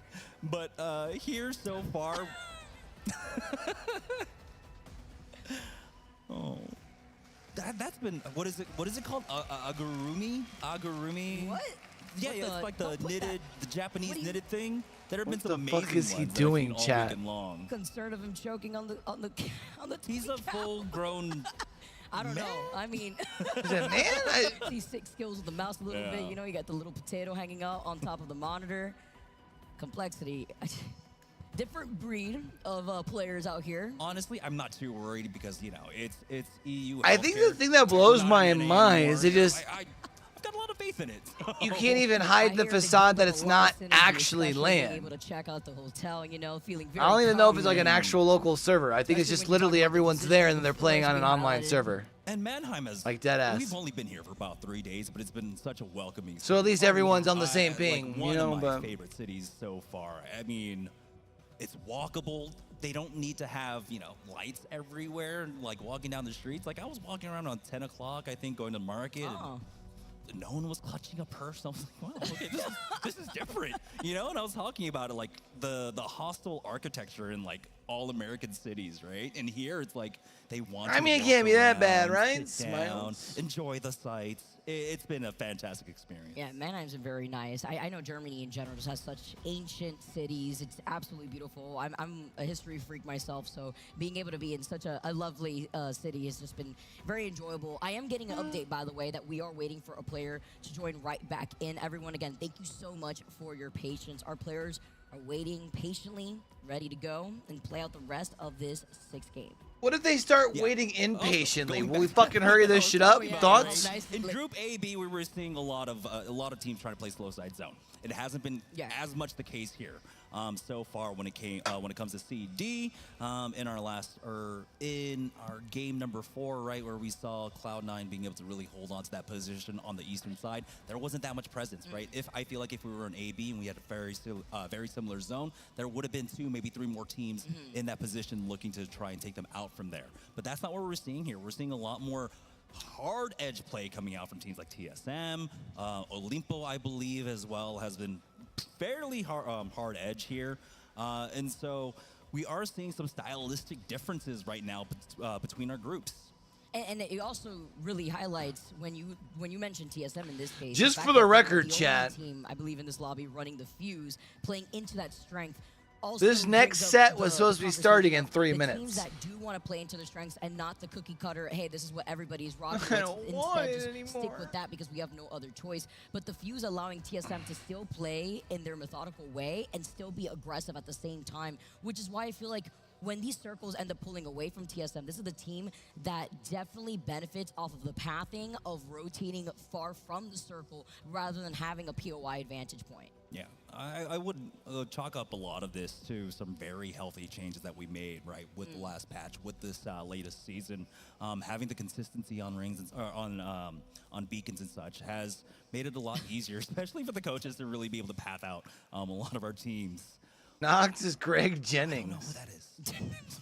Who's Greg Jennings? I don't know anyone by like name, by the way. Like a face person. Yeah, no, everyone's just like their gamer tag. I don't think I know anyone's actual name. Oh, wait. Frame one. All right, I'm getting word now that it looks like we are ready to go. Let's get it. I've lost the button. I'm sorry. I have to find the button again to make sure I get the game started. Already know the casters have power over that out here too, but it is starting soon, guys. It looks like we got the player in the lobby. And we also got... Bro's putting the heating pad on his eyes. Back on the eyes, yeah. Just making sure everything is calm and collected. Not gonna lie, that'd probably put me to sleep. I've been meaning to try that. Apparently it helps with headaches. Yeah, we saw a lot of that at the LA LAN, at the Galen Center for Split 1 playoffs. I've been meaning to try it. I mean, I've got winter coming up fairly shortly. You know, living in Portland, it gets pretty cold, so I am gonna have to invest in some hand warmers myself. Careful putting them on your eyes, though. Hold on, wait. We got a countdown here. Let's go! And there we go. All right.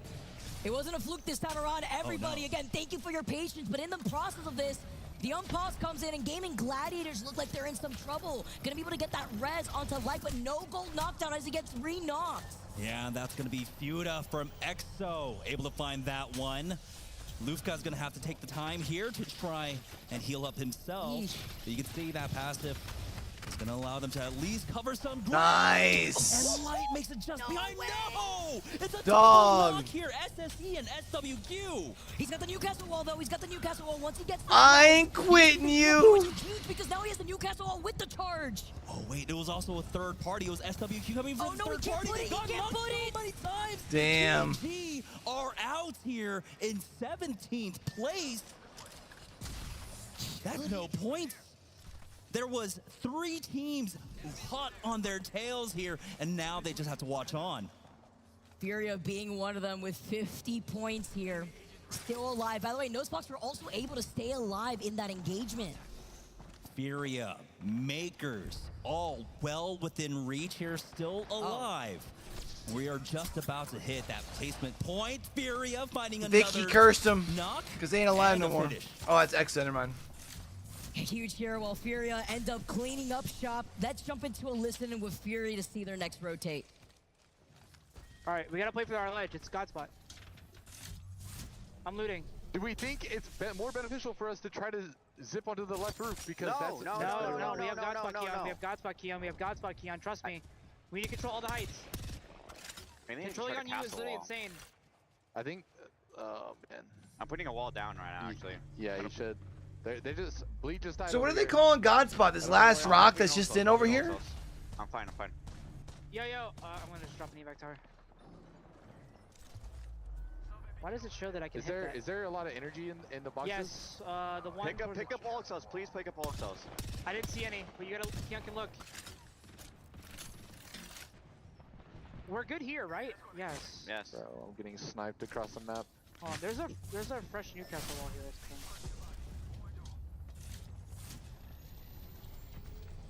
The groan after getting sniped by Complexity. We've all been there in our own Apex games where you just see a rogue charge rifle in the distance, except it's always going to be Monsoon because just strange to always want to prioritize that weapon, but he's so good with it as Makers now. Dexter lets him blast. TSM was right ahead of him thinking about turning that corner here. Only leaving one for Holmes. Big E with the clutch. Is going to be able to keep TSM alive. Yeah. Wasn't even close. Look at their health. Able to just They're really rolling play here, off boys. of They're that rolling. corner there. Will utilize that evac tower to get on in, and that's going to be a lot of fighting that they avoid with this one. Never mind, they take a pass to the north side. Knocked him scan. I believe in a fight right now with Fennel here, as TSM just bypassed them. And this is the action that we were expecting. Looking at all those teams on the north side. Look at this from the high ground, all the way from low to high. TSM now engaging, but they lose out on Zap. Verhulst and Reps taking 2 different angles here to see if they can jump on the other side. He misses out on the ledge, but avoids the Watson fences. But I like the way that they're approaching this, still holding height and a split angle to get more KP. They will go ahead and pick that up. We do have 3 more squads going down here as Fennel will fall. Was TSM back to a 3, or are they only playing as a duo here? To go down, leaving us with our final 9. Hard pull once again on this zone, and it's Complexity playing slow side. We saw earlier that TSM had lost out on Zap, completely eliminated in this case here too. So TSM playing by the edge while Noctum play on the low ground here alongside Legends and Go Next, and SWQ looking at this fight. TSM though, they were able to recover the banner. That drone coming in clutch for them, and they'll get zapped back into this game. Furia poke their head out, and they will be able to finish off Hammer Drill, who was trying to rat this one out. Monsoon is a griefer. He gets another kill. He steals another kill from Furia this time around. He's able to clean up that straggler. Legends get eliminated in 7th, and Furia are gonna take their time. Look at this zone pull. It is pulling Legends all out. the way on top of Complexity, but even better for Furia on that rotate. Now Noctum's gonna push forward. SWQ get finished off. So who's still in here? Furia, TSM, Complexity. Noctum's about to be going out. But he's got the knockdown And Go Next. And reset, but the shots are getting through. That's madness to finish him off. Had the knockdown shield before they completely deleted his cover on top of it, and TSM are able to fully reset here before now engaging on Go Next. They're going for as many kill points as possible. They need a huge game here with Furia still alive. TSM now at 51 points. Just a Oh my God. Furia, but they are closing the gap. Jeez Louise. Reps to finish it off. Zap to get back onto his feet. Now the kill leaders with at least 11 kill points to their name. The round is closing on in, but Furia will go ahead and take over the rooftop. Complexity's building. The back one will be the first to fall here. TSM riding on momentum. They are looking for more heads to claim, and Vax is going to get res, but you don't want your Newcastle to be the first one getting taken out here in this case. They have to now split their focus, not only between the crypto drones flying around, but Complexity know that they are weak, that they are low, that they are looking for the reset, and TSM are going to match them on the other side of the roof. Complexity can turtle up here and allow TSM to finish off. Oh, Furia. Keon's stuck. Keon taking a lot of ring damage here, but he will make it down onto low. Vaxlon, though, still bleeding out on the ground. You can see Lou poking on out, but he's got to be careful of TSM on that rooftop. The fact that he shifted his knockdown shield just ever so slightly to the right, really helping out Kimchi in that situation. Now as Lou still trying to find an angle, he's calming, letting them know that there is still that team underneath them that probably has fully reset. And meanwhile, TSM. So Furia's on the low ground here. Inside the building, Complexity feel the pressure, and Furia can now sandwich Complexity. Now Keon. Back to a full 3? Get rezzed. And it's the full 3v3-3. Once again, Complexity taking over the rooftop here, but they're forced down once again. Oh my I like this play from Verhulst, so he swings out wide so we can get a full look at everything. Madness invisible on the other side of Verhulst. Imagine if he gets the jump on Verhulst when he's isolated, in this case, by the rock. But it is Madness giving them all the information that they can here, with the rest of Furia playing right underneath the building. TSM, they are I mean, you would imagine he's gonna... They could have heard the drone, but I think they might have just cleared that. There we go. Verhulst getting the knock onto Keon. And Madness is still invisible. Vax is getting the rest, but he doesn't have a gold knockdown. Keon can't fully reset just yet, but he can pop this med kit while TSM takes this fight inside. On the other side, you have to imagine Complexity buy them out the door, and Madness could go for the biggest brain play if he could isolate one of Oh my goodness. There it is. Oh my goodness. That's so huge. We'll go ahead and get over to his teammate here. Keon bleeding out now. Vaxlon utilizing the walls to pick up some points. and Furia right now are the same amount of points as Gaming Gladiators to be first in this lobby. Vax now dancing around the shield. Can he clutch? Madness still stuck in the drone, still waiting. EMP comes in right at the very end. TSM get eliminated, and Furia had gone for second with Complexity. The patience paying off the charge rifle shots, but they don't even know where Madness is. They gotta finish this game first. And all right, it was just a matter of time here. Madness cheering to the crowd, playing right into the new crypto changes. I love it. Apex Legends. I love it. Get all in. I love it. That's funny. Be able to hunt them down. What a bounce back. Complexity taking the final win of this group. Should have just punched him out. Should have just punched out Madness after they found him.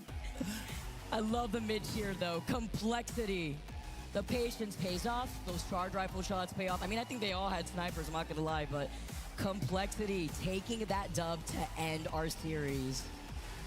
All right, 2 There series were so down, many things chat. to talk about here in game number 6, but Complexity really, putting it into 6th gear at the end, right? They made that for early rotation to try and get to Cenote. They got caught out, I believe, by Fox. And then, of course, tagged them right on back. You hit me, I'll hit you right on back. Getting that knock, slowing down their rotation, forcing them to, of course, to go for that res. And then somehow being able to bully the team that was inside that building as soon as they got We're there. gonna try and hold on for one more You know how one more important it set, was man. for Furia to aim for second there when they were tied in points with Gaming Gladiators. This probably has now already set up Furia to sit in first, even after having 2 rough games on Stormpoint, having no KP, just a bit of placement points, making it enough in that final game after getting second place to take first in this lobby. Yeah, this is a great play coming out from them, honestly. Like we said, they prioritized getting their World's Edge pick.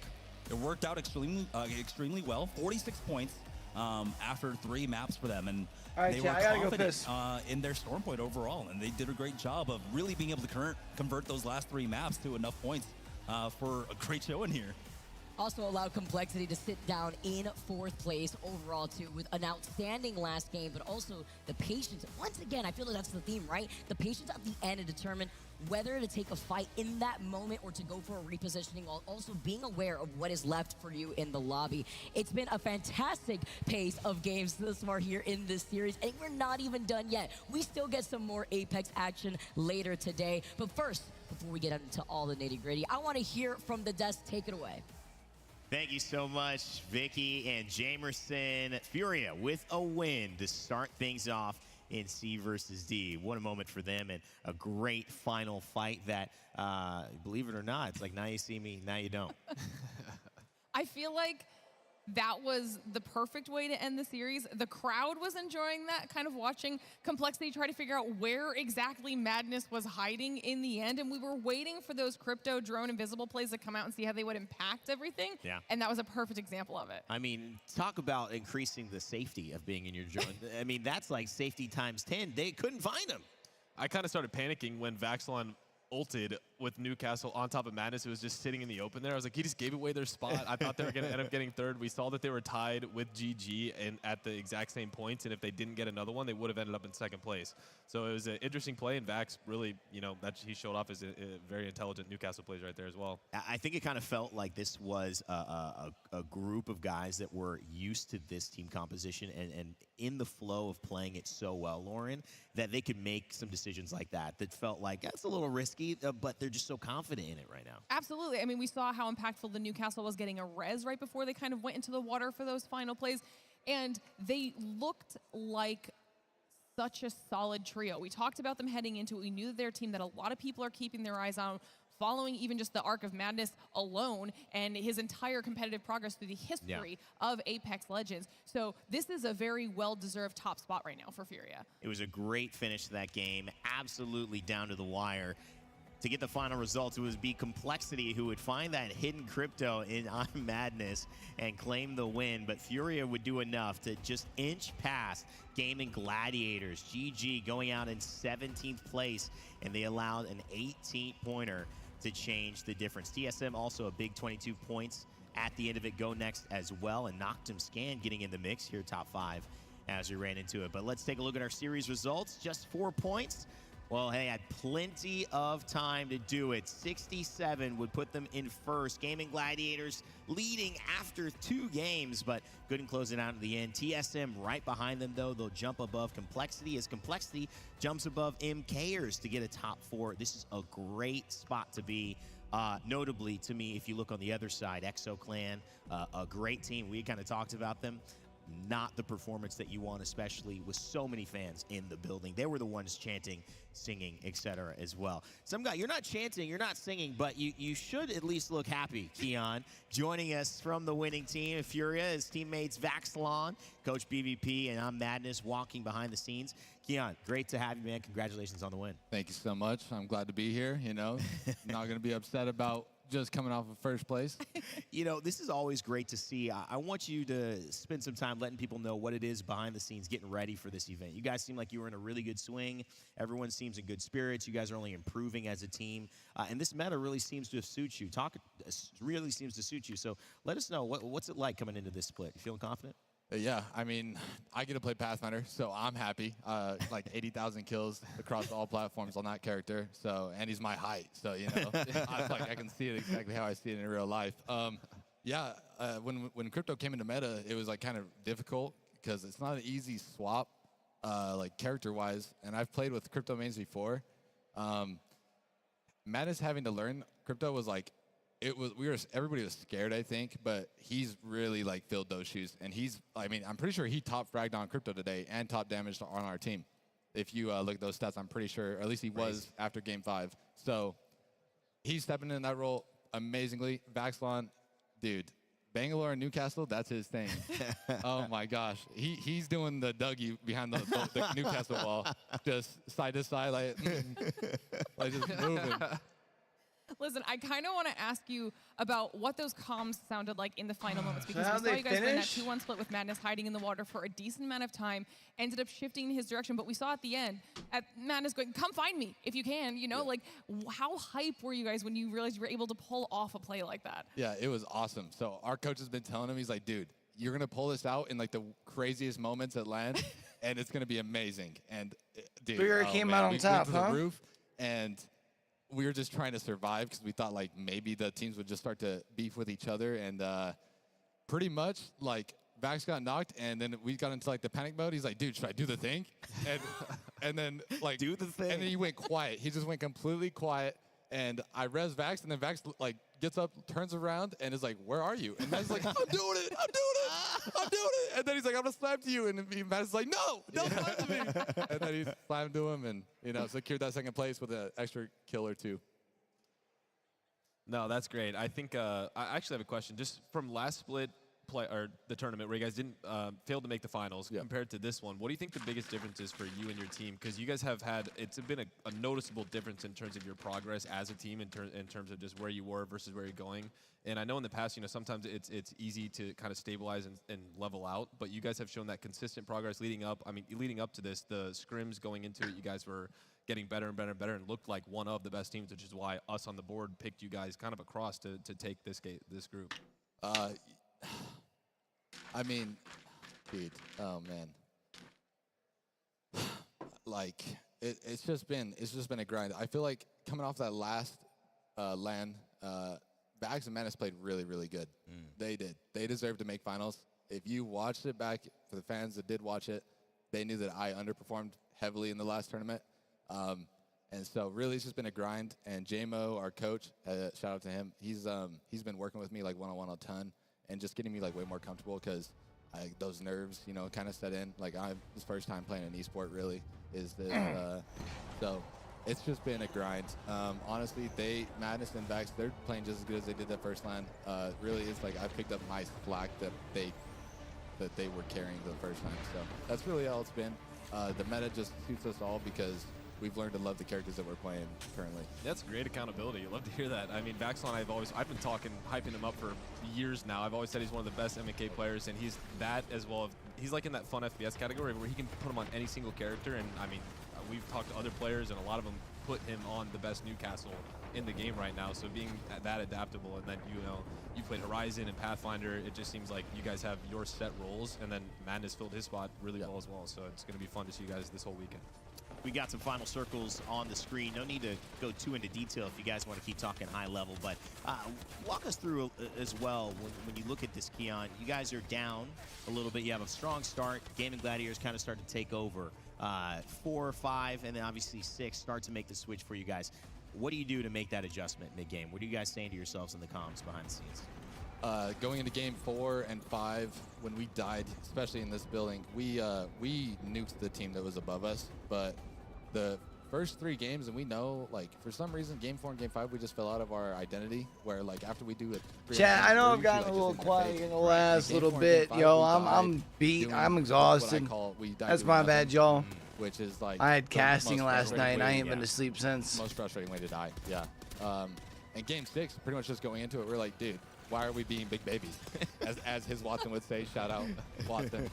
Why are we being big babies? Like I went to the gym after casting and got home and pretty much had to be live for why are we being big this babies? like 25 minutes later. Last game we were like, we're just gonna kill people. Like in game, of course, we're just gonna kill every other team that's alive in this lobby. So really, that's the only difference. Game 4 and game 5 lost the identity for some reason, and then just picked it right back up for game 6. I mean, I know we've had quite a few teams in this particular group matchup that we've been talking about, you guys included as one of those top contenders who at the end of the weekend can potentially be the one hoisting that trophy. And I know it's early, it's groups, obviously things get a little bit more difficult as we continue on in the competition, but you guys look so solid so early on. So how are you feeling, especially after this performance, as we get to see those final moments on screen, about your chances for that match point final? Yeah, I think all of us are on the same page of that we should be a top 3 team pretty easily in this tournament. And so that's our goal. Right now we're, I like the bounce back story for Keon, like with everything that happened last year, hoping that the match with the guard and secure that.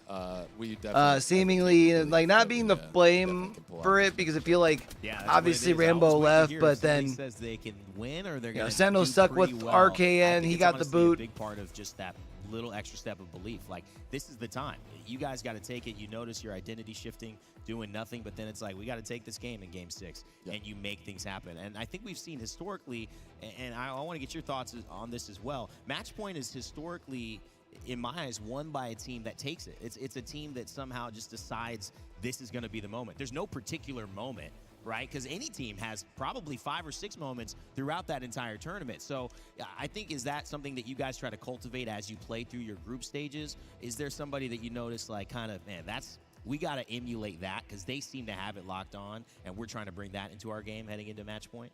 Yeah, I mean, Alliance and Falcons are the 2 like main watchers in terms of winning match point. Those guys have done it, and obviously, like, Falcons is the team that everybody's done it on that team multiple times. So we emulate the getting the match. Interesting to say Alliance, I guess, just because of recency with them winning Esports World Cup. When they hit that match point, because some teams, and like we used to do that as well, where we'd hit that match point, or like we'd get into that first place spot and then we get complacent, Right. And it's like, oh, okay, we hit the match point, like that was the goal, right? But it's like, no, like with those teams, it's like you hit the match point and then it's like, okay, like we were 80% throttle, let's like floor it. Yeah. Like, and then you pretty much just want to play the exact same way you did when you were getting there, and you just want to change your gameplay. So that's pretty much what we're gonna do. See, I think that's gonna be the thing that I'm looking for as far as from Moist when they hit match point this time around. With this, I could tell that the vibes are good behind the scenes. For Fury, and I'm sure the org very happy with the win here. And that leads us to our overall standings after 2 series so far today. Not Moist. They won the biggest in Group A versus B. 76 points puts them in first overall, but Furia, Keon and his crew, still though, Izolo's Laser playing up in 4th. Third, Icholo's Not Laser bad. from South America, and 4th, and Natisfin Seer. Big start for them, big performance. Can they keep this up? SSG, TSM, Complexity, MKers, NRG, rounding out our top 10. If it ended right here, that would be our winners. And we would see these teams in the elimination bracket. Obviously, a scary place to be. Means you're fighting for your life. Guild leads that one. On the other end of it, pretty exciting, or pretty surprising. teams like ExoClan, even Northeption, especially Liquid Alienware, not having good starts. We got so much more coming up, though. One more series to play. Keon, thank you again, and congratulations on the win, my friend. It's going to be great to see you guys continue to pull out some of those sneaky crypto plays as well. We've got more Apex Legends action as well. We're going to take a quick break. When we come back, we will finish off our final series of the day. So when they say quick break, we mean... Don't go anywhere. We'll see you in a bit.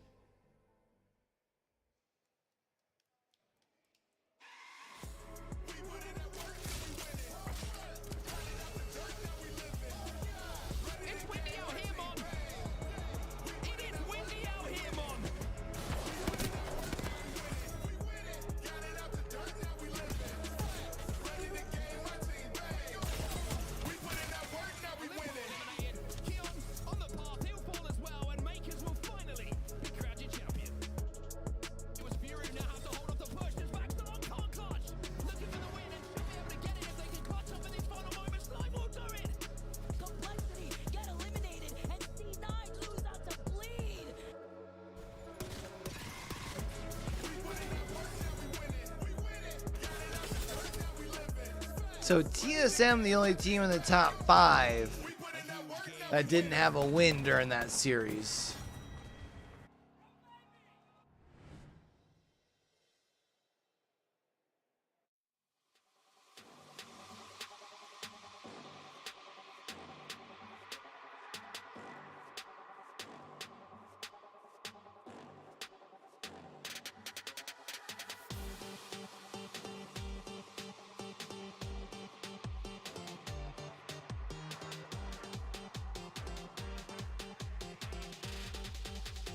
So we've got Group B versus D next.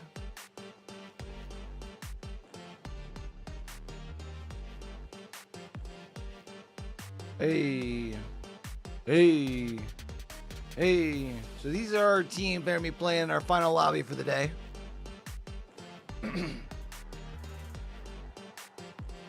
So Moist, you figure they come out here, if they get 30 points, they're probably secured into the 2 upper bracket finals.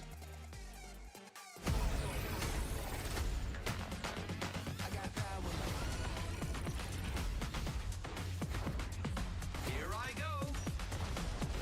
Target here. Lights out. 51 minutes, huh? Another long ass break. You gotta take risks to be champ. Blame it on the chemtrail. Tom Cruise style.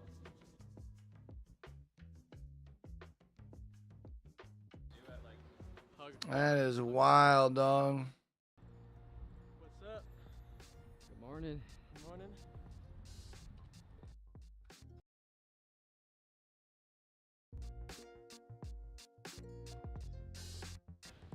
Hi. Hello. Hello, hello. Hi. Hi, good? Nice to see you again. Good to see you again, yeah. Hi, hello. You can say hi to Evan. He's not sick. Yeah, like my teammate too. Mike subs. Jersey Max.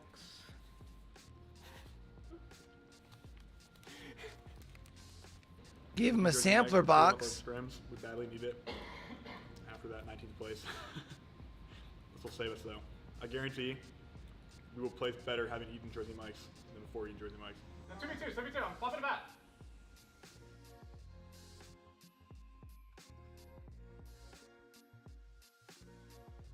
The best spot in LA or Santa Monica. Been here like multiple times. Never disappoints. And he just got eggs, guys. Was that a breakfast like slider on waffle like buns? Yeah, I've been cooking over easy eggs at home recently, and I do not look like this.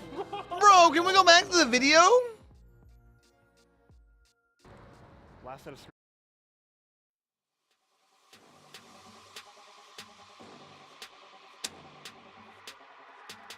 All right, then.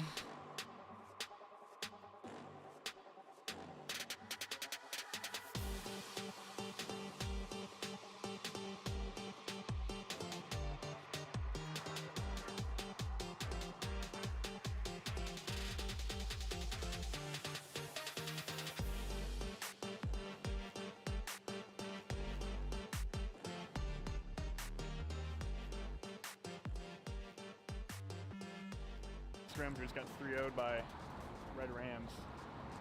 Now, these 2 days that we're waiting to go play at LAN, these 2 off days, all I can think about is how we just got 3-0'd, so we're heading back to the HQ to get some last minute prep and hopefully redeem ourselves.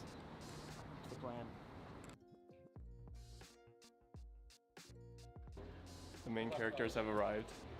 We can yell at them if we have to. The main characters, he says.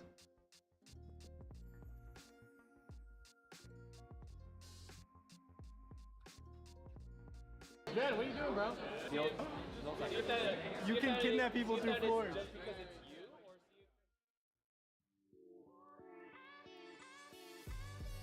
And we're here to do media day. So we're about to do, I think, photos and stuff. And then later we're gonna do like a little, I guess, skit. Best way to put it. It'll be fun.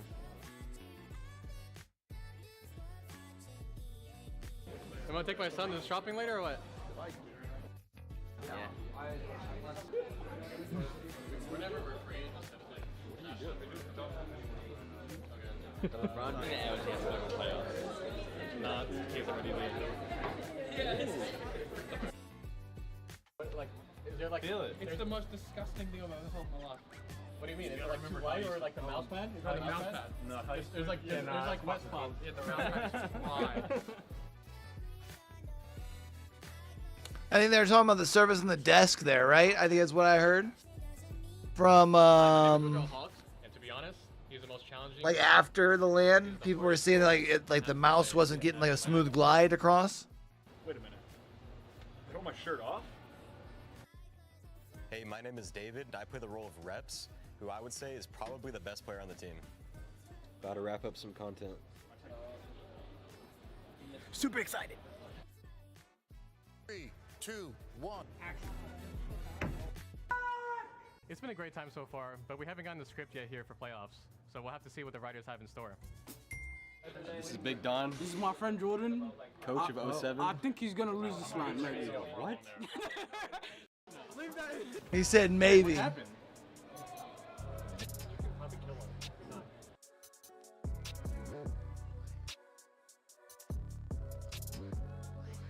Just randomly show up, like Reject just like sometimes I You're just eyeing me the entire time. I was watching all of you. Don't worry, Evan's the handsome one. If we were looking at anyone, it's not you. Like those Moist jerseys were cool, but the ones that they have this year are sick with the like tidal wave like on the front. Hero shots. Or tidal wave design. Nah, just kidding. We play tomorrow. This is the Split 1 playoffs. We have the 40 best teams from around the world. Like for sure, for sure. The greatest players to ever play the game, all fighting for their chance to win a LAN and to hold up that ALGS trophies. Every single one of these players have given everything they have for months to be up on this stage. I'm feeling great. Ready as can be. So let's get it. Another dub. Easy. Oh. Use your right to change the script once, dude? That could be rough for all. Locked in, baby. Ready. No caffeine. Little breakfast. No cardio. Caffeine. Good morning. Did he say no caffeine or a little caffeine? Today, 10 o'clock. Feeling pretty good. Feeling ready. Ready to not get wonton dumped on today. To not get wonton dumped on.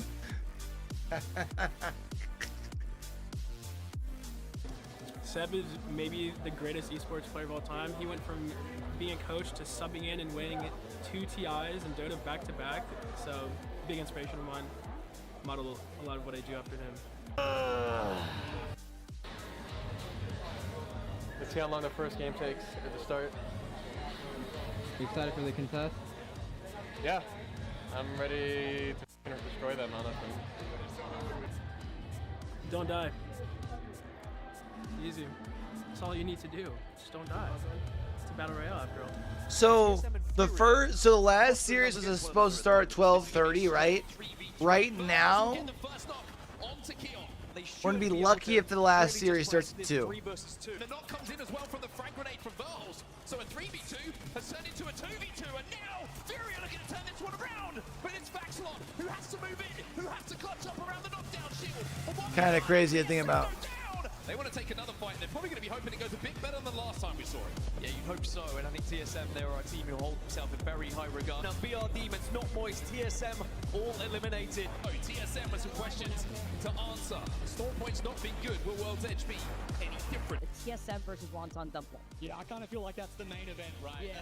Wonton Dumpling in your feet, get eliminated by TSM. You know, everyone sees it. TSM with the 9 KP. Crowd gives him that hype.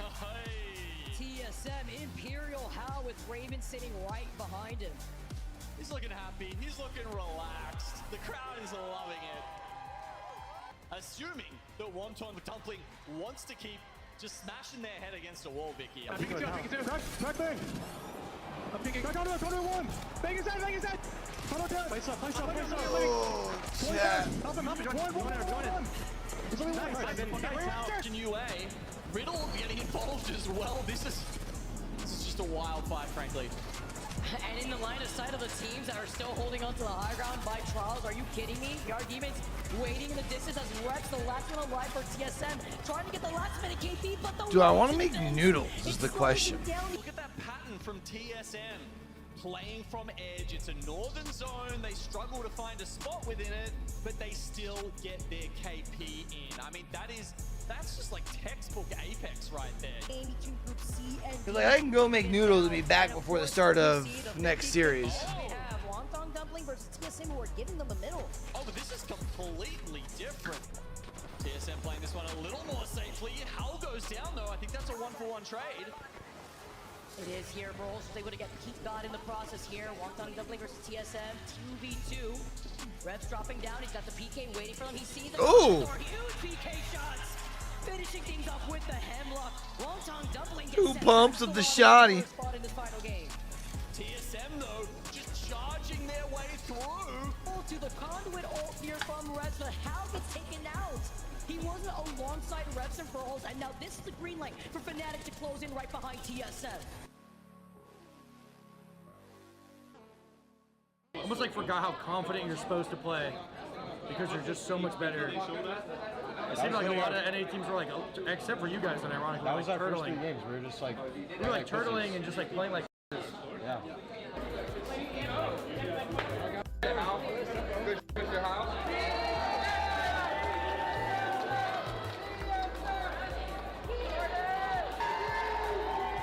You guys were here at the meet and greet. Shout out to Jersey Mike's.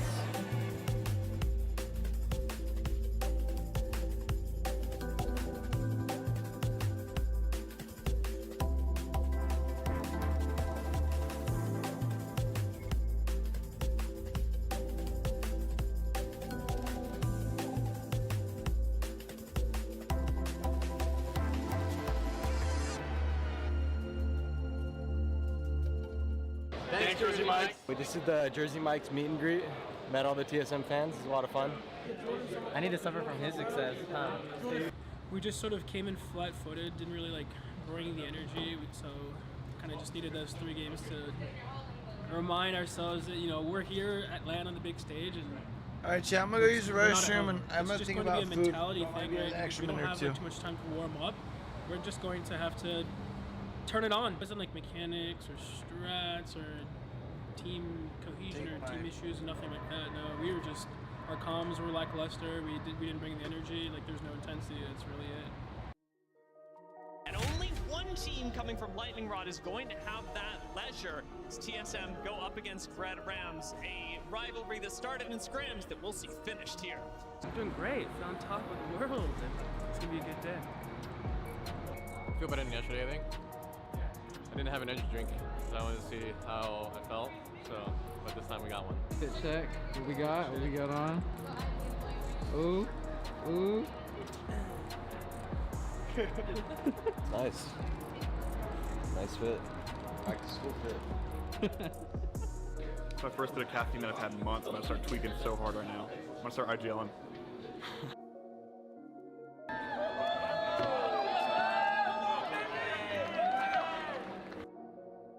Intensity where it comes right now. That's it. Some fucking energy, boys. Need y'all yelling. Alright? Plan for today? To win. That's the plan. Because you're going into... Oh, nice job! So, yeah. Red Rams TSM was a big, explosive 3v3. Everything else played out pretty naturally over the course of the game.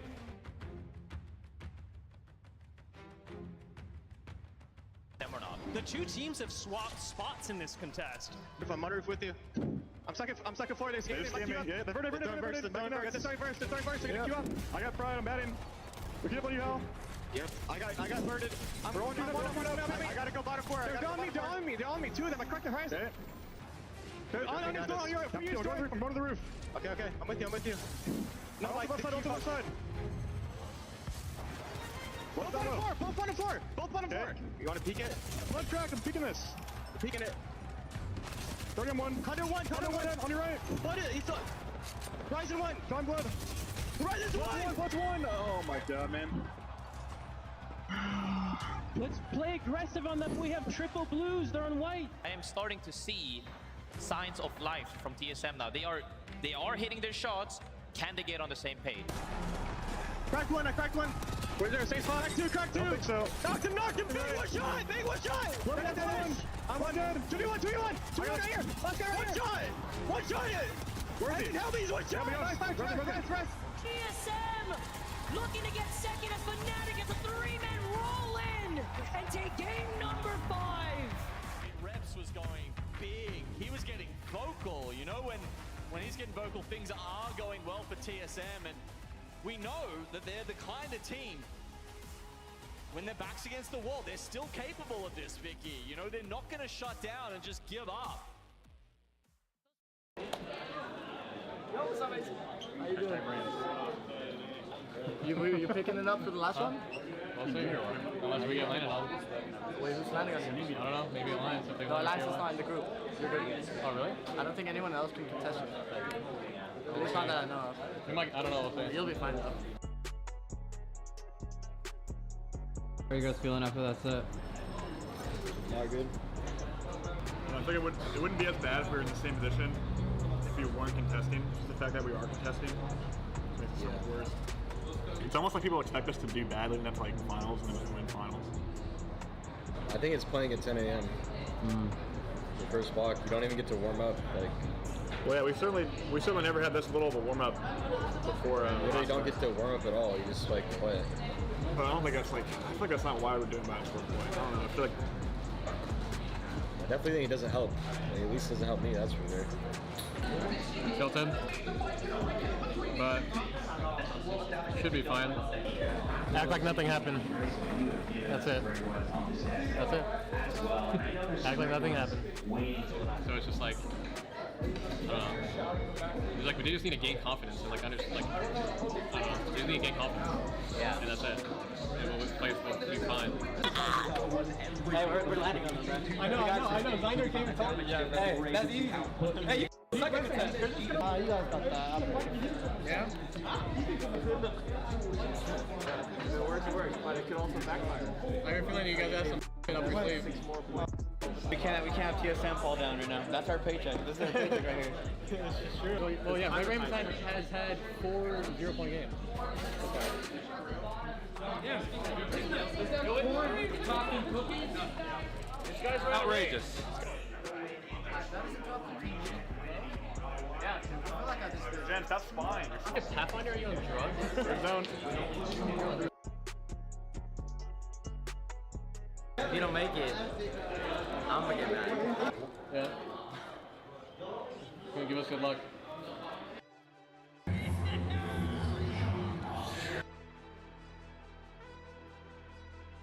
Getting mentally prepared. Not feeling anything right now. I was thinking that we could score more than 2 points on Stormpoint this time. What do you think? Isn't it like what? How many points do we have? 8? 8. Big 8. 4. Whoa, let's not get ahead of ourselves here. Feel ambitious today. We've gone through 2 6-game series, and we are upon our 3rd in just a moment to see whether some of the powerhouses like Dark Zero and TSM will make it into winners tomorrow, or if they will face the elimination bracket 1. Now remember, TSM need a decent series here. Unlike in times past, they have not locked things They cannot rest on their laurels. They want to make it to winner's bracket. They have to keep going here. Play knee back down there. Coming. Yeah, coming. Ready? Can take it. Up. There's somebody in green. I killed one. Good kills. Honestly, TSM on the roof, the audience seeing that from a distance, reps cleaning that up. Perfect shots, perfect positioning for TSM to take those shots at LT when they were trying to engage. Take it. It's smoking me, res me. How getting shot in the middle of this rotate, going right through the zip line. Stand now, res now. I'm resing now. I'm pushing it. They got the res, and they're gonna be able to get the reset. Oh, that's huge, getting held back into the fight.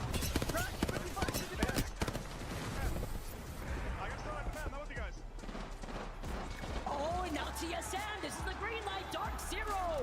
They get eliminated. It is Virtus Pro versus TSM.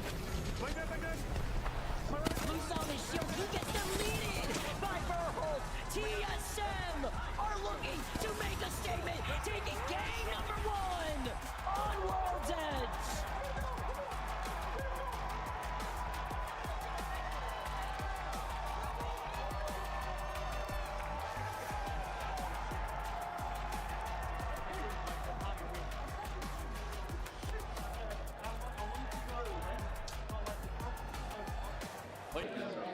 Not satisfied as usual. A little bit of relief, but we have a lot of work to do. We're still terrible on Storm Point. For whatever reason, we win every fight on World's Edge and we go to Storm Point and shut our brains off. I don't know what the issue is exactly, but I mean, we didn't do very well. There's no secret about that, that's for sure. But tomorrow's a new day, fresh slate, winners bracket. We made some starting points, so you know, just gotta show up fresh tomorrow. Sometimes it just feels like we keep repeating the same story. And a team like TSM, who somehow is always down and out for a while, finds a way to get back into the conversation. Some of you might even be thinking that it's scripted. Maybe it is.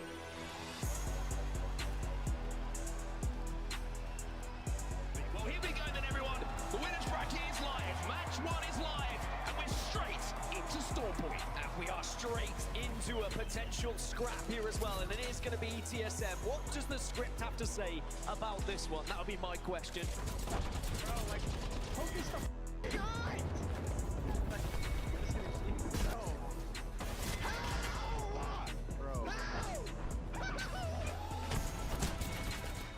How are they shooting us, man? How? I'm dead.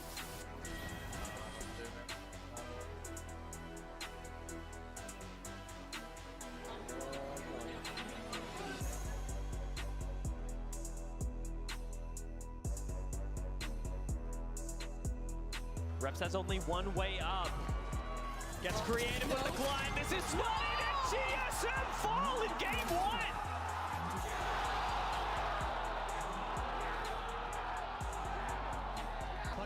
Keep beat me inside. Punch in the bang. Bank above.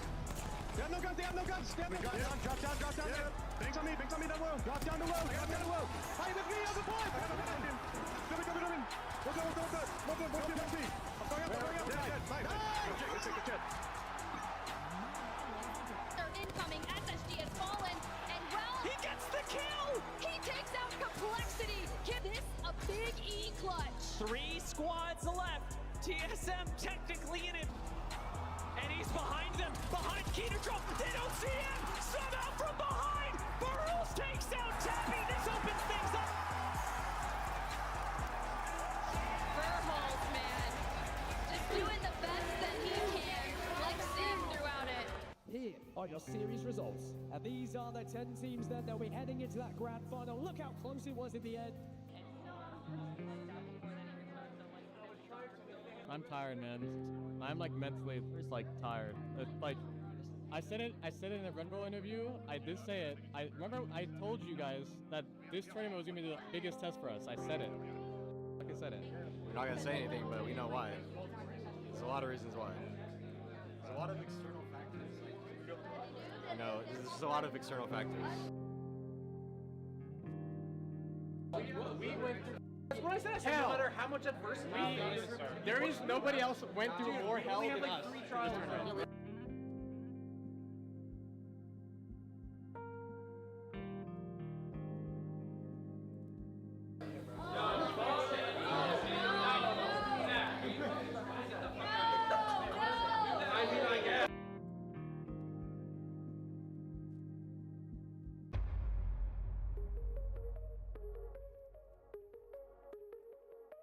This is the only time in the entire tournament you're not contested. We still have a going for our car though. We'll break his chair. Oh, we break his legs. You can still play.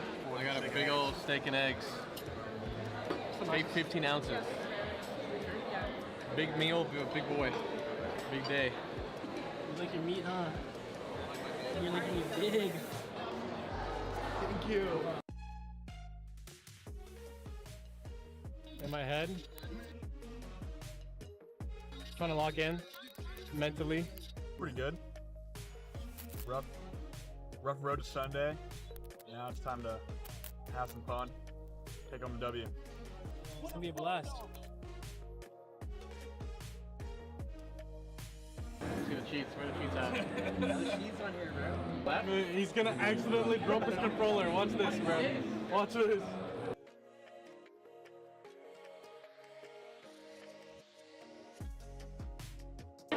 Ready? Ready? You ready?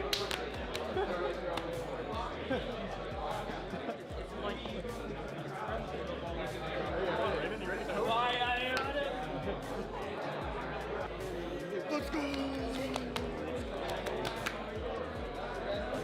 Backslap. Let's go. Feeling the tingles. I'm getting the tingles. In my heart. In my heart. Feeling good. Ready to win.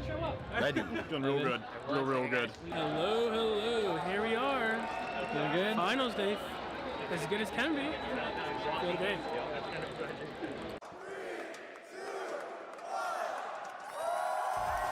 This is the moment we've all been waiting for.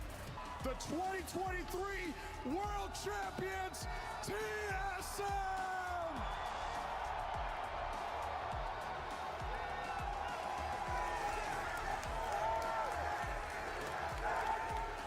But we had that epic line from Hodsick yesterday where he said it perfectly. We now know that gods can believe, but the question is, can they be felt? We are about to begin our match point finals.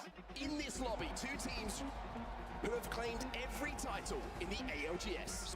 When we look at what has happened previously at LANs, remember, we have never seen a team win from the elimination bracket. Can TSM change that? Both sides, oh my spray! How is the last alive? How gets through to 1v1? And oh, it'll be TSM out! But Disguise will win that fight. Why are you banging on your feet, man? Oh my god. Christ. Can you guys help me? Reps just went down for TSM as well. TSM versus SSGs happening on our screen. Reps the last remaining play. Reps is trying to pop a bat here, but he's being slid at. Is he going to be able to get this off in time? No! TSM will fall as well! I didn't see you, bro. TSM get eliminated. Is this where TSM will have their 3 back-to-back wins to take the W here home? I mean, it could definitely be the catalyst. Could definitely start it off. Yep.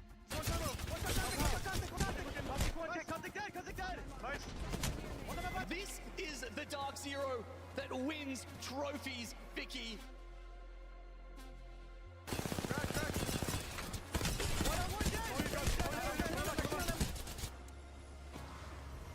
Nice. Good job. Can I res you? Res. Stick it. They're jumping down. Is this team real? Oh Is this team real? It's a massive moment for Apex! It's a huge moment for Apex North! As Reject's Winity will be your champions! Everyone was almost expecting it to be the likes of TSM and Dark Zero. Project Trinity proved that in Apex Legends, it doesn't matter who you are, where you come from, what style you like to play. You can pick anything you like and still become the best.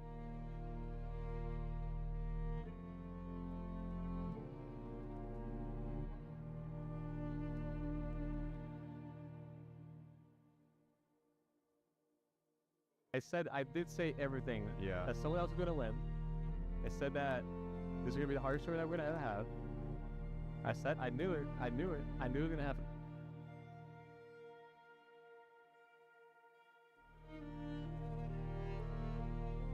Didn't expect Reject to win, but those guys farm though. My bad, Chad. They're coming out. Glad you always. I had to grab me some food real quick and I just scarf it down.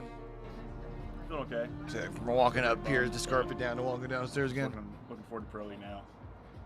Looking forward to Italy. Looking forward to Italy. I'm still thinking about. I mean, yeah, I got Italy around the corner. But I'm still thinking about Pro League now. Because Pro League's so soon. So we planned Italy, not realizing that Pro League was really going to be like pretty much like 2 or 3 weeks right after LAN ends. So now I'm like going to be in Italy, just thinking about Pro League all the time. So got an unfortunate time. Bummed out, like basically like what I was saying. I'm going back to playing right away, so I'm not going anywhere like him. I don't know. Still got a lot of stuff in my mind. And if you end up leaving, we don't know. Like we're at like Charlton U third. I've always wanted that IGL. Yeah. I think IGL is so fun. Yeah, I think I could definitely do it. The thing is, I don't know if like I don't know if Jordan wants to like hand it over. Lifting a lot harder than you think. But anyone can do anything, so. I think it'll be, if I start IGL, I mean that in and of itself will be like a learning. I'll be a lot of learning to get. Well, maybe it'll give you another reason to like grind. Yeah, lead it would.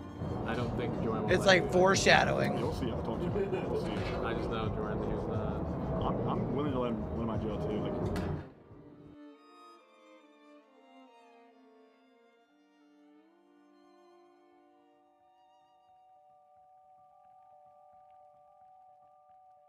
See that awkwardness? He's talking about learning about IGL to the guy who's going to be leaving.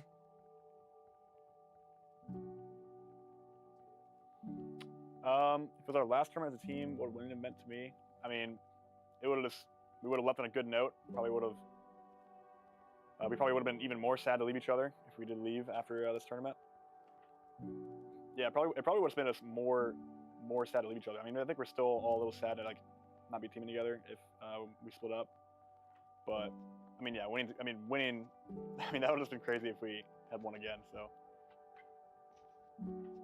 every now and then it can seem like, you know, Hal yells at me a lot, so it's like I wouldn't like him. But you know, we're still friends at the end of the day, and I want to hopefully keep in touch and you know remain friends. I think you know we've spent a it's so sad, Chad. And I just want to say we had a great run. It's a shame we couldn't stay together, but you know it is what it is. Things can't last forever. And I wish them the best of luck wherever they go.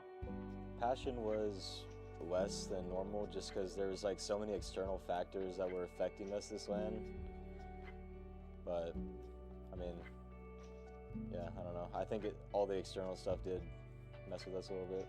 So we knew that Hal was gonna join a different team depending on like if we like did really good at the LAN or not, which he told us like a while ago. So we always had that over our heads to like think about. So just a lot of like life-changing decisions that were pretty dependent on what was going to happen at this LAN. You know, nobody else is going to go one LAN win into a second place, into a champs win as well. And especially 5 LAN wins. And yeah, I think we built the legacy. I mean, times, but it's also like all the highs outweigh all the lows, so. It was I feel like TSM Dark Zero is like the 80s Celtics Lakers, right? Like I'll just say it was a good run. I mean, I still think that we're the most successful team in Apex history, so it was a good run. I don't know, I had that question in my head the entire tournament because we were doing bad, right? It's hard to like gauge, you know, obviously, when it comes to us getting 17th, everybody had to play a part in getting 17th. It wasn't just one individual. So I wouldn't say it was entirely my fault. I just say that we all just played terrible. So like when it comes to my decision of leaving or not, it's hard to decide because I just don't know. You can what went tell wrong he's feeling it, you know what I because of mean? External factors, I don't know, right? So it's hard to gauge. You know, I don't have any way of watching VODs or watching someone else's POV, like my teammate's POV, to kind of determine, right? But I don't know. Right now, personally, I am leaning to leaving, yes. I just want to say thank you to the fans, as usual. You know, I've always said this, you know, I appreciate you guys for always supporting us, or me, whoever, on TSM, and, you know, even when we do bad, even when we do good.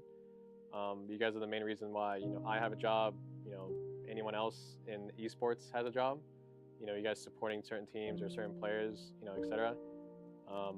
I'm living a dream, and that's due to you guys. So, and everybody else that's in the same room. So, you know, I appreciate you guys. I know my teammates appreciate you. TSM appreciates you. So, thank you. Of course, you know, TSM, you know, I want to, obviously, I don't know, this is like the last dance or whatever you want to call it. But if it is, you know, there's like no words to put it, to like describe my like experience with TSM, you know, has always been just amazing. You know, I've never had an issue with TSM in and out of the game, whatever. We've always worked things out. So I have literally nothing to say bad about them. And it's not about, like, if I do leave, it has nothing to do with like the org or anything, right? Like, it just depends, you know, who I want to play with, right? That's what matters to me. So, yeah, that's pretty much it. What's weird is it sounds like he was so set. I might not like them right now, because of the 17th, right? But, you know, I'm gonna wake up tomorrow and I'm gonna feel different than the day after that. Right, but like he gave himself an out the entire time. Not fair for me to like he wasn't not miss them, right? You know, I've been, like I said, I've played with Jordan for 5 years. It's been so long. Like, I'm gonna still be friends with all of these guys: Raven, Jordan, Evan. Like, you know, we got first, second, first, and we've done a lot more than that from last year. So, of course, I'm going to miss them.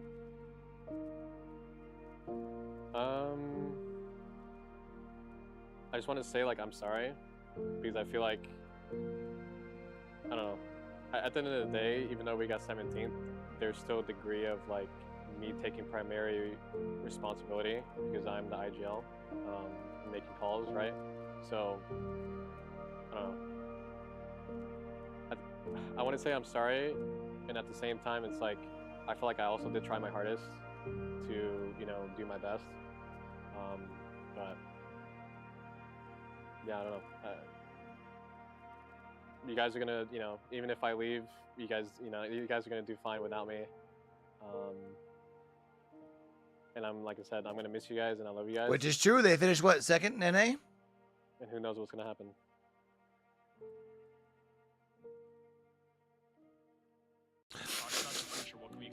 I mean, I don't know if I can top five lands in a row, but we can definitely come close, baby. We can come close for sure. I think we definitely. Yo, make me cry. Who's cutting onions? Yo, what up, Flippy? How you doing, homie? ALGS Split 1 playoff champions.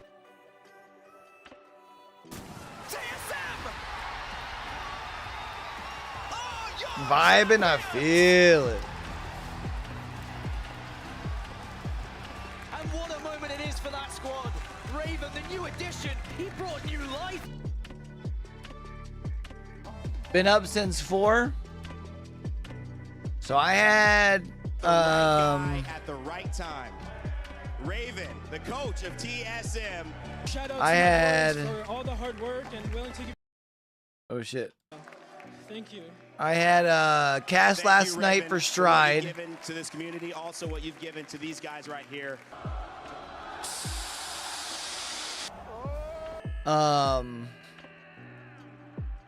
Konnichiwa. Today we're trying out Japanese. So I got done with that like 12:30, so I just went to the gym at that point so I can get home. And so I've been up since like 8 with the 8 last night, with a 3-hour nap. Like 4-hour nap. So you know the hour delay at the start, and then the couple of other delays we've been having has been killing you, boy.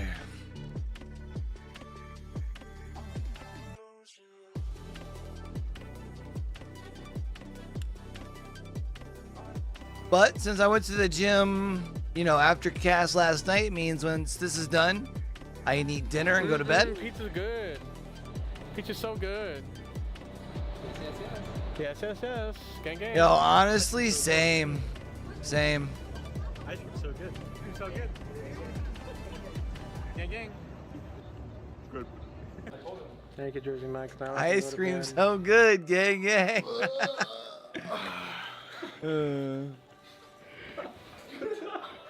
Oh, I'm ready, baby. How'd you sleep last night, buddy? The best I've ever slept.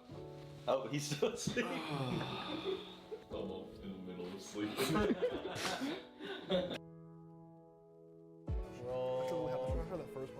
Overall, pretty fun day, and we'll see you guys in the next one. Bye. Dismiss. Man, I'm just so grateful to have the teammates that I have, and you know, my coach. I think this is the best. It's kind of crazy to think that it's already 1:30 though, because and I'm proud of them. You know, for me, you know, dealing with my BS and stuff like that. it just feels like the day has at times drug along, but at the same time, like I look back, I'm like, damn, we're already 2/3 of the way through the day.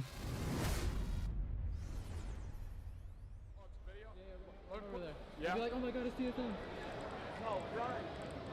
Oh my god, it's TSM. Can I have your autograph, dude? Can I sign your bald head? Yeah. No. I love you, boys. I love them.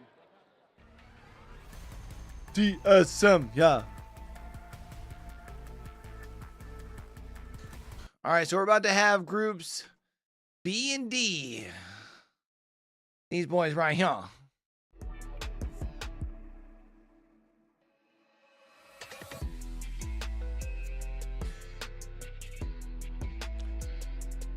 I still do feel like Group B is probably the strongest lobby.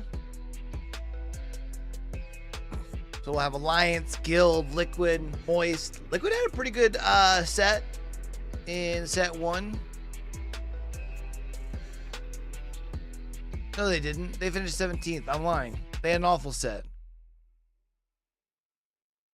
It was Luminosity I was thinking of that had a great set because they came close to TSM, but Luminosity was Group A. Shit.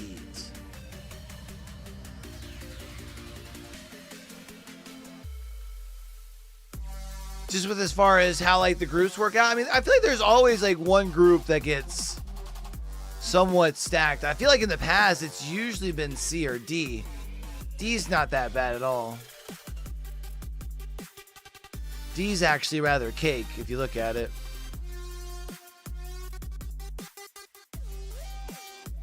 Or maybe C is usually the group of death. I don't know. All I know is this time around, Group B is just wild. Especially with these Zolos lasers showing out the way they are. Alliance and Falcons made you giggle? Yeah.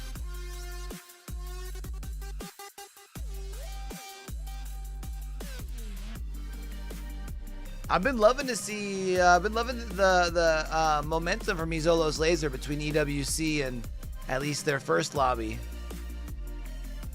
Today, we'll see if they can find some similar success in this Group B versus D lobby. Because what, they were second in their lobby with 61 points. You figure for them, they pick up like 35, maybe even like 30. Depending on where that qualifying line's at. I feel like the qualifying line's usually what, like 90 to 95-ish?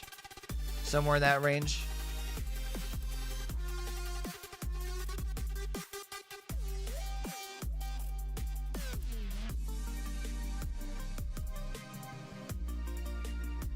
It's a shame today was a Legends doubleheader since they'll be able to have Easy Flash and Strafing Flame. I think they're both there tomorrow, if I'm not mistaken. Their visas got approved like last minute.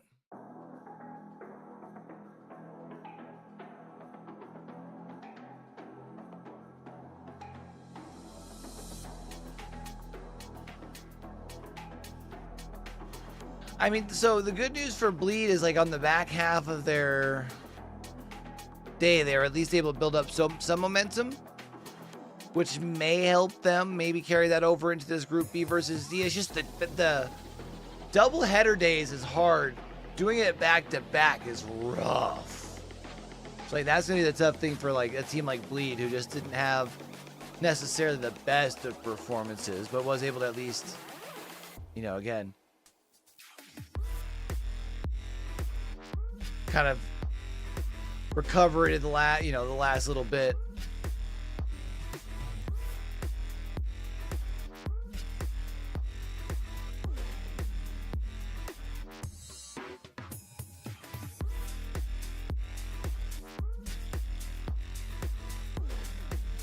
At some point during this next series chat, I will be needing to take a walk down to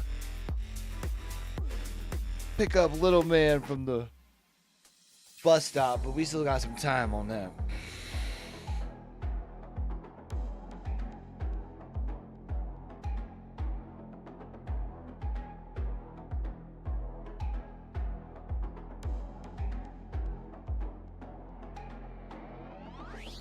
Oh, I wanted to see, was Na'Vi was in Group A, right? Yeah, so Navi's got their doubleheader tomorrow. I really want to see how Na'Vi does, because they've been a team that generally hasn't, or at least when you look at Batafe, generally hasn't performed well on land.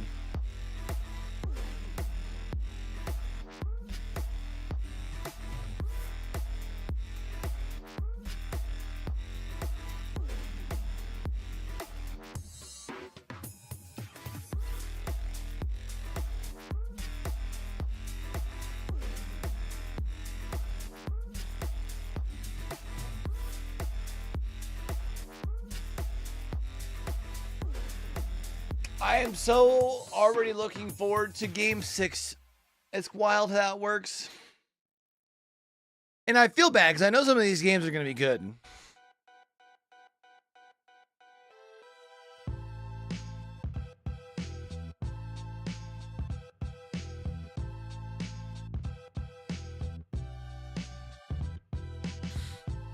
I wonder how many people, like how many games like the average viewer watches over the course of an ALGS LAN.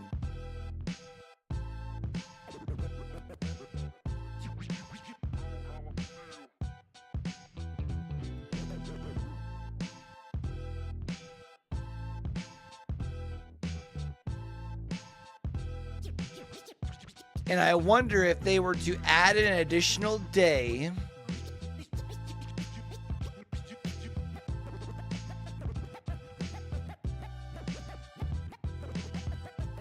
to do one more day of group stage, so you can break it into 3 days instead of 2.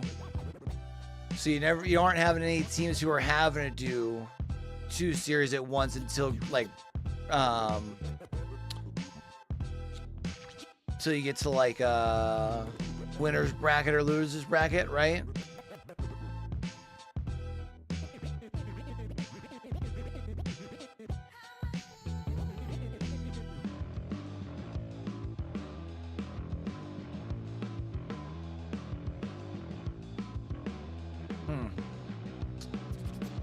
I wonder if that'd be able to work. Like what the logistics of that would be. I would imagine that renting a venue, even just for an extra day, is probably pretty costly. So that's probably part of it.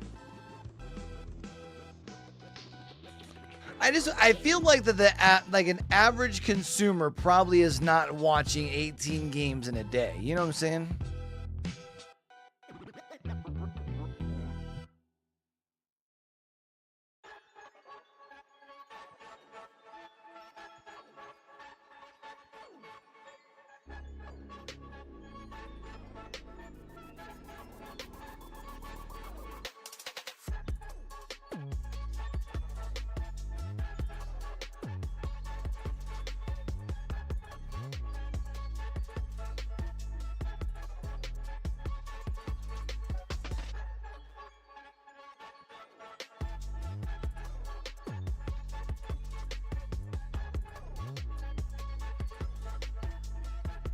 Guilds in this lobby and had a kind of quiet first lobby.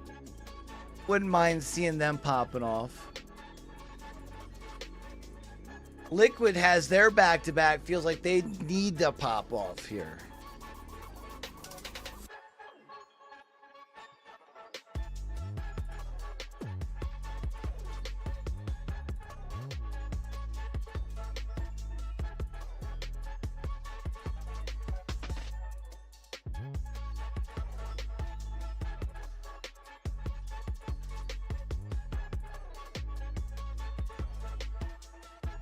Ugh.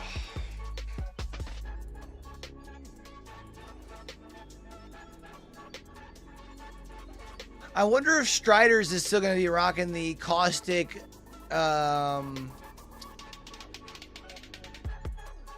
Valkyrie. Don't really run it as their third.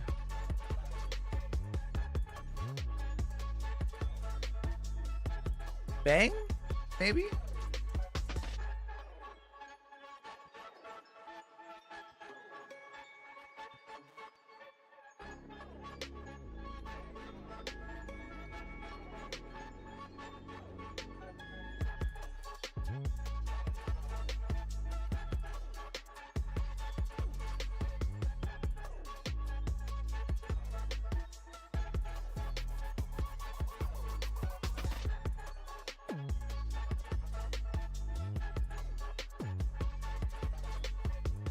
Chat, same time, start time tomorrow, by the way.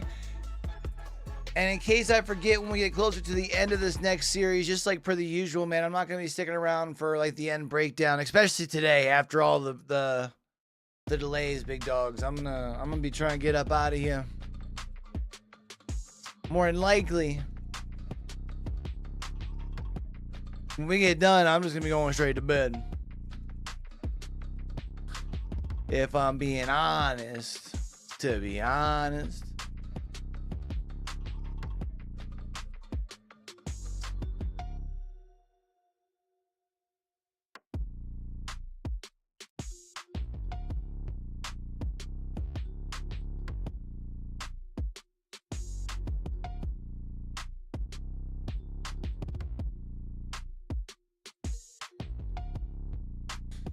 All right.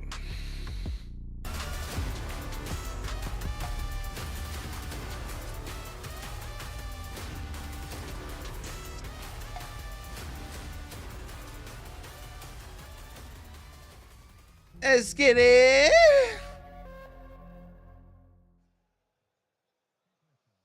The action continues here in Mannheim, Germany, as we move forward with our series of matches here at the SAP Arena. It's been a phenomenal day of competition so far here in Apex Legends, and I can't wait to see what our teams bring to the table yet again to close out our day. We've seen some pop-off performances, some entertaining moments specifically in our last series, and now it's the last opportunity for these teams to put some points up on the board, keep themselves in a solid spot. And you thought the fans might be tired by now. The second EXO shows up on screen, they are anything but. It's going to be another really exciting 6 games of action here as we get prepared on the desk to dive into all of the action. My name is Glitter Explosion. I'll be hosting now, and this time we've got some new faces here on the desk. We've got Genome joining us. Of course, we have Graceful, and then we have Privacy, our resident analyst here for Team Falcons. So excited to have you here joining us. Thank you so much. Thank you very much for having me here. It's going to be fantastic. Genome, you're up here chatting all things about us as well. You ready to talk about some APAC? Oh, yeah. We've got, look, Guild's back. We're going to see Legends Gaming, who, despite having 2 subs today, have started pretty well. They look decent. We've got lots to talk about here, but if you guys are just joining us, the hype is still happening. I respect this so much. Not giving up until our series are done. But if you missed our last what is show, it, 8? Almost 9, I think, local time? To our next series, specifically or is it almost Furia. 8 local time? I mean, they were just dominant. And almost 8 local time. Out at the top, but in the most perfect way, Graceful. We finally got to see what that invisible Crypto can really do. I'm honestly surprised we got to see it this early, and they've been talking about it, and he said they even have a calm, I'm making the play. They know what it is. It was so fun to see. But Crypto being, you know, predominant after the meta change is great. Yeah, we just saw that clip there from Monsoon. We took the 50 minutes break there to repair the desk after he smashed it, missing that Eva clip. Listen, it was a little bit of a tough start for Complexity. They were able to close it out strong with that win at the end. And one thing that I think you would be proud of, Privacy, is the fact that when it came to the talent predictions for that second series, all three teams that the talent talked about were the three at the top. We had Furia, we had Gaming Gladiators, and we had TSM. Give me your thoughts. That's true. That's true. I mean, Furia and Gaming Gladiators in this group, specifically for C versus D, they dominated in their scrims. Furia and oh, chat. What are we gonna do, man? More in these groups, so I wasn't surprised at all from them scoring good points in today. TSM picked their performance in the last week. Before that, they were not scoring really good points, but after last week they played very well and they scored a lot of points. So I'm not surprised of even seeing TSM in the third place. Yeah, we definitely see that reflected here as we also have those overall standings up on the screen right now as we get to see the second half of those standings. And there are definitely some surprises here on that second page, Gino. Yeah, I mean, having a look here, obviously, if it was to end now, these would be the teams going to the elimination bracket. But yeah, looking especially down the bottom, Liquid Alienware. Right? I mean, that's the one that really makes my eyes pop. Well, a team that I think our crowd is definitely going to be hoping is doing well here is EXO. Energy has not dropped in any way, shape, or form. They have the jerseys, they have the flags, they have the energy, the signs, they've got it all. Will that help EXO moving forward? Does that help in general, Privacy? When you're at a lane and you can hear the crowd cheering for your team, what does that do for mental? It helps a lot. It boosts the whole confidence, boosts the whole motivation, and then everything, the vibes. The team wants to show everything they can just for the supporters, and definitely it helps them. I expect EXO to do better than what they started with.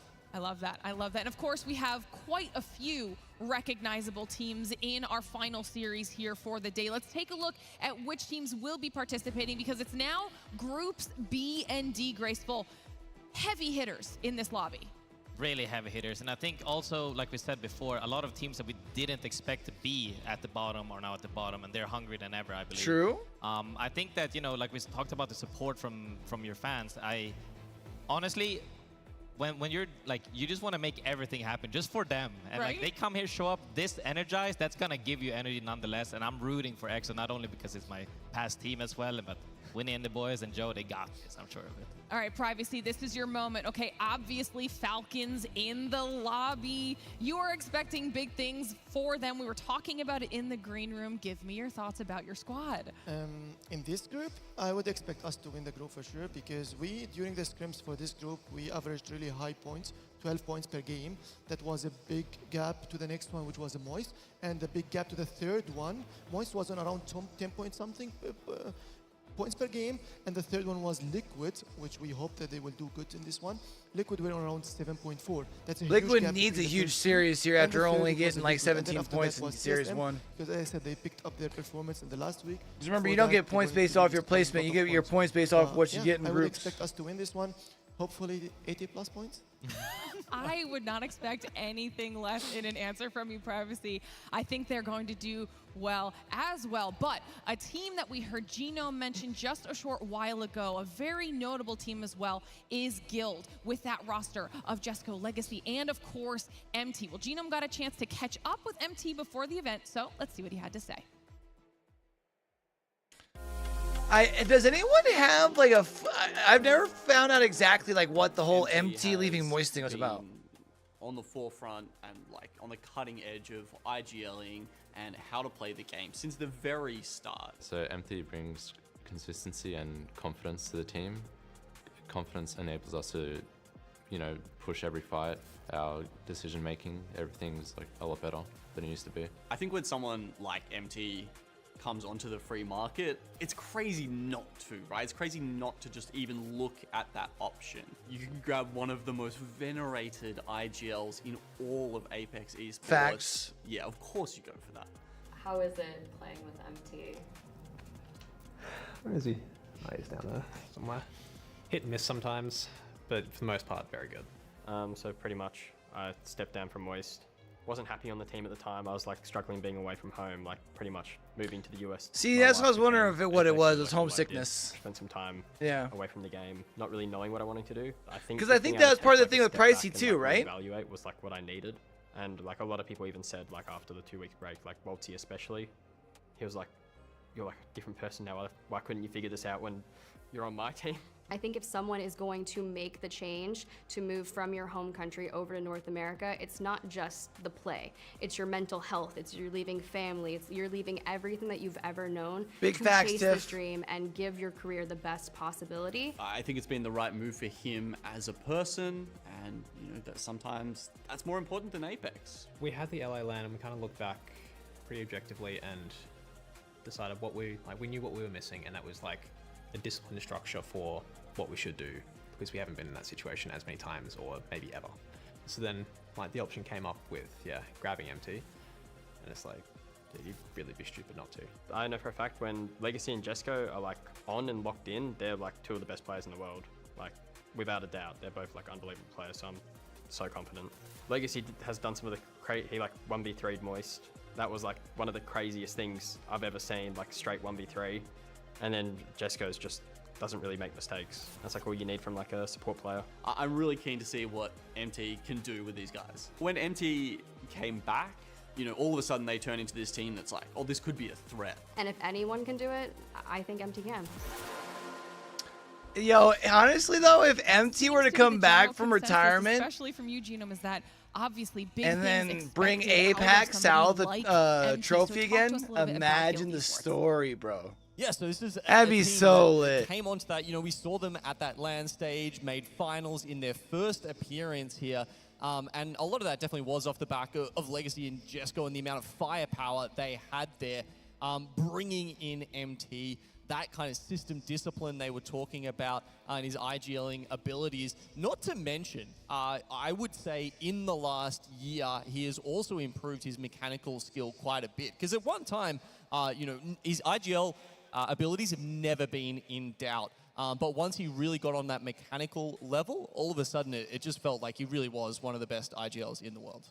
And we'll have to see what Guild is able to bring to the table in this next series of matches. Lots on the line for quite a few of our squads if they want to set themselves up well heading into day 2 of our competition. But another team that we had expected big things out of, a couple of our talent picked them in the last series of matches, is TSM. Well, we haven't gotten a chance to talk with Peeps too much lately, but I believe he got a chance to catch up with Verhulst, so let's see what he had to say. What up, everybody? We are here at the Player Lounge. We got the one, the only, the human aimbot. We got Verhulst. So listen, I ran into your brothers, all right? How does it feel? And I know I ask you this a lot, all right? But we just saw them in Saudi Arabia, and now they're here in Germany to come to support you. Like, explain that to us. I mean, man, I love it. I mean, nobody's got a family like me. No one has fans that are coming to every single event. I'm super lucky to have my family, and they're able to actually come to these events. Like, it's such a power up, such a buff for me, and yeah, no, they'll be at all the events coming up too. That's lit, Shout though, out man. the Verhulst brothers. Shout out the Verhulst family. So listen, I gotta ask, you guys finished 3rd place in this group. Looked amazing. Some games went, you know, not the strongest. Other games went great. What went wrong? What went right? I think what went wrong for the most part was our team fighting was just a little bit off. Our rhythm was a little bit off. We kind of we were just playing them a little. We were playing the fights a little bit too fast. So what would happen is like, we'd fly our drone in and try and EMP a team, and our drone would get broken, and then we'd keep trying to fight them. But like without your drone, it's pretty difficult. Yeah. So that was a big mistake, and we realized that, and we fixed it pretty quickly. And we're feeling way more confident going into this next set. I think the mistakes we made were really easy to fix, and yeah, no, we should be a lot better this next set here. I got faith. I'm pretty sure I have you guys winning the next group, man. So prove me wrong, prove me right, please. But guys, that's Verhulst, the human aimbot from TSM. Thank you so much, and we'll see you guys around. Shout out to the Verhulst family is right, peeps. They are always a massive support system here for Big E. Obviously, taking a look at TSM, we can hear the chants beginning in the crowd as well. Graceful. They are starting to look really solid. The thing is I got lucky enough to be with Verhulst on the cab all the way to the hotel, and we talked the entire trip. You know, I'm talking about past stuff, current stuff, future stuff. And the way he sounded, like, solid confidently is like, we're doing better than EWC. There was no doubt in his mind. We worked on some stuff. It's going to go better. You know, I picked them last game. They almost made it all the way up. So they got it in them to make it happen, and I'm very happy to see him happy. It's a big E. Right? Definitely an opportunity for TSM to snowball after their performance in the last series, now heading into this one. But one thing that could potentially impact that performance is, of course, our drafts. Those drops our teams will be getting themselves into. We're going to start pulling them up here. TSM kicking things off with a very solid position at Skyhook West. But as they continue to come through, Privacy, right, I want to get your thoughts on some of these spots and, you know, what could work for some of these teams, who you're a little bit concerned about, etc. I think this draft will help so much TSM by having SkyWest and Trials. They performed from it well as well in the past. The same What is it? EXO what? I think Liquid in this time they will do good. They play Harvesters all the time, but they will do good because in this time the south map a little bit less congested. There is no team in Mirage. Let's go EXO. FaZe as well. Yeah. That they lost Mirage in the last group, in the first group. That's what it is. Let's go EXO. It will be a little bit of a hassle to go into the northeast side of the map because there is team in Survey, team in Epi, team in Frag East. There is a team everywhere. The zones that will be in the northeast side, that will be a problem for multiple teams that are coming from the south side. Us as well from the middle of the zone. But everything in the south, that will be a really good. And then I think the teams like TSM will be scoring way more points from World's Edge.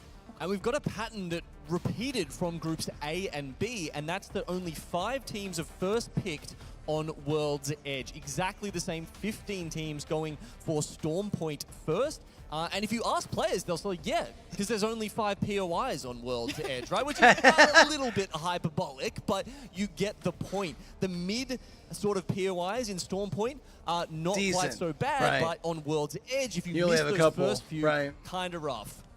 All right, well, now that we know where everyone's landing, let's take a look at those talent predictions, see if everybody is going to be as accurate as they have been so far, because I think we're going to start seeing some pretty high point totals already for some of us. I mean, I'm seeing a cool 139 near my name, not too shabby. 143 for Tiff, but we have lots of Team Falcons love on here, obviously, for this group matchup. We're going to see a lot more Moist. Me and Dia on that Liquid Alienware train. They're a team that we saw I don't like this graphic. half of our overall standings, very far to the bottom, but a team that's very capable of slaying out and really picking up their performance so far. Graceful, I'm not a fan. Thoughts as well. Yeah, I mean, you can see me, I went with Alliance this time. Most people are going Falcons. I like to hit my boys Alliance up because they did a lot better than what I assume everybody expected with Tyler. Way better. They took so many good fights, and I'm just sharing on for that. 12 points per game. I wanted to disappoint you for your pick. Alliance is averaging 6 points only per game in this group. Yeah, we'll see. It might change. We will see. Stats don't lie, and Privacy knows exactly what he is talking about, but we're moments away from finding out just how Privacy's got all the numbers, big dogs. Because match number 1 is about ready to get underway. Tiff and Dia back. Let's get it. Hey, let's get into it. I did see a nice 143 by my name, so let it be known that me and Snipedown were 3 for 3 on our predictions potentially. As long as Falcons, you know, average those 12 points per game. Privacy. That's pretty messed up. I'm torching you, my guy. You're my analyst. What is happening here? I know. I'm disappointed in myself. You can only imagine how the fans feel. Now, since we're looking at these games, there is the chance for redemption here. I know Glitter was talking about how she and I are on the same page because of the whole Liquid thing, and I am wondering how Liquid will do. Since I'll be interested to see how Liquid responds here. They need a huge. They don't necessarily need a huge series, but they need a pretty big series. The bigger the series today, right? Because I mean, that is great. The more average of a series they need tomorrow in their one series. And considering our first series of the day, how many of those zones pulled directly? All right, if you're over on the purple brand, you're gonna catch yourself a quick fatty ad, and then we're gonna get back on to our normal schedule. Don't hate me. But I think we could potentially go back. However, we did get some thermal stones in that Twitch's fault. Series. Not Twitter's fault. It's Twitter's fault. Imagine. Yeah, the way the thermal zones played out was really fascinating, and getting to see that as a sharp transition from Climatizer was interesting as well. I enjoyed our central zone over by Monument, as really every time that we get to see just even a slightly different poll, it gives us a totally different idea of course, how the teams are going to play and how they're best adapting between different off series. for our But it's time final us to kick it series off. of the That first evening. game on Game Edge number begins right 1, now. World's Yeah, Edge. and this is going to be interesting, right? We did see the POI draft just ahead of this. Now think of Alliance and how powerful they performed in groups A versus B. They were actually dropping Sky West and had a large majority of that space to themselves. For this particular series, they're going to be all the way down in stacks. And unlike SSG from that first series, they're not going to be alone. SSE X-Ray launches straight into Big Mod and can be difficult for them on rotation.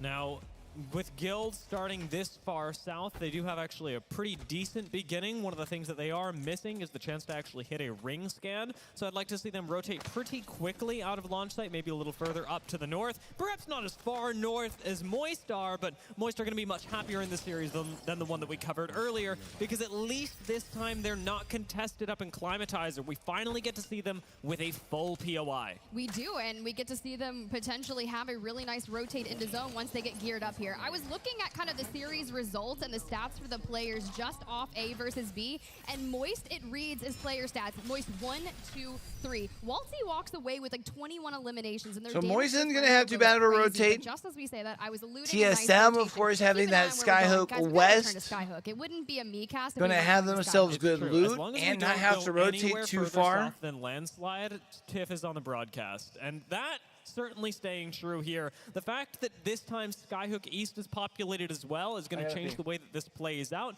And of course, with TSM slotted in during the west side of Skyhook, they should have priority on a lot of these zones. Keep your eyes on GHS Professional as well. Coming out of the center of the map, they've actually got good priority on rotations, and this wasn't something that we got to see nearly as much from them last couple of games because so many zones pulled over to the northeast side of the map. It's 100% correct, right? You look at Epicenter, they have the survey beacon, they have a ring console, and that's kind of where they landed in that first initial series and kind of keep that going through. You get access to all the tunnel loot, and then you have that jump tower towards the north, which they could use to dive on into Skyhook to really leverage that. Cloud9, though, started out pretty smooth in their second series, their very first series of the day, but the second of our groups that we witnessed here on the stage. And a lot of that you have to think about. This team, Chaotic, Sauce, Naughty, if Sauce believes in his calls and the team kind of goes along with it, it makes me so happy. And it's something that I know talking to Koljan just before the matches was fascinating to look at, was the way that Cloud9 were approaching this tournament as a whole, because this is a very different path for them than for a lot of other teams. Knowing that they're already likely qualified for champs, C9 can actually take a slightly more relaxed approach and really focus on this LAN as its own thing, whereas a lot of other teams do have to factor in qualifications for other international competitions during the whole thing. Now, they have mirrored GHS in a way, being the second to take the jump tower, but because they are still very early rotators in the grand scheme of things, they do manage to get first dibs on the train building. Wow, times are a change, and as we look through our legend picks from this series, Crypto 17. That means we have 17 extra observers in our lobby that could potentially play hide and seek like we witnessed Madness to do. A couple Fuse in the niche Pathfinder, of course, but Catalyst, and of course, the one lone Wraith. The singular Wraith. The There's nasty. always one. There's always one. Team Falcons making their way up through. Guys are still pretty far north to go, and they're going to be caught up between a couple different teams. Guys are always difficult to make your way out of, whereas into Skyhook seems to be where Bleed have already found themselves. Look, if I'm Bleed right now, I'm on an absolute revenge tour after my last series. A couple unfortunate things and still performed north of 30 points in that series, but knowing when you need to set yourself up to get into winner's bracket, that this has to be where you turn it around and go north of 50. So setting stop up in market right now, you do have to deal with FaZe, who now a duo. When you lose out on that Newcastle right off the rip, that is pretty detrimental. Sure, you can craft, but not when it's a Skyhook zone and everyone moves in with the quickness. And we talked about how much forgiveness a pick like Newcastle gives you, so losing that early on really hurts. Synetic goes back for the banner and goes down for it, giving you even less wiggle room. I told you, Vengeance Tour here, they're not going to let him even try to get that one off. Dropped, immediately picks up another elimination, and knowing that FaZe likely has that solo, should they decide to expend 2 players over there to just go ahead and evict this building, it looks to be so. Arctic on the run, tried to make a move towards Fennel, comes straight back into the building with Bleed, and, well, I'm sorry, but that fortress that you initially set up might be your tomb. And there's just nowhere to go. As soon as Arctic tries to leave the building, there's no safety to be found outside. There's no other cover, and FaZe go down. That's our first squad to be eliminated, and So in FaZe really clan, first detrimental one's out, fashion for their overall standings. 3 points so far. Look, we're already on the move, and as the majority of our squads have made their way here into Skyhook, there's going to be teams that are still rotating out on the edge. Team Liquid, Alienware, your prediction here, finally kind of making their move. Harvester, though, it's not too bad of a rotation from that, especially when you've got a lot of information there to go off of, and you come in relatively juiced. Now, Liquid getting this building, actually a decent spot for the end game. We have seen Zones and Skyhook pull a little bit further down to the south and towards this surrounding area. It does, however, look like we're going to be going a little further north, and that's where you can get a lot of value. We going this one as more towards like the main like circle, but it's like the between the 2 legs. That gives you a lot of flexibility in the late game, and importantly, that almost ends more like up towards that more upper leg, of the ring, or if you more can I make should it late say enough, especially into zone 6 western and beyond. leg. And some of the things we don't talk about with our controller legends is that shield overload, right? So as soon as you play inside the zone, which is such a heavy preference of our new season patch, is that you get that extra tick on your shield. So he basically is red while appearing as purple. But for Alliance, a solid performance on World's Edge for them. Now they just need to do the same thing here in this series. Getting a what we'll call disengage EMP thrown at them off of Guild, I think only gives more power to Alliance, though yes, it buys Guild a little bit of time, but they haven't moved that far with it. Tyler, rockets on board and should be able to do this. There goes Jesco, and Alliance take the first bite out of the Guild sandwich. I was gonna say, dude's got absolute ice in his veins, rolls up, drops the Rolling Thunder, and immediately, without even hammer points, that is how disgusting these Akimbo Mozambiques are. Now, I'm gonna wait to see the stats at the end of the day to see just how much damage came from. Oh, dude, I can't wait to see the overall stats by weapon. Oh, dude, now, it's gonna be disgusting. You see that energy or the zipline wasn't energized, which gives that 50% damage reduction. So I was really nervous on that rotate, but just trying to get back towards that high ground for them would be nice. Alliance do have a rotate to focus on here, so the fact that they've picked up at least the singular kill on Guild is not a bad thing. They should be able to, in fact, stay ahead of the rest of Guild on their subsequent rotate. About a minute left until this zone closes, so yes, they have time, but what Alliance should be focusing on is putting themselves in a good position to gatekeep Guild during future end zones and set themselves up to receive the injection of loot. Find some loot pills for the next zone close, because as the minute rolls over, as zone 2 starts closing, that's when you got to start thinking about getting gold bins, getting access to mythic bins as well. And you got Hal here, back on Fuse, right? Kind of dabbled with the Newcastle pick in that initial series, and they're going to be one of the latest teams making it in towards the Skyhook using area. Newcastle we're pushing to on Storm Point. And from there, you can usually make evac plays, you can rotate towards the north and walk it in. But we actually double back towards Countdown and take that choke point straight into Skyhook, which is oftentimes gate kept by a lot of teams on high ground with line of sight, but so far, we're okay. Yeah, right now, Skyhook is like weirdly not that populous simply because there's a lot of Skyhook in, and everybody's got slightly different reads on where it's going. Unless Falcons, yes, walk in, even though they are pressured a little bit, for the cost of just a tick of damage. Zero does a nice guy, clearing out the fence so that everybody else can slide in right behind him without having to worry about the Watson fence, but I wouldn't worry, because Falcons really have no teams that are actually looking to finish them off. I wouldn't say that they're the biggest threat to anyone right now, because there's nothing forcing teams into each other. It's all about finding a spot, and for right now, for Falcons, for everyone else, it's just about not making a mistake for the next 2-3 minutes. It really is, and I think if we just kind of let Jen Burton almost just like lock it down, keep the drone up in the air, and look at where everything is going to get all of the information for the surrounding Hal teams. seems so like calm when he's not the one making calls, don't he? And you see where It's they've wild. set up, almost to where the circles are intersecting, but it looks like Guild Esports is able to get one of their members back on in, which will be nice to get those numbers back up. And it will still mean that they're behind Alliance, which is a little bit concerning. this rotation up from the south could very well split the teams up, especially if you see Guild wanting to avoid Alliance. It's likely that they actually go through the choke that we just saw Falcons walk through that is now all the more challenging to access because there are more teams in that area. And it's true, and I originally had thought the zone was actually going to pull down towards that kind of catwalk area outside of Countdown where you start to enter Skyhook, but that's not necessarily the case. So a lot of teams will still have that area to rotate on in. But for ExoClan, who has such a massive fan base here at Mannheim, Germany, rooting for them, you want to see them do well here in this series. The fact that the zone continues to pull us even further north as well does suggest that high ground in Skyhook is going to be one of the most important spots. And I know that we say that quite a bit, but I'm not talking about just any random high ground. I mean ultimate height in the center of Skyhook, which typically is like not right that here. valuable as we get later Like on closes into the in match. there. In this particular Like on case, that it's ramp stuck around almost. for the first 2 zones. It's going to be in for the 3rd. It might even be in for the 4th. And that is, it is in for the 4th, is going to mean that a team like Legends is in a fantastic position. I'll include teams, of course, like Cloud9 and Icholos, who rotated in pretty early as I gotta well go to hit change the out train for my other building water bottle. as teams with some of the most longevity in this game. Hear me out. This is going to be an absolute mess of an end game, especially with that center building being included, because there's these fences right here. Yeah. And anytime that circle starts to pull, depending on where it actually shifts, teams get caught up on there. And you can see no one is going to go there until they absolutely have to.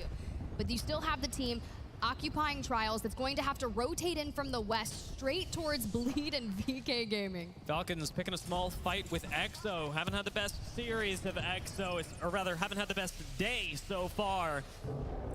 Defensive EMP is not a good sign either, I will say. Falcons are biding their time. There's no rush for this fight because they've already got a numbers advantage, and there's not a lot of teams looking to third-party this. Yes, we might get a few people poking their heads in here and there, but it's difficult to enter this building and even harder to identify a good time to do so when the fight's been slowed down by this much, and Falcons are under no pressure to really push the pace. They're looking for openings. They know they've got kills ahead of them.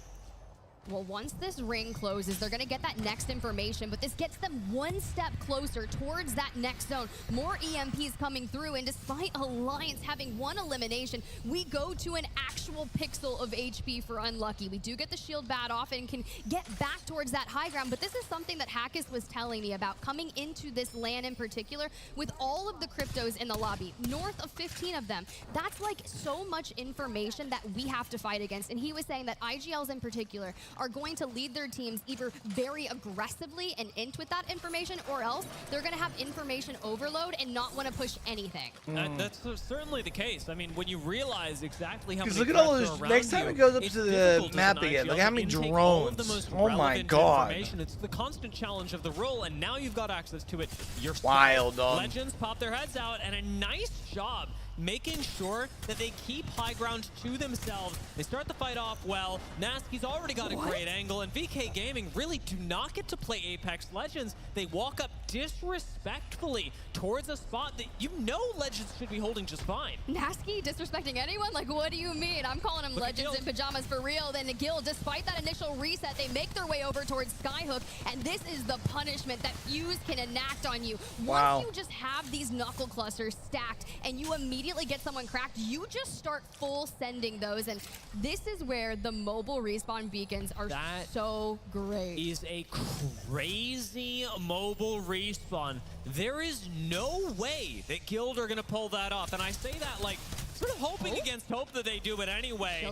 Much in the same way that I'm hoping for Tyler as he swings off to the shield swap, and he almost gets the kill. Finished off just in time. That was almost disastrous for Fennel. And he was just so Fennel has the gold confident revive, no, though. This is free, right? Guild gets 2 up. Welcome back, Guild Esports. Let's full send. A full reset inside of Skyhook. Now, you have to think about where they're positioned. Because the circle keeps pulling so far north, they're on that south side towards the choke. Of course, everyone is going to look at this. My question is, who's going to be the first one to maybe send 1 or 2 players over? SSE X-Ray would be the closest team to be able to do so. X and Y, who were looking at Guild from the other side, have taken an evac tower into the ring, so there is a little bit of movement that Guild can make towards the west. to get out of here alive, but they lose MT immediately. Jesco can't really put up a defense, and we're back down to this duo of Jesco and Legacy that were starting on Guild, that picked up MT, and now have to rely on just each other again. And we have the ring at our back. We have to go forward. There's nothing we can do about MT, but for Guild Esports right now, game number 1 on World's Edge is that regain blender that sometimes you just find yourself just trying to claw out of, and it's not a healthy environment to go through. For them, you just want to play the game, and instead, you just get EMP'd. And it's going to happen again and again and again. Hold on, chat. I need to make sure I set my alarm for because they've got no cover. Everyone has scouted them. They're being shot in the side by X and Y. Legends grab the kill, and with just Jesco left, with Watts and fences between him and safety, he will go down, never touching one was already zone set, number so I 4. should have been fine. But I just wanted to make Still sure. alive. Managed to play underneath the central building in Skyhook as Not Moist take a reset on the eastern side. This is crazy they're able to do this, especially using that knuckle cluster to kind of isolate that area. You do not want Striders to be able to drop down on them. And let me just tell you, all of my time watching Striders and scrims, they are a very conservative, almost like a passive team. They only want to take the fights that are going to be guaranteed to not necessarily have a ton of teams immediately into them. And that's a difficult thing for Not Moist, because Come on, Legends, keeping a good spot here. Really Come on, Aski. Does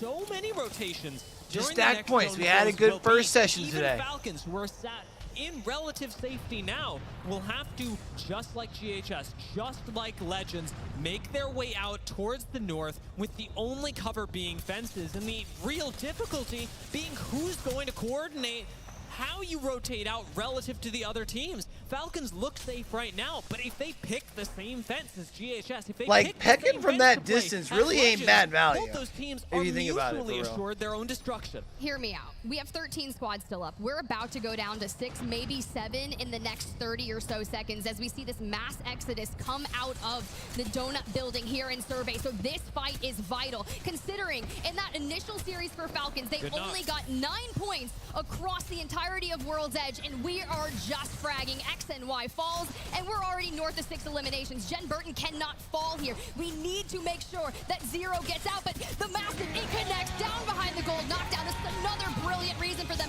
Can we do the dance around the map? Okay.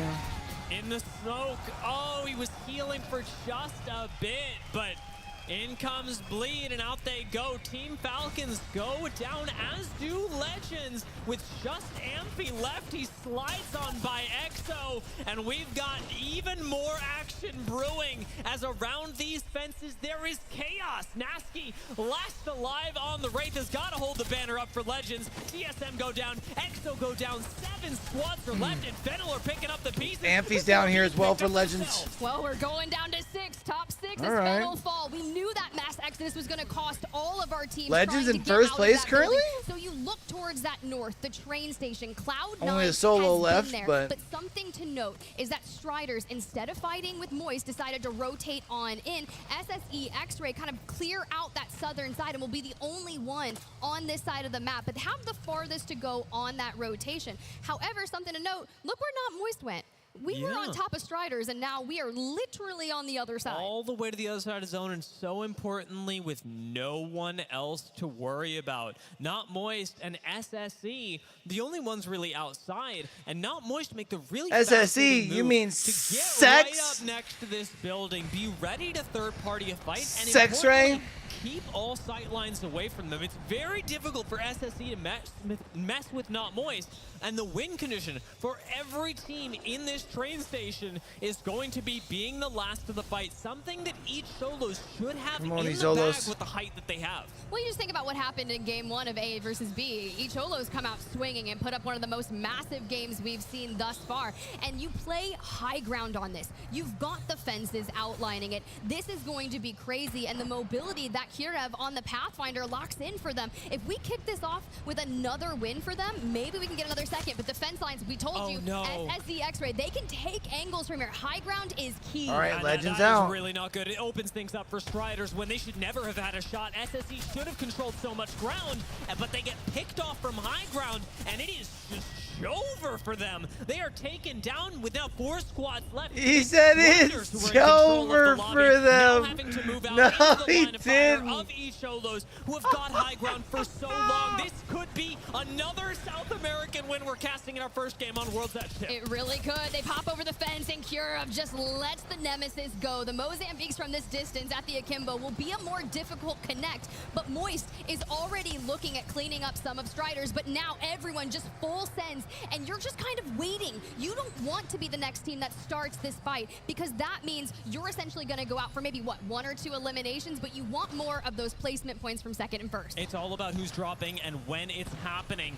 Watson fences are going to be essential here, and C9 are just waiting for their chance to go down. Good call from C9 here. Izolos with the big Newcastle wall. Hold on. Big brain. A wall to protect him, but it ain't enough. Icholos lose 1, lose 2. It's down to Kurev, and they go down. Moist come in, but they get cleaned up, and it's C9 from the middle of that. Still though, Izolos finishes in 3rd and had a couple KP picked up there in the end. Chaotic naughty sauce. Look how pumped Alex is there in the back. That is what we're talking about.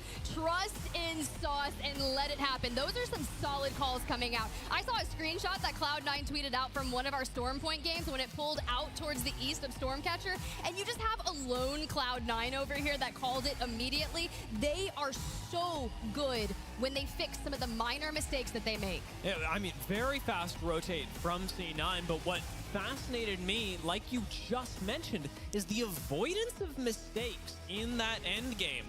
C9 were not looking for a flashy win. They were not looking for a play that could suddenly change the game. I'm guessing we probably get through the end of this really next game if we're going to have to go to... And instead of going for some sort of panic maneuver, sending it onto Moist, trying pick to up drop down man the from side of the the building, they just waited. They waited up. for somebody else to make a move first, and in a lot of times, I think I would critique that. I would look at that and go, well, I don't think you really did anything to try and win yourself the game, so what are you expecting? And in this particular case, especially given the nerves of groups, I'm looking at this and going, that patience, that's what won you the game. That could be the thing that pushes you into winner's bracket. That is 100% the difference that's going to make or break you advancing from that winner's bracket on over towards our grand finals. So let's go ahead and pull up those match 1 results. A 16-point game, able to grab 4 eliminations from that. Not Moist, a 16-point game as well, going out in second. But something to note, that Icholos, that was a brazen play, kind of sending the Newcastle wall down to the center, because you're like, oh, wait, it's going to be the first person that jumps in. Brutus is like, all right, bet. Yeah. I'll take one. We're going to full send for South America. I've got my wall, I got my Mastiff, let me rip. And it is one of those plays that, sort of like I was talking about with Cloud9, rides the duality of, if this works, suddenly you're a genius. Icholos, they made the play, and while it didn't work, still grabbing top 3. I wonder if they dropped just a little bit further. Was 16, not putting anyone who placed first or second in this case that far ahead of the rest of the lobby. Hey, How do I let's explain see if they can do it again. Cloud9 looking for a They solid jumped series. just Our out to the last door one and to of the day left. from the I wonder group if they stage, jump the more day out one to the right. ALGS split No, two because then they playoffs. have the We're gonna more cut to a quick angle up break, to the and when we top from come like back, the stairs match where you can number shot 2. from. Never mind. And yeah, the zone wraps to your back there. We back at it, baby.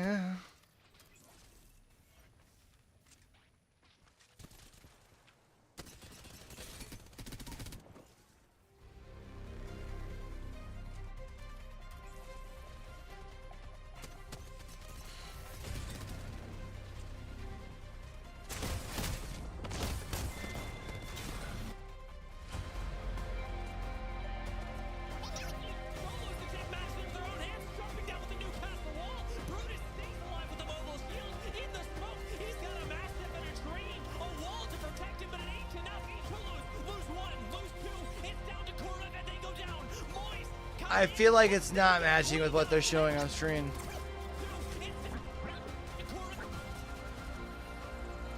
Although the mix to it is kind of cool.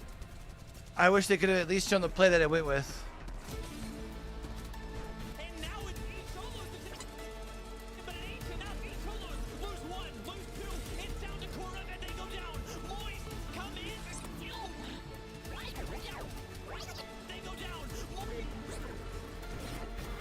What are they doing?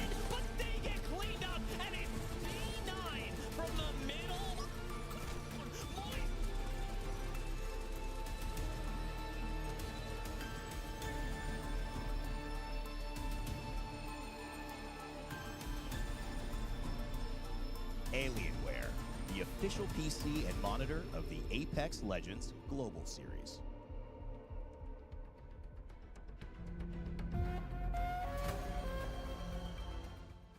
Guy in this corner. Do you have Bangle?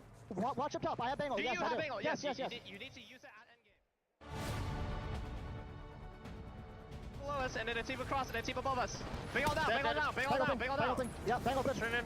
I'm gonna trend. No, my drone fucking broke. I'm trolling. We need peek fence. We need peek fence. No, we don't. I'm batting. Okay. I'm peeking now. I'm gonna bat. Right below us. I'm going on arc. I can jump in. Over here. Jump right. Cause this one. Oh, I'm dead. I'm dead. Give me knockdown. Right above you. I think that play works if C9 jumps right down. It's actually C9's patience That's so bad. that makes it so the wall doesn't work the way that he was hoping. Mannheim, Germany, and that's some beautiful comms right there. If you come out with a win and you end it with, I trolled this. It sounded like it was an absolute shambles. All I hear is, oh, my drone is broke. Oh my God, hit the res. Dia, that is a fun first game. It is my comms exactly. I've got people in my ear. They're going, you got this. It's all you. And I'm going, it's not all me. It's not happening, but yet they come out on top, and that's really great. It's not happening, dog. Really difficult to predict when it came down to the end game because you never knew who was going to fall first within the smoke, within the castle wall. Really, it all comes down to execution and focus from each of these teams. Nobody was focusing C9. And I assure you, it's not me. Points, but we did mention this or briefly allude to it. Not Moist, right there with them. They may have placed second, but they got the same amount of points. Yeah, I told you, they were absolutely cracked in their first series. With the amount of eliminations they were able to acquire in A versus B, I'm talking 50 across 6 games.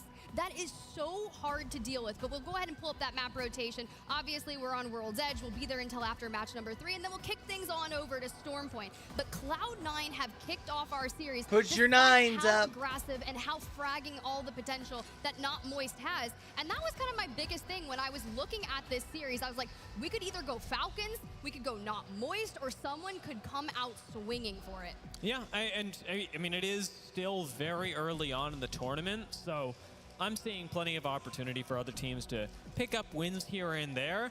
For right now, though, what's important is that this is, for these teams, for this, specifically this round today, the second opportunity that they've had on stage. And so you've got, in some cases, expectations to uphold, and in many expectations to defy. Say a team like EXO that didn't have the greatest last series. Yep. Now that you're entering your second time on stage, yes, group stages seem long, mostly because we've been here all day, Tiff. But we're going to be here all day tomorrow, and then suddenly group stages is over.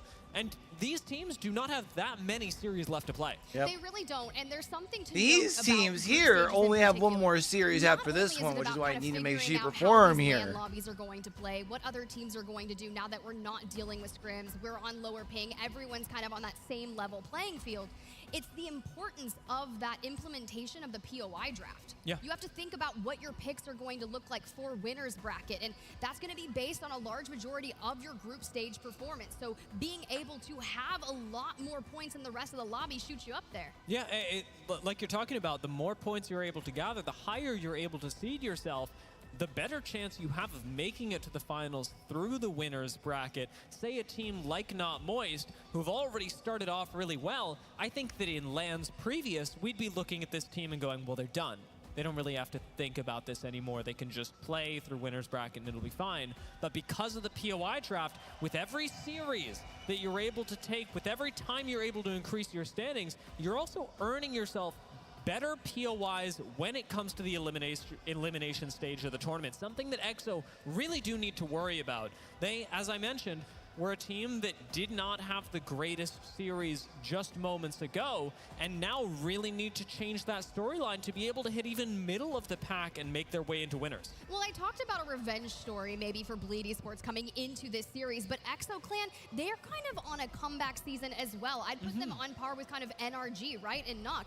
They just need to perform well to ensure themselves getting into that finals lobby, because it's kind of weird when we don't have based off of what the schedule is supposed to be. say We're supposed to be that like halfway through the EXO series right have had now. a That's more crazy. difficult comeback story than NRG, whose major driver over the past couple of splits has been, when are they making it back? When are they becoming this Titan that we saw before? EXO, yes, they've had those days, but the biggest focus for me on this team has been the fact that they split up and are jiving again in a new meta with a, like we said, new draft, new way of playing ALGS, and they're doing all of this now on the biggest stage in Apex Legends. I couldn't imagine a better team for this style of play, and I'll tell you why. Because not only is Slayers really adaptable and flexible, you can throw him on any legend. I don't know if you guys remember, he's won on Lifeline. He's won on Lifeline solo, All right, chat. which is crazy. I'm And gonna of go course, grab we're me not some seeing water. Lifeline here, but I'm just talking about the ability to pick up new legends and get comfortable on them quick. K-Swinny as well. Oftentimes, we'll see him throw in random picks, like previous lands where we've seen him play, like Octane. We've seen him get crazy. So knowing that you can flex on other legends and be adaptable in the group stage, considering what we have, one of the craziest metas of our time. And Swinny as well brings an extra bonus to this meta, and that is that as one of the longest standing IGLs in EMEA, he's played with a lot of other cryptos in the lobby before. He should know how to navigate this meta. Now, Newcastle, yes, a bit of a new addition, could be throwing a wrench in things, but it is an edge that I will say K-Swinny should have in this particular case. But let's see if EXO can pick it back up. We have been talking about them quite a bit. They're going to be moving out of Monument for game number 2, as they will throughout the entirety of World's Edge, where a team like C9 dropping over at Epicenter will be hopefully finding their way to another near victory, especially if they're able to make it into a nice early rotation, as Epicenter is wont to do. And I love that you're calling out their early rotation, right? You think in their prior series, they were landing all the way down in Tree, which if you're pulling to Skyhook West, that rotate from Tree would be, I mean, we're going on a long haul, bro. We're going from the east of the United States all the way to the west. Like, we might as well pass through the arch in between. But seriously, going and just jumping up that much further to the north, knowing that a lot of these zones have been pulling that way, and you can see Chaotic on that ring console. Look, hear me out. I was talking to Alex the other day, and I was like, do you want like to coach an overextending Watson? Talking about myself. He's like, I already have one. Yeah. Right there. It has happened to so many teams, overextending Watsons, overextending Newcastles. The way that this meta has completely shifted the way that teams need to play and the roles that our players need to take on has been massive, and nobody has been hit by that more than a team like Legends, who are adapting not only to the different meta, but to vastly different players, perhaps even within this tournament. How do we adapt to this, though? How do we adapt to this? I don't think much is needed, to be honest with you, Tiff. This looks very, very similar to last zone. But, I will say, this is different enough that you've got the option to play over by countdown and landslide now and actually have that be viable. I really like where EXO Clan is, and if we're adapting, that's the way that I'm saying to do it. All right, so hear me out. There's less playable space in the north of Skyhook West, so you're going to see TSM maybe hang closer towards that choke point. This is going to be very similar to what I was saying. I would even go so far to take the main building in countdown, so that way you have control of that choke outside of Skyhook. So that looks to be where some of our teams are flying in to make sure that they can get early access to. It might even be FaZe Clan setting themselves up for that. We saw EXO Clan fly on in, and well, we saw Guild Esports getting into some early action over here at Tree. X and Y lose out on 1. Very similar to the story we saw in map number 1, right? They kind of get mixy early. You lose out on 1, you lose out on 2, and next thing you know, you're starting that regain central that we saw prior. XD's already in the iPad, trying to get the recovery. Fennel doing a very similar thing, although this time perhaps a little less crypto-focused, more focused on the crafter that they've got ahead of them in Landslide. A relatively empty POI for now, but one that could become heavily trafficked. Because, Tiff, I'm going to go ahead and say it, I'm open to being wrong, but looking at this ring, I'd suspect that it's pulling a little bit further south, that we're not going into Skyhook proper, although there is plenty of space to do so. Another northern ring, huh? Myself, especially as somebody like Liquid, who's coming from the south anyway, try and dominate this area of the map, get as much control of the space as possible, because worst case scenario, you get to farm a lot of teams that suddenly need to rotate up to the north, and best case, you've got a ring coming straight to you. You really do, and honestly, Harvester having that ring console, Landslide also boasting 1, and then massive EMPs going out here just on the outskirts of Lava Siphon. You have to really kind of gear up to think about how these are going to go. how many times did not only Falcons, but TSM land Skyhook West throughout our prior split? There's so much information about those zones that come through, but you've already seen where people have set themselves up. The majority of our lobby is choosing the Skyhook side. Yeah, and it is a 50-50. I've picked a side, but I'm not gonna say that I know it all. There is plenty of opportunity for things to go Skyhook, and I will say, Tiff, that Skyhook is in many ways the safer bet. If you get into Skyhook early, yes, it hurts to get out of it, but it feels a lot better to try and make your way out when other teams are doing the same thing than to suddenly try and make your way into Skyhook when everybody's already got a spot. Well, hear me out. Guild locking in Harvester right here, you get a replicator, you get a bat, you get to do all that, right? You also have a ring console there. And I think this is where playing for Legends that are here ring-free early. stand to get that extra information to See if know, they can get do I themselves need some to good commit to solid Skyhook? And points. if it They're does go to currently sitting in Skyhook, fourth it's with 10. actually probably going to end along this mountainside right here, so I would want one of those southern buildings. And if it does commit to Countdown proper, then I want to make sure that I have set myself up where FaZe Clan is. But we go ahead, we get Pinota back in the lobby, and we turn our sights to the lay of the land. TSM to the left. Legends, I still want to call them Legends in Pajamas because it feels like it's right. Legends in Pajamas. So it's close I enough, had right? not heard that before, but I like it. I like it a lot. And they've actually, you know, with the first game under their belts now, done all right. I think unexpectedly, Legends have encountered some trouble today, but hasn't been nearly as bad as some teams that... No, I mean, I think Legends sitting in a pretty decent spot. I believe Strafing Flame and Easy Flash get there tomorrow. Best of us, and it is certainly happening. I almost wonder if you give them a day to recover. Nah, because you would want them to get a bad games out of the way tomorrow if that is the case. They've had a really good day so far, and in their second series are set up for success already. Sitting in Lava Siphon, they are going to take a little while to rotate in, but this is where you can get the big advantage that you talked about, Tiff. If you stick around here, yes, maybe you get some kills. We know X and Y are in the area, but importantly, you can always go for a ring console scan. It's going to be important. And honestly, you saw Hackis in the drone there. There were some players that were kind of lurking around from X and Y on their rotate. And, well, you clean up yet again another one. And that's going to make things difficult for X and Y as they're really wanting to make sure they can go all the way to Skyhook with your teammates. Kind of getting into there as a rat is tough. Now, we did see some of those plays come out from Madness over on Stormpoint as a Crypto. And if your Crypto's last alive, just send the full invis play. I'm not going to be worried about it. But Johnny is just trying to keep on moving. And honestly, Alliance is likely going to keep mirroring them, but I wouldn't be too worried about a random solo in the lobby. No, and at this point, I mean, X and Y have plenty of ways to escape as well. Alliance have a pretty planned out rotation. They can go Harvester, they can go staging, but okay.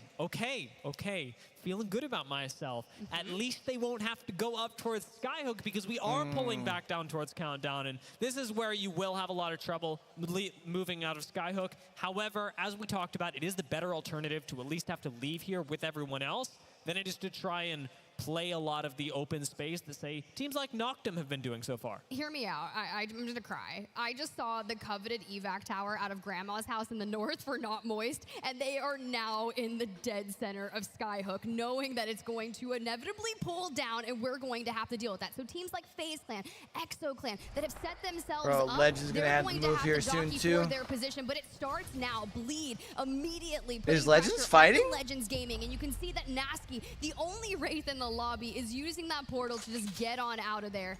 Now, most of our squads that are in Skyhook aren't going to know that the zone isn't coming here yet, so we do have a whole nother ring close for most people to then start adapting. There are going to be a few teams that maybe see someone else rotate, somebody that they know has ring information, and are able to start making a move off of that. But even now, hitting a ring console in Skyhook is nearly impossible with the amount of teams surrounding. It's not like before where you throw It's down going to be like a mass exodus in this following ring. This time, you've really got bank smokes, and that is if you are feeling very confident. No, I'm not feeling it, especially with too many Cryptos in the lobby. They're just going to throw up a drone and I'm dead. But hear me out. Guild, not only did they get the ring console from Harvester, they kind of made their way over to Landslide, where you can see Team Falcons lurking about because that ring console is over there. So I didn't imagine that we would see that many people looking for landslide. And this is actually not a good position for them, because if you think about all the teams that are going to be looking at them from Countdown,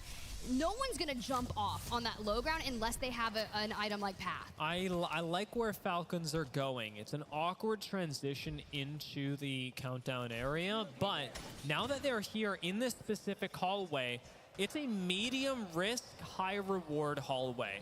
If you get sent on, obviously never feels good, but it's a really difficult place to just fully take a fight, and Falcons should be able to, out of it, actually play relatively safely and cut their losses either way. If this pulls out of Countdown, they've got access to that. If this pulls into Countdown, they've always got the opportunity to close the vertical gap onto Exo Clan and take that fight. I don't think Exo's going to full send this at all, though. Sure, you're going to throw up your drone and look for that information and say, I know there is a squad here. And the only reason they look kind of okay right now is because of that overloaded shield, right? Finally pops up to beat, but oh, I say it, and they prove me wrong. They decide to full jump down, and the EMP comes through. You get stunned for 1 to 2 seconds, and that is going to cost you. But as soon as Futa tries to make a play for that, he loses his shield and most of his HP, and now Slayers is on the low ground as an overextending Watson. And yet Falcons have lost 2 so far. Swinny tries to swing to finish this off, and it doesn't quite work, but Bye, Futa Falcons. make it happen. Exo take priority in this engagement. They don't wait for Falcons to come to them. They go to the Falcons, they take the risk, and they win big. Hey, yo, Falcons just gonna not even make grands? Do it, and they full do it. Thoughts? They know they want to keep this side of Countdown clean, and we'll have to get them all back together. But for now, you don't have to worry about a whole lot until someone else decides they want to make a play for that area in Countdown. What are the teams that are going to do that? Look where Alliance has positioned themselves on the south. Sure, you're going to have to go through Noah's Fox, but knowing that Exo Clan could likely pinch that fight is going to make things more difficult. And even then, you still have to look at where Guild is going to go to. And FaZe, man, they have been in that main building of Countdown since their initial rotation from Lava Fissure. It's not going to put a lot of pressure on FaZe, but I tell you what, it is a nice return to form. A team that was known for these fantastic zone predictions in EMEA has returned with yet another great zone call, and it's in sharp contrast to what they were doing in earlier of today's games during the first set, where FaZe were often playing through the edge. They weren't quite able to make it into the ring. Now they've got a great spot. Not only that, but they got 4. Is that 4 gold bins I see? These people are going to be solid gold, which is crazy. Every time I love gold. Bag, and I am going to have full Exodia out. But for each Cholos, we saw just how tough it was to kind of move into this area for Team Falcons. But you know what? If you've got a Newcastle, you throw down the ult, a couple Watson fences, that makes for a more difficult push. And it'll make things a little bit easier for each Cholos to hang on to this. And that Newcastle, notably, something that is big missing from the Falcons roster. Not Moist take the fight up in Skyhook, and while they lose 1, they've still got the chance to claw their way back into this fight. TSM have lost some as well, and Not Moist stick the reset as TSM go down fully with Legends helping out. A reset coming through. By TSM. Look, they're already doing really well. You look to their first series, it was Waltzy who had 21 eliminations alone, the top fragger of that lobby. And, well, they're going to play this lobby on hard mode. After that evac out of Grandma's house to the north of Skyhook, let's see where they can do. Can they get this luck off for this evac to go straight into Countdown? Because we have 18 squads left, all trying to get in. So let's go ahead and get into a listen-in with them. Yeah. Slamming it, slamming that. On us, I think. There's no way they drop. We're getting native. Another nather. Yeah, I'm okay. Come on, Moids. Come on. I'm good. Are they? I'm not sure. I'm breaking drone. Drone broken. I can get EMP. Give me ult to sell. Here you go. They're back here in the corner. They're in the back corner. 100%? Yes. Can we just walk up? Can we wait? 100 P. I think we walk up this side. Are you sure? Yeah. Hold on. No, there's a guy peeking right here. And there's a team on the ramp. I don't think we can. I think we have to cross under, Timmy. No, it's impossible. It's impossible. This office isn't in. Listen to me. This office isn't in. I think we just have to cross under here and go play under the legs. I lost John. I like that. Yeah, I like that. Like 50 seconds. I fucking love that. I love it. I love their comms, bro. Yeah, I think we can do it like relatively early. Can you hear me? There's a guy in glass now. Can you hear me for a second? I think we can do it relatively early. Hear me for a second. There's a team inside. Moist stabilized well. Good spot for them, and actually very similar to what we saw teams like Falcons, teams like Cholos mirroring on the other side of Countdown earlier. And it is really going to be all about these small corridors, about making your way into the high ground of Countdown in some way. Guild desperately trying to do that from the eastern side. They are facing up against Noctem Scan, who have sat in this open area since the start of the game. And Guild, while they look good, have just eaten an EMP for their trouble.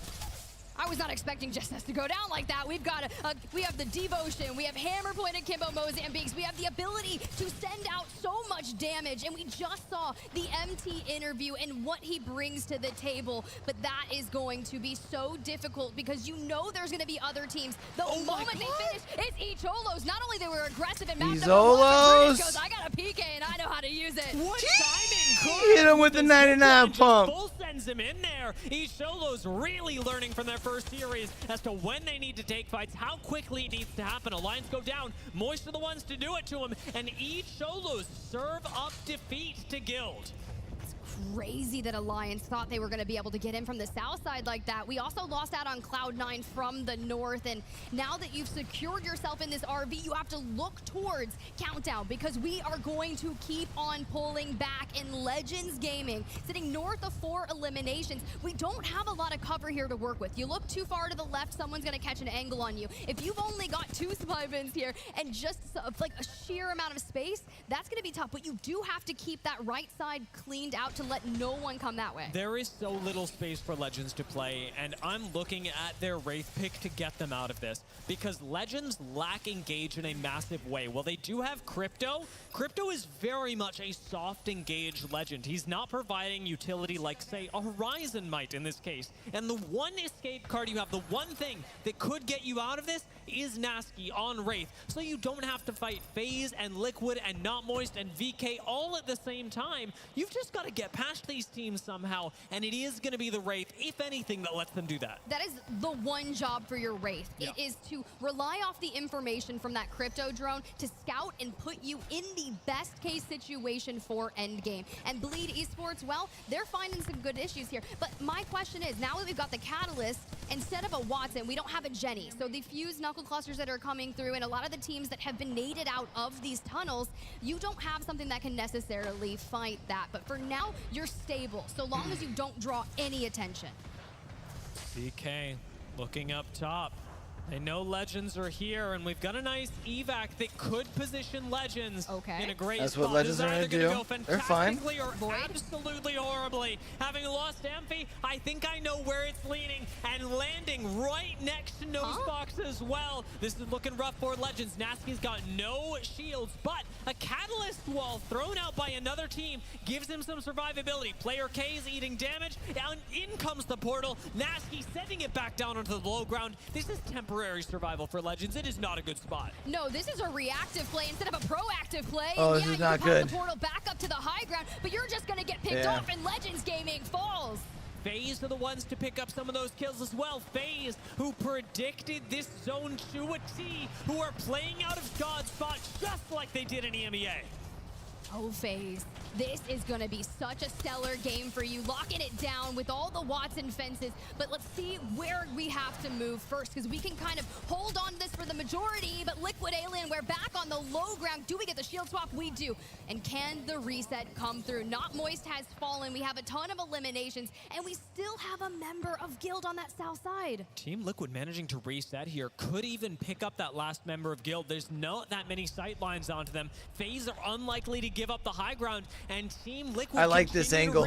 Bleed. Can Bleed get the full rotate in? Team Liquid, but Because that would put them like dead ass middle of the zone. This whole low ground is They are on the low ground though. It is a very difficult situation to control. The real focus has to be on height, where each solos, where FaZe, where EXO Clan will fight for who actually gets to win the game, Tiff. Can we talk about Team Liquid and Bleed right now? We have neighboring Newcastles on the low ground, and we're basically just set up shop in our little cardboard box walls pointing at each other. FaZe Clan has to move immediately after this, so we filter out. It's each Cholos on the other side. EXO Clan is going to be the detrimental thorn in the side to the teams on the low ground because they don't have to move, but we can keep kind of peeking on over and trying to take angles. But the issue is Futa's got a loadout for up close, right? Sure, we're going to hold the bangle, but we're running RE45 shoddy. This comes down to Newcastle wall positioning. Are there two different teams down that low side? Position to third part of the high ground, and even then, they're getting a little greedy, picking up kills on the low ground, looking for whatever points they can collect, because this is a I'm game so where confused. EXO can go massive. It looks like that other team must be so close. But we have no ammo. We literally have no ammo. 26 bullets. We have to save this for an up-close fight, and there's no guarantee, but we get climbed up on, and out of the ring they go. Do enough to push them back on down, but the fence must come through, and it does now from Slayers. To make that YOLO play, each Solos did give up the high ground, so it's just EXO and FaZe left here. A Pathfinder zip behind them, still available for each Solos. EXO are playing safe, but it should be just down to EXO and FaZe as to who controls the high ground. Liquid go down, it's Bleed that take them out, and the teams drop lower and lower as EXO Clan take a fight in the smoke. Each Solos go out, and it's just EXO and FaZe on high ground. EXO drop down, FaZe are the last ones on the high ground. And Slayers is now a solo. Slayers is, yeah, about to just get ate up. They tear them out. FaZe, who take that brilliant location in Countdown, they just need to clear out the rest of it. It's a solo from Guild, the remnants of Noah's Fox, and they just have to wait it out. And that Devo is going to shred through them. From second seed in EMEA, FaZe have finally found their step in this land. Split 2 playoffs. Nice job down with the shield. It's too easy there. Yeah. In game number 2. That's just too easy. A moment for the celebration. A moment for the boys. FaZe up, go Cinetic. Do you know how many times I've been hearing people talk about FaZe since we got here and what they were going to bring to the ALGS Split 2 playoffs? But showing up in this series on the second map of World's Edge is so needed for them. This is exactly what I was thinking about this morning when we were looking at FaZe and going, they aren't quite playing the same. They're not really putting up the same scores. I wondered about FaZe's adaptability. It has never been a huge strength of FaZe's to switch between play styles. Their bread and butter has always been good zone play, good predictions, and they return to that in just their second set today. This is still so early on for a newly minted team to be moving in now at their second LAN and adapting this quickly. FaZe have always impressed us, making their way out of the Challenger circuit and growing as fast as they did in Split 1. Now in Split 2, they've clearly learned from their experiences in Split 1, and they are making these playoffs so much easier for themselves. I really think we can talk about a lot of these players in particular, but think about Nags in general. A lot of you would know him from his time spent under Nasty's leadership from a multitude of orgs, and you just have to think about what that looks like for them under the FaZe roster. I mean, So we'll look, probably be heading into the next map, or we'll be in the next map when I'm going to have to walk down to the bus stop. And honestly, have set themselves up in a really good position because it is just the second set. You've still got, I'll say, maybe not plenty of time, but quite a bit of time to even push this further during the next couple of games. And during the next couple of series you'll play, a 20-point game is fantastic, especially when compared to our first couple. And now you move on to the next game and you go, all right, we've got a nice cushion. Let's see how high we can aim in this second series of the day. And that's exactly what they're going to do. And honestly, 13 points for second place, Guild walking away with 15. And, you know, that's what you actually need right there, considering what that match number 1 looked like for them. But for our top 3 teams here, 3,500 damage for FaZe. Nags on the Newcastle, 1,100. Cinetic went crazy there on the bang for a bit. Mia K, Melcera, a lot of them kind of sharing the same amounts of damage. And then Guild, right? They got Mixie early on in the south, and it paid off. And it is another time that we see Guild, who get bodied in the mid game, have a singular person survive until ridiculously late in the game. It is so single-handedly keeping them in the top couple of squads. As right now they sit top 10 in 7th place overall. That top of the leaderboard, though, still dominated by Not Moist, who have continued their rampage from earlier on. And of course, with FaZe right behind them, that has got to be the team to look at, especially as we prepare for match number 3. Speaking of match number 3, look, I want it. I want to see what our last World's Edge map of the day is going to be all about for this group series. So let's go to a quick break so we can get back here sooner, right? Let's do it.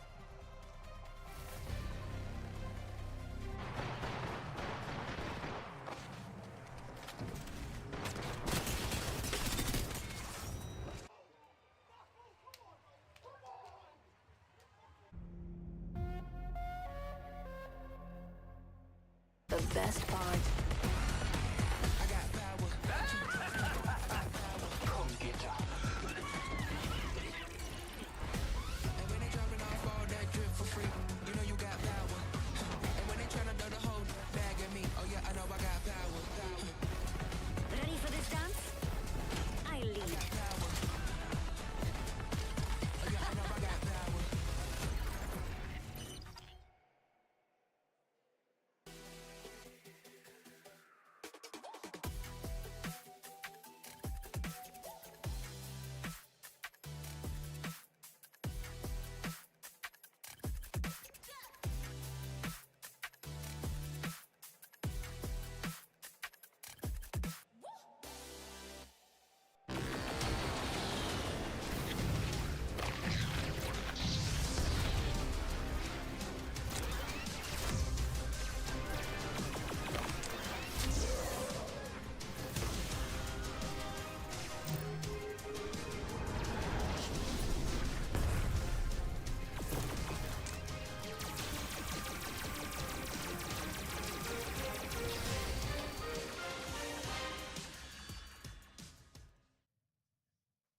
Battle Beaver, the official controller partner of the Apex Legends Global Series.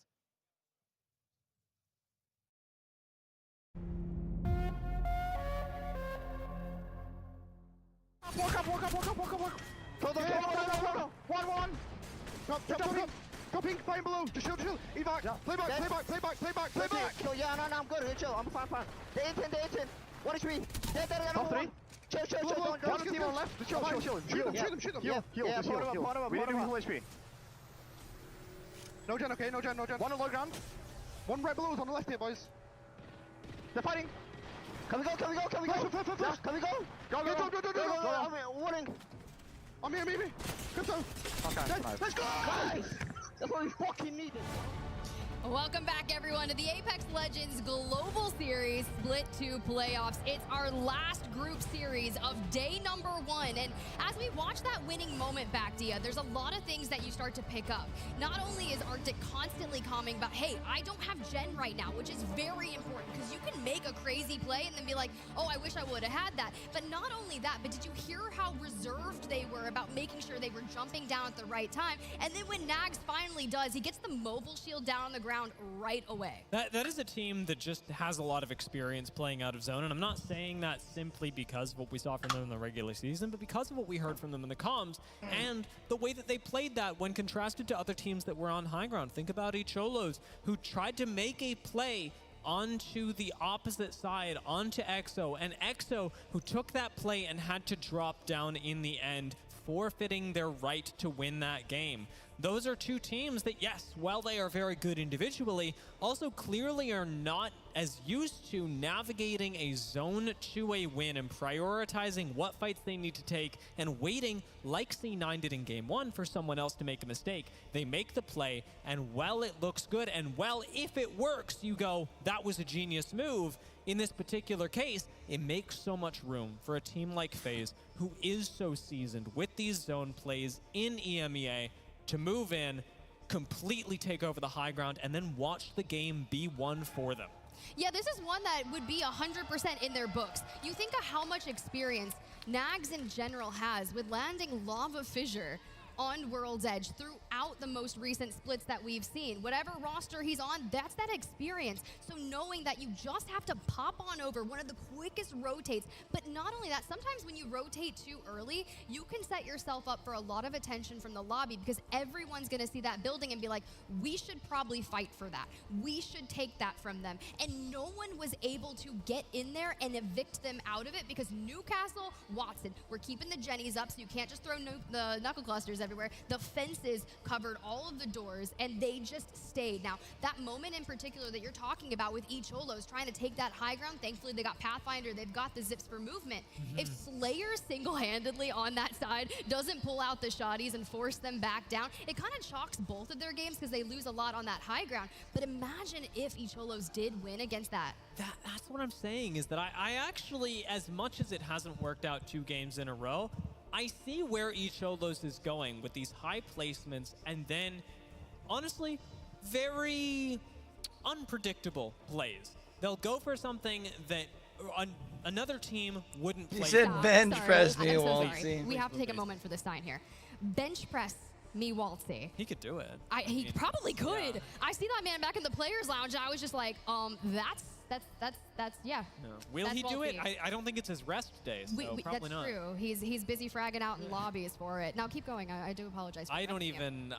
We were just talking about Icholos and the way that they make plays up onto high ground, because, or rather, onto high ground in the last game onto low ground. They're playing high risk, high reward, and it's a fascinating sort of skill check for other teams. I don't think that it's a good or a bad thing, especially in the group stage. It arguably can work in your favor, but we've seen now twice the teams that are a little bit more reserved are the ones actually succeeding when it comes to the end game.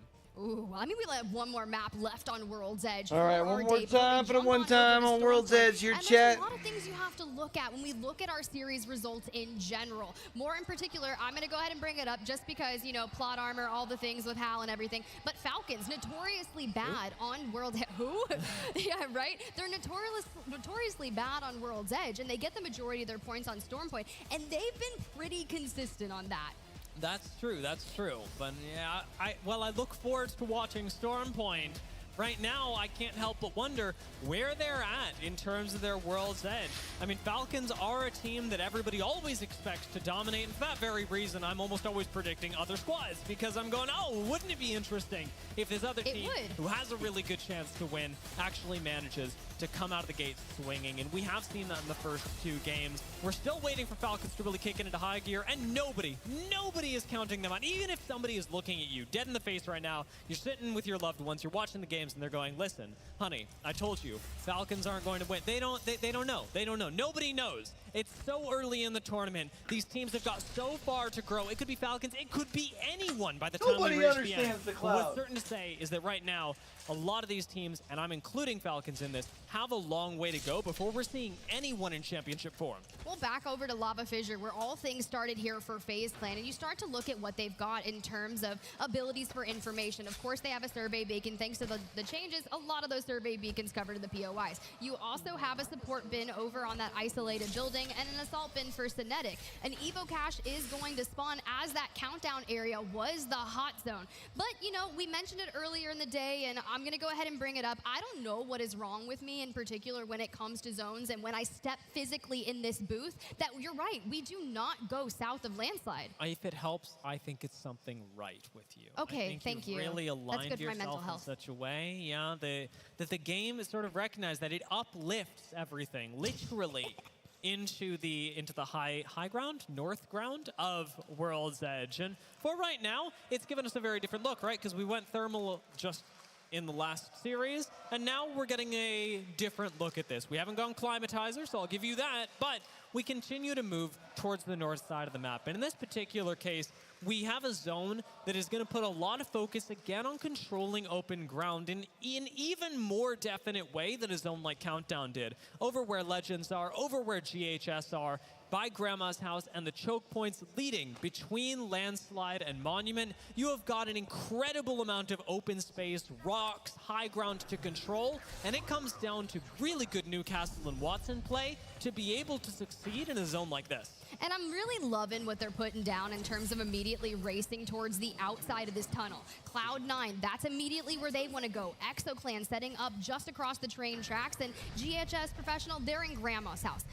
But just the basis of what we saw in that third game in our first World's Edge series, it kind of pulled the opposite of where we thought it was going to go to. We've already seen World's Edge zones that have neighbored the west on that mountainside. We've also seen it pull directly towards some of those main buildings. So I'm really curious to see, are we going to see one of the biggest one of the biggest Apex betrayals of all time? Are we going to Monument? Did she say anime betrayals? Oh my goodness, what a dweeb. We did pull a little bit south into the north, there we go, northwestern corner of Monument. We do have at the top part of the screen right here, the kills that each team has picked up so far in the series, and that's a big part of the points, especially for teams like Moist that rely on those to get ahead of the rest of the competition, whereas a team like FaZe maybe sitting a little bit lower down, Gaming, not first by squad that out. much, as they get aggressive in the third game. Look, they're ready to start. You throw the Newcastle wall down on top of tower and immediately take shots at VK Gaming. I'm actually really loving Nags on the Newcastle, which in my opinion is one of the most difficult legends to try to adapt to. Not only is he hard to, but so is Crypto in a way. But trying to have a really solid Newcastle to make plays like that, anchor yourself on that high ground, allow your squad as a duo to go out and get mixy. Moist immediately takes some shots here as Bleed Esports has found themselves outside of Skyhook East and now into this tunnel. But you want to control this space, deny people access not only into here to play from, but you also have to clear out the backside of yourself, because guess who lands in Climatizer and likely could rotate this way. Yeah, it is really tough with not Moist or Moist, whatever you want to say, being certainly in the area. We know that Bleed are facing up against them now, and gatekeeping this is just not going to be effective against a team of that caliber. Yes, Bleed are scary. Not Moist in this lobby have to be scarier because they have so much less to lose being the team in first place. You're speaking of scary about Not Moist. You saw the sign in the crowd, right? Bench press me. There's a reason they say that. Not only did Walty top frag at A and B, I already told y'all that, but they are looking so good already. We ran the series kills, and it's Guild this time that's carrying the brunt of the eliminations. Oh, I am 1000% a It dweeb. looked really good so far. The I'm okay with that. The game plan for Not Moist Destroy it, has please. been really fascinating to watch. Help. As FaZe do control the I was just merely pointing it out. choke point here. That EMP isn't going to completely unseat them, but it will start to pick away at their ability to actually sustain control of the choke point. You can't be bleeding meds, especially shields like this, when Arctic only has so many Jennies in him. Yeah, and that's going to be tough, right? Even if you pick all the right perks for Watson, think of what you have available to you. The majority of the time, you can see Arctic locks in that Falling Stars perk upgrade. So anytime it intercepts an ordnance or such, you're going to spawn that Arc Star. And that final, what you're going to do is you're going to pick the 250 HP Jenny, but we're not there yet. And of course, you get that extra tick thanks to that recent buff to controller legends in general, but you want to regain your resources. And well, Falcons, It was they just need funny to to me, regain to some be points. honest.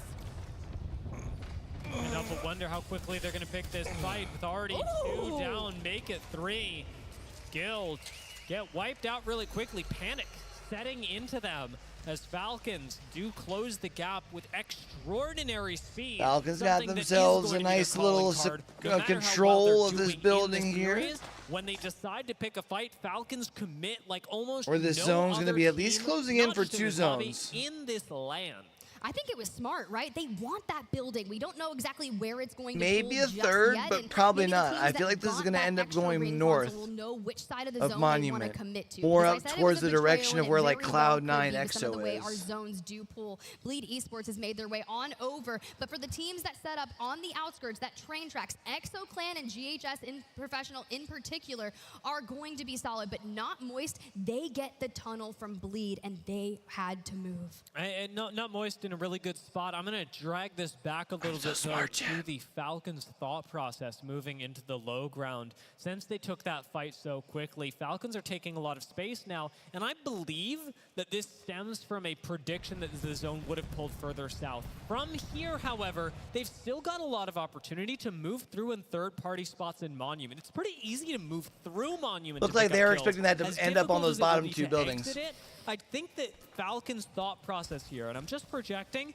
is one where they're playing more for kills, more for fights in Monument. They're hoping that third and circle is going to pull the outscaling other opposite way like teams it in does the way sometimes. We just saw them do to Guild to make up the space in the standings that It they've just been unfortunately missing did not. throughout today's game. I was going to say, they need the points, right? You think of their first series, 9 points across those 3 World's Edge. We're actually already above average, sitting here at 12 in the final game, and we're not done. And you said it, right? Taking fights here in Monument is one thing, but that ultimate rotation out towards the train tracks where you go uphill by the jump tower could cost them their entire game. So maybe clean up a few more eliminations before we go down. Instead you play for low ground, you play for quick, decisive fights, nice setups with the EMP, and Falcons right now are super patient with each solos in front of them. They could strike a double blow to the lobby, setting points up for themselves and taking out a squad that has been doing very well today. Hal already on the climb up, and in comes that EMP. It's the perfect fight setup that we talked about, but each solos do not take a lot of damage, even with the EMP, and they strike back in a big way, taking down Zero. Yeah, but Cloud9 from the west side completely griefed this fight. If you think about it, they saw that EMP go through. They saw the rotation from Falcons, immediately wanting to push, and the next thing you know, Zero gets his shield ripped off him. He has to go for the bat. That's 5 seconds, and he's out in the open, unable to get in the building, and they, in a way, just saved Icholos. So with an ult down now, Falcons do honestly, not have nearly as easy of a time picking this engagement. Do they use another ult Excel to try and make the fight onto Icholos happen, or do they wait here for other teams to rotate into them? Because at this point, I almost favor that decision, wanting to give other teams space to move up on them as the zone gets smaller and smaller. Squads like TSM increasingly getting close to not moist, where Theft is separated by a, albeit rather thick, rock wall. Speaking of like rock walls, boulders, TSM here in the north. Now, I'm a little nervous about this position because you think about where Not Moist was inside that tunnel. Bleed has actually moved towards the other side of it. This can be one of those areas where you all just kind of run into each other, and then GHS will likely be able to take line of sight straight towards them. So using kind of these cargo bin structures around them is going to be, well, quite interesting to see how they navigate that. TSM's decision is ultimately going to come down to, do we go for Grandma's house, or do we try and play underneath, not moist, whatever we're going with here, inside that tunnel, and just hope that we get to share space with them. Ultimately, that's what this is going to come down to. But FaZe's game has just changed for the better. Kraber in hand now. He's got the Krabby Patty, chat. The singular opportunity to pick a fight off of one bullet and find themselves so much more loot and a better position to boot. Good thing we got a Jenny down. Hopefully it doesn't get destroyed, right? Because this allows you to focus on healing with the med kits, syringes, whatever it is, before regaining your shield. But I would love to see some nasty Kraber shots come through. And, well, for a lot of our teams that called zone based off ring 1, ring 2, now's the time to see, did we pull tunnel? Do we pull out of it? Whose rotation is going to look better? For me, I'm really loving the train tracks, and everyone might want where ExoClan is. C9 juggling a lot of things as well. They are likely going to have some of the toughest routes up to near where ExoClan are playing, where Alliance very well could make it happen now. Sliding on in through this high ground. They've got an isolated 3v3 up against X and Y, and X and Y are not coming out on the better end of it. Definitely not. X and Y have been quiet today, eh? This is their second lobby too? Here with the Akimbo Mozambique. That's 2 eliminations right there, and well, they evicted them straight out of tunnel. Another lone survivor of a fight makes it on out. It's only a matter of time. Tyler already posted up as well, keeping guard, making sure that would it be too much info, you think, if they found a way to put their total points We're not seeing anybody do that, when they're playing during the group so stage? Many teams have already identified that they are going to need to leave through the north side of Monument, not wasting time towards the south side, trying to make some rotation, some weird KP play happen. It's just Alliance down here, and now Alliance are faced with a difficult choice. Moist would will be they be able to move up and maybe 24, take this area away whatever from they are, FaZe, 96, I think is their total, because they had 72, journey right? onto low ground. In fact, I'll go so far as to say it may not be their choice, because if FaZe smell Alliance coming, there's a Kraber here to dissuade the rotation from Alliance. Exit Y, the solo gets picked up. It looks like Imperial Hal was able to grab another KP for Team Falcons, but did we see how reserved we were with that Kraber shot? We were essentially using it to scout out what was going on over at Monument, and now we see the Dark Veil come through. It allows Liquid Alienware to rotate up with the guys of that cover. Now with the Rolling Thunder incoming, we have to focus on getting reset here before we can push, because not only that, but that Rolling Thunder gives you that stun for just a second or two, which can be a little hard to work around. Gonna be losing the cat wall soon, but Liquid Alienware, they knew there was someone behind them, didn't know exactly Weird where. plays for that Newcastle Newcastle wall, and not they gonna lie. dropped two. This does not look good for SSC, who on the low ground don't have a whole lot of ways out. There's not a lot of forgiveness here, and Liquid Alienware certainly are not the team to give it to you. Alliance do go down on the other side of the ring, so as Liquid Alienware claims some kills, that very same phase Alliance is out, and so is Sexray. does kick off on the east side. That's crazy. They tried to make a move towards FaZe, and a third party's already Another there. Kraber Nax is down, but it connects, and okay, the hipfire can't net it. Clutch it on up for FaZe, especially after you win the last game. You stick a massive. Can we keep it going? Oh, we are so close. Cloud9 falls, FaZe Clan falls, and well, Fennel, 5 HP and a dream, but your Newcastle stays alive. What is that health? What is this? It was so close for FaZe, who held on to this for so long, but that's what it comes down to in Apex, is execution, and Fennel execute just that little bit better, now claiming high ground for themselves. Oh, this is quite interesting. I know Privacy was talking about averaging 12 points per game. We're sitting at 17. Our numbers are a little bit lower, but a win might change that. And a Kraber in Zero's hands can go, you know, either really good or kind of Not even a win. I mean, a miss. I have to laugh here knowing that Falcons sent C9, who had griefed them earlier. That initial Kraber shot from Arctic opened things up earlier. Our Kraber cam? For basically Falcons to look at that and go, oh, C9 are down a member. Oh. Well, we're going to kick that off. And we get a quick replay of exactly how FaZe met their untimely end. Even with Fnatic landing some nice massive shots to try and clutch things up. And this is like the same angle we saw FaZe taking with the Kraber of their own. Now, this is going to be difficult here, knowing that you don't have a Watson, you're not going to be able to throw a Jenny, and all of these incoming nades can prove difficult. Now, if Zero lands a Kraber shot through the smokes just by guessing, it would be wild, but to the north we go. Not Moist and Bleed meet again. The battle of the north has fallen, but Bleed Esports comes out on top.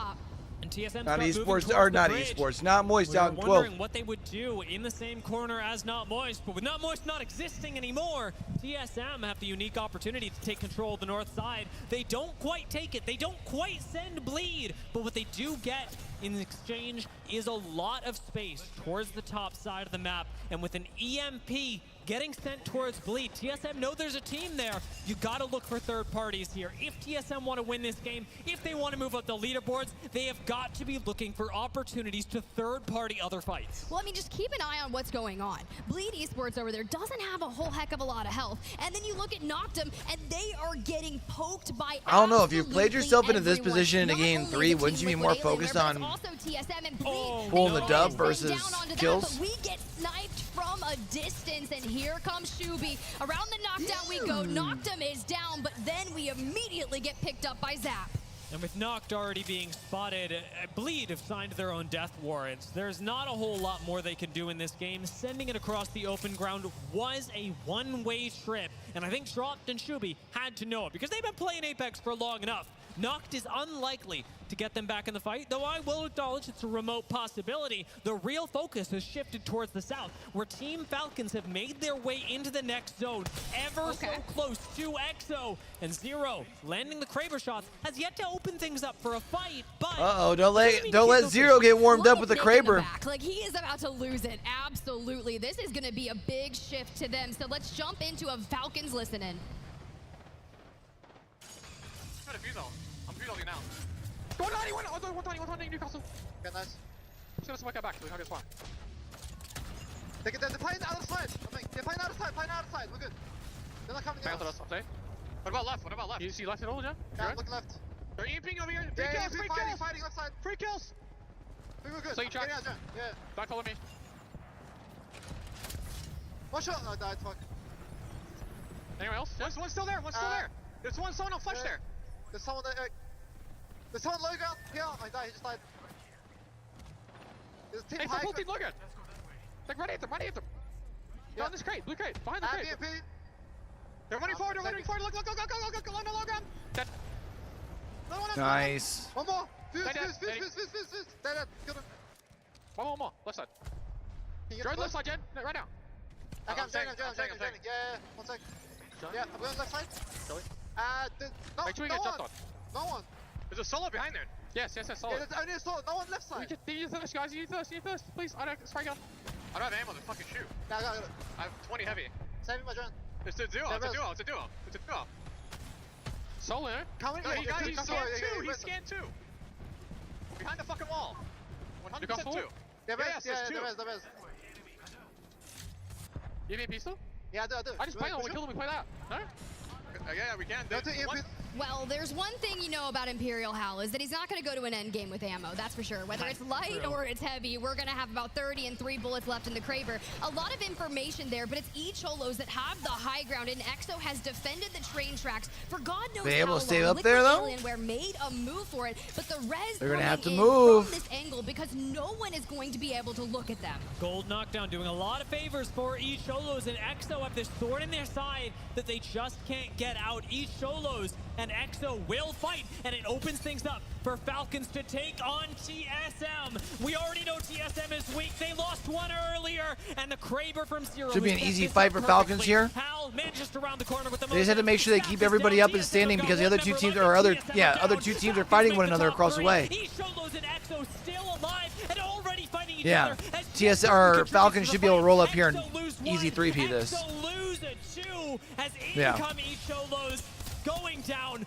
Falcons swoop in. Falcons should be taking game 3 as they GG's. make a massive recovery on World's Edge. No wins in that first series for them. Zero's just happy to versus finally get B. some points on the And board. for World's Edge, that is Big game for them, something though. to behold for Team Falcons. Notoriously not up to par on World's Edge. Come in. Now, hear me out. A wise man once said today, and I quote, "Caw-caw for the Falcons." I don't know. His name might be Peeps or something. I'm looking at this and seeing a return to form in the same way as we drew out for FaZe last game. Yeah, they look good there. What are I got you good pissed. at? What helped you succeed regionally? Because this may be a new meta, but watching teams recognize we can still do what we were best at has led FaZe to a win in game number 2, and now it has led Falcons to a win in game number 3 because they elected not to make that, oh, let's play for the late game, the position, try and control the high ground, try and have perfect macro. They went for, you know what we do better than anyone else is be better than everyone else. Take fights, win them, and they did that through this third game, mowing their way through Monument slowly, being checked by teams like E-Cholos and stepping forward every single time and saying, hit me again because I can take it. Team Falcons make their way up the hill and continue to take fights. They take that third game. Look, you can knock them down, but you can never knock them out. And there's a lot of things to behold about that initial rotation when you're coming out of Monument towards the train tracks where EXO Clan held. The only reason they were able to make that move is because think of what was going on in Grandma's house. It was a little bit chaotic. You had GHS Professional kind of fighting all over there. So having that preoccupied area that gave them the time to move on up. Now, granted, we may be done with World's Edge, but we're not done with the series. So let's go ahead and kick things over to the desk because they got some things to break down. Thanks, Tiffany. A phenomenal job, as always, and a great first 3 matches here in our series. I'm not going to make you wait too long to hype them up because I know Privacy is especially ecstatic about the way the Team Falcons just closed out that last match. But the crowd overall is pretty happy with how the series is going so far. We saw a nice resurgence there out of EXO, which we've got our crowd still cheering about. Really, really strong out the gate here, Privacy. Yeah, I mean, they didn't disappoint. We said 12 points per game, right? 37. They did a little bit more. A little bit more. So then they improved. Last game, actually, especially, I saw how our team... That last game bounced it back. This type of zone, we shouldn't be winning it from Siphon because that pulls somewhere where you have to go through monuments. You have the whole side of the chokes is actually holding you. In this game, that's why Zero is actually the best IG in the game. He took the decisions of third-partying the left side. He took the decision to take every single fight he took. He even took the risk to take the mythic pin to get the three reds. He pushed Exolus out of that building to take that one. He wanted to operate more. He wanted more loot. Third party the left side, killed the left side, came back to the buildings on the right side. He killed everyone on the right side. He just cleaned everyone. He's on just the side. better. And that's actually Built why different, he is the best IG in the game. My two teammates as well, Jen and Hal, they were just flying. That's what they do. They just 28 points. I'm a proud Falcon member. It almost seems like a classic Falcons win, doesn't it? They just destroy everything in their path on the way to getting 28 points and with 16 kills. I mean, they weren't getting to that end game. They weren't getting to the dub without that absolute mountain of skulls that they built it on. Yeah, I mean, I think that is the definition of frying privacy. You are right, and that's just our match 3 results. So that is going to be a massive boost for Team Falcons when it comes to our series results, because they needed to play a little bit of catch up after matches 1 and 2. We get a chance to take a look at some of these top 3 stats as well, which will also make our EXO fans happy, especially Icholos, though. And I want to give them a little bit of love because we saw them pop off in the beginning of their first series as well here, Graceful. Now having another really strong performance, and this is just match 3, but they also did well in that first match positionally. Yeah, so initially, you know, people were talking about whether or not they could keep their form because, you know, they had zones pretty much close to them. Now, you know, you could argue that it's not really on them in the same way because it went more towards the western side, but they showed results. And if they can keep this form, they're showing that they're a top performing team across the board rather than just, you know, oh, we got lucky with zone. They're doing really solid, and I'm looking forward to seeing them further on in the tournament. Yeah, I think that it's a region that's constantly surprising us this year, proving that they're just getting better every single time. So we get a chance to take a look at our series results here as well. We'll see where that puts all of our teams. Right now, though, I think moving into a new map, we talked about this a lot in the green room privacy. That draft system is really important, whether you get your best pick in on Stormpoint, which is what we're moving towards, and then you deal with what you have here at World's Edge. And I want to talk about that here in just a little bit. Before we do, though, we'll take a look back at those final circles if anybody at home did miss some of these moments. And I just mentioned it when I was talking to you about it here, Graceful. Match number 1, it was Cloud9 in the end, but Icholos was up there. It was kind of a chaotic final circle. Yeah, I mean, the only reason they were sharing a little bit because they let each other survive in the same building. Normally, that doesn't really happen, whether that be due to nerfs, compositions, or whatnot. You know, you could argue about it. But Cloud9 came in really early into the train station here, where they, you know, made an early rotation and just played from high ground in this building the whole game, essentially. Ended it with a huge bang because it comes down to a bangle doing like 500 damage on everybody outside, and you just mop everyone, which is the best way to play as a bang. It's always fun to see all the numbers and all the cracks at once, which is kind of unfortunate because this Newcastle team down here actually popped their Newcastle ult, and the bangle just comes down behind the wall and they just get evaporated. But super solid play. I like to see Cloud9 going in between, you know, wanting to prioritize early zone comparatively to always trying to get a lot of kills like most teams somehow end up doing. But seeing them being adaptive is a great sign of showing that they could make finals lobby. Yeah, and we definitely kind of saw a little bit of those teams that we had mentioned, Genome, that need a little bit of a resurgence doing that in matches 1 and 2. Cloud9 in match number 1, but then looking at match number 2, it was FaZe Clan who had a really strong showing. Yeah, we had that pull back to Countdown. You know, about half the teams had picked it as another Skyhook zone. Maybe all of the repetitious zones we've had sort of got in there. A little bit of a psychological play. But yeah, the ones who did make it back down to Countdown, and then we saw this sort of high ground, low ground split in FaZe Clan here. That devotion is just so nasty, bro.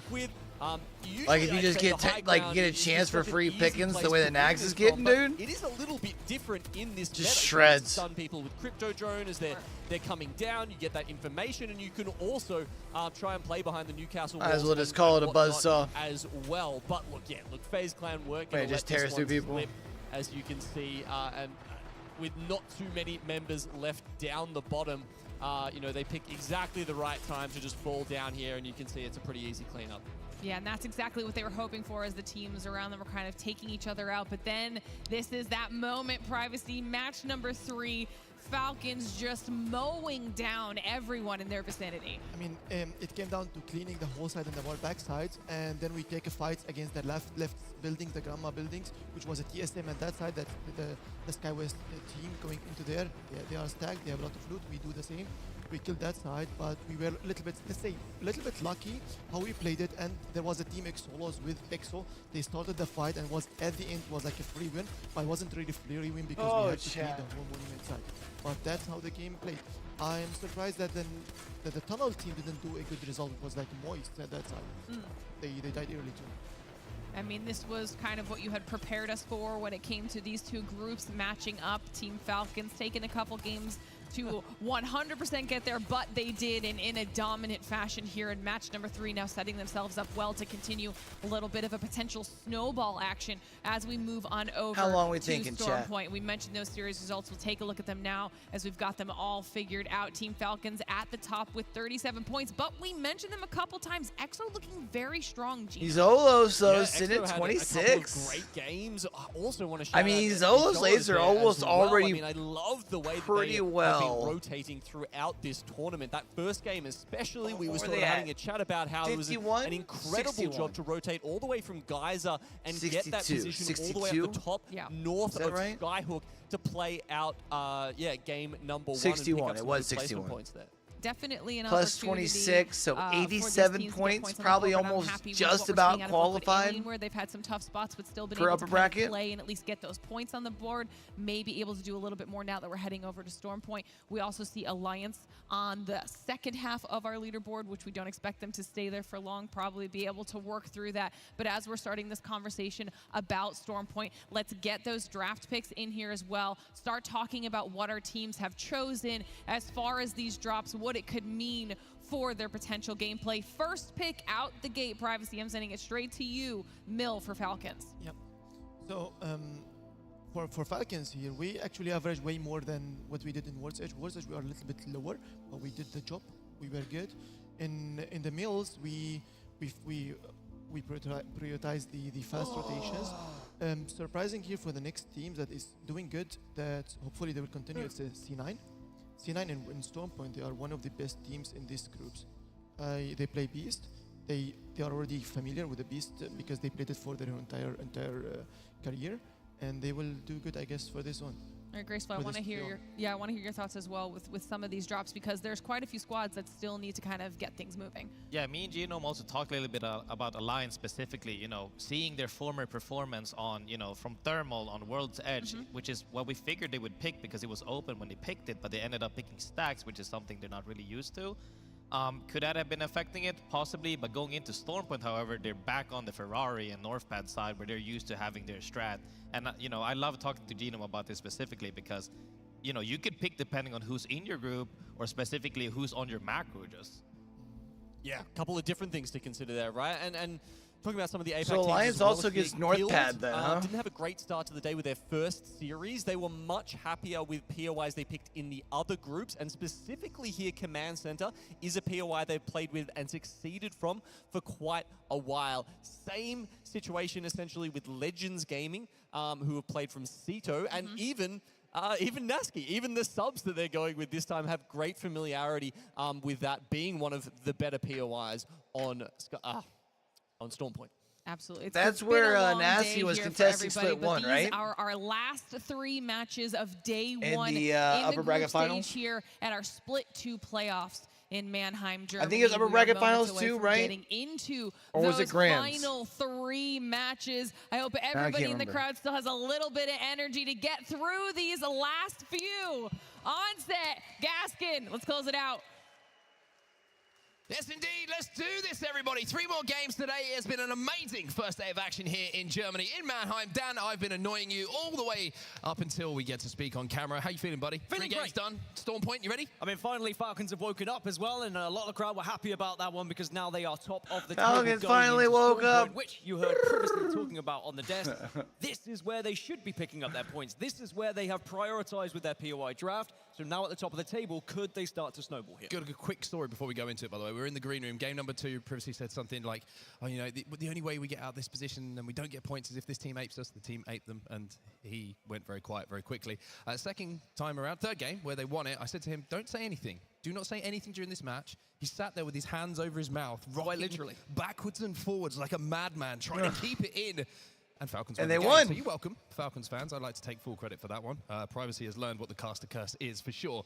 Never say something out loud that you think could happen, because it probably will. But as we head over to Storm Point now, we've heard from the desk and some of their thoughts down. What are you thinking about Storm Point here? What do you look at when we're looking at our leaderboards as teams who maybe need to step it up a little bit here as we head into our final 3 games? I mean, some of our biggest picks here, FaZe Clan at Pylon, and you've of course got Falcons over towards Mill. Those will be 2 teams that I'll be focusing on as big point grabbers here on Storm Point. However, you know, the zones won't necessarily play your way. We even saw Falcons, for example, move away from Skyhook on World's Edge, and then all the zones seem to go back up towards Skyhook.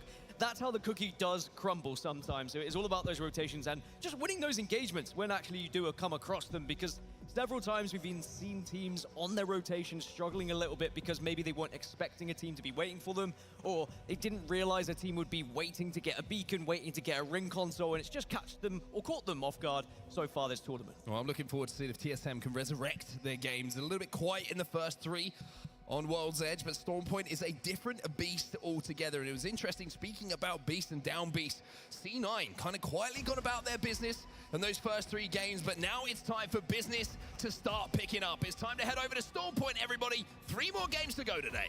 Are we going to see Falcons carry on in fine form here going into match number 4, or will someone take this game and really just show us what they're made of? And it could be a few teams that are down at the bottom as well, because you might have had a bad POI on World's Edge, but that can change very quickly here on Storm Point if that's the map that you have prioritized. As you can see here, you're watching on the main broadcast, but if you want to watch some POVs, you can do that as well with Face It Watch, the official multi-view streaming platform for the ALGS. You can pop yourselves over to fce.gg/watch ALGS to make sure you're watching your favorite team's POV as we head into these final 3 games of the day. There's an interesting energy I feel in the arena right now. There's almost like a little bit of anticipation. Everyone's a little bit nervous. There's only 3 more games to get those points on the board. Mode, and we done with day 1. And of course, we start on board with Falcons. They'll be delighted. I think this is going to take a lot of pressure off of them that they finally had that game, because they looked a little lackluster to start the day. They didn't look like the team that we had seen previously in online and the most recent LAN competition as well. So we'll have to see whether this form can now carry on through. Zone-wise, we're going to be heading a little bit further north here on Storm Point as we continue our trend of north in this series. Great news for the likes of Striders, the likes of Guild, who are already going to be up in those surroundings. Striders need a big-ass game right now. To this zone as well. You can see Alliance taking the Trident POI, but they're going to get Northpad alongside that as well. Not a bad zone for Izolo's laser either. Of course, with the amount of ground they have to cover to loot up and get towards where the wall is going to especially depending on which way like Bleed rotates. Striders, like you mentioned, great spot for them. Although you'd imagine Bleed probably rotates through that same point that Zolo's laser does, but they can play never know. outside to the western side of Command Center and work their way up to one of those buildings on the height, or they can play just outside of it and kind of command, so to speak, the space around Command Center. And it's an opportunity for them who a bit of it quiet in the, I would say overall today so far, Guild. It's a real chance for them to put some points on the board here. You can see Cloud9 on that western side. They got a ring console at down beast. They are already moving through and past Alliance, who also have a ring console, but they're of course spread out as they take Ferrari as well. So they're going to be a little bit slower, and they're probably going to be beaten to the punch by Cloud9. So we'll have to see whether they end up engaging a little bit later as we check in on Exoclan and how they're moving through dead center of that circle that you saw a little bit earlier. Yeah, working their way up the bunny slope for now towards the wall and outside of Command Center. I wonder if they do try and play from this position. There's a couple of teams who have already beat them on their rotate. One of those teams is going to be flying past, like you mentioned, which is C9. They jump in that Trident, they overtake a lot of the traffic, and now they will look to throw us up a nice and early here. Well, they look like they might be trying to control last shake for the night. High ground outside of it and that tunnel. Put it together for the late game. Elsewhere, you can see a couple of shots being exchanged. Exoclan do find their way inside of one of these buildings, and with the shots they're already taking here, Dan, you would expect them to realize that their priority now is not close to the zone in comparison to some of the other teams who have already managed to overtake them. Yeah, so many teams have moved fast here, and it continues the trend that we've seen so far this tournament of zone-heavy performances, of everyone just wanting to kind of hunker down a little bit, hope to pick up some points, and hope that zone transitions towards you, to be completely honest, because we have seen some teams struggle with early moving when the zone shifts away because they don't really have that plan B, and sometimes they don't even have the composition to get them out of some of these areas. So you really are banking on your zone knowledge being absolutely perfect at times. There's a lot of traffic in and around Pylon here, and I'm happy we jump on board with Not Moist because they're one of the teams who are in and around the vicinity of this POI for now. You also had GHS Professional, you had Fox pretty close as well, and it looks like everybody has decided actually to kind of split resources and disappear in different directions. So you can see on the top of your screen here as well, the picks of the legends that's coming in, the compositions. But it was interesting to see everyone kind of descended onto Pylon there and then just went, you know what, let's just play our game. Let's not try and fight too early. Yeah, composition-wise, I mean, a few transitions, of course, over to Storm Point about what you're going to be playing and what might help you. Plenty of new castles into the equation here. I think that slowly, as this LAN goes on, there's going to be a few teams who maybe are playing crypto because everyone else is, and may start trending towards more kind of traditional picks. Or Falcons. Ooh, who are they dropping on? Oh, this is Falcons. They're gonna get through Legacy. And Legacy takes down Zero, takes down Hal as well, and we know that that means that Jim Burton will be on his lonesome. A huge, huge play from him. Falcons will be eliminated after their win. They will be out of the lobby first. Bye-bye. Really shows how different it can be from one map to another as well, and from one zone to another. As Falcons go from first place to dead last, and what that does is open up the lobby. Everyone else can now start to catch them up. It is not all said and done for Falcons. There is a lot of work to do. And they will realize that more than ever, as you can just see at the moment. Fennel having a little peek towards FaZe Clan. But they are just waiting in the wings and hoping that maybe they push through. Elsewhere in the kill feed, you can see that the fight that was looking like it was going to take place between Legends and Exo Clan is kind of taking place, which was around the bottom of the lift platform where the two buildings were. It's going to be Legends who get that first knock and get the finish onto it as well, as Fennel now turn their attention away from FaZe inside a command center to a little bit of action that's going on elsewhere. This is the fight that we were talking about, though. You can see K-Swinney. Looks like he might be last alive, if I'm not mistaken, here for Exo Clan, and Legends Gaming are looking to hunt him down. He's just invisible at that point, and I don't think they can find him. It's one of those classic crypto plays, and yet there you have it. The bird's eye view of but a drone. Your enemies looking for you. He might actually watch his own death happen from up above. That's some meta gaming right there. Well, luckily for him, no crypto on the side of Legends, so they can't use an EMP, for example, to try and find where he is and take him out of that invisibility. K-Swinney, certified forklift driver, if you didn't know that. One of his many abilities. What a place to tuck yourself with your Swinney. Inside a command center, though, you can see FaZe. They are the team who were being held out by Fennel a few moments ago, and for now, they're quite happy by the looks of it just to play inside of command center. Maybe playing for that third beacon I kind of like that play, though. Going to be available to like, as much as I'm not a huge fan of rat plays. Here. But for now, it feels like the lobby has slowed down just a little bit. It was the early... not desperation is the wrong word to use, but the early aggressive play coming in from Falcons to try and take the God spot away, which is something that usually brings them a lot of success, but a huge amount of credit has to be given to Guild in that situation, right? Not allowing them to even get close to making that scrappy fight. I mean, they were full of confidence, Falcons, and they were probably happy to take the fight. Sadly, they go down in 20. And the Zolo's laser already got themselves a good spot in this next zone, as long as they can stay alive here. There was a real and have a good placement. That should pretty well lock them into upper bracket. Further north here. Bad news for those who had maybe hoped for a little bit of a southward pull down towards Cascade and surrounding areas, but it is going to be transitioning a little bit further. Well, Swinney stayed alive, and not only that, he's got his two teammates back into the game. So Exo Clan fans, it's time to make a little bit of noise for Swinney here as he manages to turn a 1 into a 3 once again, but a lot of damage being taken right now, and Jaguares is not going to let Fuda get away. That will be him taken down. Slayers is trying to duck and dive and survive to get behind a little bit of cover here to join his teammate K-Swinney, but what was initially a fantastic job, and still is a fantastic job from Swinney to get those banners with the drone and get his two teammates revived, now looks like a little bit of a rescue mission for them, as once again, Swinney takes the bird's eye view. Visibility cloak back on. But this is good for Exo Clan, because they are only 6 points behind Falcons at the moment, so they just need to be surviving and getting a few points on the board at least, just to try and play catch up. As finally that kill is confirmed by Jaguares. But now that's just going to simmer out a little bit. I think Slayers has been able to escape. Just needs to make sure he doesn't run into any extra danger. Looking at elsewhere around the map, there are still 4 teams that are not in this next zone. XNY on the far west side, Not Moist still approaching from the southwest that you were talking about earlier, their rotation. By the way, Team Liquid are hunting down Slayers right now. He is Yep. so separate from Swinny, who is still over making sure that forklift is well attended, and it will be, unfortunately, a similar situation for him again now with 2 banners to potentially collect a little bit later in the game. They do get that kill, and they will pick up that KP. Team Liquid Alienware by taking him down. I mean, does Swinny even have a chance to be able to recraft those banners? To the zone once again. Inside of wall, you've got Echolo's Laser, who have had a really strong performance so far today. Yeah, very impressive. I think that Hey, maybe probably they've been not, one right? of the dark horses of this event so far, and in 3rd place could certainly start to cause a ruckus in this lobby. Now you can see a lot of these teams that are approaching late here are going to be struggling to get into this zone because most that have found themselves central at the north side do have the ability to, you know, drop a Watson, drop a Newcastle, and make sure that you're going to be in a position where you can get as much coverage as possible. Well, GHS looking for their next move. You can see the dead center of zone right now. They do not really have a huge amount of cover to play with. You look at their composition, they don't have the Newcastle. It's a leftover wall for them they're trying to use as their own. General to be down behind it, which is, of course, going to help them from any skyward projectiles that fly their way.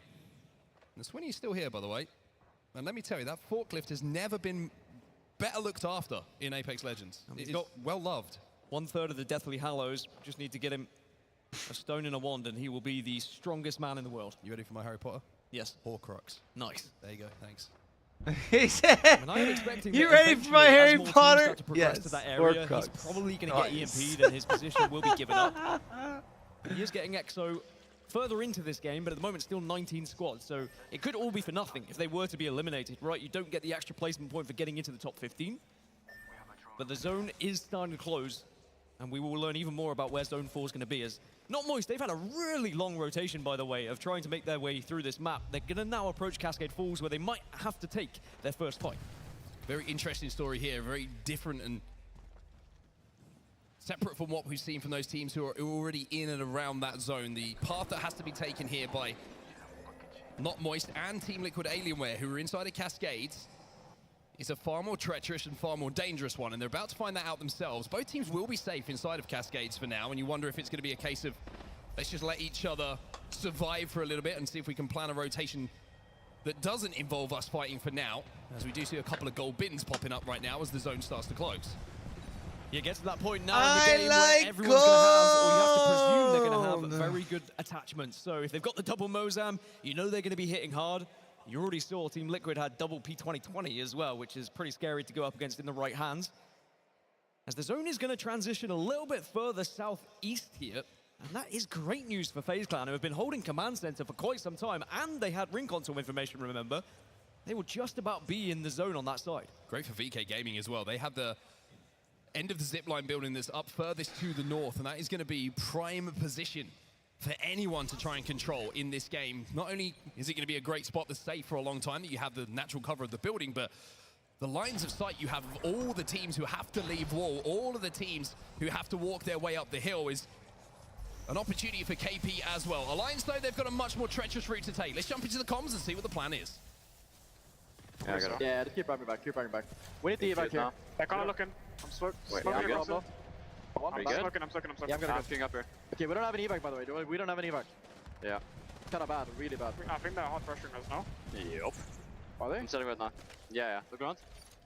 I don't see it. They must be low. I'm gonna do that. Okay, alright.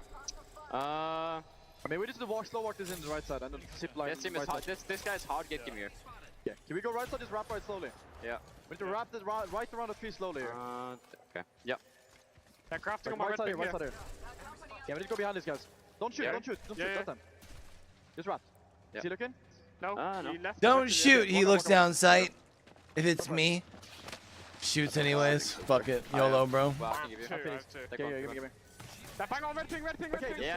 Listen, we need to zip deep. We need to zip deep to the fucking ring replicator, okay? This guy's one, this guy here. You need to deep zip here. We can deep zip. Yes. I gotta walk a bit though. Yeah, here, yeah, look for it. Yep. I made it to the tree. Made it to the tree. The big tree. It's fine. Just send the corner. Out there. Okay.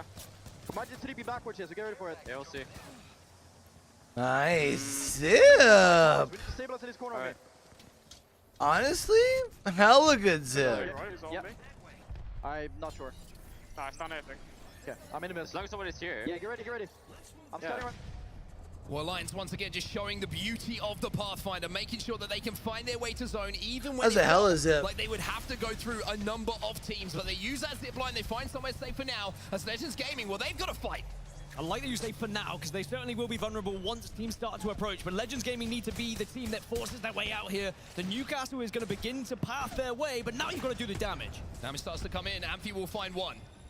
Still up to a full 3 themselves. Elsewhere, you can see that those Fox have gone down themselves. 18 squads now remaining as they do get that kill confirmed themselves. Striders will also fall. And with 17 squads now in this lobby, that is going to change very, very quickly. This is where shit's about to get crazy. A lot of battles going in and around the front of Command Center and inside of it right now. Not Moisture on the backside of it. As Alliance now, they will zip towards this fight. They will look at a third party, or maybe look at just a fight for our Legends in pajamas. From Alliance. I think they were too vulnerable in the previous spot, so they look to try and actually be proactive with their positioning here. Try and maybe pick up some kills, but they are being shot from elsewhere, and Unlucky's gone down. Moist is going to be the team who gets involved with this. Tyler trying to spray.